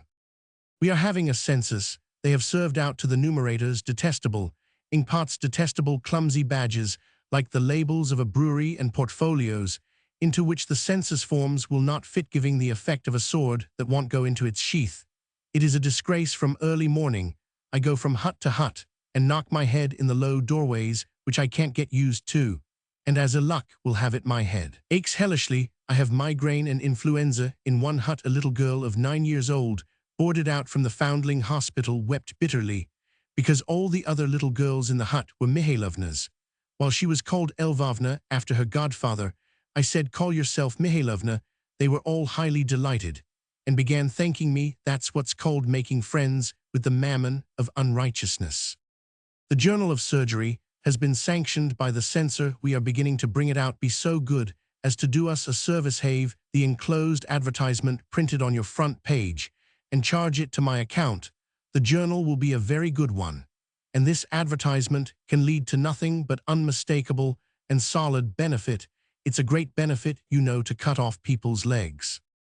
While we are on medical topics, a remedy for cancer has been found for almost a year past.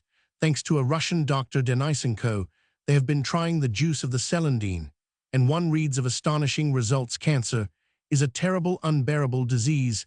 The death from it is agonizing. You can imagine how pleasant it is for a man initiated into the secrets of Aesculapius to read of such results. Moscow, February 8, 1897. The census is over. I was pretty sick of the business, as I had both to enumerate and to write till my fingers ached, and to give lectures to 15 numerators.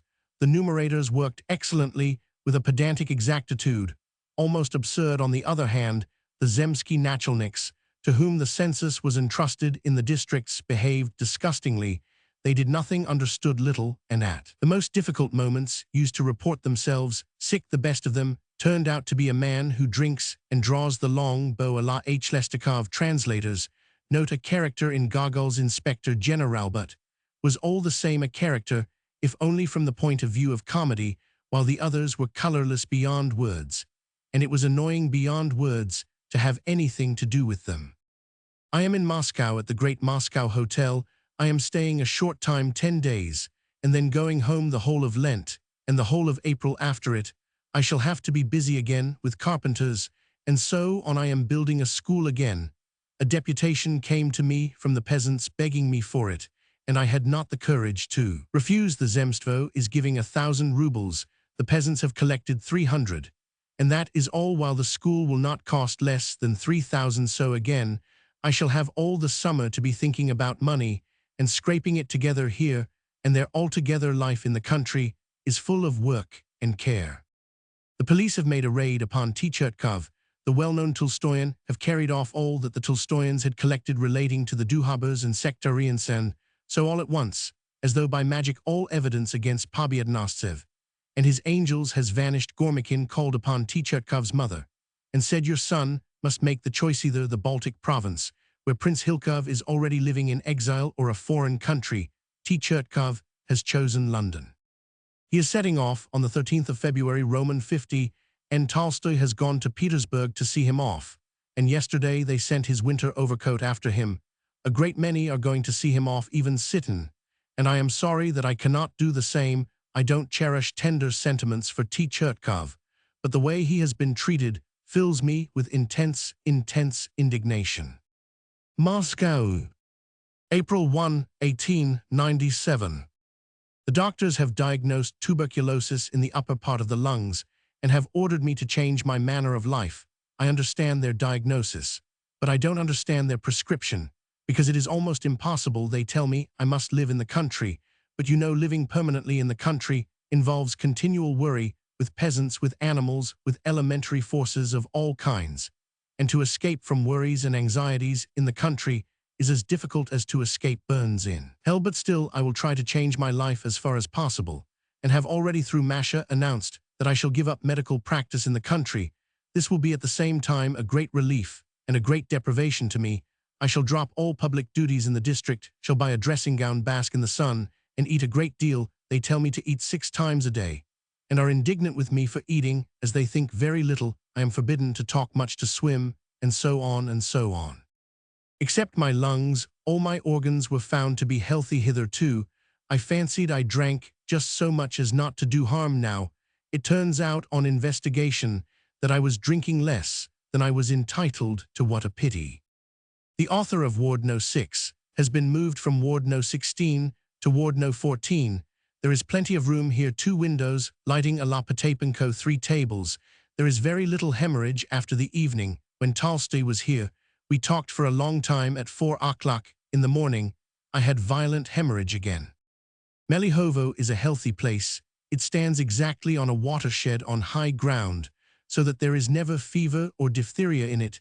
They have decided after general consultation that I am not to go away anywhere, but to go on living at Melihovo. I must only arrange the house somewhat more comfortably. Moscow, April 7, 1897. You write that my ideal is laziness. No, it is not laziness. I despise laziness, as I despise weakness and lack of mental and moral energy. I was not talking of laziness, but of leisure, and I did not say leisure was an ideal, but only one of the essential conditions of personal happiness. If the experiments with Koch's new serum give favorable results, I shall go, of course, to Berlin. Feeding is absolutely no use to me here. For the last fortnight, they have been feeding me zealously, but it's no use. I have not gained weight. I ought to get married. Perhaps a cross wife would cut down the number of my visitors by at least a half. Yesterday, they were coming all day long. It was simply awful. They came 2 at a time, and each one begs me not to speak, and at the same time asks me questions. To a Roman 1, Ertel. Melihovo, April 17, 1897. Dear friend, Alexander Ivanovich, I am now at home for a fortnight before Easter. I was lying in Ostromov's clinic and was spitting blood. The doctor diagnosed tuberculosis. In the lungs, I feel splendid, nothing aches, nothing is uneasy inside. But the doctors have forbidden me venom movement and conversation. They have ordered me to eat a great deal, and forbidden me to practice, and I feel as it were dreary. I hear nothing about the People's Theatre. At the Congress it was spoken of apathetically, without interest, and the circle that had undertaken to write its constitution, and set to work, have evidently cooled off a little. It is due to the spring, I suppose. The only one of the circle I saw was Goltsev, and I had not time to talk to him about the theatre. There is nothing new, a dead calm in literature in the editors' offices. They are drinking tea and cheap wine, drinking it without relish as they walk about, evidently from having nothing to do. Tolstoy is writing a little book about art. He came to see me in the clinic and said that he had flung aside his novel Resurrection, as he did not like it, and was writing only about art, and had read 60 books about art. His idea is not a new one. All intelligent old men in all the ages have sung the same tune in different keys. Old men have always been prone to see the end of the world, and have always declared that morality was degenerating to the uttermost point, that art was growing shallow and wearing thin, that people were growing feebler, and so on and so on. Lyov Nikolaevich wants to persuade us in his little book that at the present time art has entered upon its final phase, that it is in a blind alley from which it has no outlet except retreat. I am doing nothing. I feed the sparrows with hempseed and prune a rose tree a day. After my pruning, the roses flower magnificently. I am not looking after the farming. Keep well, dear Alexander Ivanovich. Thank you for your letter and friendly sympathy. Write to me for the sake of my infirmity, and don't blame me too much for my carelessness in correspondence. In future, I am going to try and answer your letters as soon as I have read them. Warmest greetings. To Suvorin. Melihovo, July 12, 1897. I am reading Maeterlinck. I have read his Les Aveugles l'Intruse, and am reading a Glavin et Celicet. They are all strange, wonderful things, but they make an immense impression. And if I had a theatre, I should certainly stage Les Aveugles. There is, by the way, a magnificent scenic effect in it, with the sea and a lighthouse in the distance. The public is semi-idiotic, but one might avoid the play's failing by writing the contents of the play in brief. Of Corsian, the program saying the play is the work of Maeterlinck, a Belgian author and decadent, and that what happens in it is that an old man who leads about some blind men has died in silence, and that the blind men, not knowing this, are sitting and waiting for his return. To Madame Avilov's. Nice, October 6, 1897. You complain that my heroes are gloomy. Allahs, that's not my fault. This happens apart from my will, and when I write it does not seem to me that I am writing gloomily. In any case, as I work I am always in excellent spirits. It has been observed that gloomy, melancholy people always write cheerfully, while those who enjoy life put their depression into their writings. And I am a man who enjoys life. The first 30 years of my life I have lived, as they say, in pleasure and content. To F. Roman 500 Batyushkov. Nice, December 15, 1897. In one of your letters, you expressed a desire that I should send you an international story, taking for my subject something from the life here. Such a story I can write only in Russia from reminiscences.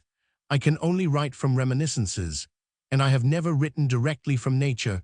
I have let my memory sift the subject, so that only what is important or typical is left in it, as in a filter.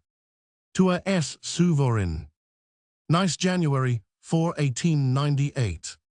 Judging from the extract printed in Novoye Vremya, Tolstoy's article on art does not seem interesting. All that is old, he says about art, that it is decrepit, that it has got into a blind alley, that it is not what it ought to be, and so on, and so on. That's just like saying the desire to eat and drink has grown old, has outlived its day, and is not what it ought to be. Of course, hunger is an old story in the desire to eat.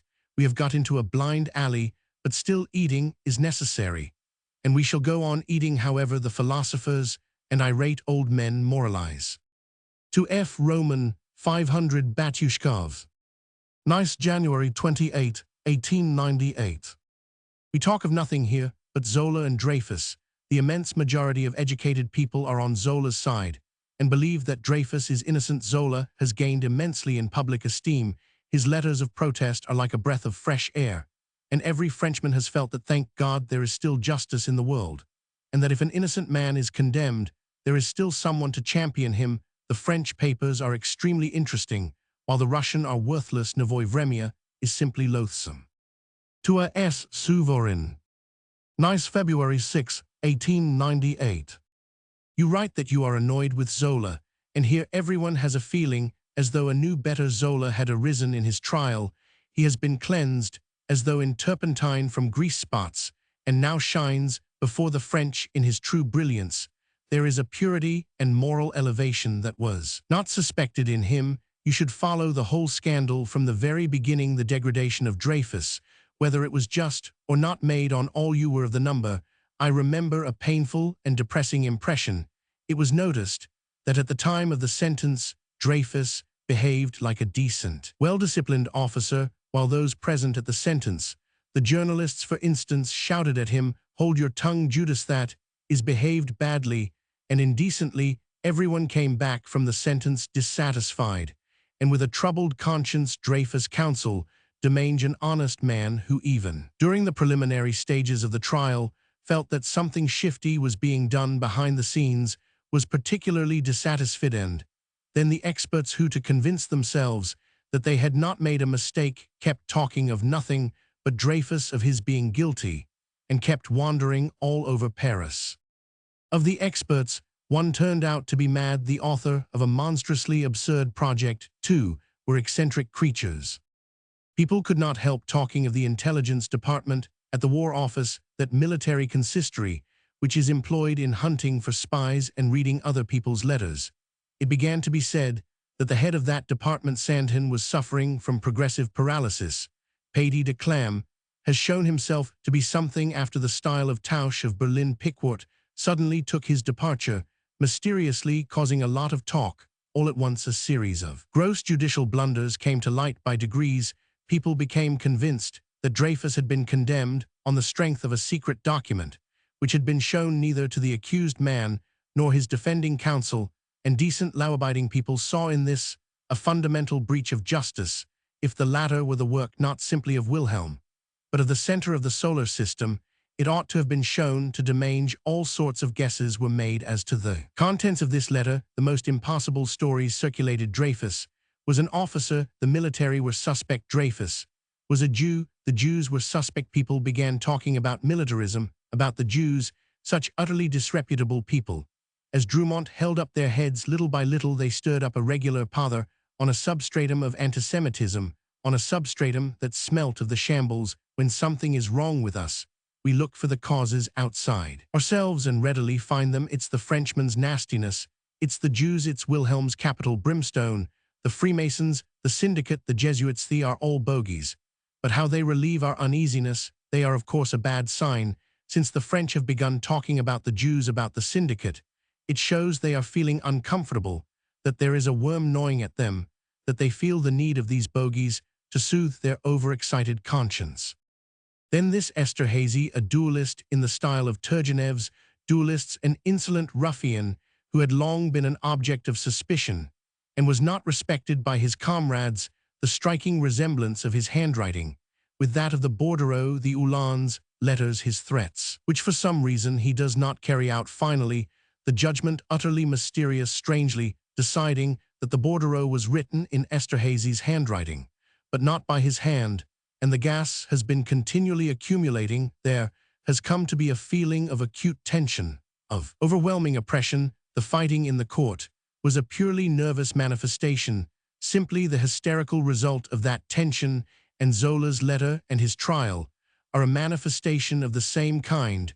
What would you have? The best people, always in advance of the nation, were bound to be the first to raise an agitation, and so it has been the first to speak. Was Scherer Kästner, of whom Frenchmen who know him intimately, according to Kovalevsky, say that he is a sword blade so spotless and without blemish. Is he? The second is Zola, and now he is being tried.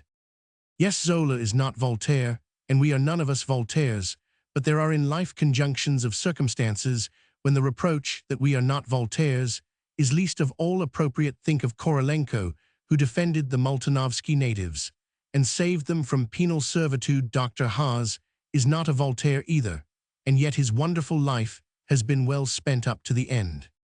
I'm well acquainted with the case from the stenographer's report, which is utterly different from what is in the newspapers, and I have a clear view of Zola. The chief point is that he is sincere, is he bases his judgment simply on what he sees, and not on phantoms like the others, and sincere people can be mistaken, no doubt of it. But such mistakes do less harm than calculated insincerity, prejudgments, or political considerations. Let Dreyfus be guilty and Zola is still right, since it is the duty of writers not to accuse, not to prosecute, but to champion even the guilty once they have been condemned and are enduring punishment. I shall be told what of the political position, the interests of the state, but great writers and artists ought to take part in politics only so far as they have to protect themselves from politics. There are plenty of accusers, prosecutors, and gendarmes without them. In any case, the role of Paul suits them better than that of Saul. Whatever the verdict may be, Zola will anyway experience a vivid delight. After the trial, his old age will be a fine old age, and he will die with a conscience at peace, or at any rate greatly solaced. The French are very sick. They clutch at every word of comfort, and at every genuine reproach coming to them from outside. That is why Bernstein's letter and our Zakrevsky's article, which was read here in the Novosti, have had such a great success here, and why they are so disgusted by abuse of Zola, such as the gutter press, which they despise, flings at him every day. However neurotic Zola may be, still he stands before the court of French common sense, and the French love him for it, and are proud of him, even though they do applaud the generals who, in the simplicity of their hearts, scare them first with the honor of the army, then with war. To his brother, Alexander. Nice, February 23, 1898. Nevoy Vremya has behaved simply abominably about the Zola case, the old man, and I have exchanged letters on the subject in a tone of great moderation, however, and have both dropped the subject. I don't want to write, and I don't want his letters in which he keeps justifying the tactlessness of his paper by saying he loves the military. I don't want them, because I have been thoroughly sick of it all for a long time past. I love the military too, but I would not, if I had a newspaper, allow the cactuses to print Zola's novel for nothing in the supplement, while they pour dirty water over this same Zola in the paper. And what for what not? One of the cactuses has ever known for a noble impulse and moral purity, and in any case to abuse Zola when he is on his trial, that is unworthy of literature. To his brother Mihail. Yalta, October 26, 1898. I am buying a piece of land in Yalta, and am going to build so as to have a place in which to spend the winters. The prospect of continual wandering, with hotel rooms, hotel porters, chance cooking, and so on, alarms my imagination. Mother will spend the winter with me. There is no winter here, it's the end of October, but the roses and other flowers are blooming freely, the trees are green, and it is warm. There is a great deal of water. Nothing will be needed apart from the house, no outbuildings of any sort. It will all be under one roof, the coal wood, and everything will be in the basement. The hens lay the whole year round, and no special house is needed for them. An enclosure is enough. Close by there is a baker's shop, and the bazaar, so that it will be very cozy for mother, and very convenient. By the way, there are chanterelles and boletases to be gathered all the autumn, and that will be an amusement for mother. I am not doing the building myself. The architect is doing it. All the houses will be ready by April. The grounds for a town house are considerable. There will be a garden and flower beds, and a vegetable garden. The railway will come to Yalta next. As for getting married, upon which you are so urgent, what am I to say to you? To marry is interesting only for love. To marry a girl simply because she is nice is like buying something one does not want at the bazaar solely because it is of good quality. The most important screw in family life is love, sexual attraction, one flesh. All the rest is dreary and cannot be reckoned upon, however cleverly we make our calculations. So the point is not in the girl's being nice, but in her being loved. Putting it off, as you see, counts for little. My uncle Vanya is being done all over the province, and everywhere with success, so one never knows where one will gain, and where one will lose. I had not reckoned on that play at all. To Gorky. Yalta, December 3, 1898. Your last letter has given me great pleasure. I thank you with all my heart. Uncle Vanya was written long, long ago. I have never seen it on the stage of late years. It has often been produced at provincial theatres. I feel cold about my plays as a rule. I gave up the theatre long ago and feel no desire now to write for the stage. You ask what is my opinion of your stories. My opinion, the talent is unmistakable, and it is a real great talent. For instance, in the story, in the step, it is expressed with extraordinary vigor, and I actually felt a pang of envy that it was not I who had written it. You are an artist, a clever man, you feel superbly, you are plastic. That is when you describe a thing, you see it, and you touch it with your hands. That is real art. There is my opinion for you, and I am very glad I can express it to you. I repeat, very glad. And if we could meet and talk for an hour or two, you would be convinced of my high appreciation of you and of the hopes I am building on your gifts. Shall I speak now of defects? But that is not so easy. To speak of the defects of a talent is like speaking of the defects of a great tree growing in the garden. What is chiefly in question, you see, is not the tree itself, but the tastes of the man who is looking at it. Is not that so? I will begin by saying that to my mind you have not enough restraint. You are like a spectator at the theatre who expresses his transports with so little restraint that he prevents himself and other people from listening. This lack of restraint is particularly felt in the descriptions of nature, with which you interrupt your dialogues. When one reads those descriptions, one wishes they were more compact, shorter, put into 2 or 3 lines. The frequent mention of tenderness, whispering velvetiness, and so on give those descriptions a rhetorical and monotonous character, and they make one feel cold and almost exhaust. The lack of restraint is felt also in the descriptions of women, Malva on the raft, and love scenes. It is not vigor, not breadth of touch, but just lack of restraint. Then there is the frequent use of words quite unsuitable in stories of your type. Accompaniment, disc, harmony. Such words spoil the effect. You often talk of waves. There is a strained feeling and a sort of circumspection in your descriptions of educated people. That is not because you have not observed educated people sufficiently. You know them, but you don't seem to know from what side to approach them. How old are you? I don't know you. I don't know where you came from or who you are, but it seems to me that while you are still young you ought to leave Nizhny and spend 2 or 3 years rubbing shoulders with literature and literary people, not to learn to crow like the rest of us and to sharpen your wits, but to take the final plunge head first into literature and to grow to love it. Besides the provinces, age a man early. Korolenko, Potapenko, Mamin, Ertel are first-rate men. You would perhaps at first feel their company rather boring, but in a year or two you would grow used to them and appreciate them as they deserve, and their society would more than repay you for the disagreeableness and inconvenience of life in the capital.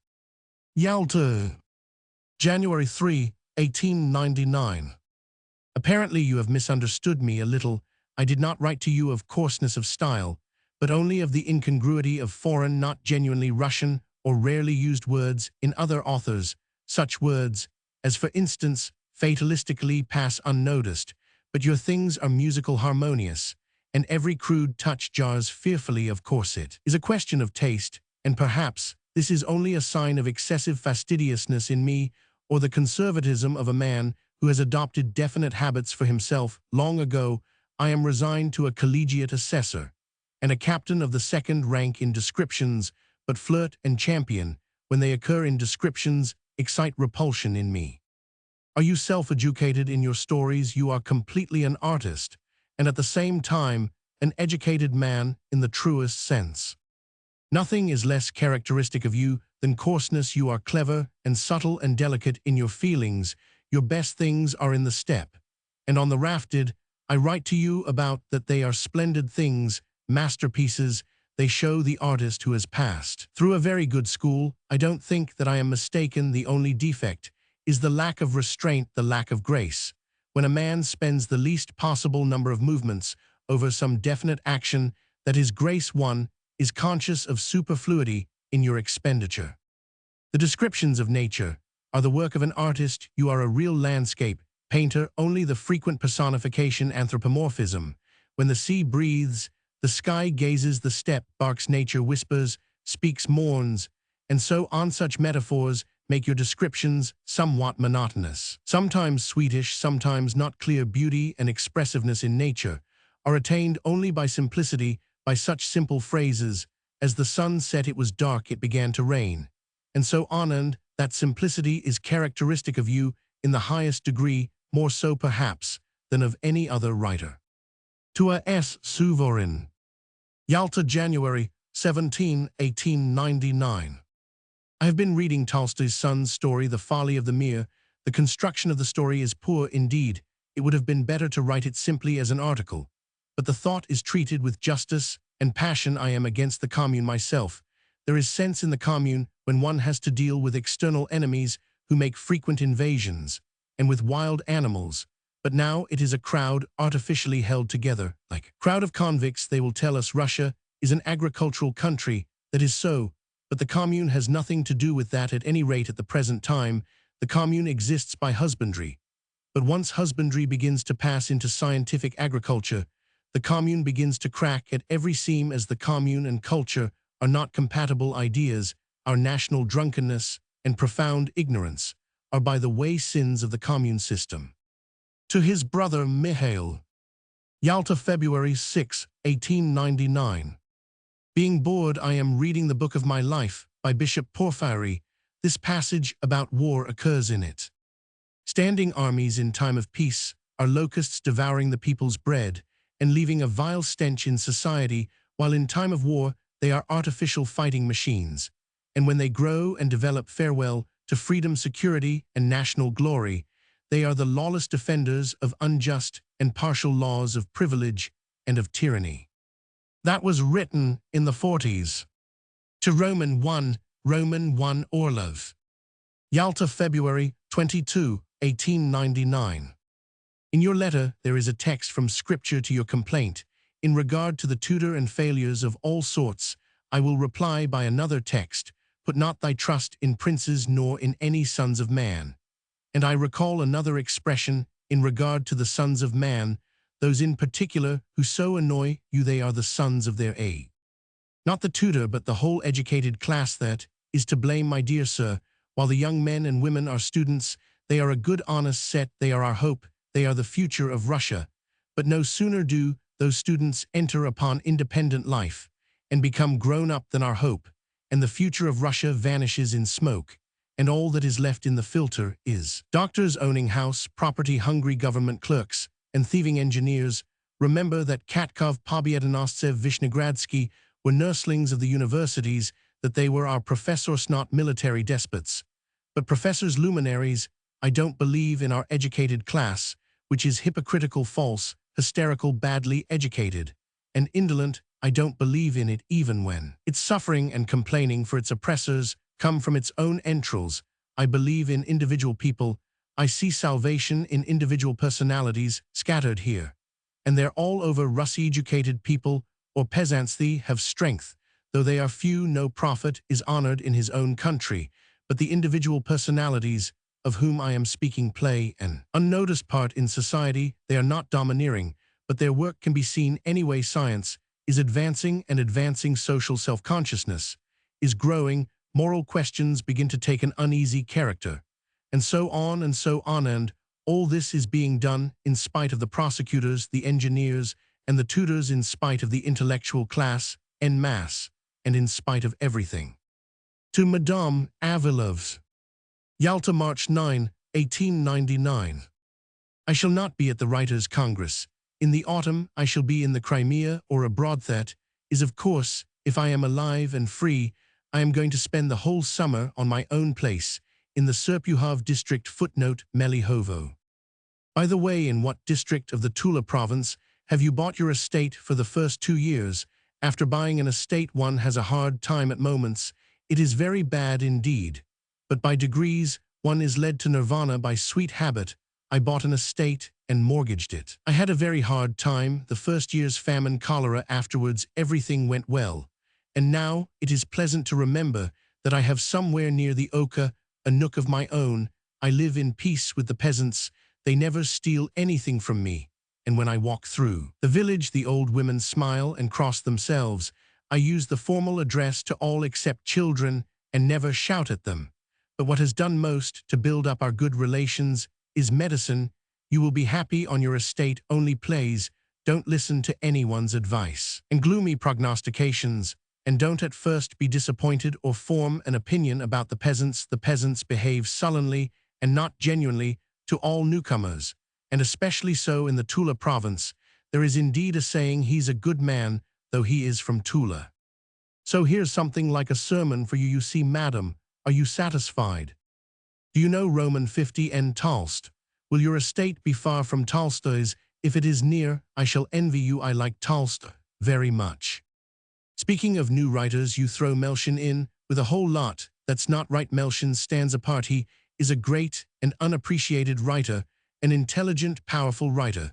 Though perhaps he will not write more than he has written already. Kuprin, I have not read at all. Gorky I like, but of late he has taken to writing rubbish, revolting rubbish, so that I shall soon give up reading him. Humble People is good, though one could have done without Buvastov, whose presence brings into the story an element of strain, of tiresomeness, and even falsity. Korolenko is a delightful writer. He is loved, and with good reason. Apart from all the rest, there is sobriety and purity in him. You ask whether I am sorry for Suvorin. Of course I am. He is paying heavily for his mistakes, but I am not at all sorry for those who are surrounding him. To Gorky. Moscow, April 25, 1899. The day before yesterday, I was at Roman 50 N Tolstoy's. He praised you very highly, and said that you were a remarkable writer. He likes you the fair, and in the steppe, and does not like Malva. He said you can invent anything you like, but you can't invent psychology. And in Gorky one comes across just psychological inventions. He describes what he has never felt so much for you. I said that when you were next in Moscow, we would go together to see him. When will you be in Moscow? On Thursday. There will be a private performance. Effa, me off the Seagull. If you come to Moscow, I will give you a seat. From Petersburg, I get painful letters, as it were from the damned footnote from Suvorin, and it's painful to me, as I don't know what to answer, how to behave. Yes, life, when it is not a psychological invention, is a difficult business. To O. Roman 50 Nipper. Yalta, September 30, 1899. At your command, I hasten to answer your letter, in which you ask me about Astrov's last scene with Elena. You write that Astrov addresses Elena in that scene, like the most ardent lover clutches at his feeling, like a drowning man at a straw. But that's not right at all. Astrov likes Elena. She attracts him by her beauty, but in the last act, he knows already that nothing will come of it, and he talks to her in that scene in the same tone as of the heat in Africa, and kisses her quite casually to pass the time. If Astrov takes that scene violently, the whole mood of the fourth act quiet, and despondentes lost. To G. Roman 1 Rosalimo. Yalta, October 11, 1899. Autobiography. I have a disease, autobiographophobia. To read any sort of details about myself, and still more to write them for print, is a veritable torture to me. On a separate sheet, I send a few facts, very bald, but I can do no more. I.P. Chekhov was born on the 17th of January 1860 at Taganrog. I was educated first in the Greek school near the church of Tsar Constantine. Then in the Taganrog High School in 1879, I entered the Moscow University in the Faculty of Medicine. I had at the time only a slight idea of the faculties in general and chose the Faculty of Medicine. I don't remember on what grounds, but did not regret my choice afterwards. I began in my first year to publish stories in the weekly journals and newspapers, and these literary pursuits had, early in the 80s, acquired a permanent professional character. In 1888, I took the Pushkin Prize. In 1890, I traveled to the island of Sakhalin to write afterwards a book upon our penal colony and prisons. They're not counting reviews, feuilletons, paragraphs, and all that. I have written from day to day for the newspapers, which it would be difficult now to seek out and collect. I have, during my 20 years of literary work, published more than 300 signatures of print of tales and novels. I have also written plays for the stage. I have no doubt that the study of medicine has had an important influence on my literary work. It has considerably enlarged the sphere of my observation, has enriched me with knowledge the true value of which for me as a writer can only be understood by one who is himself a doctor. It has also had a guiding influence, and it is probably due to my close association with medicine that I have succeeded in avoiding many mistakes. Familiarity with the natural sciences and with scientific method has always kept me on my guard, and I have always tried where it was possible to be consistent with the facts of science, and where it was impossible, I have preferred not to write at all. I may observe, in passing, that the conditions of artistic creation do not always admit of complete harmony. With the facts of science, it is impossible to represent upon the stage a death from poisoning exactly as it takes place in reality, but harmony with the facts of science must be felt even under those conditions. Roman 1e, it must be clear to the reader or spectator that this is only due to the conditions of art, and that he has to do with a writer who understands. I do not belong to the class of literary men who take up a skeptical attitude towards science, and to the class of those who rush into everything with only their own imagination to go upon. I should not like to belong. To O. Roman 50 Nipper. Yalta, October 30, 1899. You ask whether I shall be excited, but you see I only heard properly that Uncle Vanya was to be given on the 26th from your letter which I got on the 27th. The telegrams began coming on the evening of the 27th. When I was in bed, they send them on to me by telephone. I woke up every time and ran with bare feet to the telephone and got very much chilled. Then I had scarcely dozed off when the bell rang again and again. It's the first time that my own fame has kept me awake the next evening. When I went to bed, I put my slippers and dressing gown beside my bed, but there were no more telegrams. The telegrams were full of nothing but the number of calls and the brilliant success, but there was a subtle, almost elusive something in them from which I could conclude that the state of mind of all of you was not exactly of the very best. The newspapers I have got today confirm my conjectures.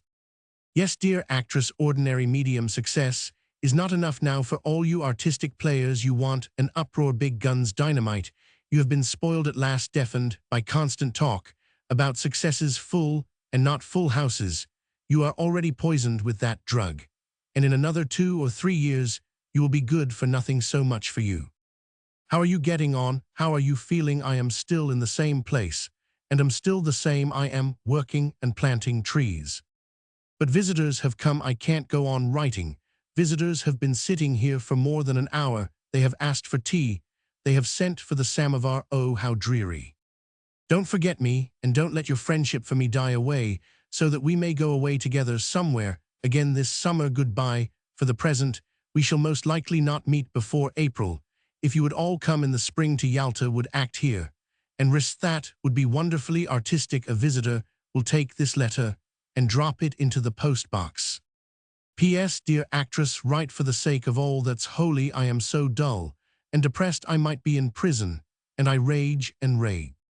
Yalta, November 1, 1899.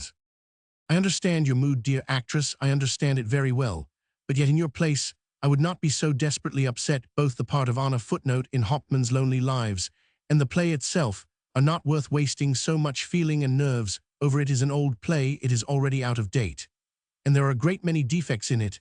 If more than half the performers have not fallen into the right tone, then naturally it is the fault of the play. That's one thing, and the second is you must once and for all give up being worried about successes and failures. Don't let that concern you. It's your duty to go on working steadily day by day, quite quietly, to be prepared for mistakes, which are inevitable for failures. In short, to do your job as actress, and let other people count the calls before the curtain to write or to act, and to be conscious at the time that one is not doing the right thing. That is so usual, and for beginners so profitable. The third thing is that the director has telegraphed that the second performance went magnificently, that everyone played splendidly, and that he was completely satisfied. To Gorky. Yalta, January 2, 1900. Precious Alexei Maximovich, I wish you a happy new year. How are you getting on? How are you feeling? When are you coming to Yalta? Write fully. I have received the photograph. It is very good. Many thanks for it. Thank you too for the trouble you have taken in regard to our committee for assisting invalids. Coming here, send any money there is, or will be to me, or to the executive of the Benevolent Society, no matter which. My story Roman 1E in the ravine has already been sent off to Zhizn. Did I tell you that I liked your story An Orphan extremely, and sent it to Moscow to first-rate readers? There is a certain Professor Fote in the medical faculty in Moscow who reads Slyupsov capitally. I don't know a better reader, so I have sent your Orphan to him. Did I tell you how much I liked a story in your third volume, My Traveling Companion? There is the same strength in it as in the Steppe. If I were you, I would take the best things out of your 3 volumes and republish them in 1 volume at a rublind. That would be something really remarkable for vigor and harmony. As it is, everything seems shaken up together in the 3 volumes. There are no weak things, but it leaves an impression as though the 3 volumes were not the work of 1 author, but of 7. Scribble me a line or 2. To O. Roman 50 Nipper. Yalta, January 2, 1900. My greetings, dear actress. Are you angry that I haven't written for so long? I used to write often, but you didn't get my letters because our common acquaintance intercepted them in the post. I wish you all happiness in the new year. I really do wish you happiness, and bow down to your little feet. Be happy, wealthy, healthy, and gay. We are getting on pretty well. We eat a great deal, chatter a great deal, laugh a great deal, and often talk of you. Masha will tell you when she goes back to Moscow how we spent Christmas. I have not congratulated you on the success of Lonely Lives. I still dream that you will all come to Yalta, that I shall see Lonely Lives on the stage, and congratulate you really from my heart. I wrote to Meyerhold, footnote, an actor at the Art Theatre at that time, playing Johannes in Hauptmann's Lonely Lives, and urged him in my letter not to be too violent in the part of a nervous man. The immense majority of people are nervous, you know. The greater number suffer, and a small proportion feel acute pain.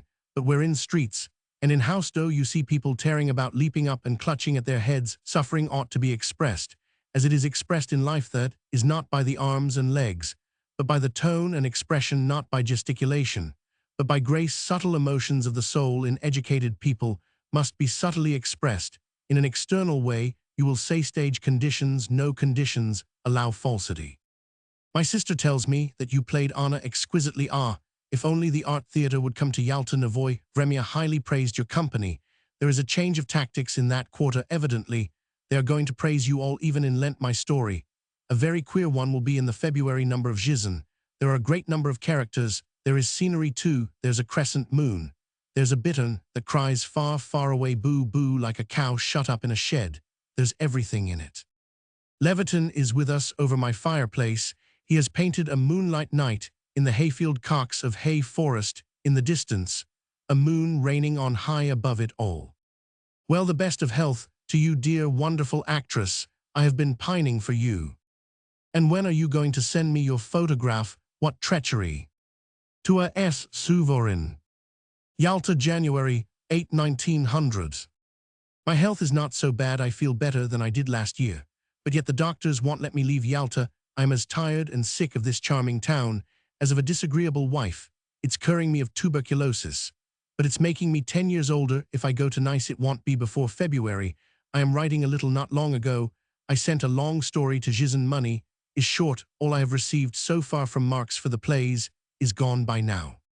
If Prince Baryatinsky is to be judged by his paper, I must own I was unjust to him, for I imagined him very different from what he is. They will shut up his paper, of course, but he will long maintain his reputation as a good journalist. You ask me why the Sirvany Courier is successful, because our society is exhausted. Hatred has turned it as rank and rotten as grass in a bog, and it has a longing for something fresh, free, light, a desperate longing. I often see the academician Kondakov here. We talk of the Pushkin section of Belis letters, as Kondakov will take part in the elections of future academicians. I am trying to hypnotize him and suggest that they should elect Barantsevich and Mihailovsky. The former is broken down and worn out. He is unquestionably a literary man, is poverty-stricken in his old age, and income and rest would be the very thing for him. The latter, that is, Mihailovsky, would make a good foundation for the new section, and his election would satisfy three-quarters of the brotherhood, but my hypnotism failed, my efforts came to nothing. The supplementary clauses to the statute are like Tolstoy's afterword to the Kreutzer Sonata. The academicians have done all they can to protect themselves from literary men, whose society shocks them, as the society of the Russian academicians shocked the Germans. Literary men can only be honorary academicians, and that means nothing. It is just the same as being an honorary citizen of the town of Vyazma or T. Cherepovets. There is no salary and no vote attached. A clever way out of it.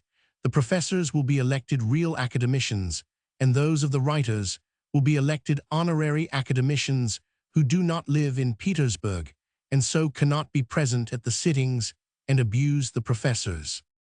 I hear the muezzin calling in the minaret. The Turks are very religious. It's their fast now. They eat nothing the whole day. They have no religious ladies, that element which makes religion shallow, as the sand does the Volga.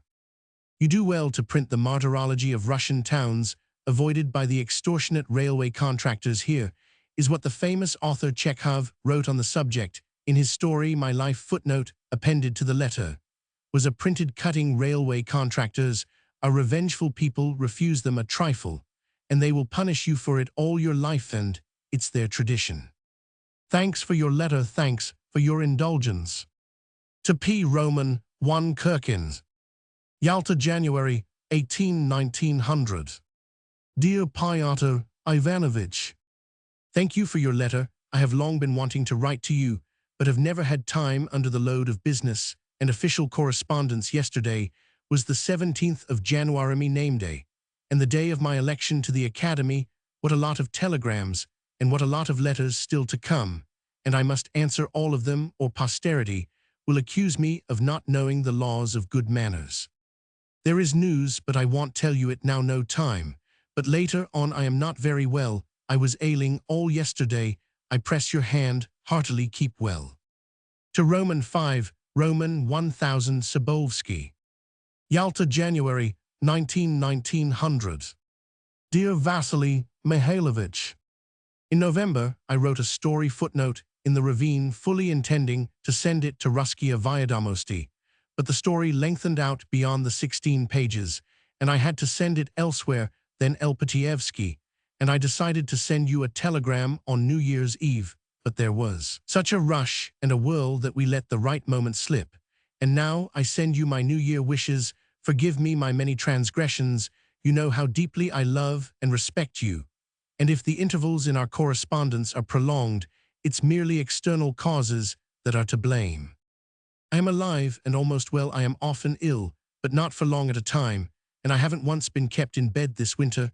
I keep about, though I am Roman 99. I am working harder than I did last year, and I am more bored. It's bad being without Russia.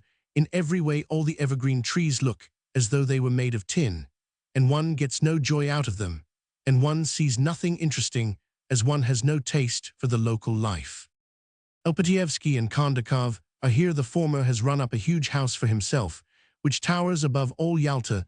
The latter is going to Petersburg to take his seat in the Academy and is glad to go. Elpatievsky is cheerful and hearty, always in good spirits, goes out in all weathers in a summer overcoat. Kondakov is irritably sarcastic and goes about in a fur coat. Both often come and see me, and we speak of you. Roman 5 A wrote that she had bought a piece of land in Tuapsoy, but the boredom there is awful. You know, there are Tchetchency and scorpions, and worst of all, there are no roads, and there won't be any for a long time. Of all warm places in Russia, the best are on the south coast of the Crimea. There is no doubt of that, whatever they may say about the natural beauties of the Caucasus. I have been lately to Gurzuffa near Pushkin's Rock, and admired the view although it rained. And although I am sick to death of views in the Crimea, it is snugger and nearer to Russia. Let Roman 5 A sell her place in Tuapse, or make a present of it to someone, and I will find her a bit of the seafront with bathing and a bay in the Crimea.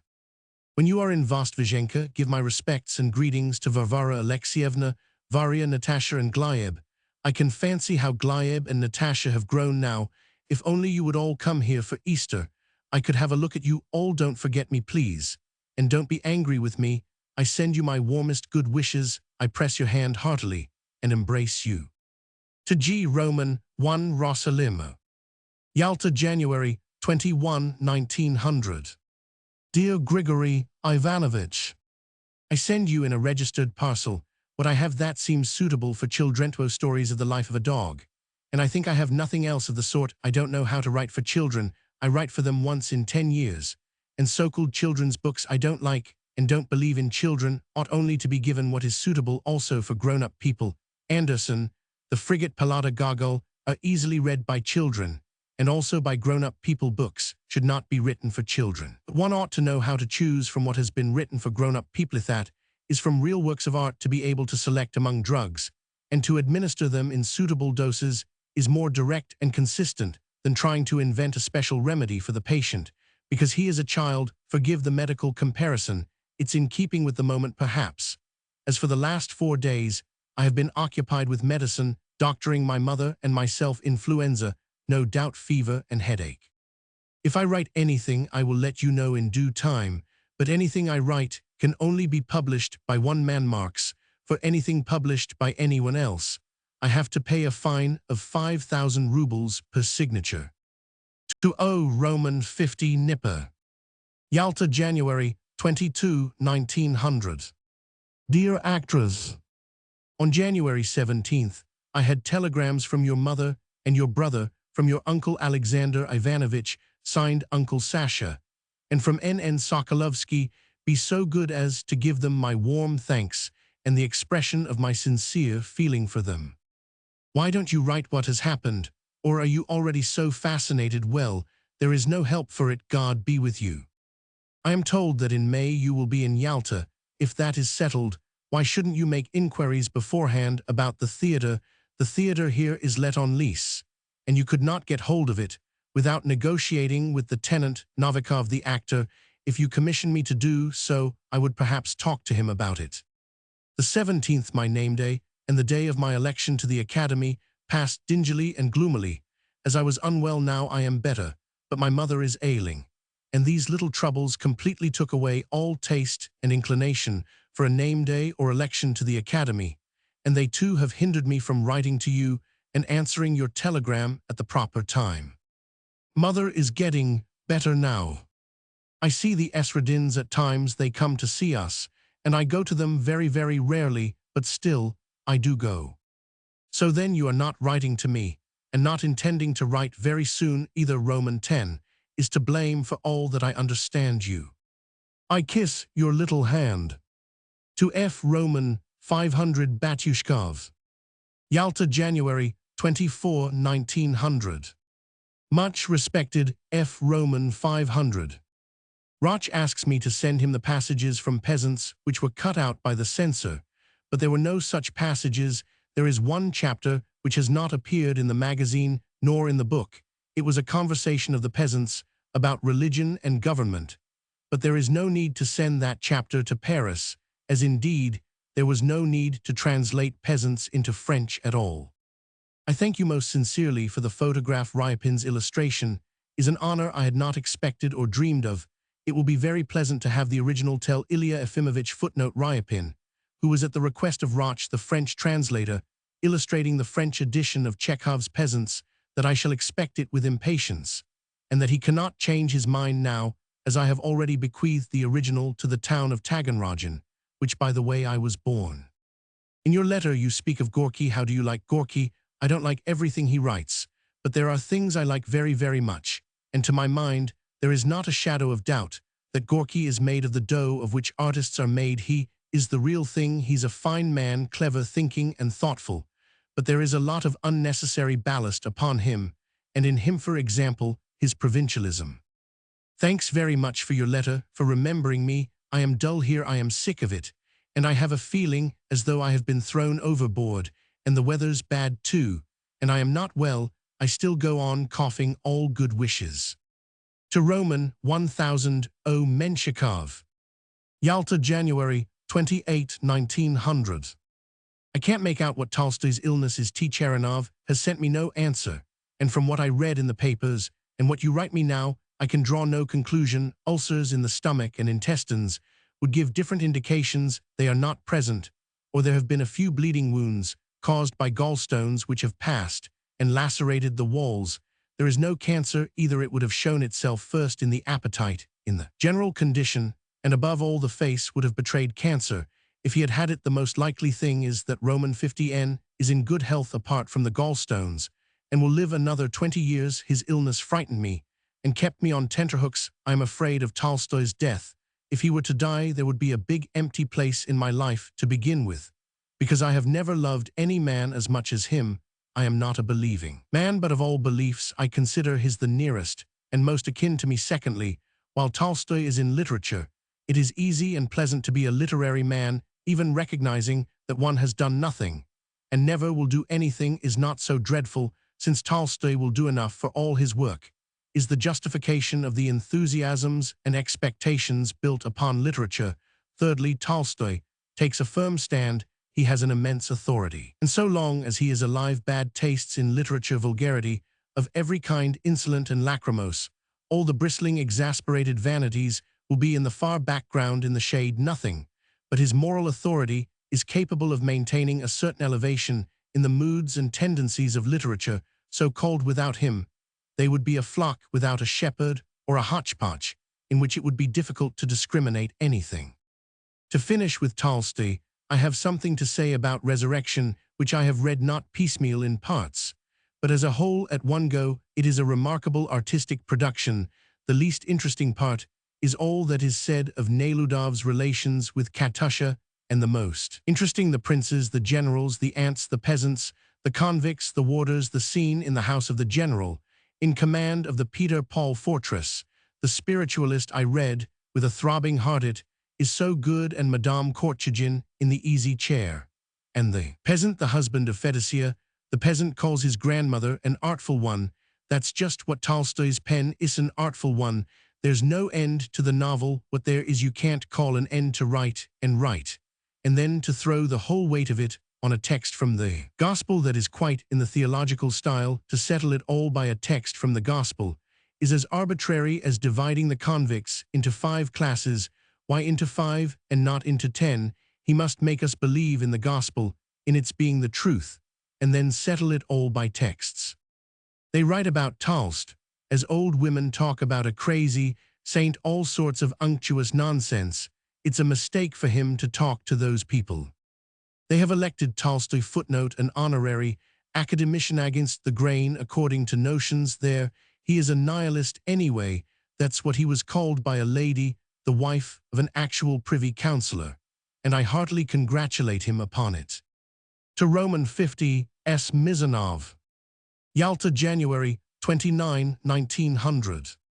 Dear Lyra, they have written to me that you have grown very fat and become dignified, and I did not expect that you would remember me and write to me, but you have remembered me, and thank you very much for it, dear. You write nothing about your health. Evidently, it's not bad, and I am glad. I hope your mother is well, and that everything is going on all right. I am nearly well. I am ill from time to time, but not often, and only because I am old. The bacilli have nothing to do with it.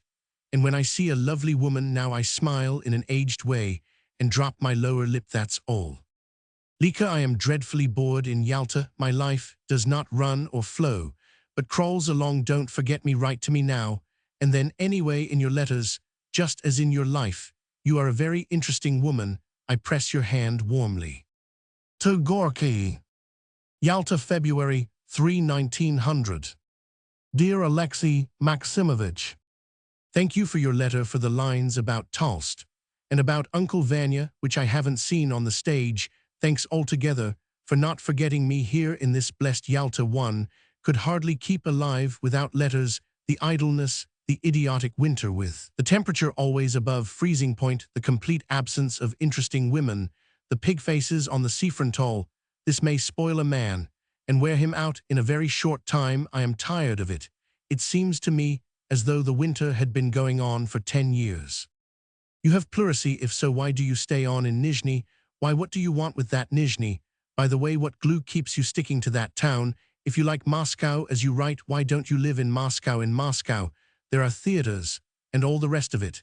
And what matters most of all, Moscow is handy for going abroad, while living in Nizhny. You'll stick in Nizhny and never go further than. Vasilsursk, you want to see more, to know more, to have a wider range. Your imagination is quick to seize and hold.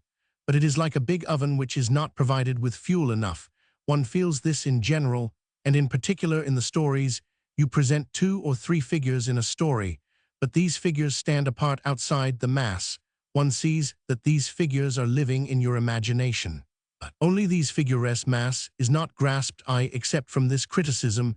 Your Crimean things, for instance my traveling companion, in which besides the figures, there is a feeling of the human mass, out of which they have come, an atmosphere and background, everything. In fact, see what a lecture I am giving you on all that you may not go on staying in Nizhny. You are a young man, strong. Tough. If I were you, I should make a tour in India and all sorts of places. I would take my degree in 2 or more faculties. I would, yes, I would. You laugh.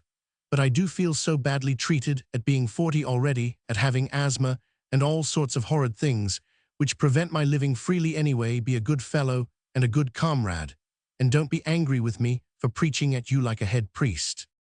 Write to me. I look forward to Foma Gordev, which I haven't yet read properly. There is no news. Keep well. I press your hand warmly.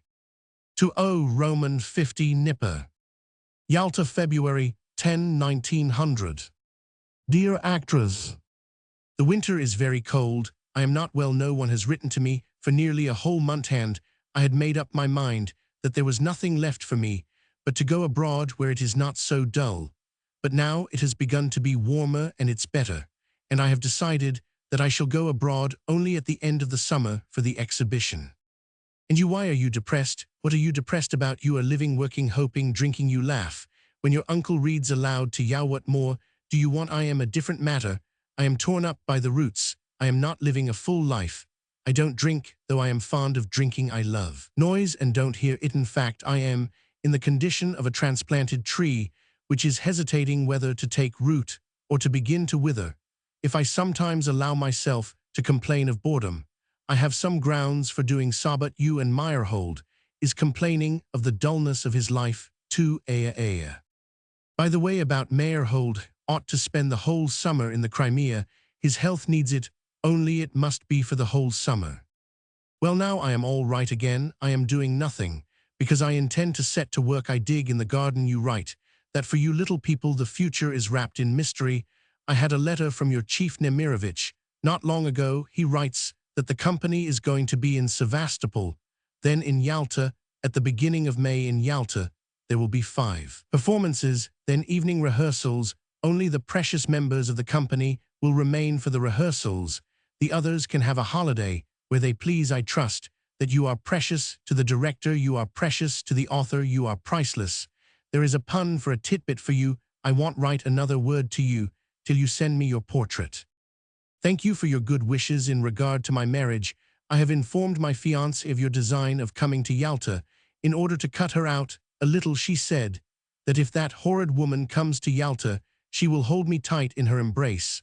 I observed that to be embraced for so long in hot weather was not hygienic. She was offended and grew thoughtful, as though she were trying to guess in what surroundings I had picked up this facon de parlor, and after a little while said that the theater was an evil, and that my intention of writing no more plays was extremely laudable, and asked me to kiss her. To this I replied that it was not proper for me to be so free with my kisses now that I am an academician. She burst into tears, and I went away.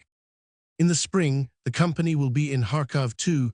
I will come and meet you then, only don't talk of that to anyone. Nadezhda Ivanovna has gone off to Moscow. To a S. Suvorin. Yalta, February 12, 1900.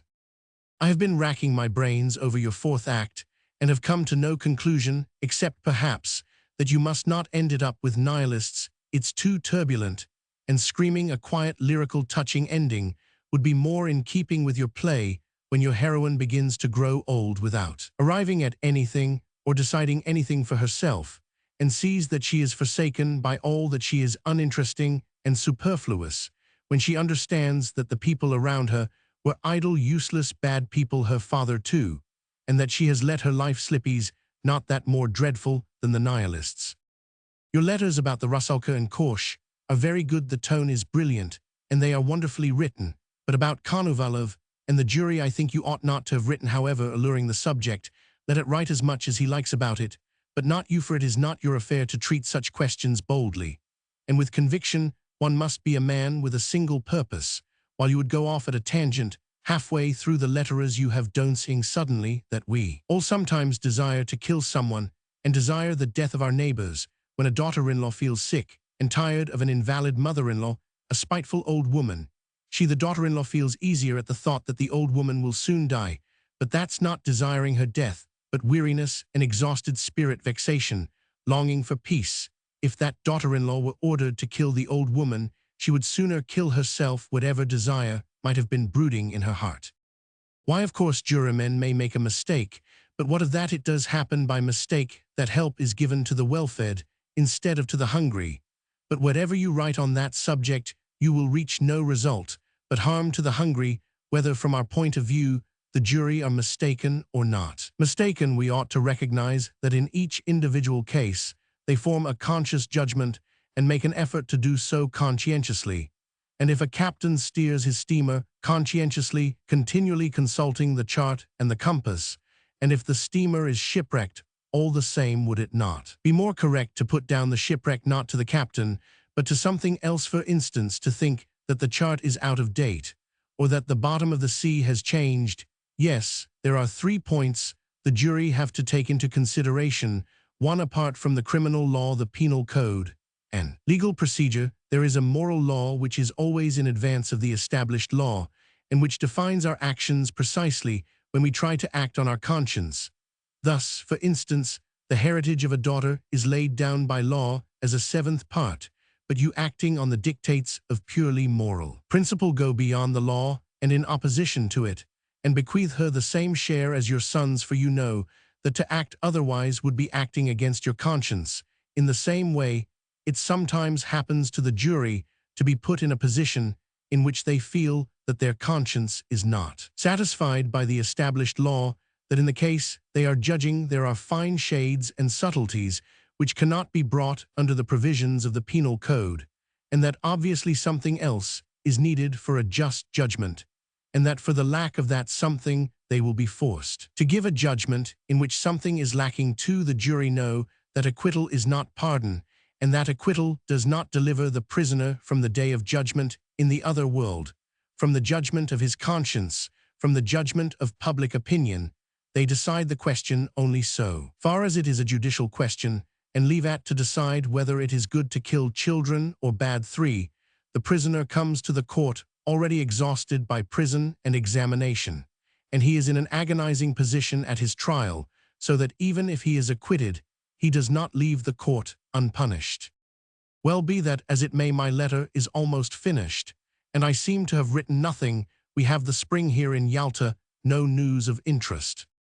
Resurrection is a remarkable novel. I liked it very much, but it ought to be read straight off at one sitting. The end is uninteresting and falsifies in a technical sense. To O. Roman 50 Nipper. Yalta, February 14, 1900. Dear actress, the photographs are very, very good, especially the one in which you are leaning in dejection with your elbows on the back of a chair, which gives you a discreetly mournful, gentle expression, under which there lies hid a little demon. The other is good too, but it looks a little like a Jewess, a very musical person who attends a conservatoire, but at the same time is studying dentistry on the sly as a second string, and is engaged to be married to a young man in Mogilev, and whose fiancé is a person like M. Are you angry, really, really angry? It's my revenge for your not signing them. Of the 70 roses I planted in the autumn, only 3 have not taken root. Lilies, irises, tulips, tuberoses, hyacinths are all pushing out of the ground. The willow is already green by the little seat in the corner. The grass is luxuriant already. The almond tree is in blossom. I have put little seats all over the garden, not grand ones with iron legs, but wooden ones, which I paint green. I have made 3 bridges over the stream. I am planting palms. In fact, there are all sorts of novelties, so much so that you won't know the house or the garden or the street. Only the owner has not changed. He is just the same moping creature and devoted worshipper of the talents that reside at Nikitsky Gate. Footnote: O. Roman 50 Nipper was living at Nikitsky Gate. I have heard no music nor singing. Since the autumn I have not seen one interesting woman. How can I help being melancholy? I had made up my mind not to write to you, but since you have sent the photographs, I have taken off the ban, and here you see I am writing. I will even come to Sevastopol, only, I repeat, don't tell that to anyone, especially not to Vishnevsky. I shall be there incognito. I shall put myself down in the hotel book Count Blackfizz. I was joking when I said that you were like a Jewess in your photograph. Don't be angry, precious one. Well, herewith, I kiss your little hand and remain unalterably yours. To Gorky. Yalta, February 15, 1900. Dear Alexei Maximovich, your article in the Nizhny Novgorod Listok was balm to my soul. What a talented person you are. I can't write anything but Bellis letters. You possess the pen of a journalist as well. I thought at first. I liked the article so much because you praised me in it afterwards. It came out that Esradin and his family and Yartsev were all delighted with it, so peg away at journalism. God bless you. Why don't they send me Foma Gordeev? I have read it only in bits, and one ought to read it straight through at a sitting, as I have just read Resurrection, except the relations of Neludov and Katusha, which are somewhat obscure, and made up everything in the novel, made the impression of strength, richness, and breadth, and the insincerity of a man afraid of death, and refusing to admit it, and clutching at texts and holy scripture. Write to them to send me Foma. 26 men and a girl is a good story. There is a strong feeling of the environment. One smells the hot rolls. They have just brought your letter, so you don't want to go to India. That's a pity when India is in the past, a long sea voyage. You have something to think about when you can't get to sleep. And a tour abroad takes very little time. It need not prevent your going about in Russia on foot. I am bored, not in the sense of Weltschmerz, not in the sense of being weary of existence, but simply bored from want of people, from want of music, which I love, and from want of women, of whom there are none in Yalta. I am bored without caviar and pickled cabbage. I am very sorry that apparently you have given up the idea of coming to Yalta. The art theater from Moscow will be here in May. It will give 5 performances and then remain for rehearsals, so you come study the stage at the rehearsals, and then in 5 to 8 days write a play which I should welcome joyfully with my whole heart.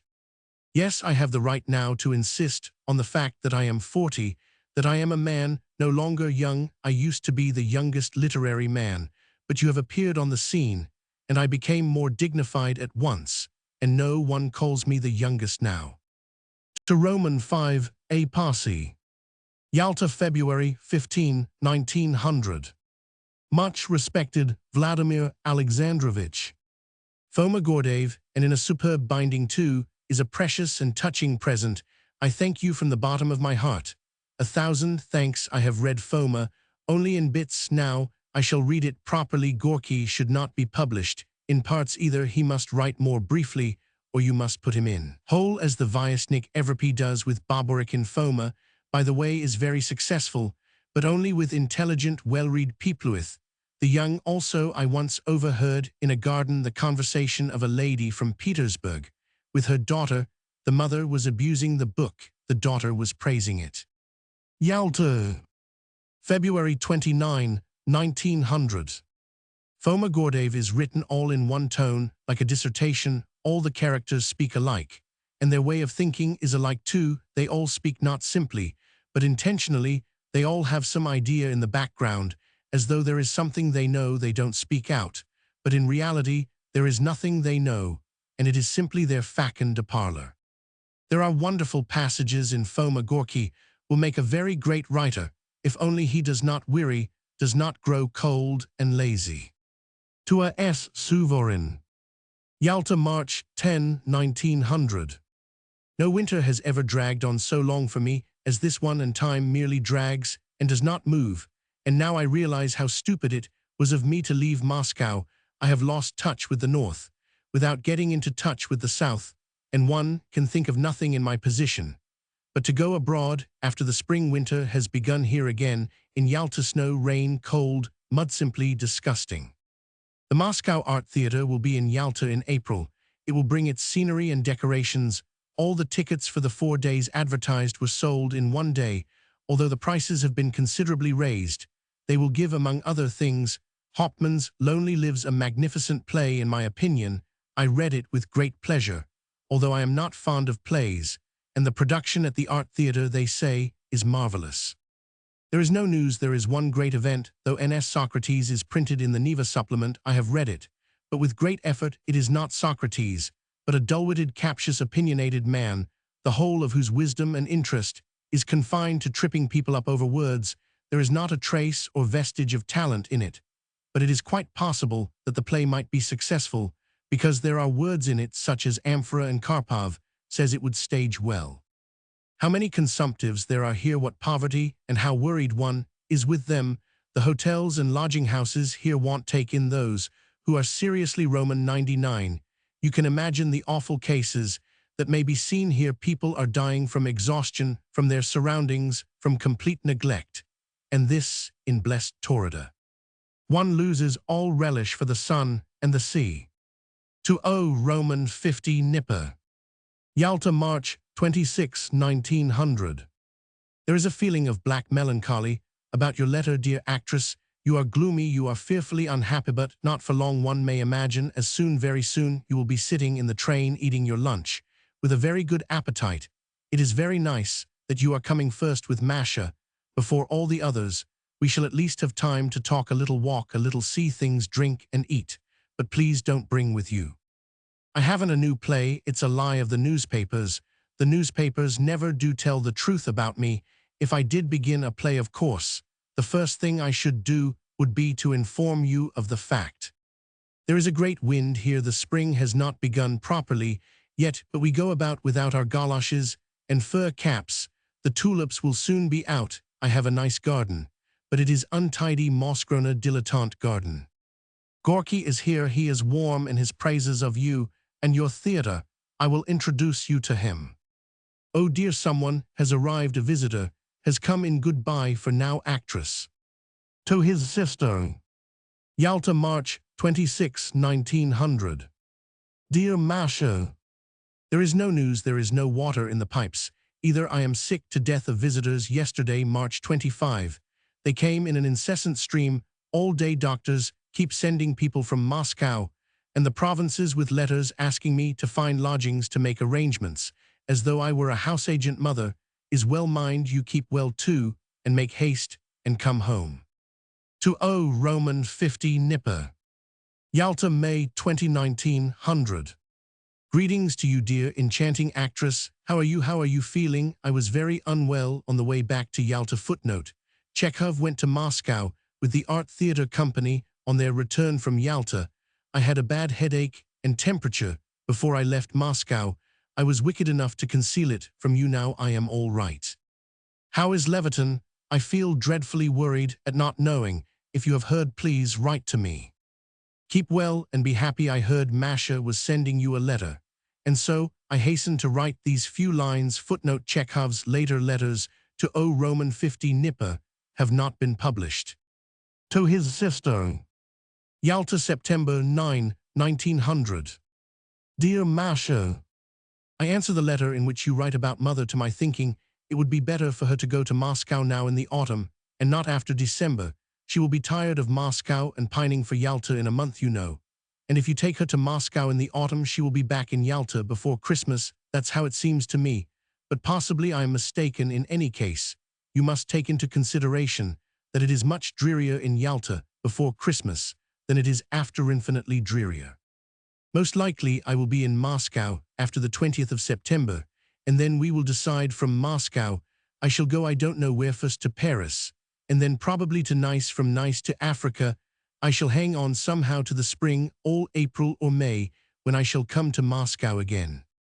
There is no news, there's no rain either. Everything is dried up at home here. It is quiet, peaceful, satisfactory, and of course dull. Three Sisters is very difficult to write, more difficult than my other plays. Oh well, it doesn't matter, perhaps something will come of it next season. If not this, it's very hard to write in Yalta. By the way, I am interrupted, and I feel as though I had no object in writing what I wrote yesterday. I don't like today. Well, take care of yourself. My humblest greetings to Olga Leonardovna, to Vishnevsky, and all the rest of them too. If Gorky is in Moscow, tell him that I have sent a letter to him in Nizhny Novgorod. To Gorky. Yalta, October 16, 1900. Dear Alexei Maximovich, on the 21st of this month, I am going to Moscow, and from there abroad, can you imagine, I have written a play, but as it will be produced not now, but next season, I have not made a fair copy of it. Yet it can lie as it is. It was very difficult to write 3 sisters, 3 heroines, you see, each a separate type, and all the daughters of a general. The action is laid in a provincial town, as it might be permed, the surroundings military artillery. The weather in Yalta is exquisite, and fresh. My health is improving. I don't even want to go away to Moscow. I am working so well, and it is so pleasant to be free from the irritation I suffered from all the summer. I am not coughing, and am even eating meat. I am living alone, quite alone. My mother is in Moscow. Thanks for your letters, my dear fellow. Thanks very much. I read them over twice. My warmest greetings to your wife and Maxim. And so till we meet in Moscow, I hope you won't play me false, and we shall see each other. God keep you. Moscow. October 22, 1901. 5 days have passed since I read your play, The Petty Bourgeois. I have not written to you till now because I could not get hold of the 4th act. I have kept waiting for it, and I still have not got it. And so I have only read 3 acts, but that I think is enough to judge of the play. It is, as I expected, very good written, a la Gorky original, very interesting. And to begin by talking of the defects, I have noticed only one, a defect incorrigible as red hair. In a red-haired man, conservatism of the form. You make new and original people sing new songs to an accompaniment that looks second-hand. You have 4 acts. The characters deliver edifying discourses. There is a feeling of alarm before long speeches, and so on and so on. But all that is not important, and it is also to speak drowned in the good points of the play. Pigeonholes living, his daughter is enchanting. Tatiana and Pyotr are also, and their mother is a splendid old woman. The central figure of the play, Nil, is vigorously drawn and extremely interesting. In fact, the play takes hold of one from the first act. Only God preserve you from letting anyone act Pigeonholes except Artyom, while Alexei Stanislavski must certainly play Nil. Those 2 figures will do just what's needed. Pyotr Meyerhold, only Nil's part, a wonderful part, must be made 2 or 3 times. As long you ought to end the play with it, to make it the leading part. Only do not contrast him with Pyotr and Tatiana. Let him be by himself and them by themselves, all wonderful, splendid people, independently of each other. When Nil tries to seem superior to Pyotr and Tatiana, and says of himself that he is a fine fellow, the element so characteristic of our decent working man, the element of modesty, is lost. He boasts, he argues, but you know one can see what sort of man he is. Without that, let him be merry, let him play pranks through the whole 4 acts, let him eat a great deal after his work, and that will be enough for him to conquer the audience. With Pyotr, I repeat, is good most likely. You don't even suspect how good he is. Tatiana, too, is a finished figure, only as she ought really to be a schoolmistress, ought to be teaching children, ought to come home from school, ought to be taken up with her pupils and exercise books, and be it ought to be mentioned in the 1st or 2nd act that she has attempted to poison herself. Then, after that hint, the poisoning in the 3rd act will not seem so startling, and will be more in place. Telerev talks too much. Such characters ought to be shown bit by bit between others, for in any case, such people are everywhere merely incidental, both in life and on the stage. Make Alina dine with all the rest in the 1st act. Let her sit and make jokes, or else there is very little of her, and she is not clear. Her avowal to Pyotr is too abrupt on the stage. It would come out in too high relief. Make her a passionate woman, if not loving, at least apt to fall in love. July 29, 1902. I have read your play, Footnote in the Depths. It is new and unmistakably fine. The 2nd act is very good. It is the best, the strongest. And when I was reading it, especially the end, I almost danced with joy. The tone is gloomy, oppressive. The audience, unaccustomed to such subjects, will walk out of the theater, and you may well say goodbye to your reputation as an optimist. In any case, my wife will play Vasilissa, the immoral and spiteful woman. Vishnevsky walks about the house and imagines himself. The Tatar is convinced that it is the part for him, lucre alas you must not give to Artyom, he will repeat himself in that part, and be exhausted, but he would do the policeman wonderfully. It is his part, the part of the actor, in which you have been very successful. It is a magnificent part, should be given to an experienced actor. Stanislavski, perhaps Kachelov, will play the Baron. You have left out of the fourth act all the most interesting characters, except the actor, and you must mind now that there is no ill effect from it. The act may seem boring and unnecessary, especially if with the exit of the strongest and most interesting actors there are left only the mediocrities. The death of the actor is awful. It is as though you gave the spectator a sudden box on the ear apropos of nothing without preparing him in any way. How the Baron got into the Doss house, and why he is a Baron, is also not sufficiently clear. Andreev's thought is something pretentious, difficult to understand, and apparently no good, but it is worked out with talent. Andreev has no simplicity, and his talent reminds me of an artificial nightingale. Skitalitz now is a sparrow, but he is a real living sparrow. To S.P. Dyatlov. Yalta, December 30, 1902. You write that we talked of a serious religious movement in Russia. We talked of a movement not in Russia, but in the intellectual class. I won't say anything about Russia. The intellectuals so far are only playing at religion, and for the most part from having nothing to do. One may say of the cultured part of our public that it has moved away from religion and is moving further and further away from it. Whatever people may say, and however many philosophical and religious societies may be formed, whether it is a good or a bad thing, I cannot undertake to decide. I will only say that the religious movement of which you write is one thing, and the whole trend of modern culture is another, and one cannot place the second in any causal connection with the first. Modern culture is only the first beginning of work for a great future work, which will perhaps go on for tens of thousands of years, in order that man may, if only in the remote future, come to know the truth of the real God. That is not, I conjecture, by seeking in Dostoevsky, but by clear knowledge, as one knows twice two or four. Modern culture is the first beginning of the work, while the religious movement of which we talked is a survival, almost the end of what has ceased or is ceasing to exist. But it is a long story, one can't put it all into a letter. To a S. Suvorin. Moscow, June 29, 1903. One feels a warm sympathy, of course, for Gorky's letter about the Kishinev pogrom, as one does for everything he writes. The letter is not written, though, but put together. There is neither youthfulness in it, nor confidence like Tolstoy's. July 1, 1903. You are reading Bellis letters, now so read. Veresev's stories begin with a little story in the second volume called Liza. I think you will be very much pleased with it. Veresev is a doctor. I have got to know him lately. He makes a very good impression. To S.P. Dyatlov. Yalta, July 12, 1903.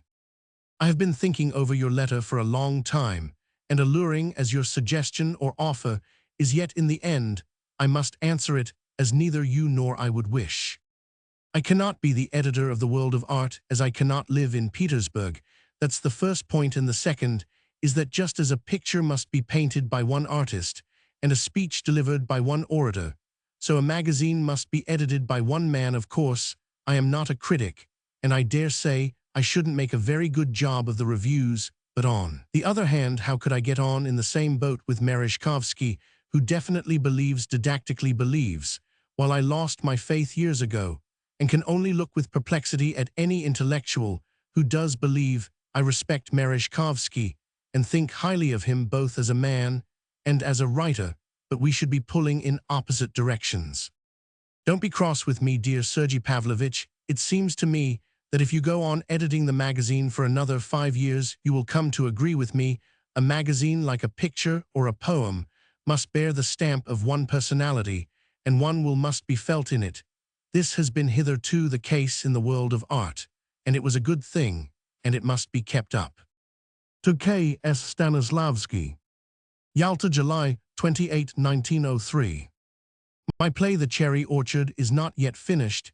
It makes slow progress, which I put down to laziness, fine weather, and the difficulty of the subject. I think your part translators note Stanislavski acted Lopahin is all right, though I can't undertake to decide, as I can judge very little of a play by reading it. To Madame Stanislavski.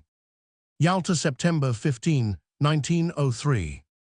Don't believe Enibadino living soul has read my play, yet I have written for you not the part of a canting hypocrite, but of a very nice girl with which you will, I hope, be satisfied.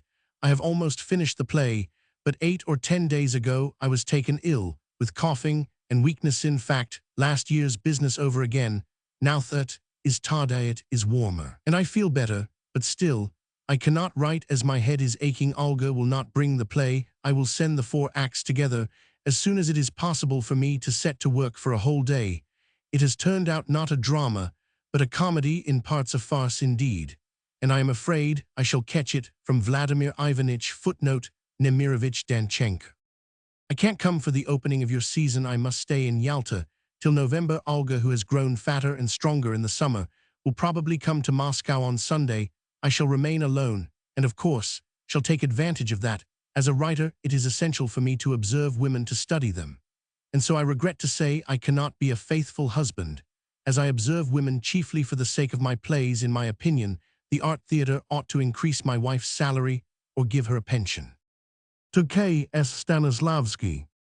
Yalta, October 30, 1903. Many thanks for your letter and telegram. Letters are very precious to me. No, in the first place, because I am utterly alone here, and in the second, because I sent the play 3 weeks ago and only got your letter yesterday. And if it were not for my wife, I should know nothing at all and might imagine any mortal thing. When I was writing Lopahin, I thought of it as a part for you. If, for any reason, you don't care for it, take the part of Give. Lopahin is a merchant, of course, but he is a very decent person in every sense. He must behave with perfect decorum, like an educated man, with no petty ways or tricks of any sort. And it seemed to me this part, the central one of the play, would come out brilliantly in your hands.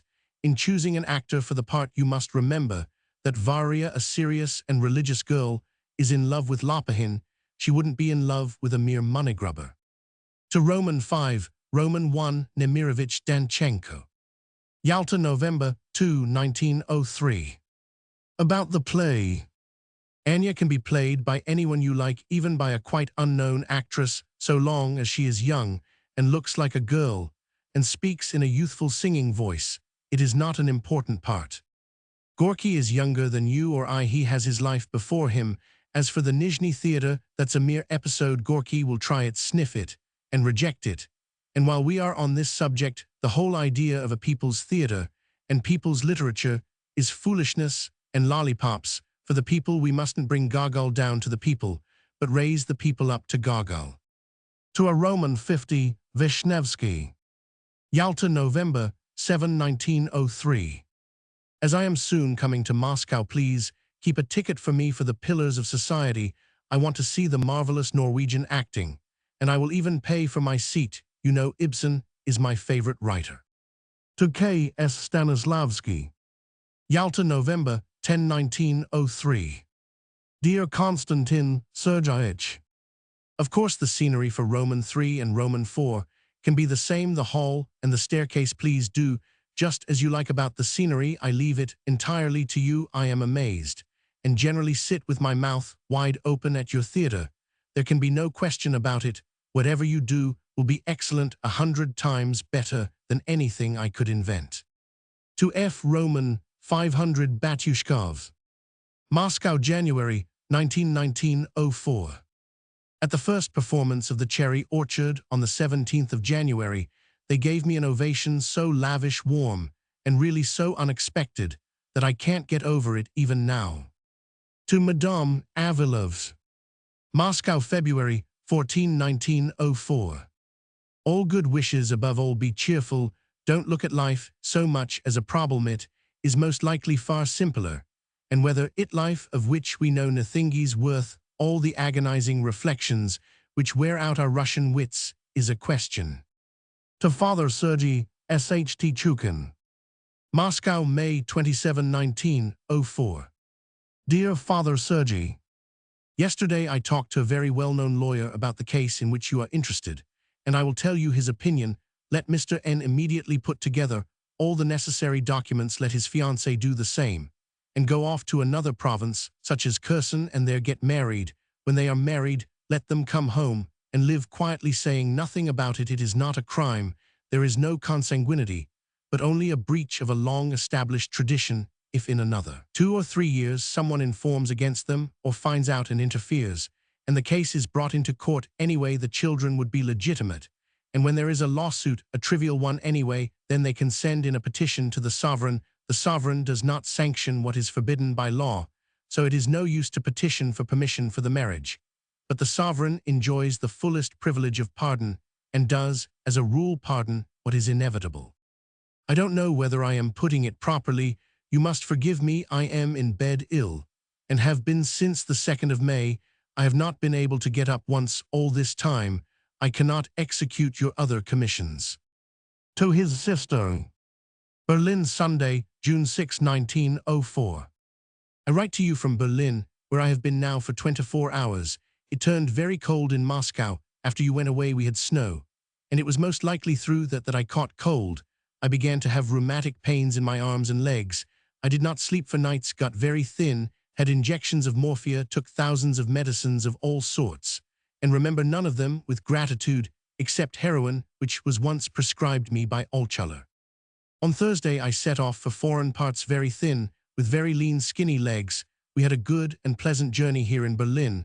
We have taken a comfortable room in the best hotel. I am enjoying being here, and it is a long time since I have eaten so well with such appetite. The bread here is wonderful. I eat too much of it. The coffee is excellent, and the dinners beyond description. Anyone who has not been abroad does not know what good bread means. There is no decent tea here. We have our own. There are no hors d'oeuvres, but all the rest is magnificent, though cheaper than with us. I am already the better for it. And today I even took a long drive in the Thiergarten, though it was cool, and so tell mother and everyone who is interested that I am getting better, or indeed have already got better. My legs no longer ache. I have no diarrhea. I am beginning to get fat, and am all day long on my legs, not lying down. Berlin, June 8. The worst thing here, which catches the eye at once, is the dress of the ladies. Fearfully bad taste. Nowhere do women dress so abominably, with such utter lack of taste. I have not seen one beautiful woman, nor one who was not trimmed with some kind of absurd braid. Now I understand why taste is so slowly developed in Germans. In Moscow, on the other hand, here in Berlin, life is very comfortable. The food is good, things are not dear, the horses are well fed, the dogs, who are here harnessed to little carts, are well fed too. There is order and cleanliness in the streets. Baden-Weiler, June 12.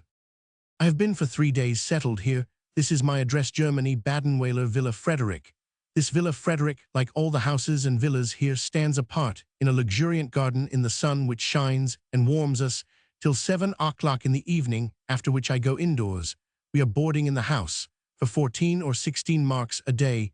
We have a double room flooded with sunshine, with washing stands, bedsteads, etc., with a writing table, and best of all, with excellent water, like seltzer water. The general impression: a big garden beyond the garden, mountains covered with forest, few people, little movement in the street. The garden and the flowers are splendidly cared for. But today, apropos of nothing, it has begun raining. I sit in our room, and already begin to feel that in another 2 or 3 days I shall be thinking of how to escape. I am still eating butter in enormous quantities, and with no effect. I can't take milk. The doctor here, Schwora, married to a Moscow woman, turns out to be skillful and nice. We shall perhaps return to Yalta by sea from Trieste, or some other port. Health is coming back to me, not by ounces, but by stones. Anyway, I have learned here how to feed. Coffee is forbidden to me, absolutely. It is supposed to be relaxing. I am beginning by degrees to eat eggs. Oh, how badly the German women dress. I live on the ground floor. If only you knew what the sun is here. It does not scorch, but caresses. I have a comfortable low chair in which I can sit or lie down. I will certainly buy the watch. I haven't forgotten it. How is mother? Is she in good spirits? Write to me. Give her my love. Olga is going to a dentist. June 16. I am living amongst the Germans and have already got used to my room and to the regime, but can never get used to the German peace and quiet. Not a sound in the house or outside it, only at 7 o'clock in the morning, and at midday there is an expensive but very poor. Band playing in the garden one feels there is not a single drop of talent in anything nor a single drop of taste, but on the other hand, there is order and honesty to spare. Our Russian life is far more talented, and as for the Italian or the French, it is beyond comparison. My health has improved. I don't notice now as I go about that I am ill. My asthma is better. Nothing is aching. The only trace left of my illness is extreme thinness. My legs are thin, as they have never been. The German doctors have turned all my life upside down. At 7 o'clock in the morning I drink tea in bed for some reason. It must be in bed at 7:30. A German, by way of a masseur, comes and rubs me all over with water. And this seems not at all bad. Then I have to lie still a little, get up at 8 o'clock, drink acorn cocoa, and eat an immense quantity of butter. At 10 o'clock, oatmeal porridge, extremely nice to taste, and to smell, not like our Russian fresh air and sunshine. Reading the newspaper. At 1 o'clock, dinner, at which I must not taste everything, but only the things Olga chooses for me, according to the German doctors' prescription. At 4 o'clock, the cocoa again. At 7 o'clock, supper. At bedtime, a cup of strawberry tea. That is as a sleeping draught. In all this, there is a lot of quackery, but a lot of what is really good and useful. For instance, the porridge. I shall bring some oatmeal from here with me. June 21. Things are going all right with me, only I have begun to get sick of Badenweiler.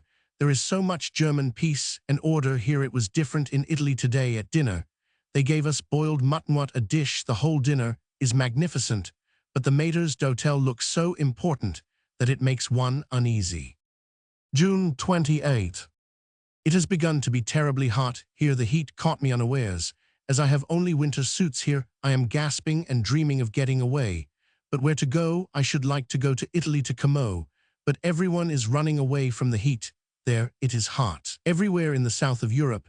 I should like to go from Trieste to Odessa by steamer, but I don't know how far it is possible now in June and July. If it should be rather hot, it doesn't matter. I should have a flannel suit. I confess, I dread the railway journey. It is stifling in the train, now particularly with my asthma, which is made worse by the slightest thing. Besides, there are no sleeping carriages from Vienna right up to Odessa.